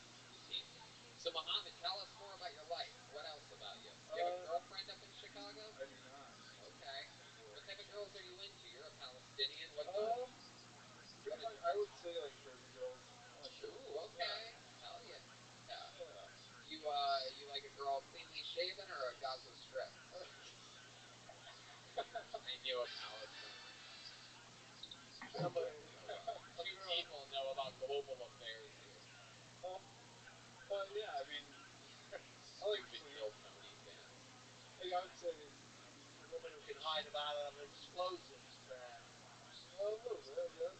Hulking woman who can really hide that fucking bomb. Who's gonna get on an airplane with this motherfucker? That's what I want to know. What's your favorite part of the girl? Her boobs or her butt? Butt. Butt all the way, right? A little bit of that rear end, definitely. Your most recent girlfriend, was she American? Yeah. Yeah, she was. Just a normal white girl? Yeah. She's dead now, isn't she? Yeah. Have you ever dated a Jewish girl? I was with a Jewish girl. What did that feel like? Was there like friction in between you guys? Did one of you just pull out a gun at some point? Yeah, there was a huge rude conflict and we never... I love you, I hate you. I love you, I hate you. I love you, I hate you. I hate you, baby. I know how you people are. You're not fooling me. Do you notice that you naturally don't like Jewish people? No, it's not that. No? How about your father? Yeah, No? you got an idea. Yeah, so no, he doesn't like Jewish people. It's on and off. It's pretty weird. The relationship. Mostly off. Yeah. How I about say Zionist, more Zionist. Okay. How about your mom? Same thing? Yeah. Both are Palestinians? Yeah. Why do you think you came out so white? They look white too, so I have no idea. All my cousins are like dark complexion, all at least. But I was the lucky ones, I guess. Absolutely. How'd you get a job testing food? I went to school for biochemistry. Okay. I wanted to be a dentist, an orthodontist, and I was like, fuck that. And then I wanted to be a meat scientist. Meat scientist? Yeah, my family owned a slaughterhouse. Your family owns a slaughterhouse? Yeah. They did. Shit. So, yeah, I would help out. Mostly Jewish? No. It was halal, so it was nice. Wow. Yeah. Wow. Very, very interesting. How about you? Anything that you like to do other than, how long have you been on stand-up? Just over a year. Just over a year. Yeah. Other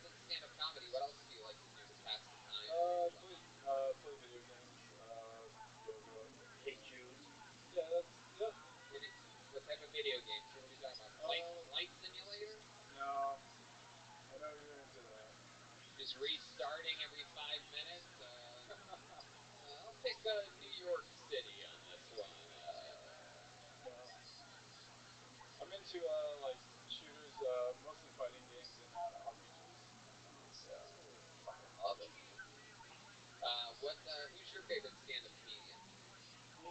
Tony Hinchcliffe. No, that's pandering. I would say that's tough. Either Mount Rushmore. What was that noise? Ryan Holtzman. Just getting fucking gas sound effects.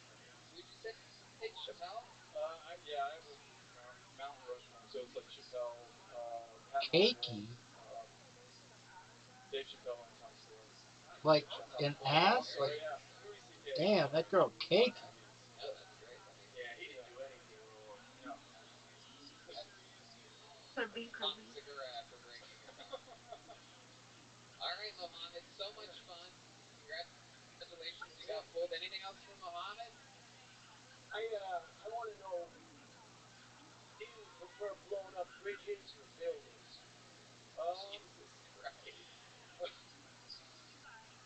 Was there actually any food that you like tested that you like? There was like something that happened, like oh shit, we can't get these Tootsie Rolls out. Yeah, there was one where a company they adulterated some mints with corn mint, and they got in huge trouble. That was it. It's nothing too because corn mint can be like a substitute for peppermint, so it's just a cheaper thing as well. Oh, okay. Tried to go shady, but they didn't say that they did it in their ingredients. But you tasted it. Yeah, I tasted it. Yeah, and it was weird. It tasted like gasoline. So. Wow. You like that shit, don't you? Yeah, right. Anything to do with explosives, you just eat that shit up. I hope you don't hang around the front of this fucking club after you get off stage. There aren't many famous Palestinian comedians, am I correct? No, I can't think of any. It's incredible. You could be on your path to being the first one. Ladies and gentlemen, sure. Mohammed Abed. There he goes. Tell Tony debut. He's on social media. MOZORIOUMOE.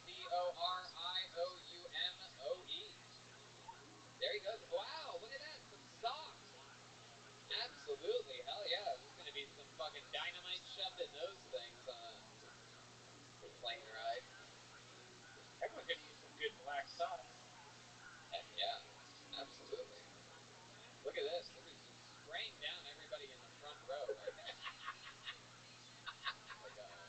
like the Gallagher of mic changers. You know, you could spray the rag and just Yeah. that works. Zach Bogan doing his job like the kind of guy that sleeps in for his job. Pulling the name out of the bucket. Make some noise for Anthony Zamora. Anthony Zamora. There might be not enough Anthony. We might need Zamora. So we got Anthony Zamora. Making his way to the stage. Yes. Yes. Could be Latino, but Anthony's Italian. We're going to see what happens here. Here he is, Anthony Zamora. This is my first time. I just feel. I'm just sorry. I got fired from work today, yo. Inappropriate behavior, what they called it. I spent the first 20 minutes of work on YouTube looking at black people react to magic tricks.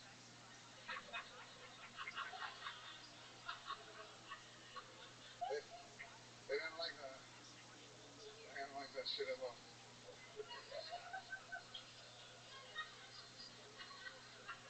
So now it's fucked up though because like I don't have a job and like my girlfriend's trying to be like, well, just just like move in with me, move in with me. And I'm like, I'm not trying to live in with your parents though.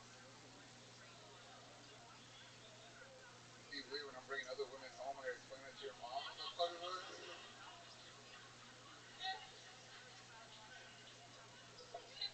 I love her, but she's a little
something like that.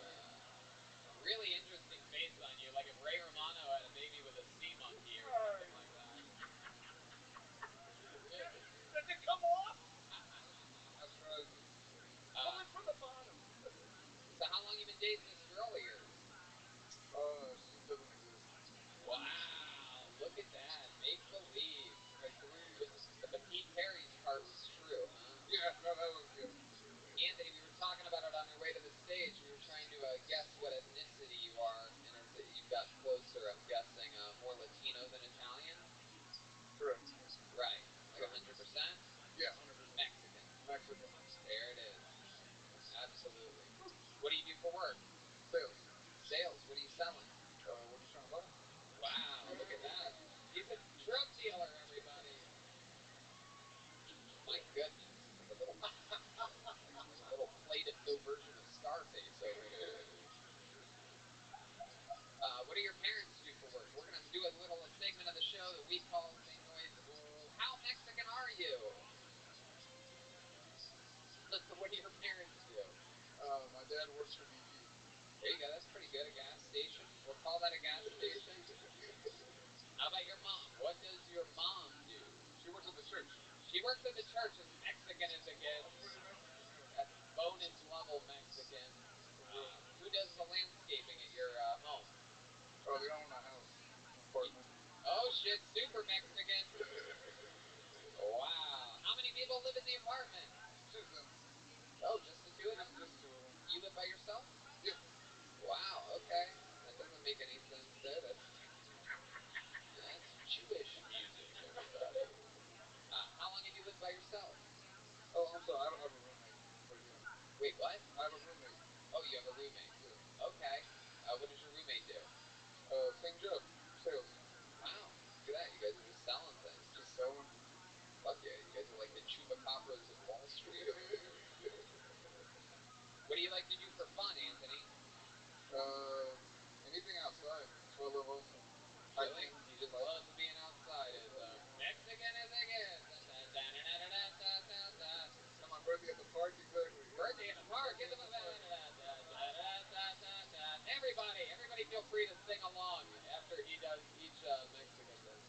It's incredibly Mexican. What do you think is the most Mexican thing about you?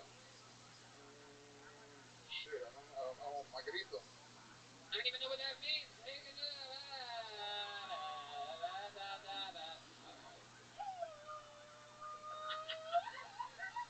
Oh, yeah. Wow, look at that.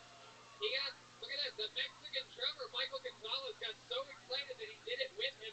He literally could not help himself. These people are their own type of aliens. Even the white ladies, even the Karens from Oak Hill are excited right now. Look at this. They hear a Latino guy doing that weird cry thing that they do. But It's like every Mexican guy's always getting like raped before each song. can you do the Mexican whistle? What's that? What's that? No one. Is this another early? Oh, wait, he can? Do it. Do the Mexican whistle. Come on, do it. Fucking do it.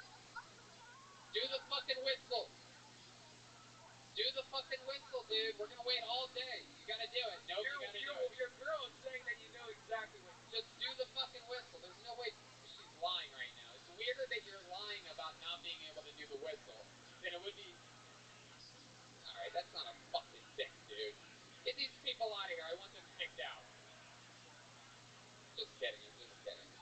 Anthony, so let's talk about it. Why do you think you don't have a girlfriend? Oh, that's a good question. When's the last time you went on a date? December. Okay. All right. What happened in December? Let's talk about it. You're on a dating app. What kind of whose profile picture were you using? The one on the IG. Wait, which question do you want me to answer first? Tell me about the date. Was it off the dating app? No. I met her just for an hour, just doing stand-up at a bar. Okay. She's a comedian? No.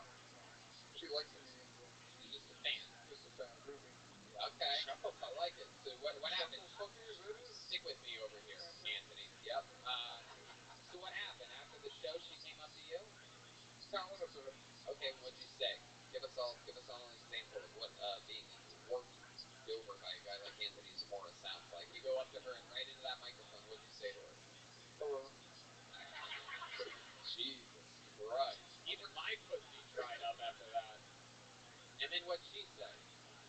Hello. And then what'd you say? Nice to meet you. Jesus Christ, Anthony. What was the move that worked for you? What'd you guys end up doing that night? Did you take her back to... Oh, yeah, we fucked, yeah. Oh, really? Yeah. Damn. Okay, how'd you do that? Your place or hers? My place. Okay, where was your roommate? Oh, he was great. Wow, look at that. So he was holding her down. Where'd you have sex with her? The living room, kitchen, your bedroom? Oh, my bedroom. Okay, and how does that happen? You let her in there, and then what? You guys are already making out, or like, how does that happen? You guys started in the living room, worked your way to the bedroom. Did you go? Did you walk through? Pretend like stick with me, Anthony. Stick with me, Anthony. You pretended like you were gonna watch a movie, perhaps, or something like that. Like, what happened in the bedroom? No, we had a good time. We were drunk, so we just went straight to the bedroom. Did you make out before the bedroom? When we were in the bedroom, yeah. See, the question is, geez, this is a weird, it's a wonky one. You're taking it here. I don't know. Did you make out before the bedroom, or not until the bedroom? Oh, okay. No, we made out before. Where? At the restaurant. Wow, what super Mexican, by the way. Making out in restaurants. Ba, ba, ba, ba. Super Mexican. What restaurant was it? No, it was like off of Cesar Chavez, like where the Pearl Street used to be. The only street they like to take. You'll never see Latinos on 2nd or 3rd. No way. If they're going east to west, they're taking Cesar Chavez. All right, relax, Anthony. Relax. So, just some restaurant at Cesar Chavez. So you're making out at the restaurant? You guys sitting next to each other in like a booth, or are you sitting across from one another? The old table lean, just dripping your spit right into the bowl of queso underneath you. It wasn't a Mexican restaurant. Whoa, wow. Look at that. Yeah. What kind of restaurant did you guys go to? It was Italian. Wow, look at that. Yeah. My goodness. She's Mexican too? No, white. Really? Wow, look at that. Fuck yeah. Goodness. All right, Anthony. Well, it's fun learning your game. So you had sex with her in your bedroom. What's that like? Condom? No condom? Condom. First time condom. Okay, first time condom. Ooh, the Karens from Oak Hill actually clapped. They're very proud of you. They're thinking that perhaps their own children might be so sanitary to use a condom when they're having sex. But we know white people don't do that. Latinos have to use condoms because they make babies immediately. Fertile. Very The Whistler knows what I'm talking about. How many kids do you two have? Four kids. Thank you. I have a question. Do you have any posters hanging in your bedroom? Yeah. Wow, what posters? Good question, Redhead. Cesar Chavez. You're kidding me. Is it really? Yeah, the United Workers. Fucking serious? United Workers Front. Yeah. Are you fucking joking? I'm saying. You really have a poster? And it's not framed, is it? No. Hell no. You have a Jesus candle next to it? That thing's just right up there. That's Cesar Chavez. No frame, just raw dog in the wall. What other posters do you have? I know you have more than one. Your white parents are most disappointed that your picture's not framed. She set up exactly. I don't know how to frame it. You can show me. You have a very Go to a store. You can build a frame. There he goes, Anthony Zamora, everybody. He did jokes. The crowd loves him. Great interview. Great job, Anthony. Fuck yeah. Whoa! Look who just got a new alligator skin hat. And a shot glass. From Brian Holtzman. Wow. Brian really likes good on him. Wow. He put the hat right on. Anthony Zamora, you gotta come back, sign up again, Anthony. Definitely. Anthony's are good people. Can always trust in Anthony. Yes, indeed. Right now, we're going to do something special. A guy that got famous during some of the quarantine episodes of Kill Tony. We found out about him and his insane relationship with, of all things, a Mexican woman who was trying to make his life absolute hell. This guy is an amazing joke writer. Really, really, really show. And he's here for us right now, visiting Austin, Texas from Los Angeles. Here he is, Ryan Joseph, everybody. It's the return of Ryan Joseph. So I've been going over to this girl's house every night, and I'm starting to feel like I should tell her.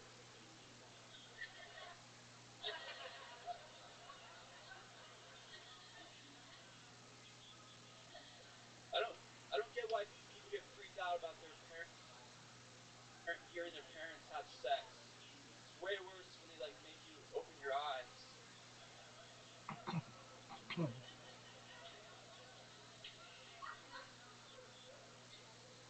So my best friend's pregnant. She got raped, and she wants to know. She called me if I think she should have the kid. And I'm like, what are you gonna say to that? My bad. So I got robbed, and the first thing like my racist father said was like, "Whoa, were they Hispanic or black?" I'm like, "Dad, I don't know. That's why I told the cops they were black." My girlfriend and I both come from a broken home. I don't talk about my shit that much, but she just can't stop talking about what her mom did to us.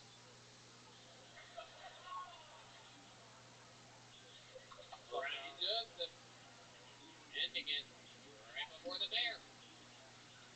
Traveled a long way for this. Did you drive from Los Angeles to Austin or fly or what? No, it was like $70. It was so easy to get here. Round trip, $70 like on Delta. And they like space it out so you don't have to be next to people. What do you love about Austin? You've been here for what, a couple days? I've been here for like 4 days, just been doing shows. There's freedom, although you guys are still wearing masks, dude. There's still pussies out here. Whoa, such a weird backhanded compliment there. I don't know. Yeah, I thought there was freedom here. I mean, you guys have shows, but I don't know why everyone's wearing masks. Yeah, they have the freedom to choose whether to wear a mask or not, you fucking Nimrod. I think he's one of these guys that thinks that I'm anti-mask. You don't think Corona exists? Like you're an anti? Well, yeah, the flu does exist. Oh, the flu. Yeah. You don't think there's actually a coronavirus? It's a virus. It's never going away. Have you had it? No. Guys, is anyone here have Corona that you can spit in this guy's mouth, please? Do it. I don't. Yeah, some people had to do that. We shut. All right. If you guys think that's great that we shut down the world for nothing, I'm sorry. Wow, Ryan, what other wild conspiracies do you have up your sleeve? Everyone's like mad at me now. Yeah, because you're being a fucking dumbass. Ooh, Redman's really. I mean, seriously. He's high risk for coronavirus, so he's really offended right now. No, I mean, like, I think we've all had people that have died from corona in our families. You have? Yes.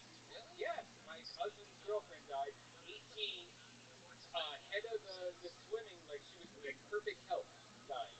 Wow. Perfect health and died. Yeah. So. Now there's a guy mad at you. Oh, now there's somebody else mad. I should give up. I'm lying about it. Yeah, that's what I did. Well, he's lying about dead people. Let's just relax about the dead people rant that we're going on. I'm sorry. Wait. Ben, I just don't think. He's entitled to his opinion, isn't he? No, it's Is America. this not America? Where am I? Where the fuck am I? With a female referee? That's where the fuck I am. That's right. So Ryan, tell us about your experiences here in Texas while not insulting the entire audience at once. It's been pretty cool, man. Like doing shows all the time. I love it. What else other than shows? What else have you done in Texas? Just staying in my hotel room and masturbating. Okay, so you famously had a crazy girlfriend. For the long-time listeners of this show, or for the consistent listeners of this show, Ryan became very popular during the pandemic episodes. He's a great joke writer, obviously, brand new minute every single week. But then we would find out more and more. We would get updates about this crazy ex-girlfriend of his. Yeah. And so, what's the new update? Is there any updates? I haven't talked to her in a while, but the girl that I fucked to get back at her, she found out I have a new girlfriend, and she started reaching out. Gotcha, girl. She's like, oh, this is All right, why you I'll be right back. I'm gonna use the restroom. random girls. Take a break. Enjoy yourself. And so I blocked my new girlfriend just to find out how to block this bitch. And then my new girlfriend was like, why'd you block me? And out that I've been lying to her. I've been lying to my new girlfriend a lot. So I'm in trouble. Right. Okay. Wow, I guess that's a story. What else, Ryan? What else has been happening since the last time you were on the show? Not much, Tony. Just doing mics. Any drugs?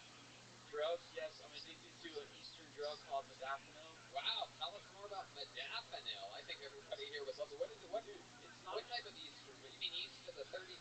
I ordered it from India. They're great people. Okay, so you like Indians but not Texans. That's good. I like you guys. I do. I don't like masks. I'm sorry for having feelings about stuff. It's all right. It's okay, Ryan. That could not possibly be any more depressing. When did you get on the what is it? Modafinil? It's a smart drug. It's not. But go ahead. It This is. is your worst performance ever in the history of the show, so I don't know It how is. smart of a drug it could possibly be on. It's a nootropic. Not smart enough to not tell Texans that wearing masks, that they're all pussies for wearing masks at the top of your interview. Well, that's just how I feel, but I'm sorry for saying that. So tell us about, okay, got it. But, so tell us about the effects. What does this drug do for you? Dude, like Obama was taking it, Hillary Clinton. That's why I'm so progressive. Hillary Clinton.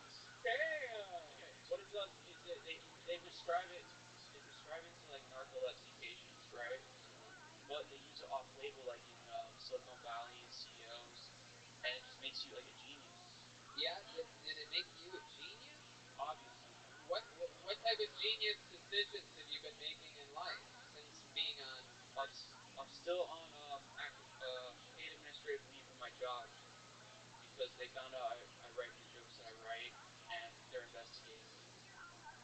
Yeah, that was before modafinil. No, that was with modafinil. Wow, so you lost a job on this awesome drug. No, I get paid for doing nothing. I'm obviously doing something right. How long have you been doing it for? Probably for like a couple years. Really? Yeah. You get it shipped to you? Yeah, you get it shipped to you. From India? Yeah. Okay. It doesn't get you high. It doesn't. It just like. How does it make you feel? It makes you feel like a weight. Gives you energy? Yeah. Not like a drug. No. But it gives you energy. Yeah. Okay. It's different. It just like you feel like a weight. It doesn't get you high. Sounds confusing. People don't know about it, but it's great. Because they're hiding it. Yeah. Why are they hiding it? Because they don't want everyone to be that smart. This is my last appearance on Kill Tony, everyone. Wow, oh, look at you retiring before we tell you to not come back. I already know it is. This is the guy that quits while being fired. You know what? You can't fire me because I quit. I already know it is, so whatever. Wow. Yeah. Have you been depressed lately? Dude, like, I do have a new girlfriend, and my fucking ex-girlfriend ruined it by, like, calling her and telling her what a liar I am. How did she get her number? Well, she didn't. It was because I blocked my new girlfriend. Are you and there? So my new girlfriend was like, what the fuck are you blocking me for? What's going on? She's smart. I'm gonna leave for a little bit. I'll be back later. Sounds like a plan. If you can come back by like 8 p.m. Pacific, 11 p.m. Eastern, because that's when. But What does that mean? tell her everything because I was Yeah. So like your time. Can you make a cookie for me? Pardon me. What time? My time? Your time would be around 11 o'clock, a little before 11. That's when, like, between 10 and 11 is when Miss Aquarius is here. And then we play bowling, and I like playing with you. Okay. All right. Thank you for playing with me, Rabbi. Thank you for. I'll see you later. Thank you for playing with me, Ari. I love you too. You take care. Thank you. You're welcome. Both of them at the same time. Oh, there you go. I wasn't exclusive though. I basically I did what the Dominican rule did. For a guy that's awake on modafinil, you're sleeping around a lot, huh? It's a good one. It's a good one. You had to have both at the same time. Why do you think that is? Why do you have an insatiable appetite? The new girlfriend's not quite as exciting as the crazy Mexican ex? She actually saw me on Kill Tony and reached out to me. Wow. She brought us together. Because she's like in love with Michael Lair. Right. Yeah. So for a while, it was just like us being like friends and shit, and then it became like more. I was gonna go to see her, but I was having like friends with benefits. Wait, doesn't your Mexican ex's doesn't the guy that she was cheating on you with, doesn't he live in Portland? No, that's another girl. This is the girl that I'm. This is also confusing. Yeah. There goes Ryan Joseph, everybody. There goes Ryan Joseph. His last time on Kill Tony, retired tonight. I wasn't even gonna tell him not to come back, but he did it. Okay. Moving on. Modafinil, everybody. Steer clear. I don't believe it's FDA approved. Anybody who believes in modafinil and not the coronavirus, maybe keep an eye out. Some of these episodes of Kill Tony are really just, some people do like NFL will do 1 week where it's like mental health awareness week. We do every episode. What's next? A female quarterback? Your next comedian goes by the name of Thomas Penza, everyone. Thomas Penza. Right. Oh, wow. Right here, coming from the audience. One more time for Thomas Penza, everybody. What's happening, Austin?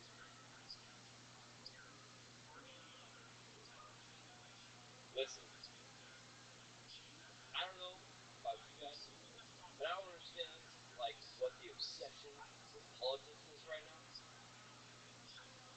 Like, alright, Trump, right? He's a successful business person. By successful, I mean, he's had more successful bankruptcies than businesses. Okay, cool. So, as a politician, you just have to be a hypocrite in order to be involved. Like Kamala Harris.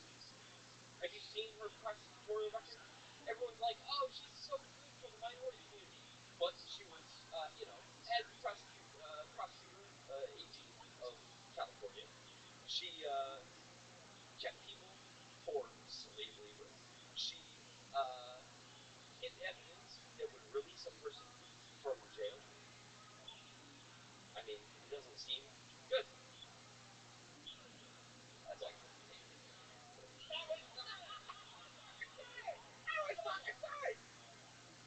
Normally I hate it when people yell things from the audience, but that guy's what? At the end of that set was priceless. Thank you, sir. Only 1 out of every 10,000 heckles do I appreciate, but that was fitting right there. It was literally shock. The question, what? Like, he genuinely was asking you what? Like, what did you mean? That was incredible. It was like watching if John Oliver did a drama or something like that. It was like a one-man play with just fucking no punch-up whatsoever. Wow. That's how it felt, yeah. Yeah, my goodness gracious. This is your first time doing stand-up? No. I've done it a couple times. I did it a couple weeks ago. A couple weeks ago? Where at? Here. On Kill Tony? Yeah, with Joe Rogan. Oh my god, wow. What? Did you go up first that day? Yeah. Oh, that's right. You know how I remember? Because I It was bad? Yeah, no, I only remember because I remember the first guy that went, Joe Rogan said, you need to do something else. Different. Yeah. And, like, I just had a flashback. I don't remember you looking away. I don't remember what you talked about, but after seeing that set, it makes sense that he would give that kind of advice. The funniest thing was that after Joe Rogan told me, like, you need to do something different, I took 2 weeks off of drinking and smoking weed, like, entirely, right? Quitter. Exactly. But, so I drank a bunch today, and then I didn't even expect to get on because there was 80 people, on the list. Didn't expect to get on because Now, you signed your name on a show where No, names get pulled out of a bucket? I knew it was a possibility, but, like, I didn't really prepare that much, and so... We know. Yeah, I know, you can tell. I know. We know.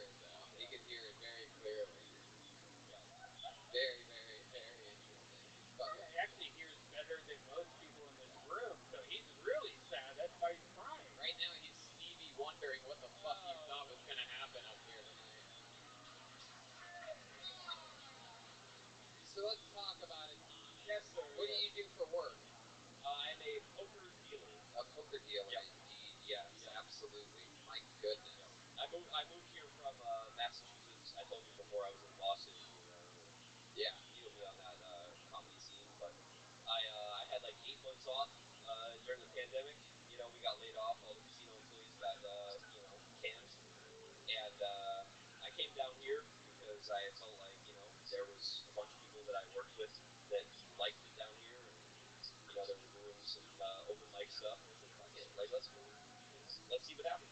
Right, that makes sense. Yeah. You get made fun of a lot by friends and family? Yeah, it depends on the situation, but yeah, it happens. A lot. Not a lot, but How do they make fun of you? What do they make fun of? I don't know. Your lack of a chin? They toss their nonsense. Yeah. So yeah, what do they make fun of about you? I don't know. I feel like I generally don't get made fun of a lot, but I don't put myself in a position to be made fun of. I'm just kind of like laid back. Only after tonight, you fucking asshole. You fucking Get up on a stage and tell a bunch of jokes that aren't funny. Yeah, I get it. Like that would generally lead you to be made fun of. What do you do? What do you do for fun? What are some things that would some redeeming qualities about Thomas Penza? We'll leave the comedy stuff out. I played disc golf.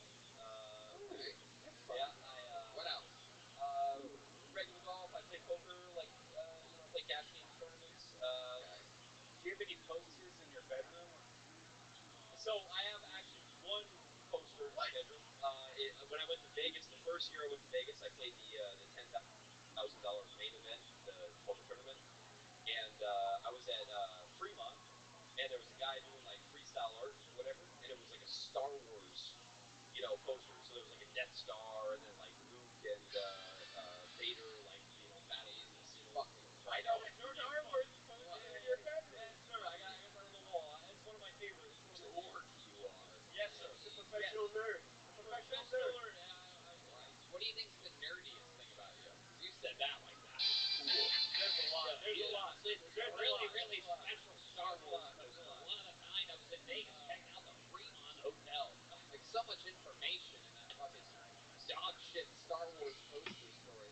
So what do you think's the nerdiest thing about you? The nerdiest thing about me. Be honest here. Think about your day. Think about how it starts, what you go through, the types of things that you do, decisions I don't know, man. that you There's make. a lot. I played Magic the Gathering professionally for a while. Yeah, exactly. Yeah. Okay, let me ask you this: what's the coolest thing about you? Like, if you were coolest like, thing about if a girl saw you do something that you do, it was like, wow, Thomas. So despite all the nerdy shit about me, I also do like some dancing stuff. Like Oh my fucking god! What kind of music do you dance to? More like funky stuff. Funky! You're a Kill Tony band, ladies and gentlemen. Specializes in funky. Give me some funky shit. Let me remind you, this is the thing that he said was the coolest thing about him. Close. What we're about to see, we went past the nerdy thing about him. This is now the coolest thing about him. Thomas, you better dance your fucking heart out. Feel free to put the mic back in the mic stand for this.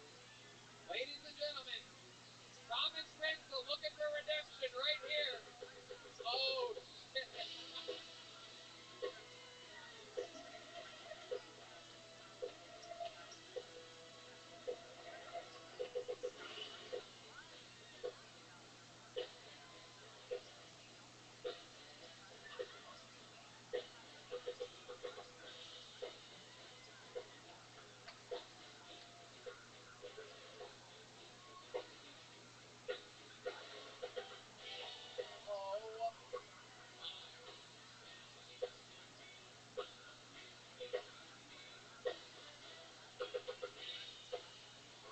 I kind of like it, Tony. I don't want it to ever end. He's gyrating. He keeps doing this thing with his hands. I didn't want that to ever end. If you guys just went for 3 more hours, I just would have sat here like this, enthralled. Oh my god, I was fucking McLovin' it. He did the weakest high five to do. Wow, I mean the way that you dance, it's like all robot, like there's like snakes moving around the way that you do that. It's fucking freaky. I get the feeling he's never faced sex. Really? My goodness, and you do that sometimes at the club or something like that? And that works for you? Girls come up to you after that? Just like, I have fun. I'm not worried about that. Girls come right up to you and they get in your face and they're like, just want to ask you, like, well, what the fuck is wrong with you? Yeah, like, are you okay? Mine was a length of time, dude.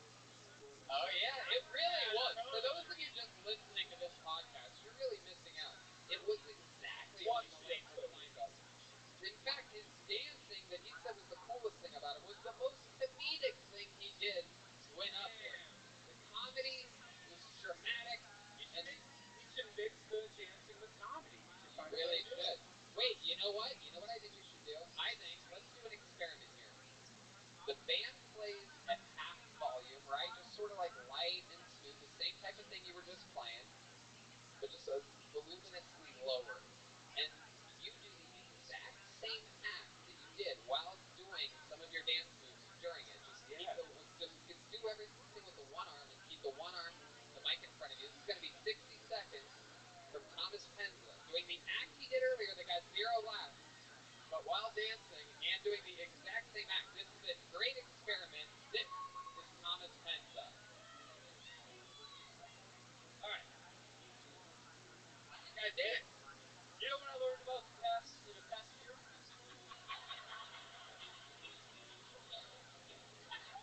I learned that our government fucking sucks.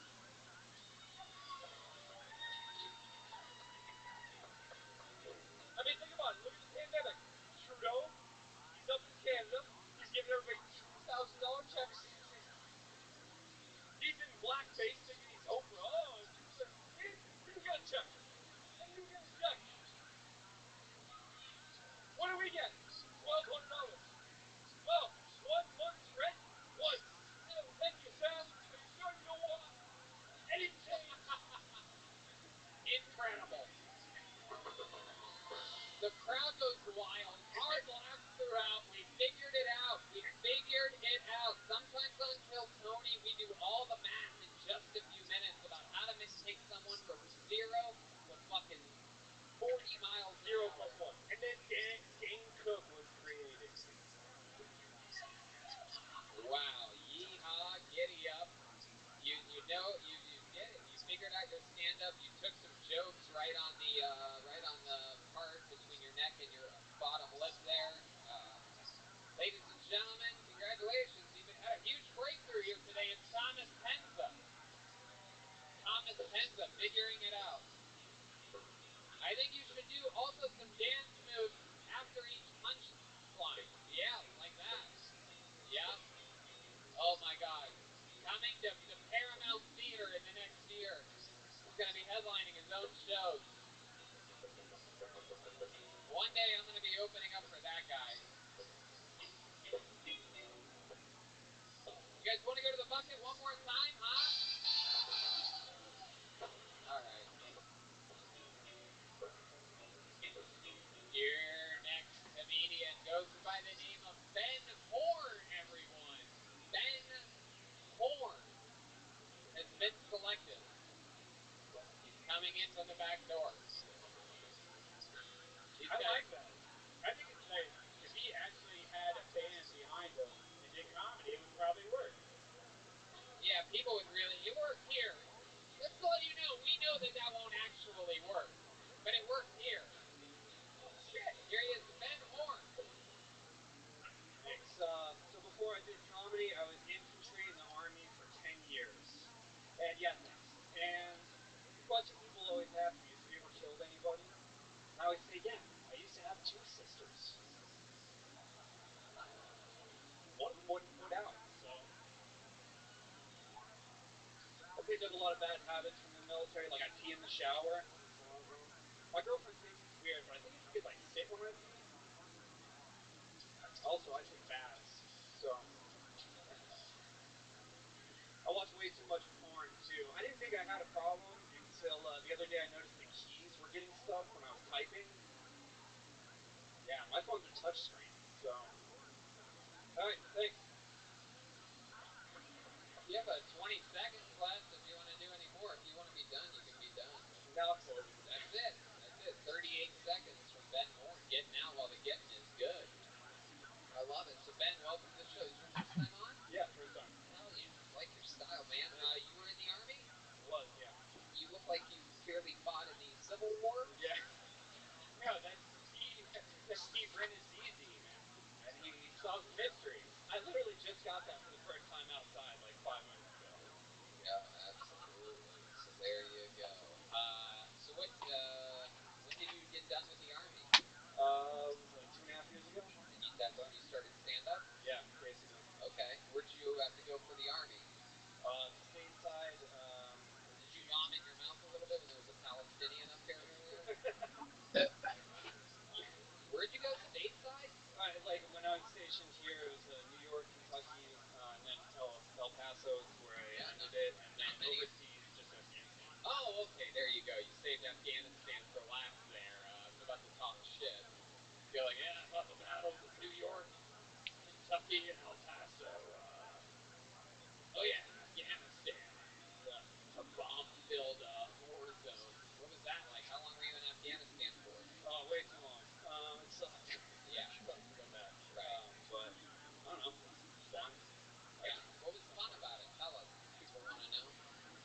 like you figure out. I mean, you find weird ways to entertain yourself when you have nothing else to do. Like killing random people with sniper rifles and shit. Anybody walking by. Like what kind of ways of entertaining? Like I remember one time my buddies got naked and covered themselves in like the glow stick like goo from the inside and started running into everybody's rooms like in the middle of the night, waking people up. Okay. It was hilarious. Okay. Did they dance like the last guy at all while they were doing it? No, way better dance. Frightening. There's a lot of practice though. Right now. So you've been back for 2.5 years. Do you have any anything? Do you have nightmares and stuff still, and anything like that? Nah. Now? That's pretty cool. Yeah, I got away pretty easy. Heck yeah, the Republicans love that shit. Fuck yeah, absolutely. I love this table, by the way. Yeah, they're great. We always need to save that table for like actual I don't know, successful white people or something. I think Karens. The Karens that they mix in with the whistling Mexicans and the fucking not sure what type of wild things going on here. You ever watch these two in any of the porns that you watch? And she looks familiar. That dude has his leg up really high on the table. Look at him. And he has his mask on deeply. I do believe this is Bane from Batman sitting in the front row. Your jokes about me and my daughter are not appreciated. So Ben, what do you do for work now? I just work at a grocery store. Really? Which grocery store? Whoa!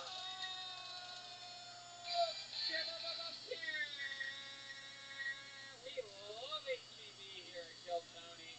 Huge supporters all the way through and through. Wait, HEB Plus? No, just normal HEB. Doesn't matter, Brian. Way to dampen down a great energy in the room. You go to HEB Plus? Is that for fat people? Yeah. HEB Plus size. No, it's got everything. Yeah, I bet it does. I love it. So, what exactly do you do at HEB? I'm just a personal shopper, so whenever people do those online orders, I just walk around with a big cart, grab everybody's shit, throw it in there. I love it. Absolutely. My goodness. We were actually just placing an order today for HEB, and the website went down for some reason. You know what? Get it together. You know one thing I've noticed about HEB though, horrible meat. Not the best. That is not true. I love famously have good meat. Yeah, nope. Go get a ribeye from HEB and then go get a ribeye from Costco. 100 times better. Oh god, this is also coming from Red Dan, who believes that McDonald's is healthy for you. He admits to drinking orange drink from McDonald's. Hey, let's have a grill off. Brian, are you gonna grill? Yeah, come to my house. I'll do a blind taste test. Well, okay, we gotta bring D Madness. Yeah, bring the blind guy. D Madness is there. Bring the blind guy. No doubt D Madness will tell you which one is Costco and which one is HEB. HEB has famously good meat. I don't like it. What did you have from HEB? I've had a lot of meat from there. Why did you keep getting meat if you didn't like the meat? Well, because I feel like I keep on getting bad meat. Like I'm like, oh, this might be just like a bad cut. Are you the one cooking it? Yeah. No, but like if you get like a ribeye, it's like that thin, and you go to Costco, it's like you got a fat ribeye. Oh, so what you want is a thicker cut steak, is what you're saying? Yeah, they don't offer that. Yeah, they do. If you go to the butcher. I did that. Tony Ryan. Ryan is full nonsense motion. I did it twice. You went to the butcher and said, I want to take a cut, and they didn't give you a thicker. No, they're like, here's what we got. Okay, you work at HEB, so you can clearly say that they will cut a steak. Yeah, they'll cut it. Because any grocery store in the world will do that. In the world is the crazy part of what you're saying. Well, their normal steaks though are not fat. They're like really thin ribeye. It depends on you. Okay. How much are the prostitutes in Afghanistan? I mean, like, how do you pay them? Do you pay them or do you just kill them when you're done? No, I just want to know. You pay them in really anything. I mean, the exchange rate over there is insane. Like the dollar's like $28 over there. What about the language barrier? How do you get them to do fellatio? I just use a terp. You just point, use an interpreter and say, oh, an interpreter. Tell her I want oral. Or she makes it happen. Okie dokie. I think that part of the Afghani prostitute in part of the interview. Did you climax in her mouth? Yeah. Give her the old fucking Abbottabad special. Yeah. Wow. They're different over there. They have different techniques. like this or is it like this? They do it upside down, which is weird. Busted right in her fucking little. Are they 3 holes? No, I'm just curious. I'm just curious. Where would the third hole be? I mean, the more you shoot them, the more holes are in. Oh. You get fucked. Oh! Ben Horn. Ben's got it. I love it, man. Brian was in the military for a long time. He got in a lot of trouble. He did a lot of bad things. He's been all over the world. Where have you been? Yeah, Brandon, are you teeing up something here? No, he has good stories about it. Okie dokie. Moving on. So Ben, what else about you? What would we be surprised to know about Ben Horn? Oh, I got just got out of a long-term relationship. Ooh. She's gay. Really? She's a lesbian now. Yeah, she's fully gay. Did you have hints that she was a lesbian before she announced it to you? Was she trying to just, was she doing a lot of licking above your butthole? I mean, With like your legs up, was she trying to eat out the area between your balls and your butt? Is that her mustache? Yeah, you got the mustache and the divorce. She did used to pull a blanket over my head every time I go down on her. Oh, that's a thing. That's what they start to do when they start turning into a lesbian. Yeah, and her favorite sexual position was scissoring, so that should have been a... That does it. Your balls are still sore from all that scissoring. She started wearing a lot of snapback and flannel. How recent was the breakup? Like about a year ago. Did she become a lesbian after she saw Thomas Penza dance? Did she like? Go ahead. There's probably some new lesbians after that, for sure. Does she like football? She does, yeah. Did she tell you she was a lesbian, or did she leave you and then? No. That's how we broke up. She sat me down one day and she was like, "Yo, dude, I'm gay." Do you think she's being honest, or do you think she's telling you that so that you don't murder the man that? No, she's got a girlfriend. She's full blown. Full blown. Yeah. Well, she's all the way in it. Won't be blowing much of anything now that she's a lesbian. What was her hair like? Like short, curly hair. Short, curly hair. How short? I don't know, like Okay. shoulder length. Yeah, combat boots on. Yeah. Lesbian. That's good. You ever catch her wearing your Big old lesbian. Combat boot wearing bitch. Yep.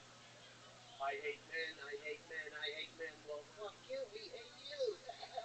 Ben, I absolutely love that someone like you can serve our country, come back 2.5 years ago, start a stand-up comedy career, and do it. You know, for a guy that's been to Afghanistan, you're probably the most mentally stable person that was up here tonight. It's crazy. You would have thought some of the people. One guy, Brian, had to rip his jacket off to give him a gift, and meanwhile, he didn't do anything for the United States of America. I mean, at this point, it's just kind of hard to like shake it. You know what I mean? Like, how come you didn't stay in? Why did you leave the military and receive an honorable discharge? Yeah, I got an honorable. It was just my brain and body stopped working as well. So it was like, you left voluntarily? Like, yeah. You didn't want to make it a career? I did at first. That's why I did 10 years. But at 10 years, you either stay in for an additional 10 until you retire, or you get out. When they discharged you, did they tell you that it's because they're a lesbian? Yeah. There he goes, Ben Horn, everybody. Great performance. He's on Instagram at The Ben Horn. He's got that name. All one word. The Ben Horn. Spelled exactly how it sounds. Brian Holtzman just gave him a, what'd you give him? What did I get? What was that? Ben, show us what he gave you. Ben, what did he give you? Come here. No, go this way, Ben. This way, over here. Come here. What did he give you? Hold that up. What is that? Oh, wow, look at that. My girlfriend. Some African art. Very exciting. Look at that. There he goes, Ben Horn.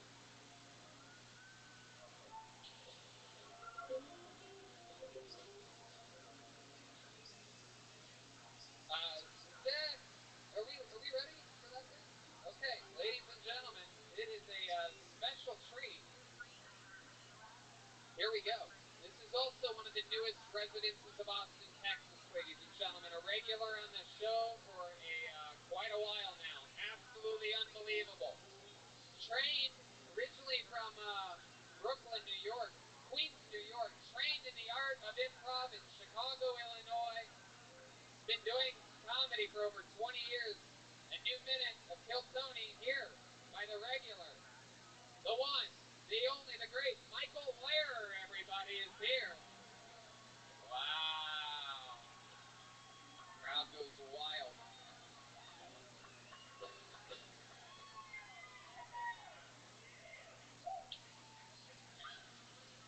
I said it.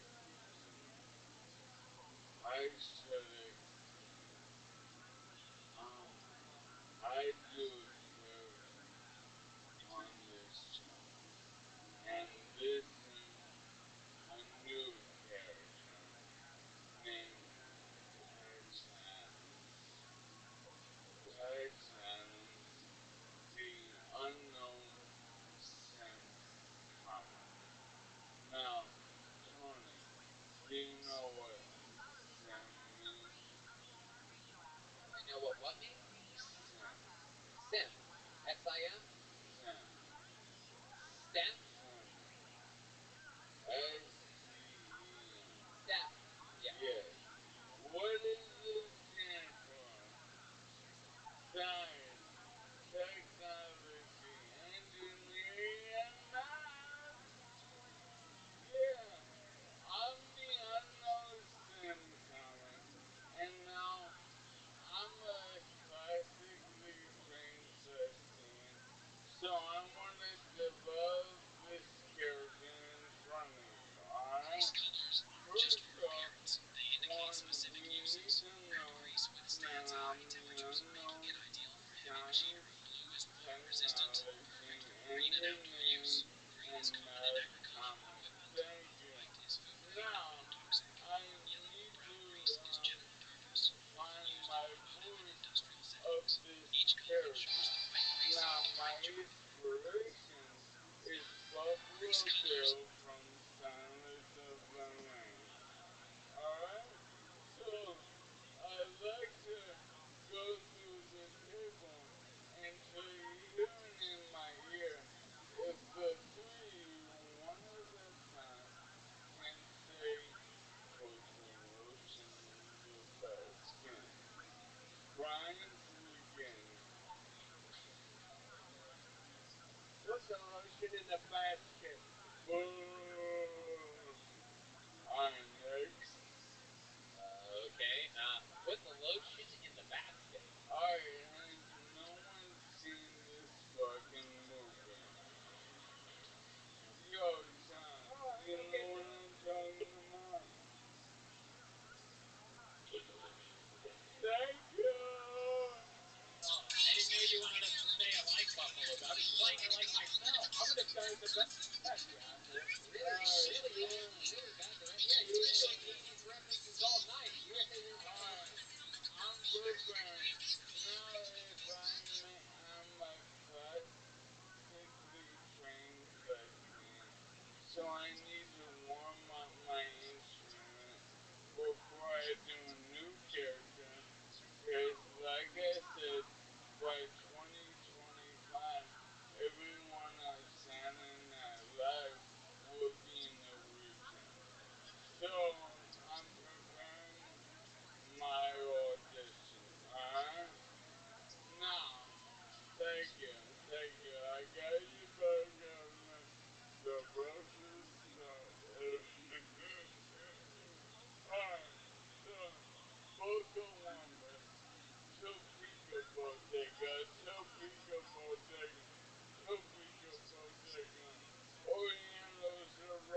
standing with a callback from 6 minutes ago. Michael, what's going on, buddy? How you feeling? It's been a bad week. Yeah? What happened? Got ALS? Yeah, I got this 150-year mystery, and you never know how the night's gonna go. But I'm happy for Rabbi Rothschild to be here, cause there's no one else I dislike more. Wow, you're not a big Brian Holtzman No, fan. he's I will beat your ass. I know. I will kick your fucking ass. I don't care about the chair. I know, and like that's all to have in your life, that you can beat up a man who's 5'7" in a wheelchair with the muscularest runner ever seen. And I'll sneak up on you. You won't even see me coming. Oh, I hear you. Oh shit. Let's put that thing in reverse. Michael, I noticed earlier, before the show started, which was I think about 3 hours ago, in the green room, that you were already drinking vodka Red Bulls. Would you like to share a little bit of the audience with about how much you drank today? Because we don't know where the ALS ends and the alcoholism begins exactly. Right. Now this is exactly where you're hanging out with an alcoholic. Yeah, but I like to keep the ladies guessing. Oh shit. Yeah, that way you can never get knocked for drinking too much. You can just be like, my age.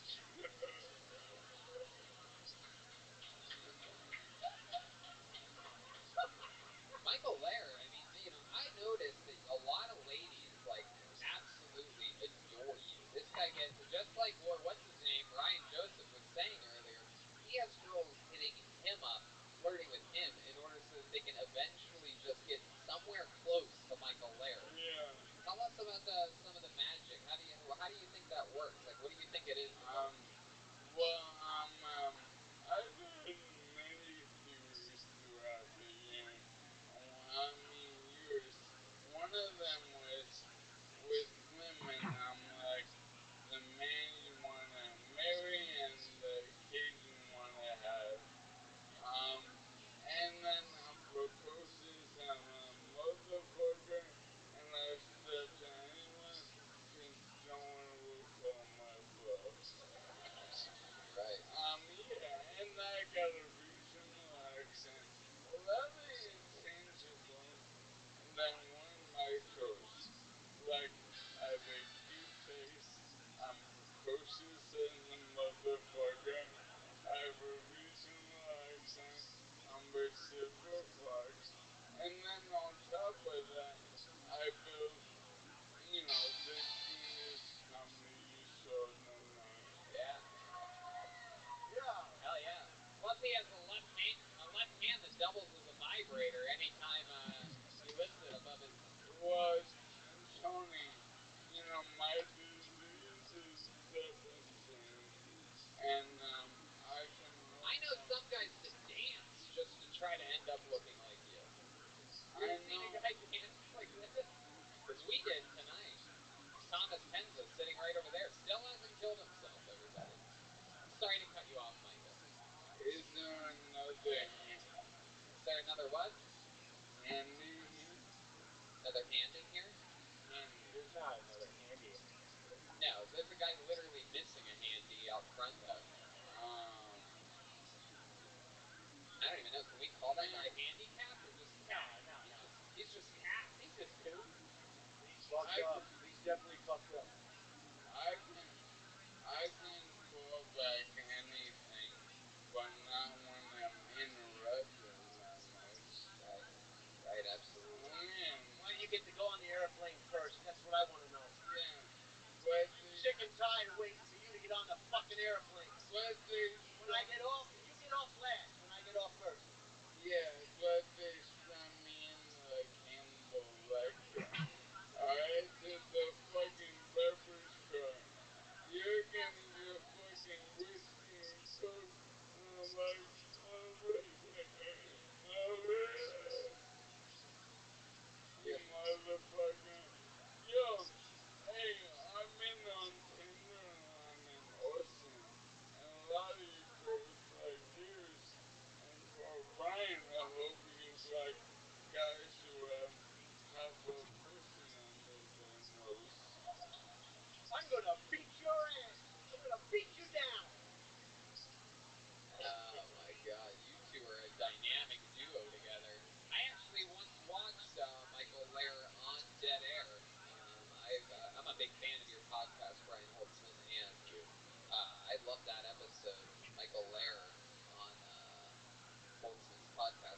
on that day?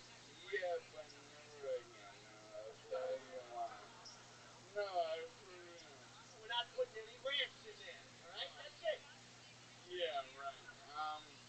You know me only when you need ramps. Alright, now, I've been on Brian's show, and I killed.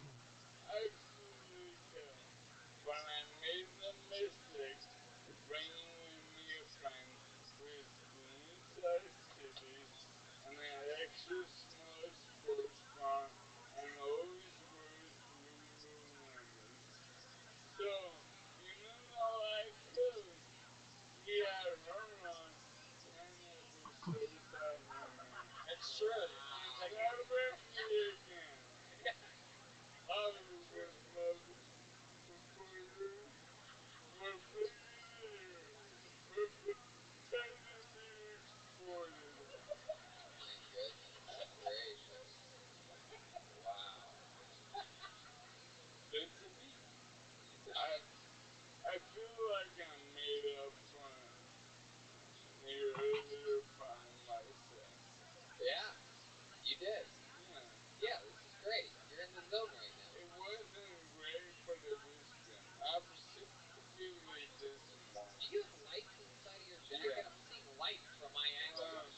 What is happening? The fuck? Well, here's a lesson to all you comedians out on the street. Don't overcomplicate it, cause, man, this is hard enough. It really is hard. But you make it look easy. Michael Lair, MichaelLairComedy.com. He did it again. Guys, he just moved here 2 weeks ago. Brian Holtzman moved here this week. It's all happening. This is going to be the biggest comedy city in the world. It's already arguably up there. Because there's shows happening here. We're doing this every Monday. A little fun fact. Everybody's been asking because these shows sell out and then they sell out again and again and again and again. They go on sale every Monday at noon on the Antone's website. So that's how it happens. A lot of people wonder because it sells out so fast. 95 people in the room tonight. Give yourselves a hand for coming up here. That's every episode here. How about a big hand for this drawing from Ryan J. Ebelt? We're seeing it live right now for the very first time. And it's sweet. Wow, look at that fucking thing. Get in super close there, Ryan. It's me. Oh my god. Ryan J. Ebelt gets noticeably better at art every week. It's frightening. Red Band's attacking Holtzman with a sledgehammer. I'm standing over all of them, sort of like a puppet master of some kind. This is super fucking cool. Wait till you guys see this on the video. RyanJEbelt.com for everything, including the new Kill Tony, the coloring book, and everything. How about a big hand for Ryan J. Ebelt sitting through the show in Los Angeles? How about a big hand for tonight's guest, the host of Dead Air? Ladies and gentlemen, he's got a new merch store. It is Holtzman.store, believe it or not. You can get all the new Holtzman merch. Holtzman.store. Brian, anything else? Oh, yeah. Follow him on Twitter. He's at Holtzman Brian. On Facebook, he's Brian Holtzman. And on Instagram, he's Brian Holtzman. All one word. BRIANHOLTZMAN. Guys, I don't know about you, but I am obsessed with this band. Am I right? John Dees on the keys. Follow him at John Keys, JONKEYZ. Michael Gonzalez on drums. Follow him at Mike A. Gons, GONZ13. Mike A. Gons 13. D Madness is on social media at Lorenzo Dwayne Jackson. And Matt Muehling on the electric guitars at Mutation at MUEHTATION. MTMmakesmusic.bandcamp.com. Listen to some of his new music. And check out John Dees' new single that dropped this week on his Instagram at John Keys, JONKEYZ. Hey, look at this painting behind us. Oh yeah, the painting from Chris Rogers. Wow. It's Brian Redband as American Psycho. It really is a painting. Wow, that's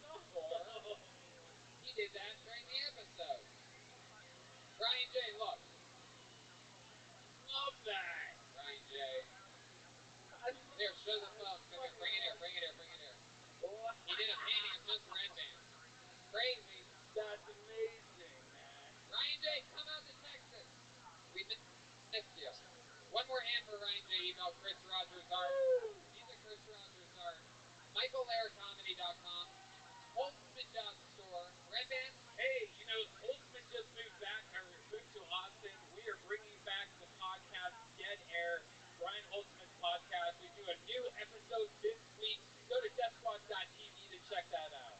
Audience, we do it every week right here. It's so much fun. These shows are a blast. Shout out to Phoenix. We had so much fun here this past weekend in Phoenix, Arizona. We're going to Miami in 2 weeks. And some other dates getting ready to be announced. The vaccinations are coming, people. Our new president, Joe Biden, really getting it done. Incredible. Incredible what he's doing, the work that he single-handedly is doing. We sure am glad we have this dead rabbit in the office. Anyways, live audience, thank you guys so much. Good night, everybody. Good night.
watch it or whatever.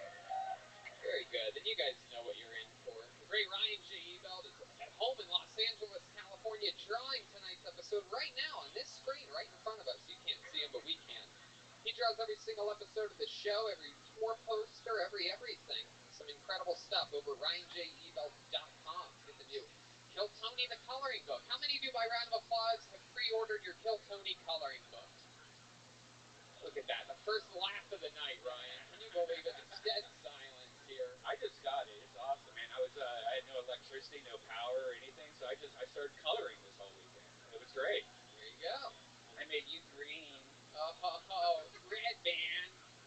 All right, another very interesting thing. Kill Tony 500 is right around the corner. It snuck up on us out of nowhere. If you're wondering how many other podcasts in front of a live audience have even gotten to have episode 500 of their podcast, the answer there is the same as how many people in this room pre-ordered the coloring book for Kill Tony. But episode 500 around the corner. This is an announcement right now that there's going to be an announcement next week regarding Kill Tony 500. This is a special announcement about an announcement. How did it hand for the band? You guys have been listening to them for a few minutes here. This is the Kill Tony Austin, Texas band. John Dees on keys, Matt Mueling on guitar, the great D Madness on bass guitar, and Michael Gonzalez on drums. I always notice D Madness gets the most applause. I don't know why. I don't know why you guys feel the need to clap harder for His D sunglasses, man. He's from the future. Look at him. He's from Blade. We gotta get you some blinky sunglasses, John. We need to. You're being out-likeable by your bass player back there. I love it. So exciting stuff. We're about rip-roaring and ready to rip it here. I'm excited about tonight's show. Very, very fun. We've had only episodes with one guest at a time. How many of you have been to a Kill Tony taping here in Austin, Texas?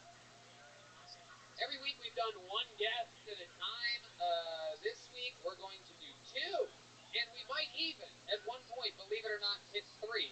You know, we never announce the guests on Kill Tony. We just always, let you guys get lucky or unlucky. This is one of the lucky ones. Yeah. This is, you guys are in very, very good hands because this is two of my best friends in the entire world. Two real Comedy Store guys.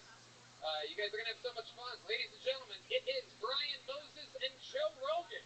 Wow, all right. Boom. Yeah!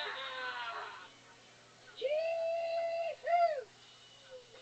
What's up? Yeah.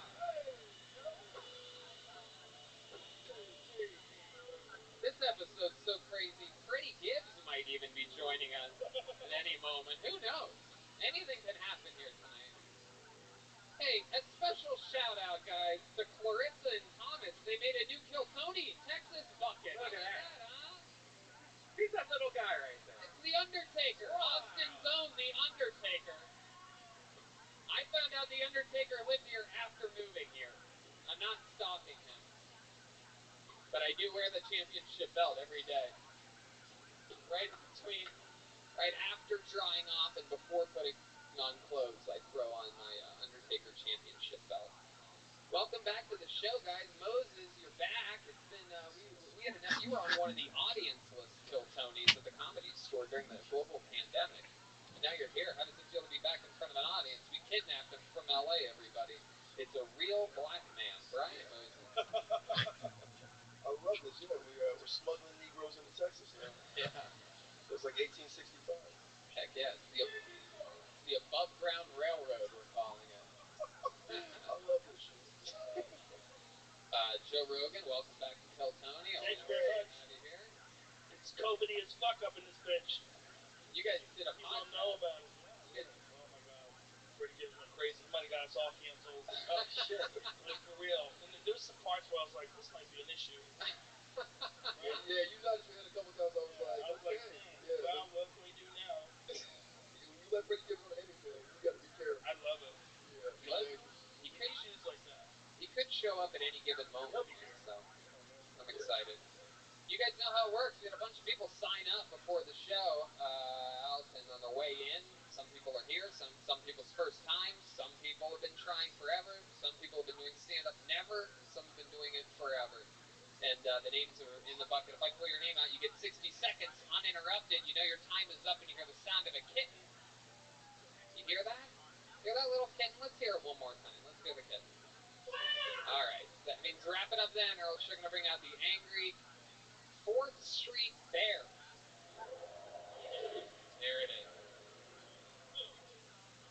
I'm excited about tonight's show, but before we do, here's a little bit about the amazing sponsors that made tonight's episode possible for you right now. This podcast is brought to you by the Ridge Wallet. It's light, sleek, and industrial. It doesn't fold or awkwardly bulge in your back pocket, and it seriously changed my whole pocket situation. It's designed to fit easily in your front pocket. I was having some neck problems earlier this year. Turns out, you move that stuff to your front pocket, it's a whole nother level. Most people are still using wallets designed in the 90s, carrying around old receipts, pictures of their ex, and gift cards, and unorganized mess. I mean, you know about this. You have a bunch of fast food place cards in your wallet. Come on. No, but I do think a lot of people like us still carried around that old wallet, you know? This one holds up to 12 cards, plus it has room for cash. There are over 30 colors and styles. I got the carbon fiber one.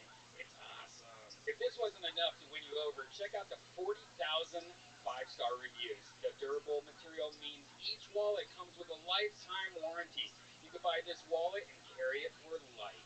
The Rich team is so confident that you'll like it that they'll give you a 45-day trial. You can test it out for 45 days. If you don't like it, you can send it back for a full refund if you don't love it. Look, I'm telling you people, every single cast member of Kill Tony has one. They use it. It absolutely works. It's sleek. It makes sense. Get your life together. Get rid of your silly, chunky wallet that your grandpa gave you.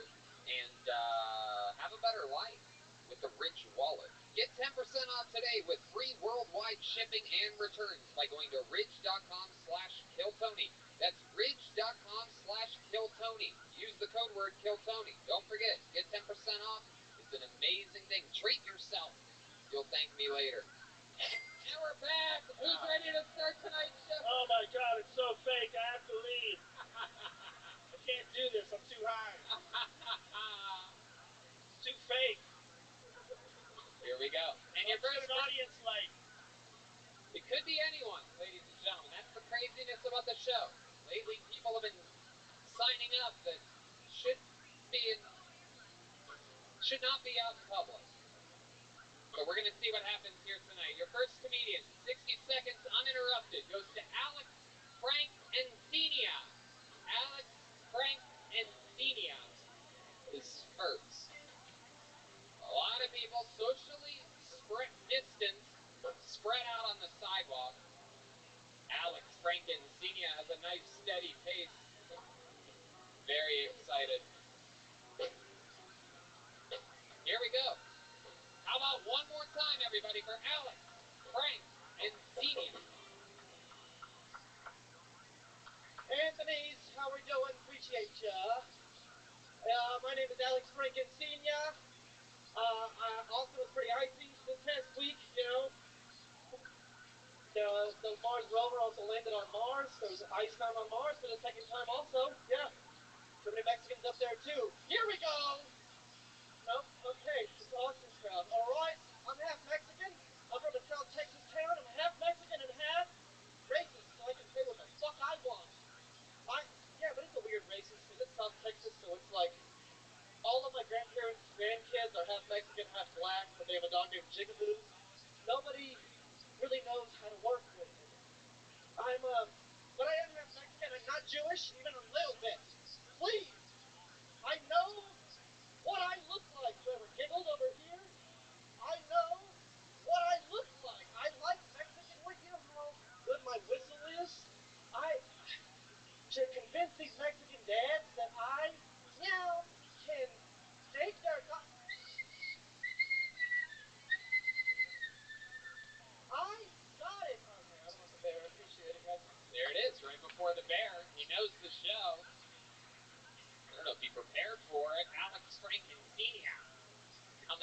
started out with a lot of promise.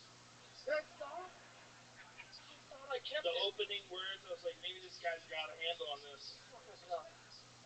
Yeah, you got a good look. You're like Napoleon Dynamite kill himself. Exactly. I thought you were just gonna say Napoleon Dynamite. I was like, all right. I've never got that one before. No, Anthony, no. good one. I add more smart, funny things Yeah, to the actual thing to you're make such it a good bigger. writer. Thank you. Yeah, Thank you're you. welcome. Thank you, Alex Frank. How long you been doing stand-up? With COVID, about 2 years. Okay. How old are you? 23. Oh yeah, 23. You don't look a day over 47. I love it. It goes both ways. Sometimes I get 15. Sometimes I get 53. Yeah, absolutely. Absolutely. Yeah, whatever your victim says, I get it. I'll take whatever I can get, honestly. Yeah. Ryan. Yeah. It is true. Very rarely does someone look like both the pedophile and the victim at the same time. You look like you touch yourself. You would. I'd be touching if myself. you jerk off, you have to like tell your neighbors you're in their neighborhood or something like Say, that. hey, listen.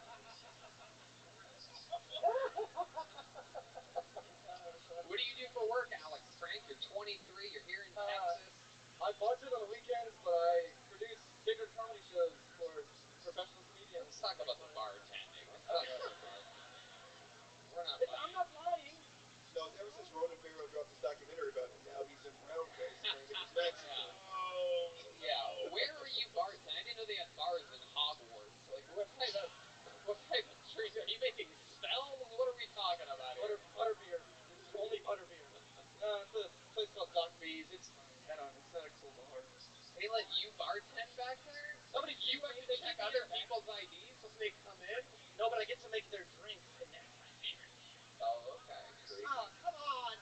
why is that your favorite thing? Right. Because we've done all pedophile jokes, Joseph, and I make drinks for people. So it's... Whoa. I see the connection. Now, I didn't get there on my own. It's there. The connection I is see there. the painting you were trying to make. Yeah. Most people would not have like put those two things Yeah, together. well, So, of course, try to graduate from pedophile to date rapist. I get it. yeah, you're drugging You kids. get there.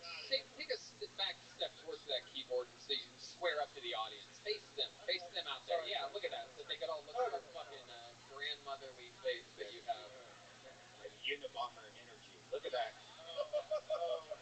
He sort of has every kind of bad energy if you think about it. Like it's like he could fucking molest, he could rape, he could Don't murder. tolerate this, dude. I know this has been a rough moment for you. Don't It's let them take it. Don't let them take it from you. wrong. I guess it's been wrong. Stand up for yourself. They're not saying anything that's wrong. They're saying good. What was Accurate. What was that Mexican whistle you did? That was the most inaccurate Mexican whistle I ever heard. That was the inaccurate one? Are you really? I can whistle smiling. Are you really Mexican? Yeah. Yeah. Okay. With how much? I mean, my dad's Mexican. Okay. Yeah. And your mom is what? Racist. White. She's white. Just regular white. Yeah. Cheers, guys. Salute. Cheers to you, Alex. Frankie. Cheers. So tell us something interesting about you that we would find shocking. Like, what would surprise us about your Well, he life? said he was racist. What? He says, I'm half Mexican, half racist. Who don't you like? Who don't I like? Yeah. Who are you racist against? Yeah. It's just, like I said, Ryan, it's fun racists. So it's like, It's just a joke. we like everybody, but our dog's name is like He's on the run. Jigaboo and Little Orphan Anne Frank. It's, I don't like you say my name, though. It's very serial killery. You know what I mean? I like saying full names. Alex, do you have a girlfriend? No. No? Clearly. I be fucking. Who are you I like fucking? that. I be fucking. Oh, there I go. Respect. Give me some, brother. Give me some respect. Who are you fucking, Alex Franken Sr.? Honestly, whoever I can get my Whoever hands on. stands still. Pillows, socks, all over Texas. I wake up hard and I got silk sheets. I be fucking the pillows. It's Yeah. Anyone with a mild to moderate scream can get it. Very fun. I've always wondered what it would be like if a young Bernie Sanders signed up for this show. I'm getting to find out. Hey, everybody likes that dude, man. Leave him alone. He's cool. I'll take it.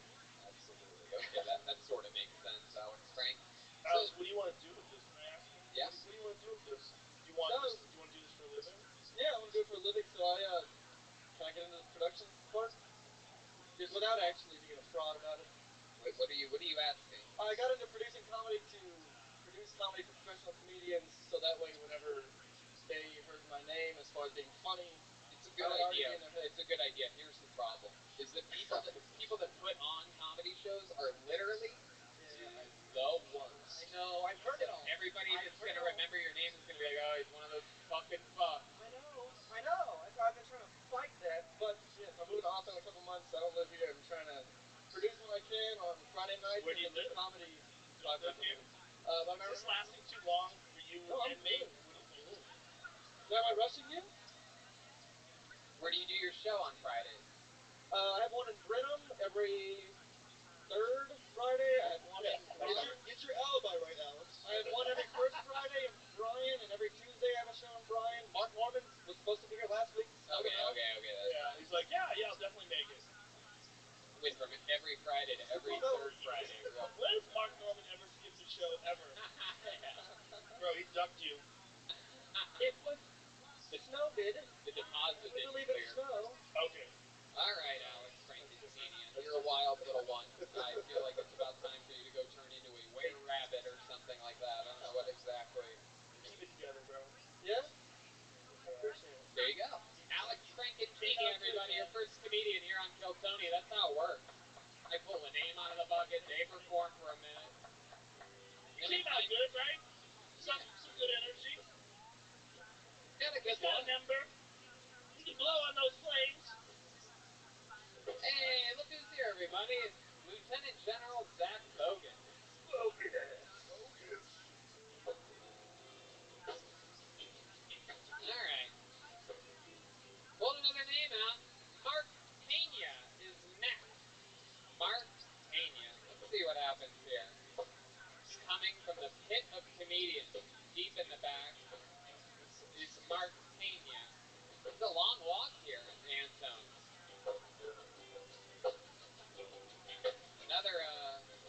Another sold out show. Oh, we know this guy.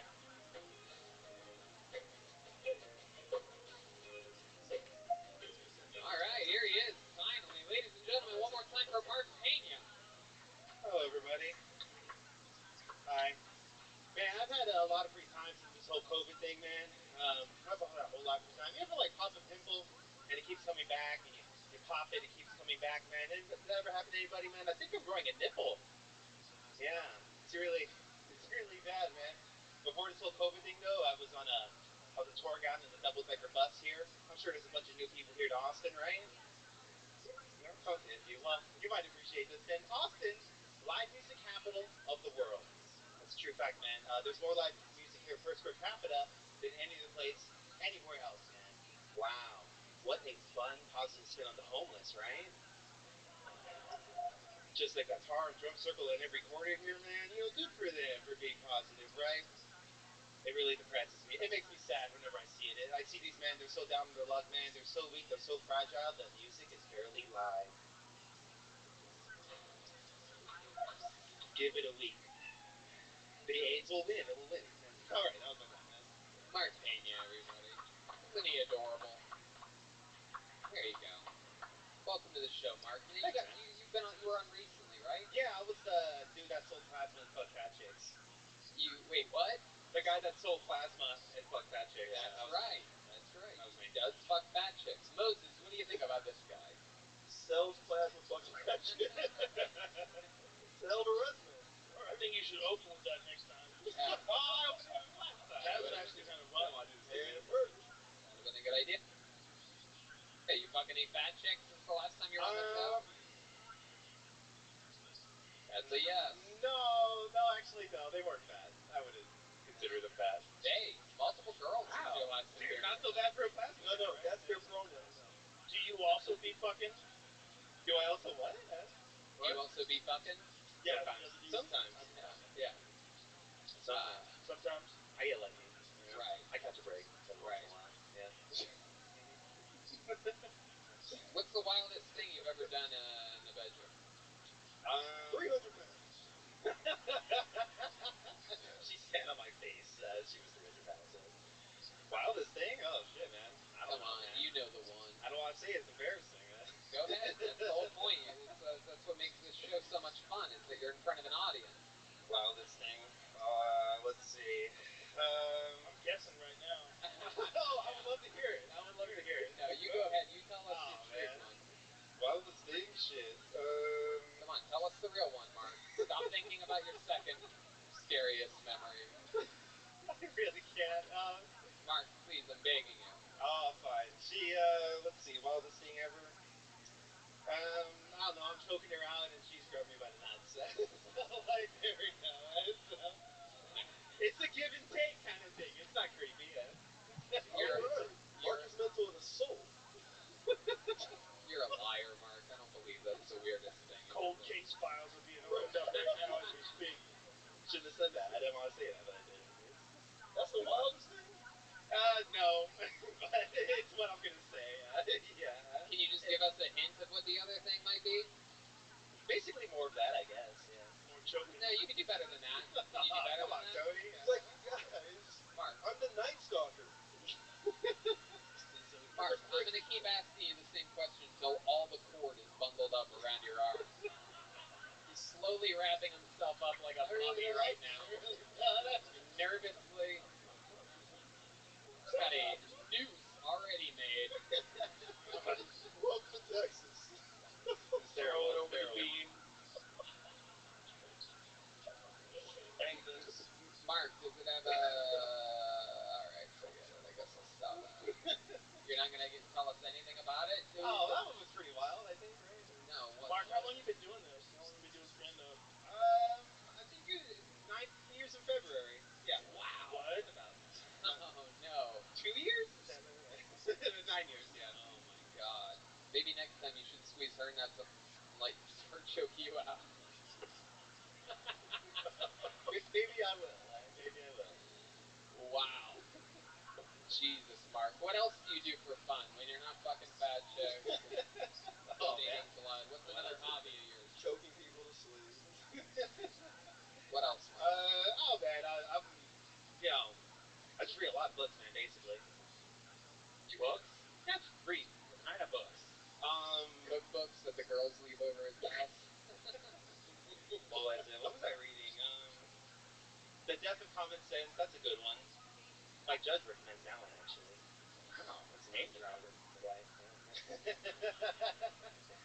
And, what was it? Mark, we don't want your book recommendations. Oh, okay. Well, I was just saying what I was reading. What are you, fucking Oprah Winfrey up here? Gets the fuck what you're Mark's reading. Book Club. You know, I gotta tell you, a lot of other people are recommending this read as well. You know, not a lot of people recommend books here, Tony.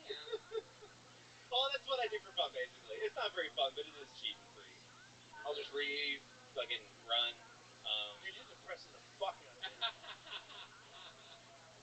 Yeah, normally I write down, like, the topics that people talk about during their 60 seconds. I didn't even know, like, what to write down. I didn't even know what we were really getting at. It's killing me, man. All right, Mark. People and reading books. Yeah. Well, I used to do the jiu-jitsu thing, but then the whole COVID thing hit, and, like, they do it online now, and I don't really dig that a whole lot. Jiu-jitsu online? Yeah, it's lame, man. You know you can read books online, too. You know that's online, too, and pretty lame, right? Where are you doing jiu-jitsu that they do it online? They do it in gyms. Oh, they do now. Yeah. Well, you can do both, but, I don't know, man. You gotta wear the mask the whole time, too. No, you don't. At this one, you do, yeah. You gotta move to a new place. It's not public. Yeah, I definitely do, but they won't let me out of my contract, man. It's lame, and I gotta, like, wait for the whole time. Do this before I die with them. What kind of contract are you in? I can't. Just a regular contract. It's like a gym contract. Yeah, that's basically. What gym? Aces.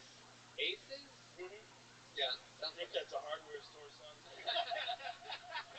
That should have been my first I warning. think I found your problem. You spend the day lifting 2x4s. Wrestling with fucking attendants. Yeah, it's pretty lame. I regret that. Some dude trying to run the garden aisle. I love it. Out there working out with fucking Black & Decker. Just trying to fuck them and choke them. That's where I learned my moves. All right, Mark. You got up twice in a few weeks. Congratulations. Good to see you again. Mark Pena, everybody. All right, Mark. Moving along. Come on. You're a good Pena, sport, Mark, fella. 87. Alex Franken Sr., by the way, age of 23. Already been doing it 2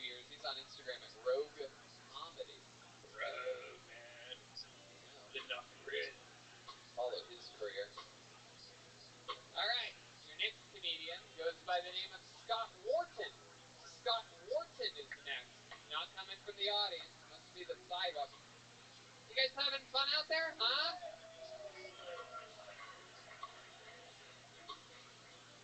I thought this was the rock and roll capital. Come on, you guys having fun out there?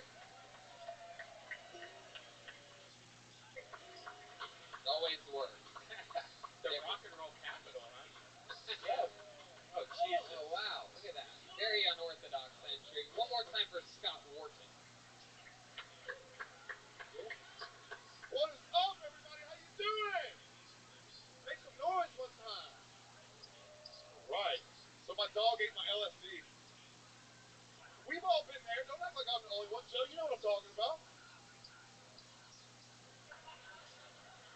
He started freaking out. He's like, am I really a good boy? Do all dogs really go to heaven? Hold on, man. If dog is God spelled backwards, does that mean if I walk in reverse, I'll become God? Whoa. He started freaking out. He's like, hold on, man. K9. K is the 11th letter in the alphabet. 9. 11, 9. 9/11. 9/11 was an inside job. Bad dog. No.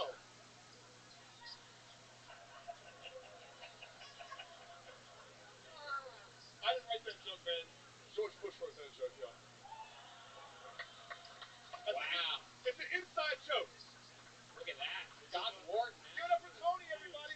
Thank you. No, thank you, Scott. That was legit. You had some funny lines, man. That made That's me a great laugh. That was set. very funny. That's how Very good funny. it can go on the show. That's incredible. I love it. Thanks for the time, man. Absolutely. You got it. You're so polite. You from Texas? No, I'm from Virginia. Oh, okay. I know your friend Alex Moore. Oh, okay. Yeah, Awesome. yeah. I like that. Alex Moore is an OG comedy store guy. That's a He guy. did my podcast a couple weeks ago. I love it. He's the man. Oh, God damn, everybody's gonna fucking everyone. It's your fault. It's your fault. You did that shit. I started the podcast because of you, motherfucker. Well, it's his fault. It's Sorry. your fault. So you're just visiting right now? I came here for the week to do Kill Tony and the Sign of Profamites. This is the Mecca, so I'm here to do it, bro. I love that. I was in LA last weekend. I took pictures at the comedy store. That was very funny, dude. You have some really good lines. How That long, made me laugh, Joe. how long you been doing stand-up for? 3 years. 3 years. Yes, Look sir. You have a lot of promise, man. Thank you. Thank you, Joe. You got a good look, too. I always wonder what it would be like if someone gave human growth hormone to Nikki Glazer.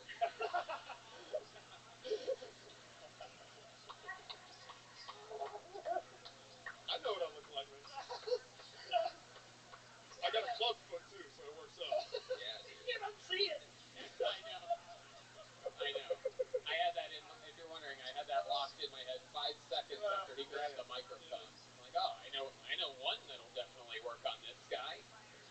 Have you ever seen Nikki Glazer before? No. Oh, okay. When you do it, you're going to see it as well. You're going to be like, wow.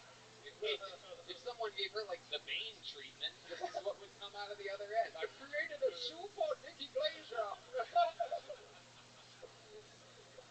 Of all the jokes of a man with the extended body of a woman. All right.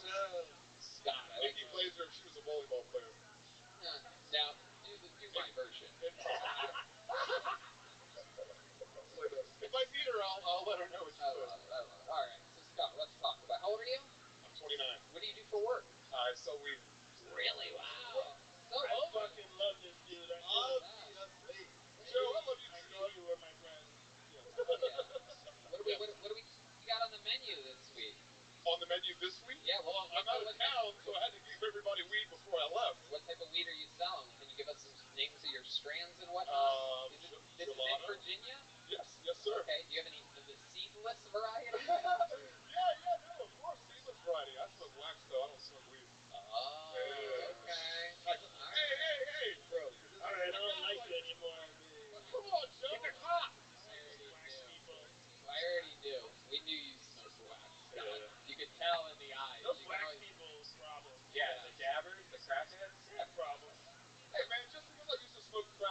were you?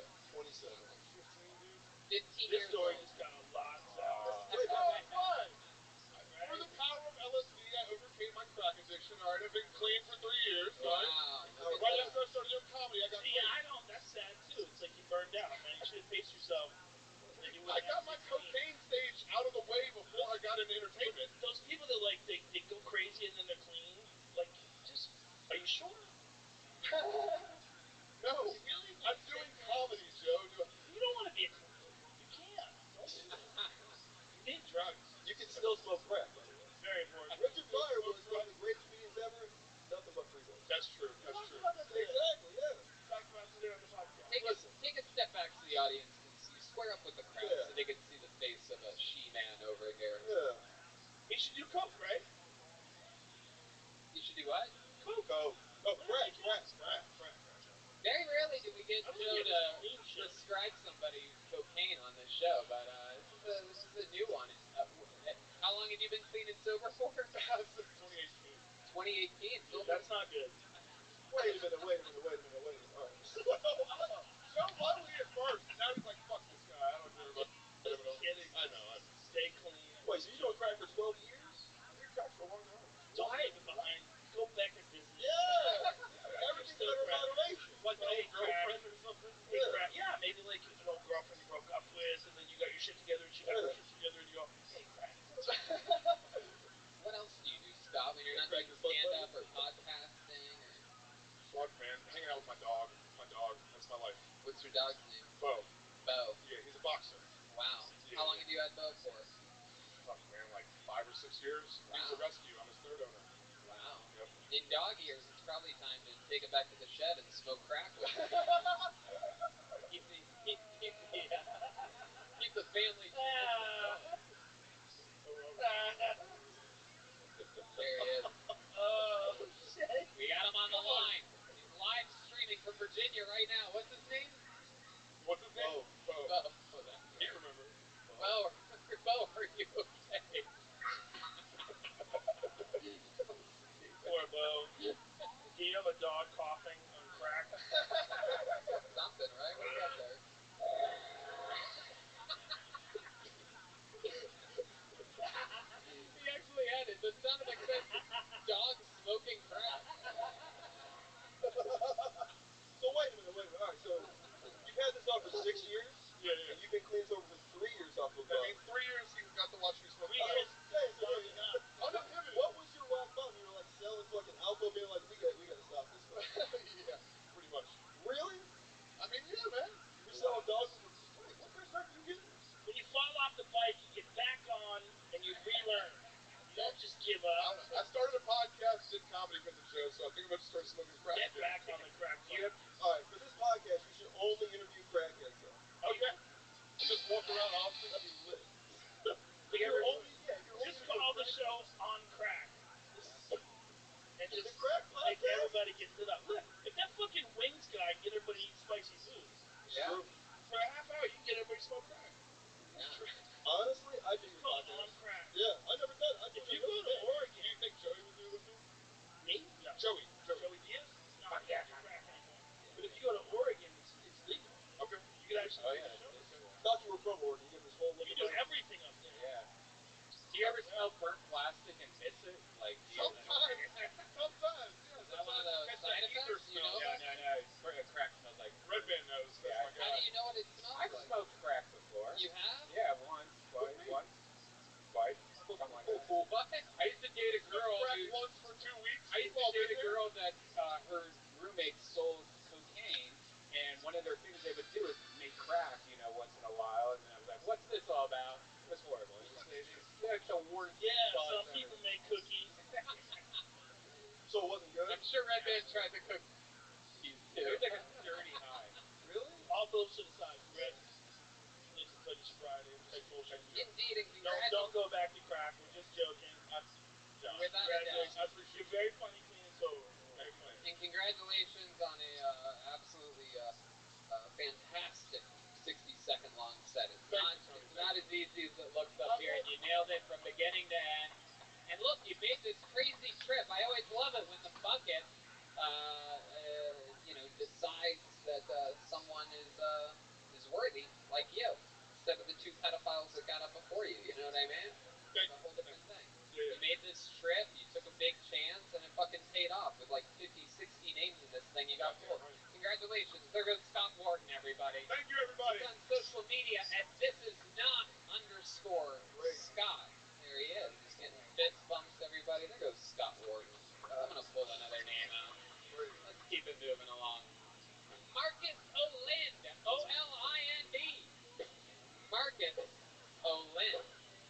Let's get Marcus up here. Here he goes. A nice steady pace.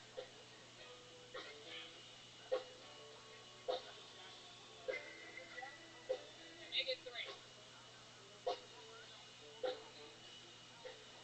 Yeah. Hey, that reminds me, Brian Moses and Freddie Gibbs are doing a stand-up show tomorrow at the Vulcan Theater, 8 p.m. Here, one more time for Marcus O'Lind, everyone. What's up? How's it going? I'm uncircumcised. Where my uncircumcised guys at? Just me? All right. Recognize some of you guys from the meetings, but I'm not going to call anyone out, all right? Meet every Friday, Foreskin Fridays, but it's anonymous, all right? It's anonymous. I think uncircumcised guys, I think we're better at sex. I do. I think we care more about it, right? You know, a little bit more invested, you know, a little more skin in the game. You know what I'm talking about? Hey, my girlfriend thinks my dick is racist. Yeah, my girlfriend thinks my dick is racist. Pretty sure that's because my girlfriend's black and my dick has a white hood on it. I don't really know. It's a KKK joke. There you go. You guys got it. Yeah, me and my girlfriend, we've been dating for 3 years. Interracial relationship. It's 2021. Nobody's against interracial, right? Anybody against it still? The only people still against interracial relationships are racist people. Because think about it. When you have an interracial relationship, what do you got? Black people, white people getting together, making babies. What do you get? You get what racist people hate the most. Mexicans. Wow, that cat was loud on that one. Marcus O'Lind. Hell yeah. Welcome, welcome. What did you just talk about? You have a black girlfriend? I do, yeah. Oh, okay. What did you just talk about? He talked about his dick for a little bit, but you I probably did. blacked that out. I did, yeah. There it is. How long you been dating this girl? 3 years. 3 years. How long have you looked like a white supremacist? About 3 years. My goodness, this all started at once. Did she ask you to go for this look? Did she tell you that she wants to fuck a guy that looks like I already had it when we started dating, so. You already had what? The look. How long did you grow that beard for? About 4 years. Does your beard get stuck in her bush ever? I don't go down on her that much, you know? Oh,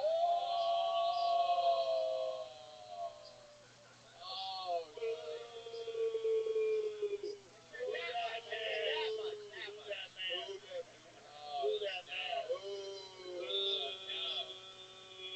You gotta go for it, dude. You gotta get in there like fucking. Damn. How long have you been not eating pussy for? This is crazy. It's an occasional thing, alright? It's occasional. What the fuck is going on here? Occasional. You need to get in. Summer solstice type thing. I'm trying to buck the white stereotype that all white guys do it, you know what I'm saying? Is it because of your beard just lingers too long? Thanks, It does a little bit, yeah. Just shave that beard off and start eating pussy, son. I don't know, man. What? That's I'll do my it for you. advice. I know you didn't ask for it, but I would say that. Why? Don't be scared of the asshole either. I've never done that. Why? Go crazy. I don't know. Go Don't okay. be scared. Alright. Why is it that you're avoiding the vagina like this? It's not that I'm avoiding it. It's just, you know, we just go to sex. You just go straight. Can you give us an example of what happens right before insertion? Oh, Do you do Barb anything at all? Do you The credits roll on Empire Strikes Back. Yeah, exactly. Dick just pops out of his pajamas. She likes massages. I give her massages before. What kind of massage? Like shoulders? Yeah, back, shoulder, you know. And massage. And then just straight insertion. Then you just go to the top rope like a pro wrestler. Pretty much, yeah. Just go straight to it, you know. Like a ferret. Yes, very much ferret fucking. Has it always been this way, or is it just with this girl you don't like to go downtown? I mean, like, when we started dating, we did it more, but now... You got lazy. I did. I got lazy. You need to get Girls don't like that, do you? You need to attack that thing. Nobody likes a lazy white man. There it is. There it is. So true. What else? What else about you, Marcus? What do you do for work? Full-time comic right now. Full-time comic? Yeah. Okay. What did you used to do for work? I used to work in finance for a couple years. Really? Yeah. Wow. You ever thought about being a wizard? I have thought about it. I don't know if I have the powers, man. Yeah, maybe you should eating pussy. Grand Wizard. That's my dad, but I don't know if I can. He's got the look. He's got a wizard-like look. Yeah. You from Texas, born and raised? No, actually, I was born in Germany, but I grew up in Michigan. So. Okay. How long have you been here? We moved to Dallas like 2 months ago, and we just come down for the Tony. Who's we? Me and my girlfriend and my buddy who we moved with. So. Okay. Oh, you guys got some freak shit going on in your house. Yeah. Well, he eats the pussy, you know what I'm saying? Outsource it. Outsource it. Where's that man? What you said? What's that? Take a step that way. Sorry. Square Where's away. that? Where's your roommate? Is he here? He's out there. He's eating her out right now. I'm kidding. Oh, I'm kidding. Better not though. hey man, Fuck black yeah. pussy matters. It does. I love it. Does he have that beard too? Do you guys travel like ZZ Bottom? No, he does not. Alright. Where'd you meet your black girlfriend at? I met my black girlfriend in Detroit. Okay. What are the odds? Where do you meet black girls, right? That's it. Jesus Christ! That's it. Listen, wow. There's availability. It's the most racist post I've ever been a part of. Yeah. Finding a black woman in Detroit is like trying to find an apartment in Los Angeles right now. It's they are available. They are. And they're there. And the price might surprise you. Oh, very interesting. I like your style, Marcus. All right, what's the street market value for fucking Detroit black pussy right now? Detroit black pussy? I mean, you know, $400 or $500. Really? Yeah. Is your girlfriend upset? Yeah, she is. Let's talk about this. She's gonna kick my ass. I know it. Man. But you're uncircumcised. What up, so she girl? likes that. I said uncircumcised. Oh, You say that you do. You're a full-time comedian. How long do you? How much money do you make doing stand-up comedy for a living? I mean, before COVID, I was making, you know, $300-400 a month, paying my rent, and then, you know, driving Uber and other shit. wait a minute. Rent's This like was 300 Michigan rent. This was Michigan rent. Michigan rent. Michigan Like rent. 8 miles? 7 miles? Jesus Christ. 10 miles. What fucking crap home is this? You can buy a house for $300 in Michigan. You can, but 300, 400 bucks? you gotta pay the taxes. I'm gonna sell black girls on the side. Maybe we moved to the wrong place. No. So I got you a good deal on black pussy if you want. We could be mayor there. We could be mayor. Marcus, what's your favorite thing that? What are you like really good at? Any? You ever get a trophy in your life? Not or eating anything? pussy, I guess. Like, believe it or not, eating black pussy. I have a championship belt and everything. No, you I don't have a skill of You eating can black start pussy. tomorrow. I'm gonna start eating pussy tomorrow. Yeah, man. Okay. Just set yourself up. Beat the time limit. Who the What advice fuck do you is have the on eating Rabbi pussy? Rothschild Like, account with Here's the why I ad think of you the don't do stupid it. It's a numbers rhythm thing. and a Like, pinned I wanna go image back to of that some all dude white wiping dude off? rhythm, but no, she's like, babe, just The put image that has an upper ugly nice yellow white green penis inside of filter. me. We'll I'd both like come, we'll it go to to bed. disappear You know my along with its girlfriend? creator Yeah. permanently. She's equal, right? You can do it. You Is can that do a it. threat? To the beat of a song you know. See me You know, like calling the police over that shit? something like that. Move your tongue No, around. why? Because I'm not a little There bitch. it is. There it is. Much more beautiful. Or you could do it to the rhythm of a dog smoking crack in a shed. Maybe I'll try that one. I feel like it's more ass eating than pussy eating, but I'm not sure. But you've never eaten an ass. You've never tasted the sweet. You've never gone down the old bee cave, No. huh? I had my ass eaten once, but Okay. I had it eaten once, but that was not consensual. This guy's the fucking white DJ Khaled over here.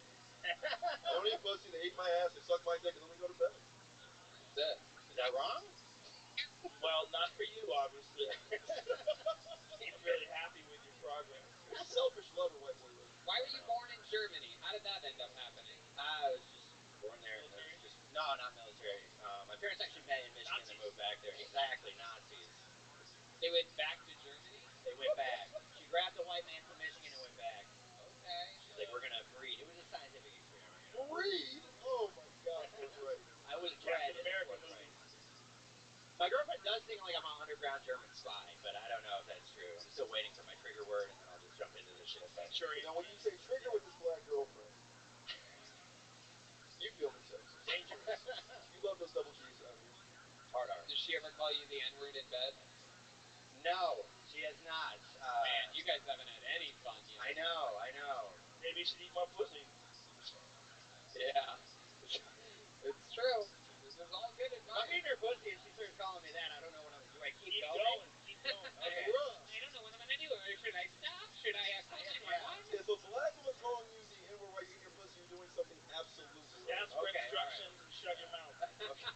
Oh, so you like that? Oh, Thursday. Wait, whoa. This is Marcus. What? It's true. All right, Marcus, you did it. Thank you, man. There you go. You've been prescribed starting to eat pussy. There he goes. Marcus Olind, everybody. He's off media, and Beard Von Marcus, Markus. Wow. Johnny, you should grow one of them beards. Can't 20 years later. I've been trying. Big old wizard beard. I've been trying. It doesn't take much trimming to keep this thing. You guys should hire someone to dress up like Fauci and change the microphones. Hey, that's a good idea. Maybe get a Fauci mask. Yeah. Can you be Fauci for Halloween? Must be a Halloween mask. We can make Zach wear a Fauci. Zach, you'd wear a Fauci mask, right? If we get a Fauci mask. Yeah. They make those? They have to. Of course they do. Alright. What are they name out? This looks like a new one. Let's see what happens here. J.T. Stockman. J.T. Stockman is next. Here he comes. Coming in from the socially distant sidewalk. Bunch of comedians. Through the room. How about giving yourselves a hand for coming out during a global pandemic, huh? Congratulations to you. Bunch of risk takers out there. Alright. One more Oh, time I with didn't even JT see Stockman. that. Oh, how we doing? Shit. Did y'all hear about that earthquake? No, fuck that joke then. Never mind. I got struggles though. I had a pregnancy scare recently. Then I moved away. She'll never find me. She's honest. She's cool. I fuck with Bianca. She's not bad. Can leave my phone in any room and I know she's not gonna pick that shit up. I met a black comic dude the other day. That was wild as hell. It's very rare. It's like meeting a Mexican that's an only child. Like, goddamn. That girl I knocked up though too. She's that's not why we broke up. No, we broke up because she was real woke. She asked me, she's like, babe, if I became a man, would you still love me? I was like, of course I'd love you. Like a brother. And like we could hang out and talk about pussy. I just wouldn't want to have sex with you anymore. She got offended by that. I was like, take it like a man, bitch. Oh, thank you. There you go, JT Stockman. Welcome to the show, JT. How long have you been doing stand-up? A year and 4 months. Okay. How's it going for you? Going pretty well. What was this earthquake joke you almost opened up with tonight? Oh, no, that's not it. I wasn't going. I knew it wasn't going anywhere. Was there an earthquake? No, I just asked that. There's always earthquakes, but... What the fuck are you talking about? Did you have a stroke? I'm nervous as hell. I'm sorry. I like to think he had a stroke. I did. I'm freaking out. What would you have said if everyone was like, yeah, we know the earthquake? Yeah, what would you have said Barb. then? You just would have been like, alright, yeah, me well, too. in other news... Hope you like it. Alright. I'm Stop apologizing, first of all. So let's go over it beat by beat, because that's what really stood out. Out of the entire minute-long set, I never got over wondering what the earthquake reference was. Even though you really tried to move on, I got stuck right there. I'm like, what fucking earthquake is he talking about? Was it here, there? What again? If you do that, if you start with something and then you don't go anywhere with it, and you say fuck that joke right off the bat, you're in a deep hole. Okay. Like right away. Absolutely. No matter what you do, like whatever you talk about when you first get on stage, either be casual, talking to the audience, and then when you go to your first premise, you have to go into it. If you're not interested, they're not going to be interested. And if you're not interested in the earthquake, don't talk about it.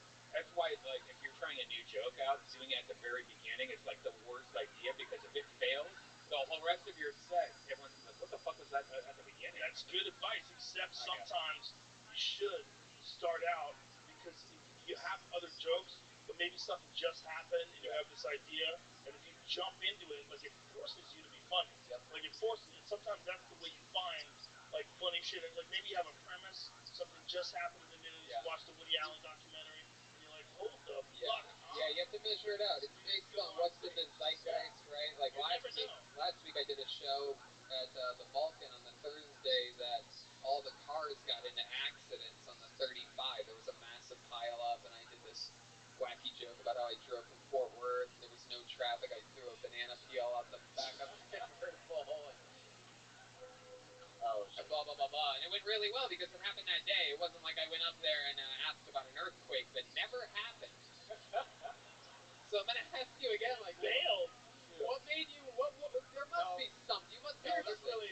I know, I think you have something and you don't like it, and you're thinking that you don't like it, but I think you might like it. No, it really goes nowhere. Come on, give it to us, please. Bro,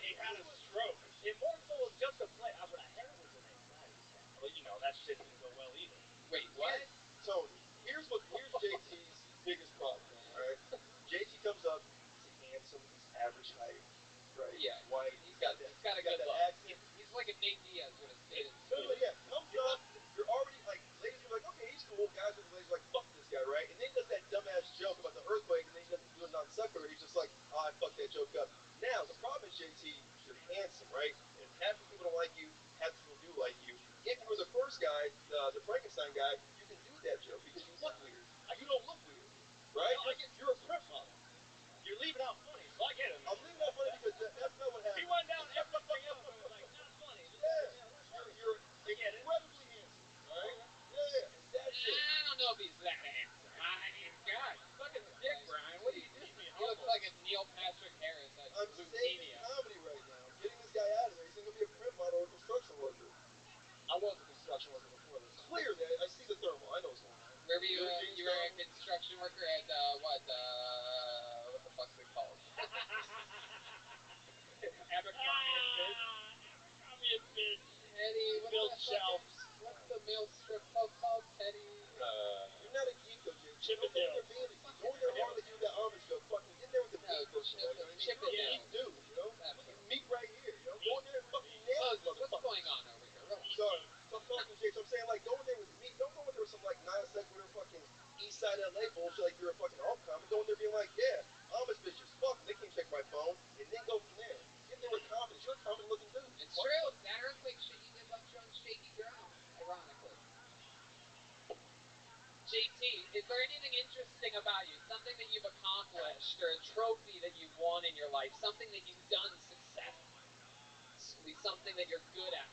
Something you got a certificate for, perhaps? Or that you moved up a rank or learned something in your life? All stay safe. I got HVAC certified in the Navy. HVAC? Yeah. What's that again? It's just AC, ventilation, air conditioning. Yeah. I run a mini split. Oh, wow. Holy shit. Yeah, he's on top of it. He knows. Damn, dude. You dropped your fucking HVAC out here. Yeah, I don't know about HVAC, son. I'm running Texas man. You don't know no construction shit. I thought he got his vaccination or That's something. what what's going on? Oh, you got he got the herpes vac. Yeah, HVAC. Call it a vac for short. I think most people know what that means. Yeah? In this thing. Most people know what that means? HVAC? Yeah, absolutely. Yeah, you fucking dork. All their fathers work in the industry. They all know what HVAC is. You don't know shit about drywall. They all have dads that fucking talked about it. I had to work on the HVAC today. What the fuck do these people know about stucco? I don't know JT, shit. any music, dancing, anything? You sing at all? Hell no, I can't do any of that shit. Anything athletically that you're good at?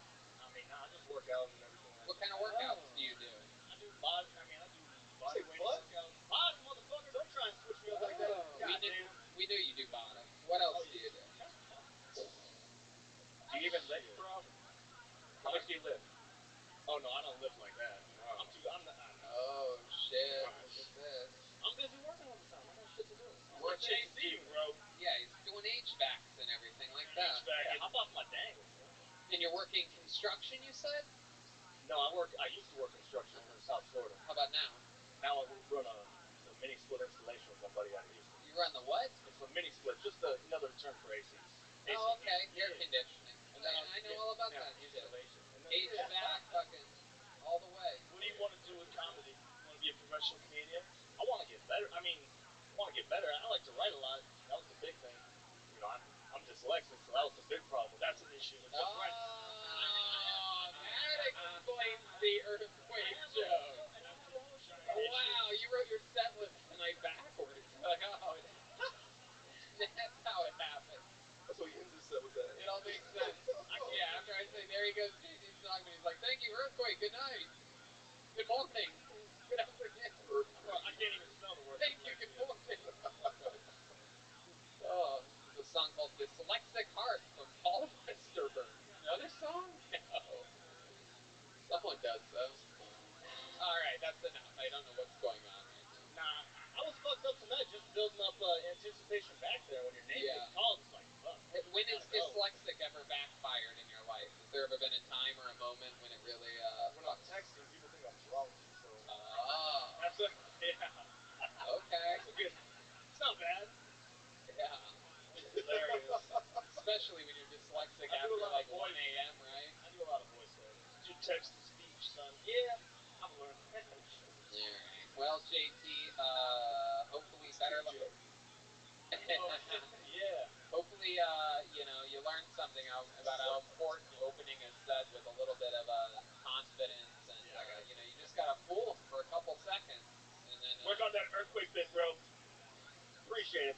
There he goes, JT_Stockman on the internet. Wow.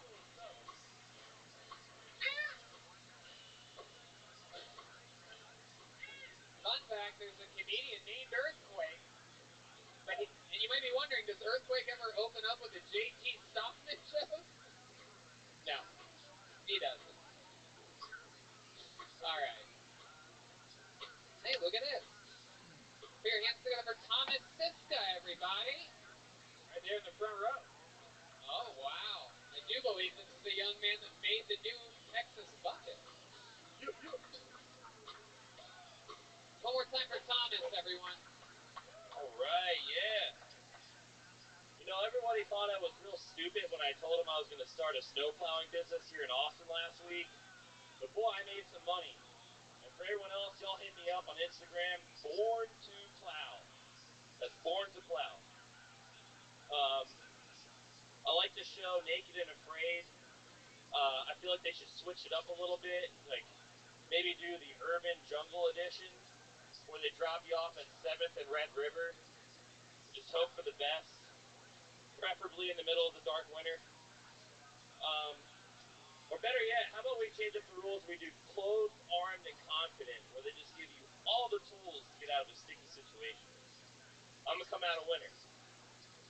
I'm actually a little bit afraid of Kamala Harris. But yeah, because her name sounds a little bit too much like Kali Ma, the Hindu god of war, death, and blood sacrifice. Something about her when she's like talking is condescending. Her eyes turn jet black, her tongue sticks out, and she's like, we gotta take it serious, we do. We're not joking. We gotta get the vaccine.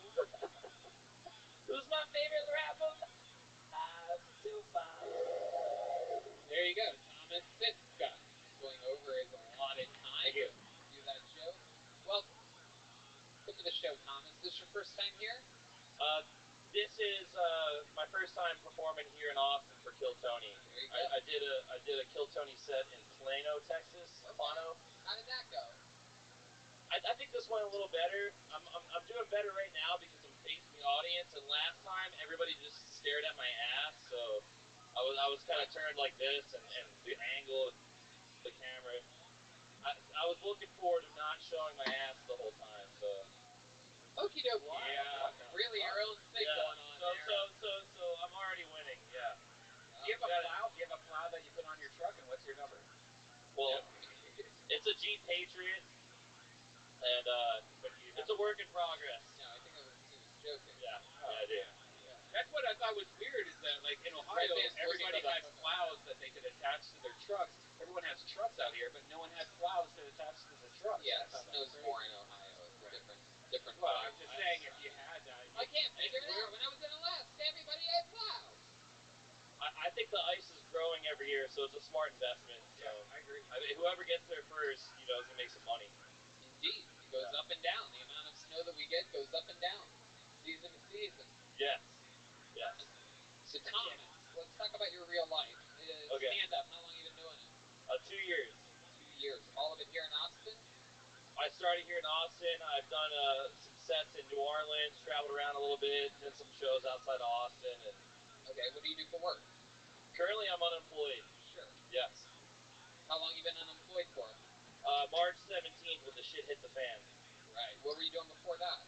Working at a little Italian restaurant on Congress Avenue. Oh, okay. You want to give them? Yeah. Yes. Wow. It was going to reopen, and there was a shooting that happened out front, and they made like a candlelight vigil, and they haven't reopened since then. Wow, look at that.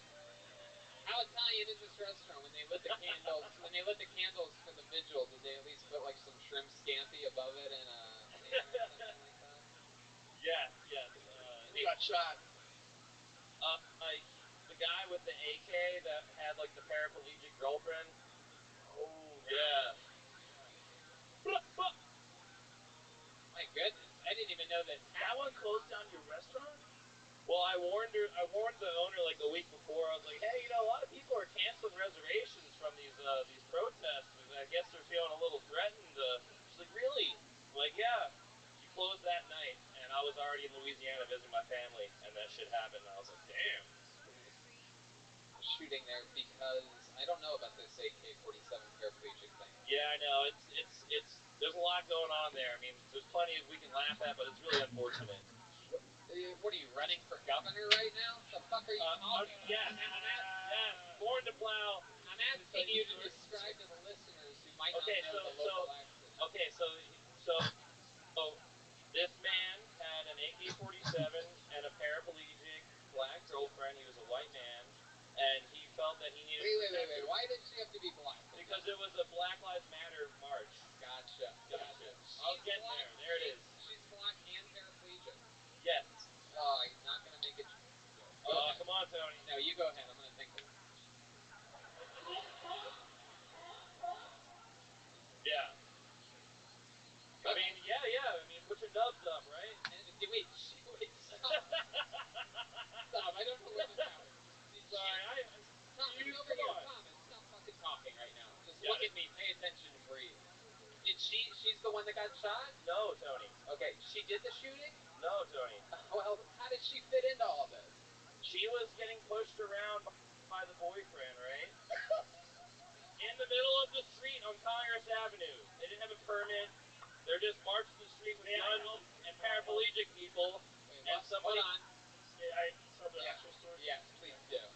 Joe Rogan's going to tell the story. So, please, Joe. There was a Black Lives Matter protest, and the man was an Uber driver. He was also a veteran with a concealed carry permit. His Uber car was on Waze, and it took him right into the protest. He didn't understand what was going on. He didn't know that the road was shut down. He drove towards the crowd. He stopped the car, and the guy put an AK-47 in his window. He had no idea what was going on. He pulled out a gun and killed the guy. The guy with the AK-47 was pointing it at various people that got too close to the protest because he thought that people were, they were driving towards it like they were going to run everybody over. It was a terrible misunderstanding, and they didn't know. I don't think they knew what the fuck was going on. It's just a bad scene overall. Because the dude was open carrying with this large rifle. And the other dude was just driving an Uber, and then It's crazy, that whole law to where you're allowed to just carry around a black female paraplegic like that. I mean, it is just... There it is. Son of a bitch. There it is. Did you think I forgot about you? No, I'm kidding. I just didn't know that shut that restaurant. But no, seriously, R.I.P. And He's I've not been out of work famous. since then. So, No one knows What's the what's name of the famous. Italian restaurant? Was he mad because they were in their parking space? No. No, it was an The guy Italian. with the AK-47 didn't know what was happening. And he was Italian, This though. guy moves towards him with the car. He thinks the guy's going to run them over, so he pulls out the gun. The guy in the car, apparently, this is what I read, he sees the guy pointing an AK-47 on him. Instinctively, he's a veteran. He instinctively shoots the guy and kills him. It's a disaster. Don't laugh. Look at this evil fuck. The Joker. The real Joker. Fuck Joaquin Phoenix. Look at him. But yeah, so I've just been doing comedy since then. I've yet to do a joke about that until we brought it up tonight. You said, "Why aren't you working?" I'm like, "Well, Tony, somebody got shot. Bro, the cops are here for you. Just get the fuck out of here." Go to the bathroom. Alright, Take you away. I love it. What did you do at the Italian restaurant? I serve tables and poured wine. I like to cook though, so I can easily get back there. But Gotcha. that just wasn't open for me. Were they hiring for this? Yeah, they know they hired me to serve, so. But I do enjoy cooking a lot. What's your favorite meal to make? Philly cheesesteaks is like my OG my favorite go-to. Italian cuisine. Yeah, for sure. I just love it. Philly Italians make the best food. Nothing better than some bruschetta and some red wine and a delicious salad, right? And then a good old fucking Philly cheesesteak, right on. Chicken marsala, I do some Italian stuff, chicken franchise and bolognese and all the goods. Okay. Some Cajun stuff. Absolutely. All right. White boys love Italian. Yes. Dude. All right, Thomas. Well, congratulations. Thank you so much, and thank you. You made the bucket, right? This was a nice little collab with me and my girlfriend, and we do our work, and keeping the tradition. Oh yeah, alive. Kill Tony. Thanks a lot for having me, and thanks for coming on, Thomas Siska. Everybody, there he goes.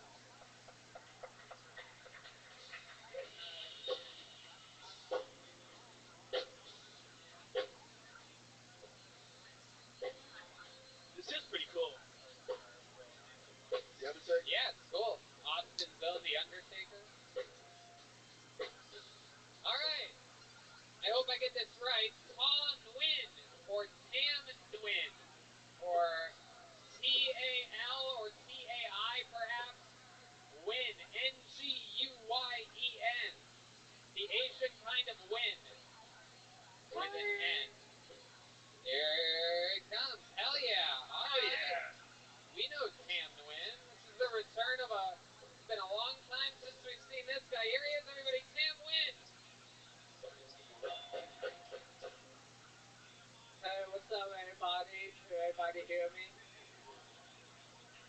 I'm gonna be honest. I got really depressed during COVID because they shut everything down and I couldn't perform. So I was just at home watching Dave Chappelle on Netflix, trying to, gain some motivation. And I found out that Dave Chappelle used the N-word in his comedy a lot. And he would use it as like the punchline. And I thought, wow, that's amazing.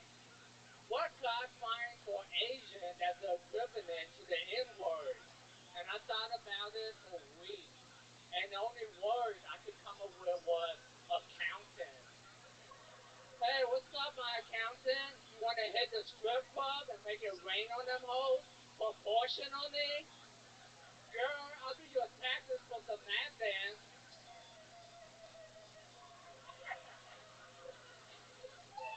That's it. Good to see you again. Good to see Welcome. you again, my friend. How long has it been? Who's that? 5 years in Spider House. 5 years, and that's right. That's where we Yeah. knew you from. Spider House Ballroom here in Austin, Yeah. Texas. We were doing live Kill Tonys, and you came in and fucking. Hey, what's happening to that place now? I'm not sure. I love that place so much. Yeah, I hope it come back. It was one of like the best places for comedy. I'm sure it will. And they have multiple stages outside. These amazing venues. I'm sure they're. We were there with Tiffany Haddish, right? No, Ashley Barnhill. Oh, okay. Yeah. Yeah. This was when y'all were first starting out, right? Well, no, we started almost 8 years ago. Okay. So But yeah, you were there, and Yeah. then it feels like you were part of the start.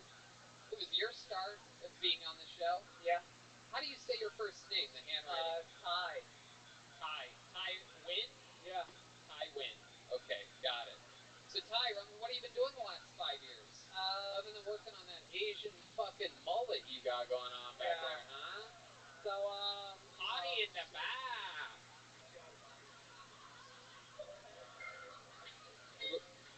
A little something in the front and a lot in the back.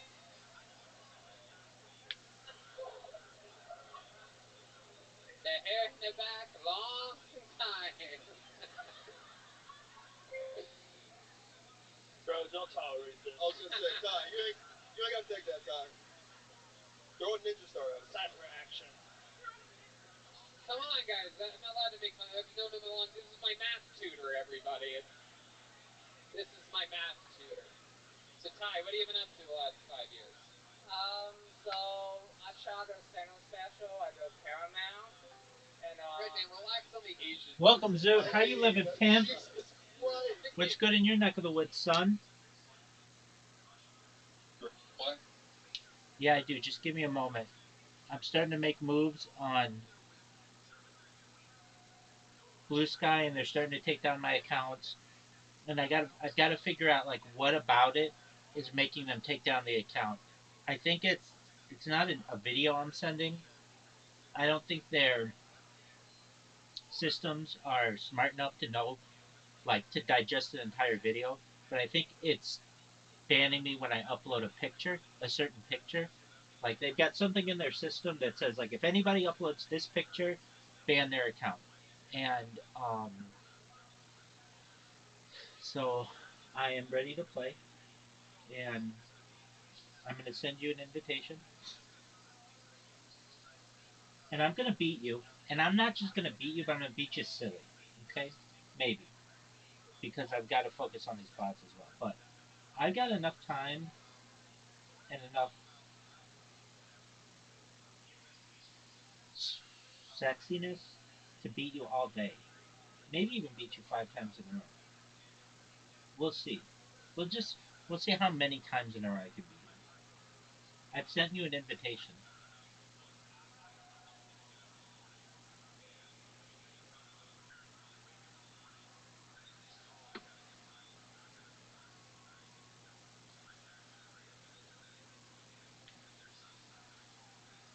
Yo, pimp, let's see your shot. Oh my God. It's okay if it's like under. everything, but when it's Oh. that thing on the Not a good shot. Janice was calling me. It was just my ringtone. I didn't. That is true. That is true. Ty could sort of be a stunt woman. Thank you for the Or your help, Zoo. girlfriend if you ever needed one. Especially when you're hitting it from behind. Yeah, tied her asshole. I wouldn't really recommend it for the missionary position. No. Guys, I don't think Ty's in on any of these jokes. Dude, you're not going to touch me.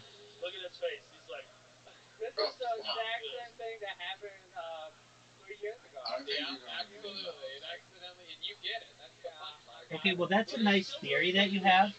And I think everybody enjoys your theory. And I think you can take that theory and you can tell everybody you want about it. So let's talk about it, Ty. You've been doing stand-up now for But how at the many end of years? the day, 5 years. 5 years. yeah, You I'm still not have to got shut it. you off. Still command everybody's attention on stage. I know you had me smiling from your first words up here. Very, very easy to listen to. Surprisingly easy to understand. Shockingly easy to look at for some reason. It's great. Did you turn off the chat? Great. I love how you said Yeah, I Dave did. Chappelle. You added many, many more syllables than what needed on that, but we got it. God. So Ty, what do you do for work? I drive for DoorDash. You drive for DoorDash. Oh, You ever eat people's fries? Don't lie. Oh my God. Can you imagine this guy pulling up to your house? Just fucking. You need to make this shot though. Okay, and what if I do? Just like that? Just like that, son? DoorDash. Just like that, baby? Zoot, remember when you were like, hey, Rabbi, you need to make that shot, and I did? This hole sucks. This is so uncomfortable. This is it. What kind of Asian are you? What the fuck is going on? You know what I Kill Tony. Don't be the just go back Kill. inside God damn to the it. fucking 50s. You were talking about that shit today on the podcast. He was talking about this exact These are the jokes we were allowed to do in 2013 when we started this show, and we're gonna still do them. God damn it. These people bought tickets for a live show, and we're not gonna fuck it up. These people paid good money to hear that fucking Asian stereotype. Hey, do you know who would be excited? Stop it. I don't even know what that racist sound effect is. Listen, Brian, I need you to be water, my friend. Be water. Hey, You got a question? Yes. do you know who would be excited to watch this? Who would be excited to watch this? Paul Provenza. Paul Provenza would be excited to watch this. Do you remember when You're friends with Paul? Yeah, you were like, I'm going to beat you? And then I was just like, dog. But I met you before that. Not going to happen. We met again in Right. L.A. Do you remember how sick that shot was? Weird segue, by the way. He saw my stand-up special. Yeah. He saw it? Yeah, I sent it to him. Okay. And then you guys became friends. Yeah, and he kind of helped. Dude, that's a terrible shot. Yeah, he's helping me on my documentary. Okay. Yeah. Helping you on your diamondeering? I want to make sure he's in on this. Documentary, so. Oh, it's a documentary. I thought he said diamondeering. You're going to need it. Paul might not even know what's going on here. Yeah. He might be like, what? Terrible shot. What did I do? No, I can't wait for him to watch this episode. It'll be on YouTube, right? Yeah, of course, Ty. Yeah. Of course. Let me It'll be like the it wouldn't be a weirdest thing terrible for him to watch. shot. We're going to preemptively block If it him. was the first shot. But it's a terrible So, shot. Ty, tell us more about your license then. You have a girlfriend? No. That was When's a the good last time you shot. had a girlfriend? 5 years ago. Wow. When's the last time you got laid? 5 years ago. Really? Yeah. Why is this? What up, Tim? Next one I just feel like. Stop it, Red Band. Son of a bitch. Red Band. You son of a bitch. You're going overboard. Next game on win. Even I. You're not touching me, dog. These are the most racist sound effects I've ever heard you play. I don't know if it can get any more racist. We're flying right into the mountain, son of a bitch. Yes, they did. Red Band. Yes, you did. Red Band. These Asian people are very serious about their. Did he answer you about the origin of this? Hey, Rabbi, did you hear that the Minecraft what was movie it? sucks? I'm Vietnamese. But it Vietnamese, oh yeah, these things are very hard to kill. No, I don't know like anything about Minecraft, so that doesn't surprise me. Yeah. Yeah, we had a war against them, and they put them No, but Zoo, kind of like you in this game, so bad that you're good. They are the hardest people to murder. Put this microphone down and flee. Because Spotify can only tolerate so much. They've been so kind up until now. Shit, not in today's No. episode. Wait till you see today's. Freddie Gibbs went crazy. Not today's episode. Oh my God. Look at this shot, Zoo. Zoo, look at this shot. About being Vietnamese, Ty? Don't say the food. It's not much fun you can have being up here, being Vietnamese. There's not much fun you can have. It gives y'all material to riff on. Well, good. And How about this? that's absolutely You know it's not true. better. It's true. That's a secret to the show. A secret recipe is during your interview, give us something to make fun of. The last guy did it. You think the poor innocent black paraplegic lady had anything to do with him getting fired? Pimp. Can we not talk about that? Can we not I think talk that was about in that his every act. How did you miss that? What is that about this town? Like, everybody's just to point out, like, I wasn't even paying attention. Yeah, no, it's crazy. I actually have a show Wednesday, maybe at Vulcan. I would love to have you look at the show. Oh, look at that! Oh, you went too far? No. You guys just... You mean the ice? Do it. Do it, you son of a... Now it's blood pressure. No, he means open the show with, like, hitting a gong. Yeah, dog. I'm amazing. I can't be fucking racist! It's okay what these motherfuckers doing! He's got a point. That would have been He's got a legitimate point. I said a gong Dude, did you know that you're down 2-0? This poll poll sucks. Bring us with your fucking minds. I say, he's gonna open the show with a gong, everybody. You know that why is that racist? No, you can't. Why is that racist? No, you can't. Doesn't make any sense. Racist. Like, if a gong went off every time you walked in the room, that'd be kind of cool. No? That would be cool. It's like, you won the lottery and that was one of the parts of the deal. Every time you walk in the room. What other than stand-up comedy and DoorDash, like, what else do you do? You have any other hobbies or anything else that you're into? Since COVID, I've been really into cryptocurrency. Cryptocurrency? Wow. What have you been doing? Can you give us any inside information? I've been stacking Cardano, Joker, VeChain, and Ethereum. Wow, you know the good shit. Those are three of my favorite sushi rolls you just named right then. I love it.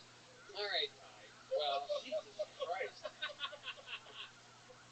Zoot. Stupid. He's like, for fun, I let myself on. All right. There he goes, Ty Win, everybody. The return of Ty Win. For you long-time listeners, you just saw a old school legend. You're never gonna make this. Bounce it off the side. Bounce it off the top. You can't make that. Dude, it's too much pink, dog. Bounce it off the top. There you go. Social media. I think that one was gonna be a real issue. You should have done it 100%. No, we're gonna actually extend that one. We're gonna roll it twice. You were close. It's gonna be choppy. Kill Tony is gonna be the thing that gets my new place shut down. Okay, let's see it. No, it's not. For sure. No. Roast battle and Kill Tony. Sorry. Oh yeah. 100%. Those are two things we're gonna institute immediately. That's why I date an Asian girl, Joe. Why did you get it first? Good call. Because I'm sexy. Way to think ahead. By the way, I'm gonna get it. Alright, let's do You something know that's special. a lie. You guys want something special? Alright, I'll do it anyway. Oh, that would have been hilarious. You're not that far off, but a little bit off. Come on, baby. Ladies and gentlemen, it is now time for a regular here on the show. He's an absolute monster comedian. What'd you say? Over 20 years. I'm in a better position than you now. How's Harry Potter Obama Sonic 10 Inu doing? It's going. It's literally going to 0. What's its value? Like 30 million. Oh. more likely to go to zero than it is to go to a billion at this point. Oh, for sure. But it's always been that. It's always been that way. Dude, what are your thoughts on losing 2 straight games today?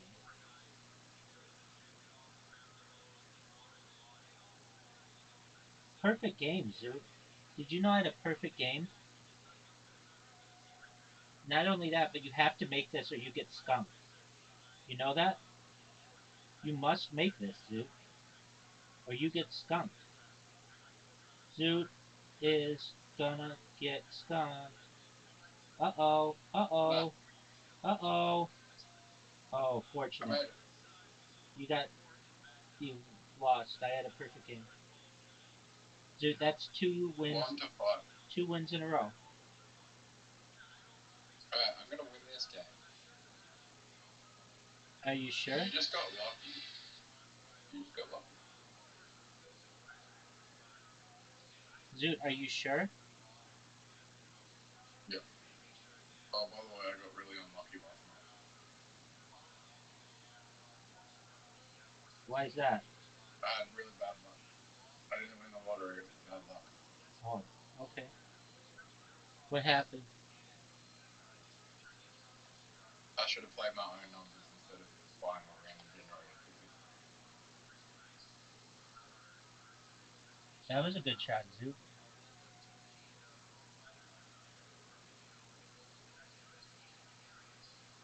I mean, I think like 4 of my numbers that I would have played came up, so I should have just bought a random generator. Like, Zoot! my own instead of random. Get there, get there, get there, get there, get there! Boy, that makes it tough for you.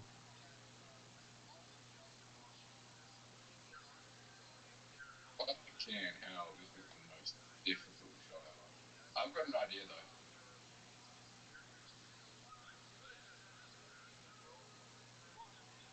I've got an idea.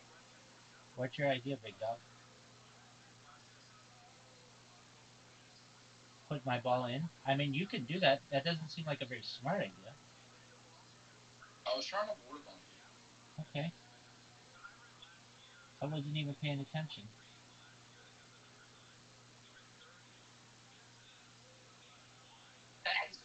Who's in tight? I was trying to water bump you. Wait, was that a hole in one? No. Hit the tree. Oh my. Oh, I hit you. Oh no way. Oh wait, no way. Is that a hole in one? Zoot, scale of 1 to 10 that. 9.9. I agree.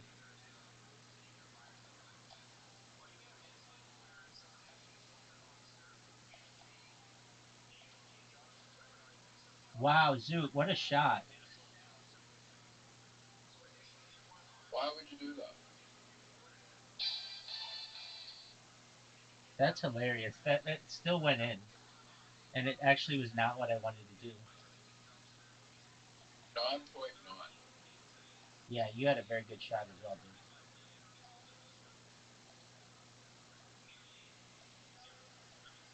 You ready for this shot? Yep. You were so close to a 10 out of 10. Like, you can get a hole in one of that hole. Yes, you can. Oh. Have we ever gotten a hole in one? I think maybe Riser, maybe? I think Riser bumped some. I think one of us bumped Riser's balls in.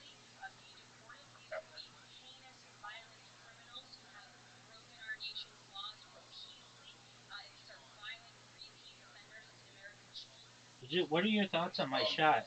What are your thoughts on that shot? 10. I agree. So, you know that you're about to lose 3 games in a row to me? I mean, we're going to tie.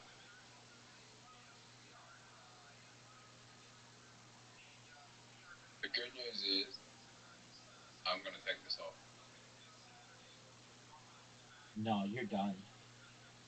You're done. That wasn't a bad shot. It was terrible. How was it terrible? It was like a 2 out of 10. Dude, you're awful. That's the twelve. Dude, you just lost 3 straight games. What are your thoughts on this?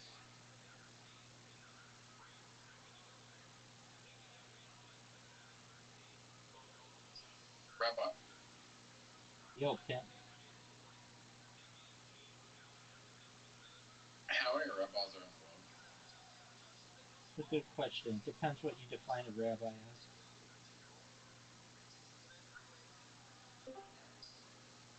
Welcome. How are you, Juice? I would assume less than like 20,000. Yeah, it just depends on how you define it. I know it's in the Chabad Lubavitch segment. It's approximately 2,000. Um, no, I mean it depends. Like the emissaries, there are 3,000. It just depends. I mean they have women who are rabbis in some denominations. So do you include those? Um, Overall, generally worldwide, it's probably about 25,000 people. But again, actually, I don't even want to say that because there's an argument to be made. Anybody who attends and graduates from a yeshiva, which is a Jewish school, has an argument to be a rabbi. So if you get into that, then you're looking at perhaps hundreds of thousands of people.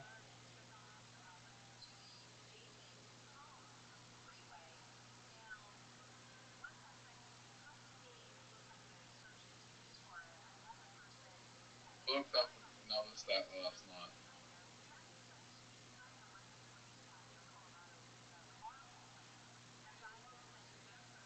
Zoot, did you look up the stat that showed that I beat you 3 games to none? Did you look up that stat? Yep.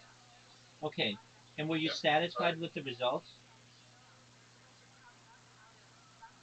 So 1%, less than 1% of millionaires, like there's 60 million millionaires in the world, but less than 1% of their money liquid cash.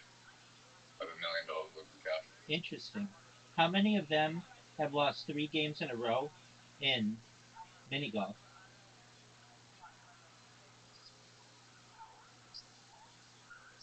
Zoot, I just asked you a question. Zero, because I'm not a millionaire. You fluctuate.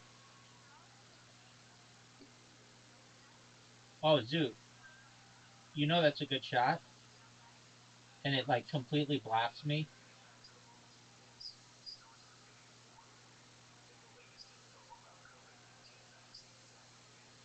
Oh man, that was almost an amazing shot. Zoot, pound sand, dog.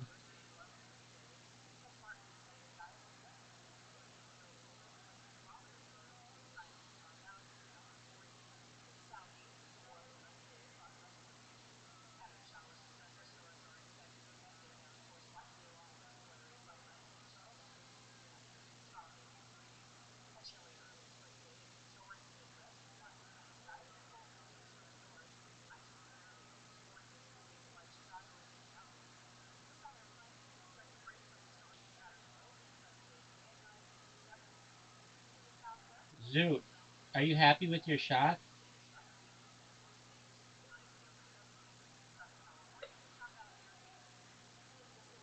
This would be one of the best shots of my career. Oh, it blocked you though. So I'll take it. Okay. I have an idea. Zoot, what are you gonna do? What's your idea? You know that I got you pretty good here. No way.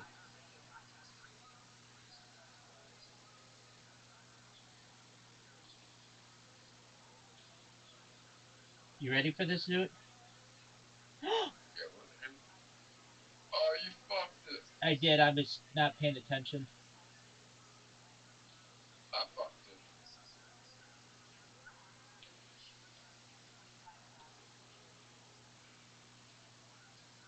So, what's your favorite Green Day album? Dookie. Oh, fuck yeah. There's only one answer to that. That's the only answer. Yeah.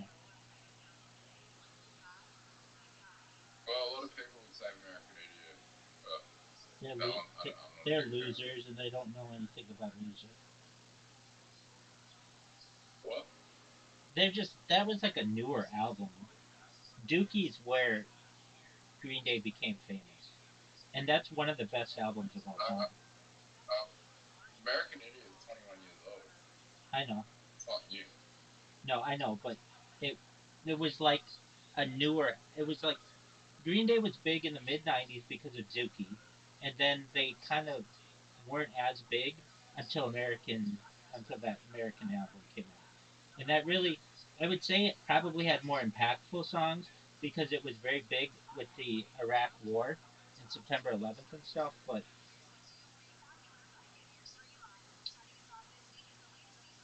oh, Zoot, I don't know what you were doing with that. All right, I have a risk that I can take here.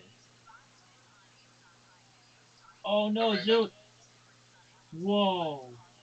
I don't even know what happened there.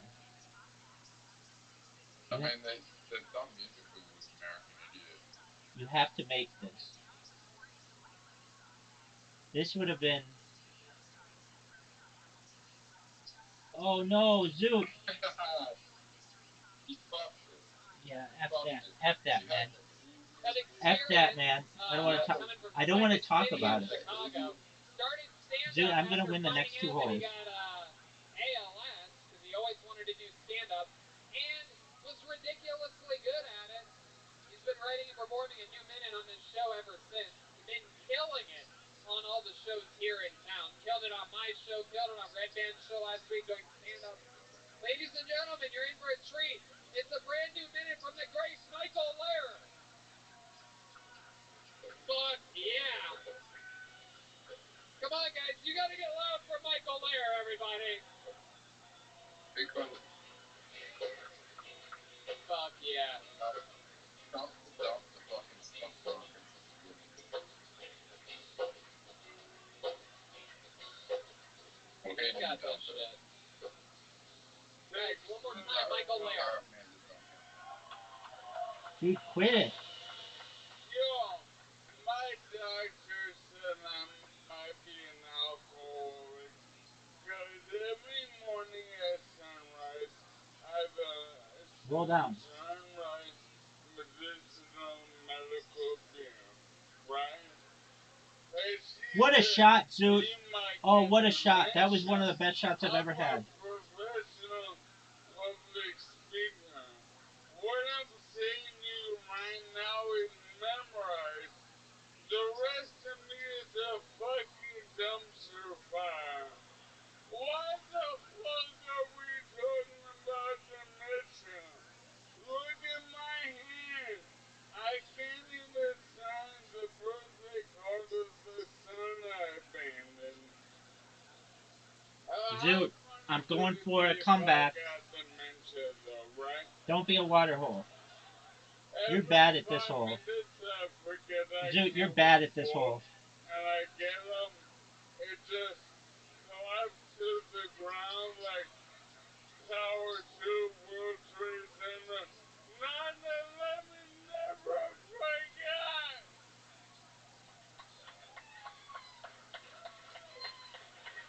Fuck yeah. Fuck yeah. Michael Lair does it again. Comes in every single week with a brand new minute. Every single week. So just to like put it into some perspective for you people that maybe it's your first time, maybe you just come here sometimes. All these other people that you've seen tonight are coming with most likely their best minute of their career. Oh no, Zoot! Yeah, Tony, and Michael comes in every week. Right, but Zoot, put me out of my misery. Oh, you made it from there. Oh, I've never seen anybody make it from there. Dude, you deserve to win that game. Great job. That was great. I'm not normally paying attention. Mike has great style. All right. Thank you. Oh, for sure, dog. What a crazy week. You don't suck at it. I lost all my power. I just stay on a I've got the best leg you've ever seen, though. Every city has a block like I had a feeling you were gonna give me a very fucking and good if logic. you're not familiar, it's like a bunch of gay oil tycoons. Okay. Rabbi? Turned a bunch Yo. of bars into Does the word you dollhouses. have So ugly is it gonna help me at all? day rapists It could have, but I made it so that it wouldn't. place to drink. Michael motherfucking Lair. You know what, dude? We're getting a lot of shit. Meaning, Hollywood I could have had a longer word, but I didn't want you to get the 2-word bonus. Texas, Hollywood, Mona, Texas. On Main Street, a burrito costs $14. California's been here a long fucking time. Yo, dog. $14, that burrito better suck my dick. What would you do? That burrito better be a fucking fresh one. But you don't even know what I'm doing. Hey, also, every ramp on Rainy Street leads to one step. One stair. Every ramp. Is that some cowboy way type bullshit? Good. Oh, we'll give you a ramp, you Yankee faggot. But there'll be a step at the end. I won.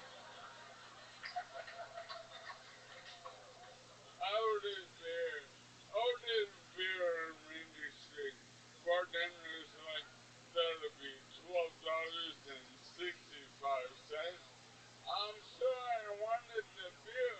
I didn't know I needed to bring a fucking abacus. Hey, they're not all bangers. Yeah, they are. Hey, I brought you something, Michael. I brought you some delicious liquid IV. Oh, we like to keep Michael hydrated. Yeah. It's a big part of. I got you watermelon and a new strawberry. For those of you that don't know, Red Band and I drink these every single day. Yeah. Especially after a long night of drinking, or the morning after, or maybe before a workout, or Red Band. I work out. Red Band after he eats After a big breakfast or something. sleep. Y'all, Is this a fucking ad? no, these are the. You just sneak. These are the. Sneak an ad in.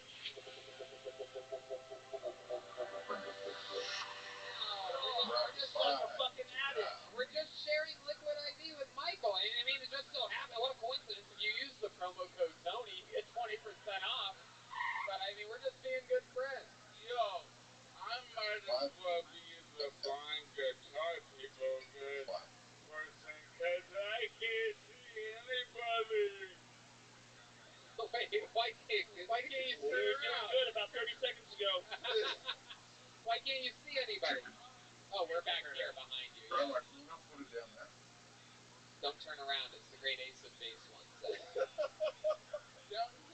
I don't want you to see my heartbreak. Don't turn around.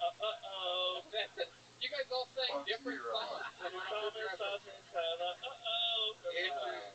Interesting fact about Ace of That's what I'm talking One about. member is a former neo-Nazi. We should have seen the sign. I had a point forward. I saw the sign. I don't know. Sometimes. Oh my God. How do you do that? How do you do that? I don't know. You're the best. I mean, I just, you know. You're the best. There's no one better. If there was a 40-yard dash for stand-up comedy, I'd have a medal of some kind. Unfortunately. Do you think that was a good move, Rabbi? I think it was a very smart move. Stop it. All right. You get a discount with the promo code Tony? 25%. Oh my God, that's a good value. Absolutely. Yeah, they got You roses think that that got was the diamond stitches now. Oh yeah. It was pretty good. Electrolytes are important, especially during this pandemic.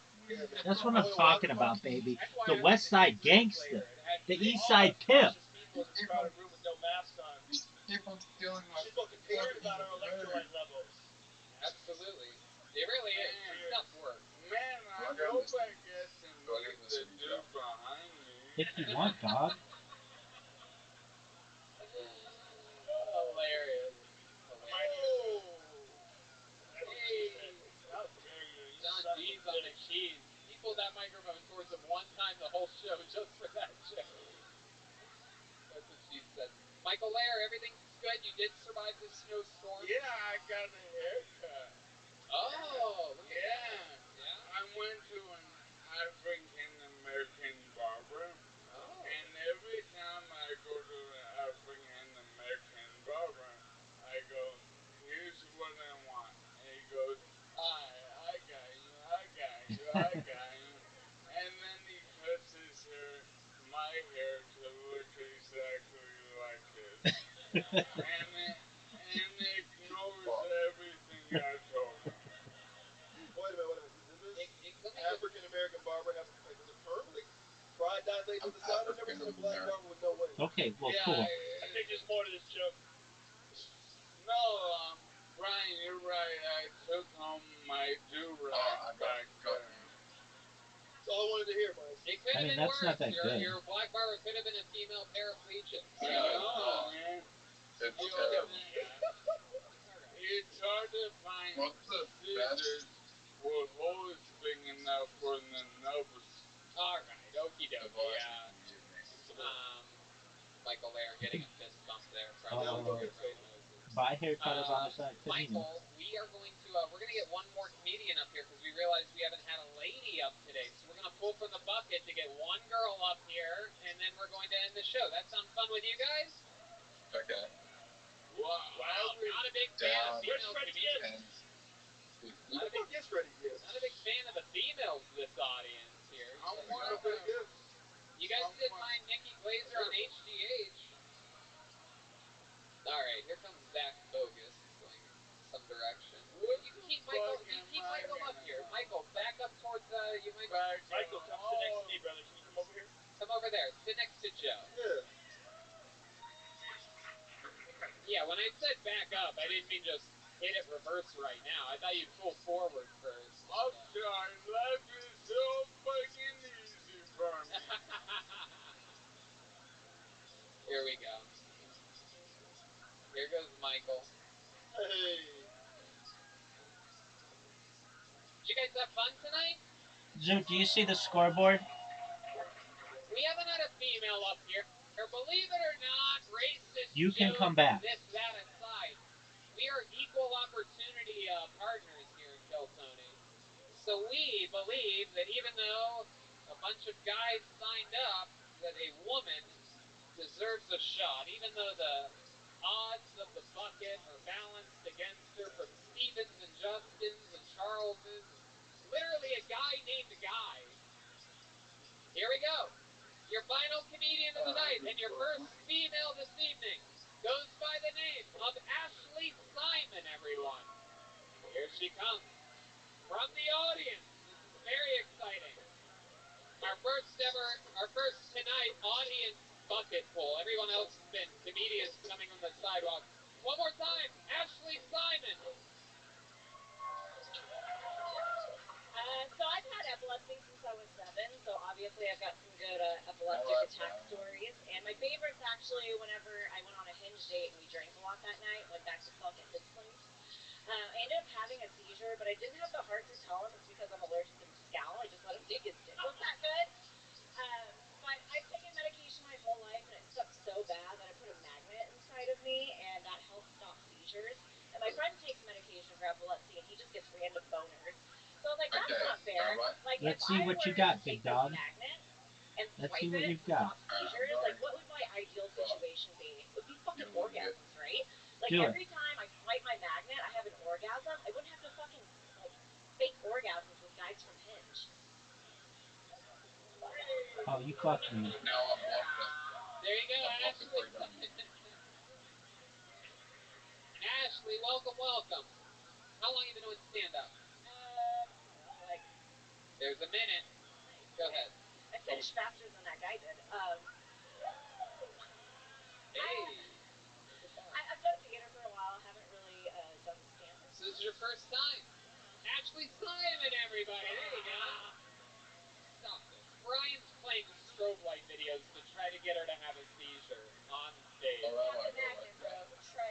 What are you So doing? where do they put this magnet? Where do they put this We handle? hold the spot right here. Whoa, What's your look job? At that. And then I've got this thick Colombian necktie where they put the wires Selling in that solar? goes to my brain. Wow, that's wild. Disabilities, am I right? When did you have that put Security in? guard? Hey! Time out. He's not the only one.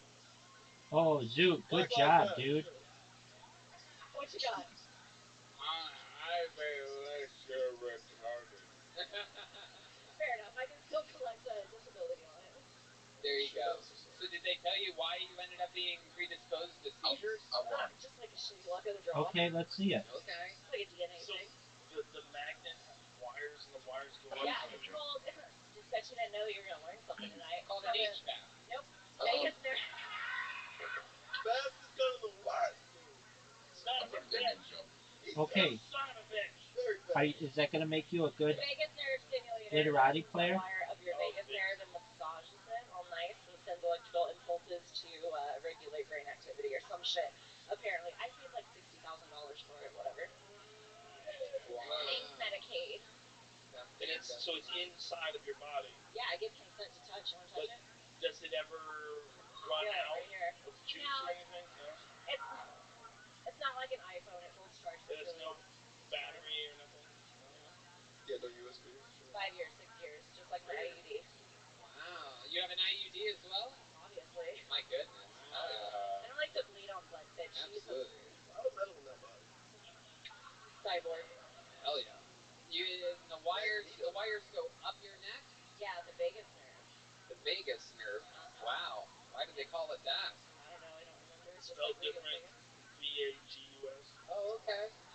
All right. Works for me. The great Joe Rogan is here. This guy reads. This guy reads. Right? Educated. Very few people in the show's history have ever read anything, so we're happy to have Joe here to note something. I might have spelled it wrong. Ashley, you said that you've been doing theater for a long time. This is your first time doing stand-up. Is this something you've always wanted to do? Tell us more about your life. I did theater for like 15 years, took a big 10-year break just because you can't make a living off of it, nor did I want to. And then recently, picked up comedy and improv and writing again, which is where my main passion lies. So might as well. I have no humility, so if I tank, and sucks for you guys, doesn't really suck for me. I love that. Your attitude is incredibly amazing. It's the opposite. It's such a good episode. This episode encompasses what the what fuck, to dude? do and what to, things to take for actually doing this art form. The guy that didn't have Good job with confidence, Key. did spell it right. The vagus nerve as a modulator of the brain-gut axis in psychiatric and inflammatory disorders. Nice. My point with what I was saying was that VAGUS.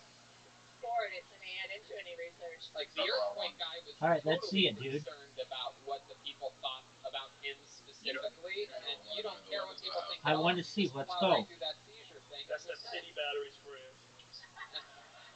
They're doing something to the vagus nerve.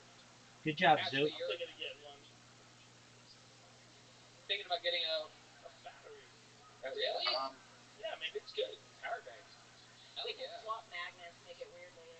Maybe it works for you. Maybe when you get a battery, you can give Michael Lair a jump or something like that. There we go. Okay, Rabbi. So Ken. Ashley, you get a full interview here. You're from Austin, born and raised? New Braunfels, Texas, about 90 minutes south. Every Lived what in letter? Waco for a couple of years to go to Baylor. Okay. High letter? So I escaped that, and then I lived in Austin about 6-7 years ago. So you were there when the whole Waco Branch Davidian shit went down? No, I'm not. That was like in the 90s. No, you didn't know I'm a young anybody? 32. Come on. Oh, okay. Just asking. I don't know. I don't know when you were born. Damn, she got all sexual. That bitch might have started the whole thing. Listen to her.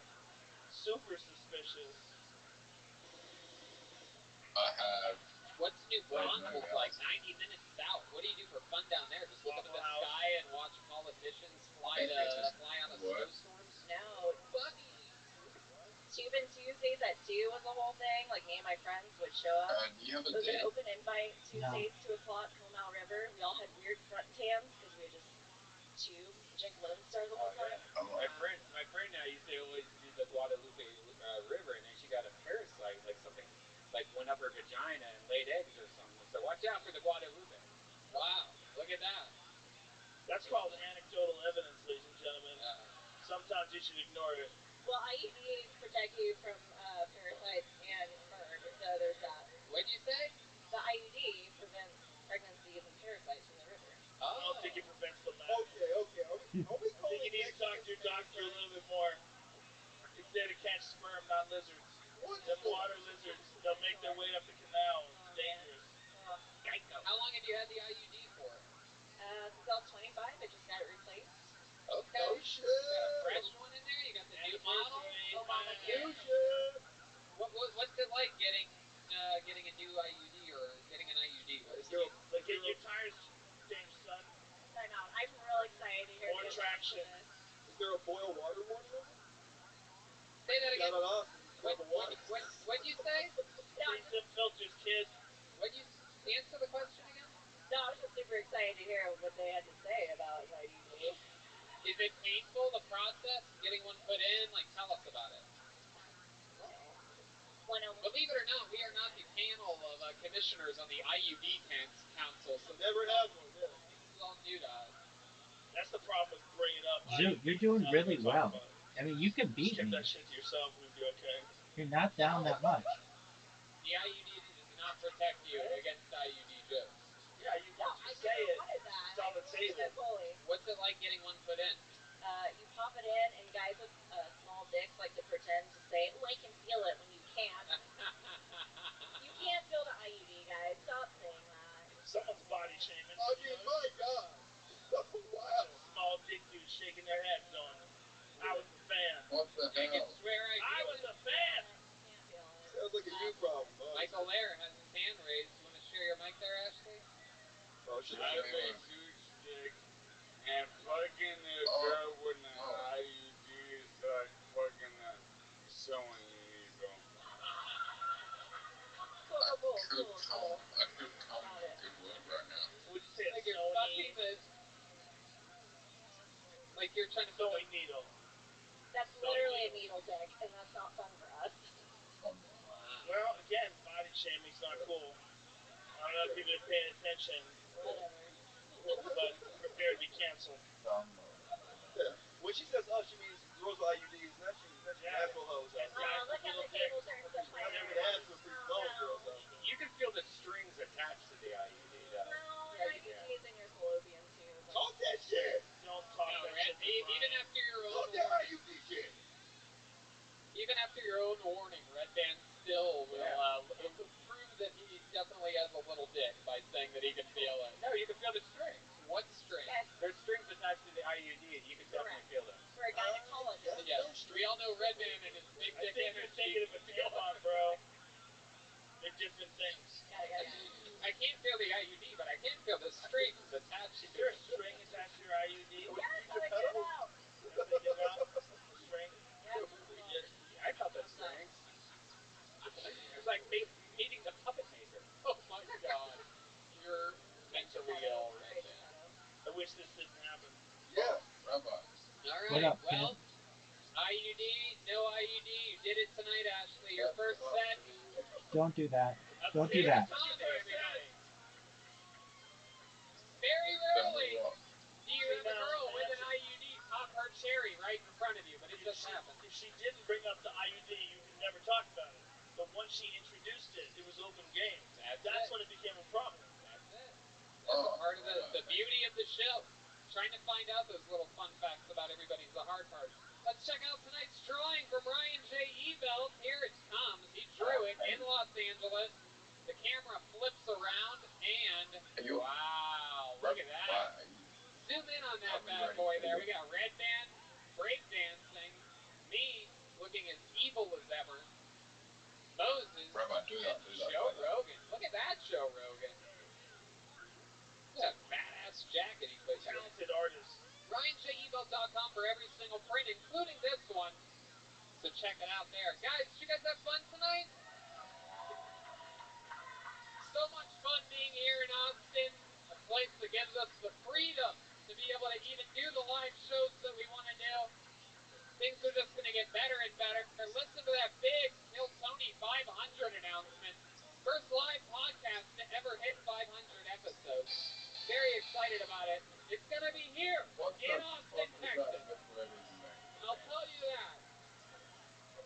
good so much question. for coming out. Good night, everybody. We love you. Oh, wait, the band. John Keys. At Keys. Follow him at John Keys. Likely. JONKEYZ. Matt Muehley, Mutation. At What? MPHATION. Michael Gonzalez, Mike Agon's 13. Hey guys, how about one more big hand for on base Steve Madness, huh? Good night, everybody. Thank you so much. RyanJEbelt.com for Prince. Good night, everyone.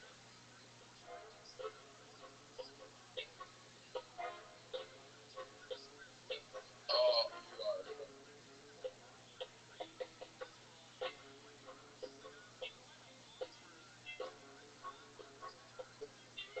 Fuck you, don't sleep, don't sleep, do not do that, do not do that, do not do that.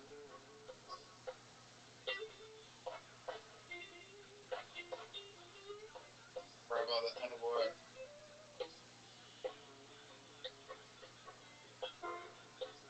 You're wasting my fucking time.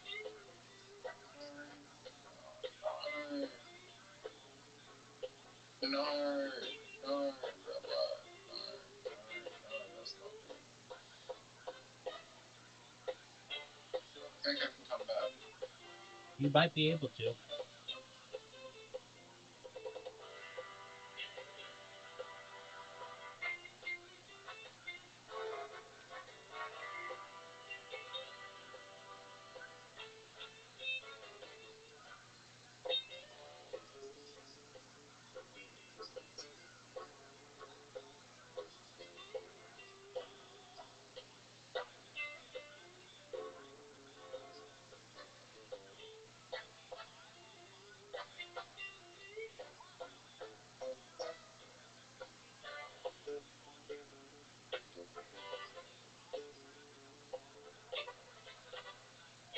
I have all vowels.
Really slow.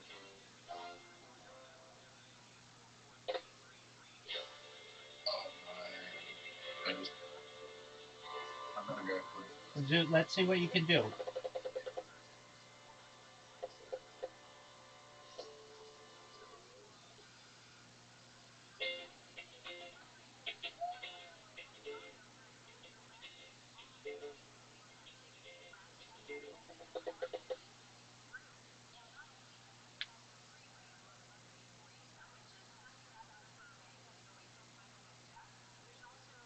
Zoot.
done until tonight, everybody.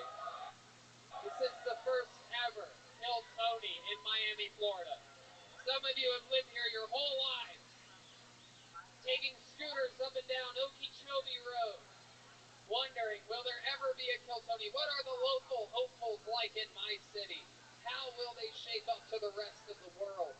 And we are going to find out here tonight. Red Band, we're excited about this. Absolutely. I can't wait to see it. We went to Melbourne, Australia, Sydney, Australia, Brisbane, before coming here to the swamplands of South Beach.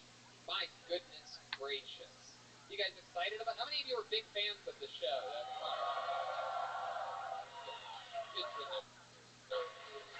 Good to know. You never hear these people in the comments on Instagram, huh? What up, Tim? They don't have the internet. How? Welcome, everybody. Ryan J. Ebelt drew a poster for tonight's show. I don't know how many of you saw that, but we don't have physical copies here, but all those prints are available at ryanjebelt.com for this show specifically that you're at. They're super cool. They were on the screen when you guys were being sat. How many of you saw that and liked it? So cool. That's for Ryan. Ryan gets to hear that. No. Helps his artist brain. Like, oh, I'm doing a good job. Nope. So we're here, as you probably know, the Los Angeles band from Los Angeles, California. That's a good question, though. Is in Los Angeles, California. Jeremiah has a baby on the way. Joel, this and that. Joel's taking care of his Latino family. That is what Mexicans do. You cannot get them away from one another for some reason. It's good to be here in Florida. You guys have your own crazy people, right? IQ is short for an acronym for intelligence. Well, it's an acronym for intelligence quotient. That's what it takes to remind you that he's half Asian. Yeah, but it also might be a real word as well. Everybody just remembers he's half black. That's crazy. You don't see a lot of black golfers. Well, you do see a lot of Asians going across the highway. What are we playing after this, bowling? No, dog, bowling's tonight. We're playing soccer after this. Made tonight's episode available for you. Right here, right now. Here they are. And then this podcast is brought to you by the Ridge Wallet. It's light, sleek, and industrial. It doesn't fold or awkwardly bulge in your back pocket, and it seriously changed my whole pocket situation. It's designed to fit easily in your front pocket. You had a pretty good game. Turns out, you move that stuff to your front pocket, it's a whole nother level. Most people are still using wallets designed in the 90s, carrying around old receipts, pictures of their ex, gift cards, and unorganized mess. I mean, you know about this. You have a bunch of fast food place cards in your wallet. Come on. No, but I do think a lot of people like us still carrying around that old wallet, you know? This one holds up to 12 cards, plus it has room for cash. There are over 30 colors and styles. I got the carbon fiber one. It's awesome. If this wasn't enough to win you do you over, know about check the out dragon attack? 40,000 5-star reviews. The durable material means each wallet comes with a lifetime warranty. You can buy this wallet and carry it for life. The Ridge team is so confident that you'll like it that they'll give you a 45-day trial. You can test it out for 45 days. If you don't like it, you can send it back for a full refund if you don't love it. Look, I'm telling you, people, every single cast member of Kill Tony has one. They use it. It absolutely works. It's sleek. It makes sense. Get your life together. Get rid of your silly, chunky wallet that your grandpa gave you, and have a better life with the Ridge Wallet. Get 10% off today with free worldwide shipping and returns by going to ridge.com/KillTony. That's ridge.com/KillTony. Use the code word KillTony. Don't forget, get 10% off. It's an amazing thing. Treat yourself. You'll thank me later. Hey, everybody, we're back! Wow. Zoot, do you know about the dragon attack? Unbelievable. Zoot. Ladies and gentlemen, Zoot, do you know about the dragon attack? Very rarely do we Zoot. have guests on the road. This is a special one. Zoot, do you know about the dragon attack? Comedy Store in Los Angeles, California. I started with him, and we together have written on the last, I believe, 10 Comedy Central roasts. We've worked together forever. He's one of my brothers from another mother. Ladies and gentlemen, make some noise for one of the funniest pals that I have on this planet. It's the great Benji Aflalo, everybody. It's Benji!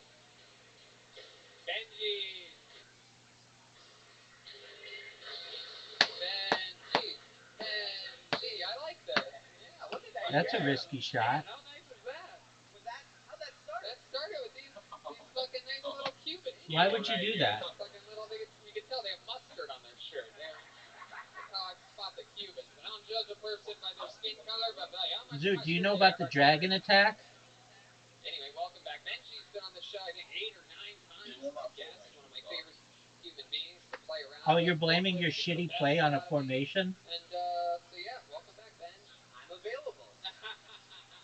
Benji's life is so much fun that he just randomly, we talked on the phone this week, and I'm like, I'm going to Miami. You should come visit. He's like, okay, well, I will. And then he did. And I've been doing guest spots. How many of you went to the stand-up show earlier? Huh? Dragon attack? How much fun did we have earlier? Right? So much fun.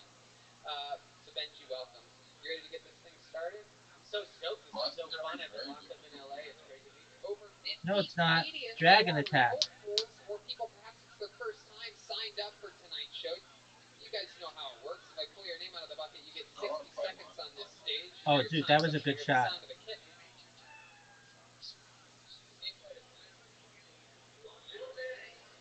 Oh, Zoot. That sounds like a game. Yeah, wrap it up. Easy score, Zoot. So stupid that we keep this tradition alive of making the bear from a gay part of town. We're just educating the gay people. Only because the Comedy Store was in West Hollywood that ever became a thing. Maybe we should start the show. You guys want to start the show? It's not going to be that easy, people. Let's see it. We're not going to the bucket to start things. We have a special treat for you to start tonight's show. You guys like special treats? Miami, make some fucking noise.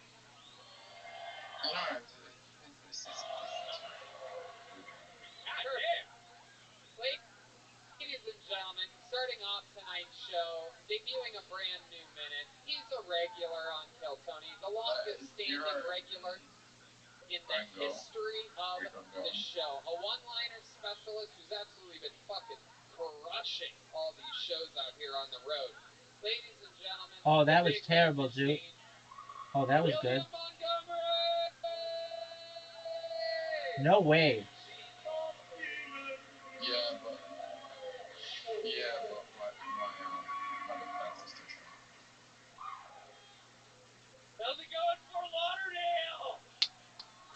I won. I was fucking around. I just saw your dumbass at Wood. Oh, that was bad. That was good, dude. The Miami Marlins are so bad at baseball, their biggest fans swam back to Cuba. Oh, Zoot. Good job. So bad at baseball, LeBron James' hairline swam back to Cleveland. The Miami Marlins are so bad at baseball, they started using their stadium as a makeshift fort during COVID, and the bodies came back to life just to avoid the off chance they might have to witness batting practice. I'm not. Joe Biden has been president for 25 minutes, and he's already bombing a country. Zoot, do you know what the dragon attack is? I'm sure all of the peaceful Democrats are at least happy that the missiles were gender neutral. Yeah, was this 2021? Something like that. Alrighty. Exactly 1 minute. Absolutely amazing performance. Right. Fresh Biden joke. Great. Very happened. Very well done. How long was It was overnight. 4 years. Strikes on Syria. Who could have predicted that Joe Zoot. Biden was going to start a war just a couple months into his presidency? That's crazy. I don't know anybody who ever would have ever guessed that getting the old politician in there was going to start a war. William, how's life going? I wouldn't have guessed it. Right, you wouldn't have. You wouldn't have? I would not. How are you enjoying Miami, William? Really good. I think it's like William a couple days ago. Henry Harrison What have you been doing? at like 31 days. 31 days. When you I swam in the ocean. He died of pneumonia, but some people say it was poison. How far out did you go? Like probably 5 feet. How far did the water come up your body? Like my midsection. So what did you think of that shot? Did that make you float? What the fuck does that mean? What the fuck are you talking about? We've been getting along. Please stop right now. Please stop. Okay, he stopped, William. This is very exciting. So, William, what else is going on? What do Zoot, you do when do you you're know in what a the hotel scoreboard room is? like you are here on the road in Miami? I've been playing a bunch of laser tag. Oh, that makes sense. The good old hotel room laser tag that we all know about. It's laser tag code for diarrhea like usual.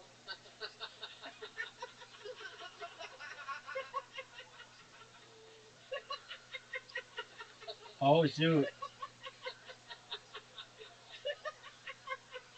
I'm taking a big risk here, and it did not pay off for me. I have been shitting. It did not pay off for me, Zoot. What do you normally eat, William? What type of diet do you have to go on to end up looking like this? Oh, Zoot, you just gave me the game. How much orange That's juice the do you dragon have? attack. How many pints? You're supposed to peel the orange before you eat them, by the way. Can you say that a little slower every time? How much orange juice are we talking about, William? Like a gallon. A gallon a day? Zoot, do you know what the dragon attack is? All right. What are you looking at back there? Zoot, do you know what the dragon attack is? Zoot, Zoot, do you know what the dragon attack is? Zoot, Zoot, You're only looking men in the eyes. do you know Why don't you give a couple what of the your dragon trademark attack Woodstockers? is? I sent you an invitation. Some of William's Zoot, links? do you know what the dragon attack is? Zoot, Zoot, do you know what the dragon attack is? Zoot, Zoot, do you know what the dragon attack is? Zoot, Zoot, do you know? I even let you have Australia. Wow, he's doing both eyes. I even let That's you a have rare Australia. treat. How Zoot, many that of you was guys a think William should very be the band good on shot. tonight's episode, huh? It was an okay shot. It's a good block. There you go. The mic goes back to the mic stand. William Montgomery joining us for Zoot, the you rest could of make the this. show over there on the band, everybody. Can we hear some of that sweet, sweet music? Zoot, Yeah, make jump it. right into it. This is what That was bad. William as the band leader That was sounds bad. like. That was very bad. All right, so there you go. By the way, Rabbi, Yo, Let's keep pimp. it going, William. You guys ready to start this your bucket, attack, huh? your attack is amazing right now, but your defense sucks. The stairs are over there. Well, The guess only what? way to get It on doesn't the matter. stage, It's not a run dragon out there and attack. jump on the Ha stage. ha! Right over there. You have to take the stairs, or else you get kicked off by Cuban security guards. All right, your first comedian tonight. Perhaps it's their first time, perhaps they're a local favorite. No, you don't. Ladies and gentlemen, it's Christopher Neil Walker, everybody. Here we go. There goes Fuck Christopher that, Neil, man. taking the walk. I might have Going baby in every front of the time now. stage, excited your sharp right Girlfriend over there. Getting What is your fist bumps garbage on his way formation? up by some Just local because fans. One more time for Christopher Neil Walker, everyone. That defense sucks. I have the best defense you've ever seen. So, isn't the worst when there's someone Okay, who just my won't defense accept is your that horrible. apologies? How come you couldn't get it in? Because you have too many guys there. Fine. Hit the ball, dude. Maybe I'm not Hit the sorry ball, for dude. acting all faggoty. I have a son. He's turning 14. I don't think that's terrible. I don't think that's a terrible shot. I do, because remember all those guys you were bragging that were so good at blocking? Well, guess what? The dragon attack didn't care. Yes, sir. Go. I'm not very good at fatherly advice. Like, my dad was really clever. When I was 6 years old, he took me aside and he said, Chris, if you ever get kidnapped, tell them you have AIDS. I was like, man, what a clever way of giving me bad news. Fuck yeah. Christopher Neil Walker. Look at this pass, Ending Zoot. strong. Oh, it didn't even need it because it was such a sick shot. I do not. Where do you live? I live in Melbourne, Florida. Okay. Where's that at? It's on the Space Coast, East Coast, like 3 hours north from here. 3 hours north. How'd you end up there? I used to live in Miami, and then my mom... Zoot, you ready for this? She wanted to get out of here. You moved with your mom? Yeah, when I was a little kid. Oh, okay, when you were a little kid. All right. How about now? You ever hang out with your mom? I still live with her. No, I'm just joking. Yeah, she lives in Melbourne. I hardly see her though. I'm a bad son. Wow. Yeah. You don't see your kids. You don't see your mom. Jesus Christ, Christopher. How old are your kids? He's 14. I have one. Oh, just one. Yeah. 14 years ago. He's Look about at you. Yeah. 15 years ago, you busted nuts inside of girls. Yeah. That's a miss. And not at all since then. Huh? Zoot, you ready for this? I'm remarried, so I've had sex at least one more time since. That's awesome. Congratulations. What do you do for work? I build backpacks for the military. Wow, look at that. I'm gonna go for the Absolutely. Risky. I knew you were gonna do it. Risky. Absolutely. Would you do a fanny pack for the military, or is that? Oh, fuck. That'd be kind of cool. It's like I just gave you the keys to my What kind of house and backpack? say, hey, I've got like $1 million. They don't tell me what goes inside. They just give me. You just gave me your I make one. If they like it, I make passcode. 50, 100 more, and that's about it. Did they ever come by and like make you do push-ups or anything like Yeah, that? it's like I didn't fucking No, they don't. I like how you giggle, bro. told you, like, I gave you the How long keys you been to my doing house stand-up and comedy? said, hey, I've I've got been trying it for $millions 7 worth years of now. gold 7 brewing here. years. I'll take it. Wow. Nobody's coming Why to are you my guys house. clapping? Right. Stop clapping. Oh, Zoot, you got Where a good have you been chance here. trying it for Oh, 7 did you years? see it move my guy? Has your mom ever seen you perform? Never, not once. Have you ever invited her? Yes. She's ashamed. She doesn't want to see me fail. Really? Make it. Have you Oh, what a failed at miss, other things Zoot. and she thinks you're gonna fail at this? Well, when I was living with her, I did Legos, and then I stopped, so she thinks I'm gonna stop everything. You know, like I built Legos, and then. Wait, when you were a kid? Yeah, when I was a kid living with her, I would build Lego pieces, and then I gave up on that dream of Legos, so now she thinks I'm gonna give up. Zoot, are you ready for this? Hold on. You would build Are you like ready? Lego pieces, or you would build like Lego projects? Just Lego projects, nothing Like big. anyone That's else. the gangster. Anybody else, nothing special, but I gave up on that, so she thinks I'm gonna give All right, up on Zoot, everything. I'm gonna let you beat me She in darts. basically stopped believing you during the Lego period of your life. 10 years old, tells it. She cut me off. Wow. Your mama met that? But I mean, loves this Mega sounds Block. like a crazy mom. Oh, she's You're never gonna do anything, Christopher. Lego. Ever since you were a kid, you never finished anything. I remember I got to the Legos. That's her. That's incredible. What ethnicity are you? A Peruvian. Ooh, mia puposa, senor. That's our Peruvian sound effect. We've been waiting. Yeah. We've been waiting almost 500 episodes to do that. Sound effect. Tell us something interesting about you, Christopher. What's the craziest fun fact about your life? Not crazy. I'm in a band with my wife. Whoa, you're in a band with your wife? Yeah. Is that your wife? That's my wife right there. Yeah. Shit, hell yeah. What's up, sweetheart? That's Look at 20, this big little dog. fucking song That's you another got 20, over big there, dog. Get huh? another one. Yeah. Get another one. Look at this little fucking. Get another one. All right. You didn't play well with Legos, but you did pretty good at songs, huh? There you go. Sorry it took 4 seconds. Rabbi, you play better than me. Shit. No, I'm not. What kind of music do you guys play? Yeah. It's like beachy 19. rock, indie rock. Who sings? 1. We both do. She does more. We're both Really? songwriters. 25. Come up here Alright, and do a I little think duet that- for us, huh? You can Come on up, get up All you here. need is a 20 and a 30. Hell yeah, come on. Look at this. Are you fucking serious? No.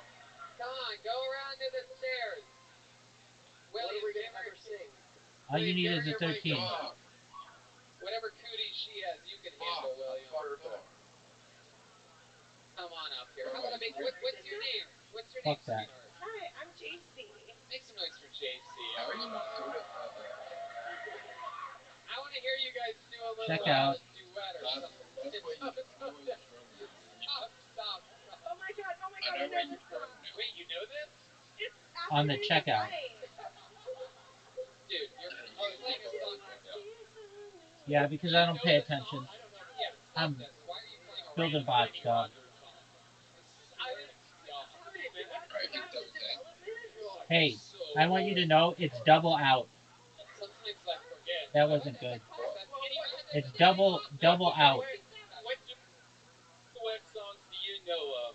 What does that mean? Gonna have them do it You have to get double Get checkouts. duet of your song, acapella, just fucking do it. No, it's not. We played before and you did really well. You know the one song that's good enough to do right now. Well, we both sing, but the only time we sing together is when we're zooting. So you're just gonna get the zoom. You guys know Yeah, that's what I'm talking about, Zoo. what's that one? Okay, that's an older song.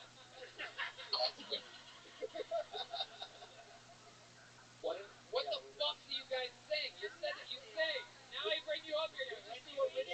We do original songs, so no one can know anything that we sing. Oh my god. Usually we play instruments. What the hell? Dude, I got 10. Lady Gaga had all their jobs taken from them. You said it's under the board. Stop. Thank you so much. Like the doom doom dada from. You said it's under the board and I didn't know nowhere near it.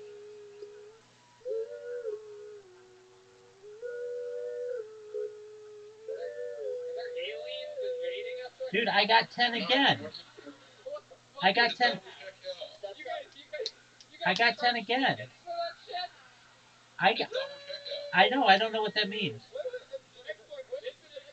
next song's called I think there's ghosts in the hallway. What the fuck was that? You have to go for the five. The next part is when it really goes on. Ready? You said it yellow. Yeah, now I see it. Right now. I now think they're the best band ever. I still don't get it. Go back into the tunes. It's killer, dude. It's so killer. You guys are adorable. Oh, I get it now. I don't know what the fuck that means. I didn't real. Okay, I get it now. I'm gonna just do regular checkout. Tank top. Tank top? Tank top. Yeah, I'll beat you with just regular checkout. Why not? Well, it was gonna be top truck, and then it was tank top. We just wanted like a 2-word thing. Yeah. There's so many words. I know, yeah. And then it evolved to JC and the knickknacks. At one point, we were Bobby Brown's wife at one point. No. Alright. I didn't realize it. I'll get you next time. Christopher, I'll get you next time. JC, thanks so much for joining us. I want a big hand for Christopher, Neil Walker, and JC. You have to get the 1. He's at all in the comic book Bust. on social media. I have the hardest book. A lot of guys who signed up for this program are now very nervous that they too could be called up to stage. Gotcha, bitch. I think that's my first win. Yeah,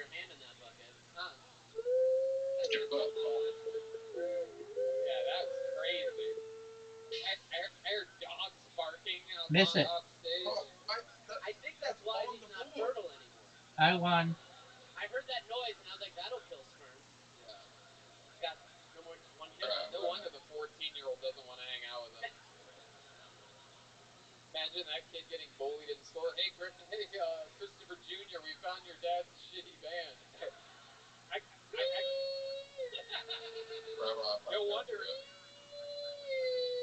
No wonder his mom's pissed off for him quitting Legos. He's like, you're way better at making Legos. We both did badly, dog. Alright, I pulled another name out of the bucket. Make some noise for your next comedian, Carter Phillips. 5. Carter 14. 3. Here he comes. Look at this. Here comes Carter. William killing it over there on the keyboard.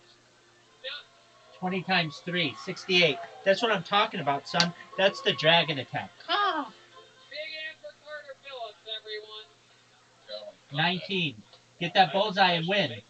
Get the bullseye and win. I'm also not fond of doctor's offices. Bullseye to win. Except for therapy. I tend to feel like therapy is usually a good thing. If you leave therapy saying, well, that sucked, I think 52 points. Therapist. Unless you're Italian, in which case it's working. You can win. I'm also not fond of the gym, obviously. That's an easy It's really more of an atmosphere thing. Oh. Rabbi, don't really like the smell of the place. Guys making you feel just do it. Then the staff comes up and tells you check out. Equipment wrong. Sir, can you please stop masturbating with the wrist weights? You have an English right now. Just a few more reps. That shit sucks. I can use the gym now. Dog, because I let you win. I think it's unhealthy in the most literal form of the word. And let's be honest, that movement isn't really for me. It's more of a lady movement. Big girl takes off her shirt. It's, yes, girl, you do it. Ew, gross. What are you doing in the ladies' room? I think so. Carter Phillips.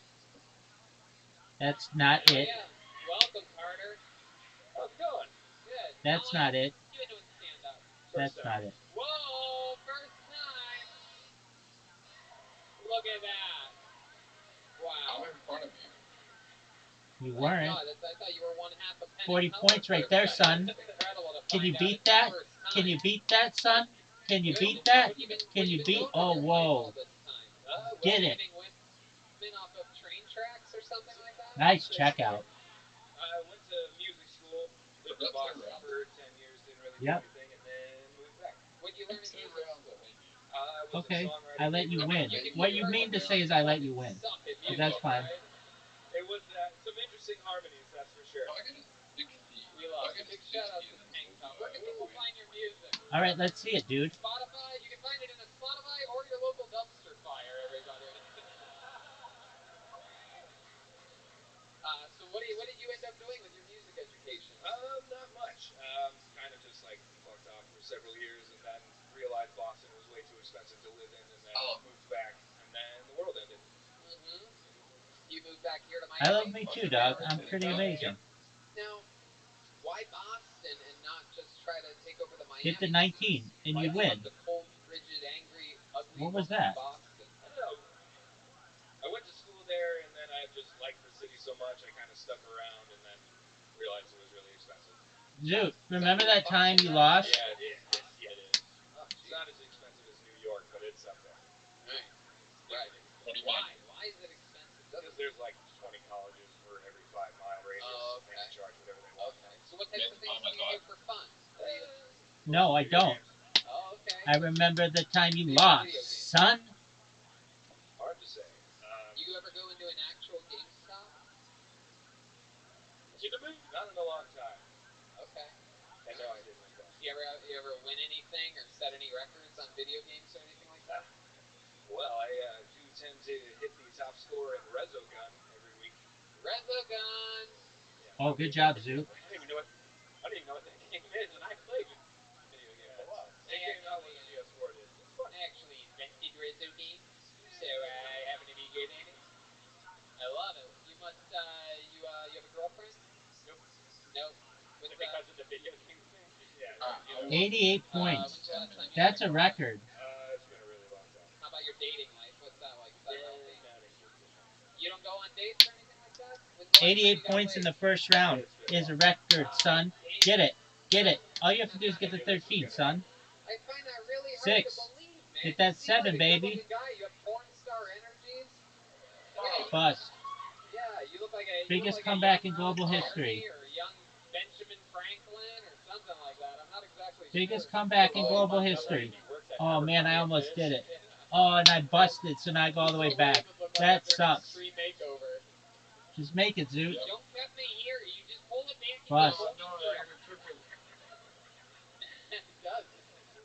Carter, I can't believe you're not getting more puss. You're like a musical strongman over here. Biggest comeback in global history. Are you on any of the apps or anything? No. Get that 13, son. Check out. Try the new ones. There's so many now. Yeah. Are you not horny? Is it a libido thing? What's that? More concerned about this thing. What is it, your belly? No one cares about that. Look at all these fat pieces of shit out here. Get pussy. Yeah. Have you seen America? Fat people are fucking. That's true. This is the most sexual city in the United States of America. It's insane. You can pretty much just get laid going to the bathroom, right? It's true. I got checked out today in Miami. I've never been checked out. There's sexual energy here. You bent over right in front of me. I couldn't help myself. The last date that you went on, when was it? Take a guess. Last game, Zoot. Pretty much literally 15 years ago. 15 years ago? What? Alright. This is where things get interesting. I noticed that there's a lot of ladies out here tonight.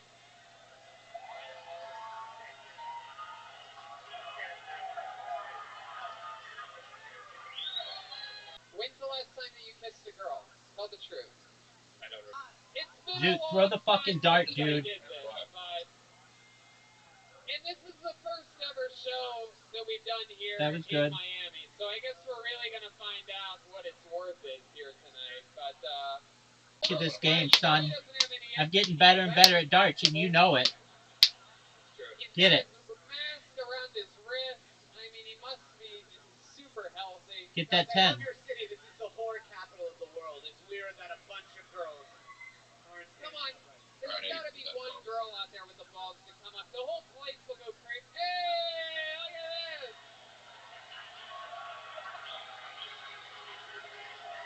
Bullshit, dog.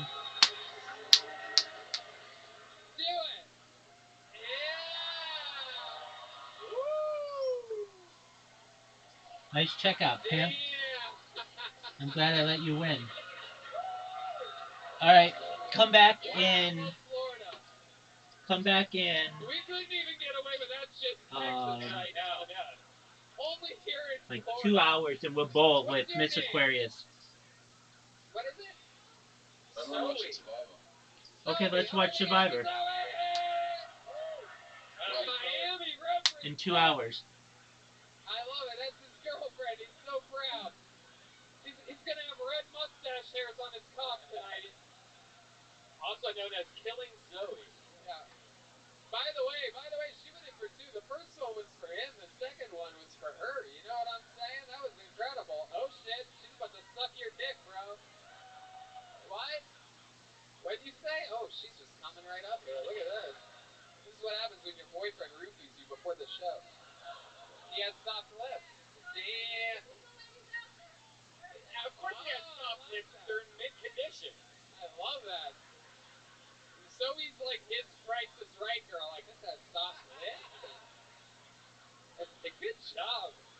How about a big hand again for Zoe, everybody? I knew there was a reason I'm gonna tell you something you may or may not know, Carter. You were great up here. You held your own the whole time. It was a great interview. And after that kiss, you hit a whole new level of glowing. You didn't get that kind of satisfaction out of your set, out of a good interview. But you are just as happy as can be right now. Look at this. I've always wondered what the real life version, the grown-up version of Kyle from South Park would be like. Apartment. Right? I learned something today. Famously a different character. Carter, so much fun. Thank you so much for your honest, cool interview. There goes Carter Phillips, everybody. His first time on stage. His first kiss in over a fucking decade. What are we doing here? What are we doing? You show me another show that starts like this. Hilarious. This guy couldn't even remember when his last fucking kiss was. I'm up here just making dreams come true. Dream for you, dream for you. I'll let you sing your shitty song. Go ahead. Pulled another name out of the bucket. William, ready to play some music? Here comes Cody Sylvia, everyone. Cody Sylvia.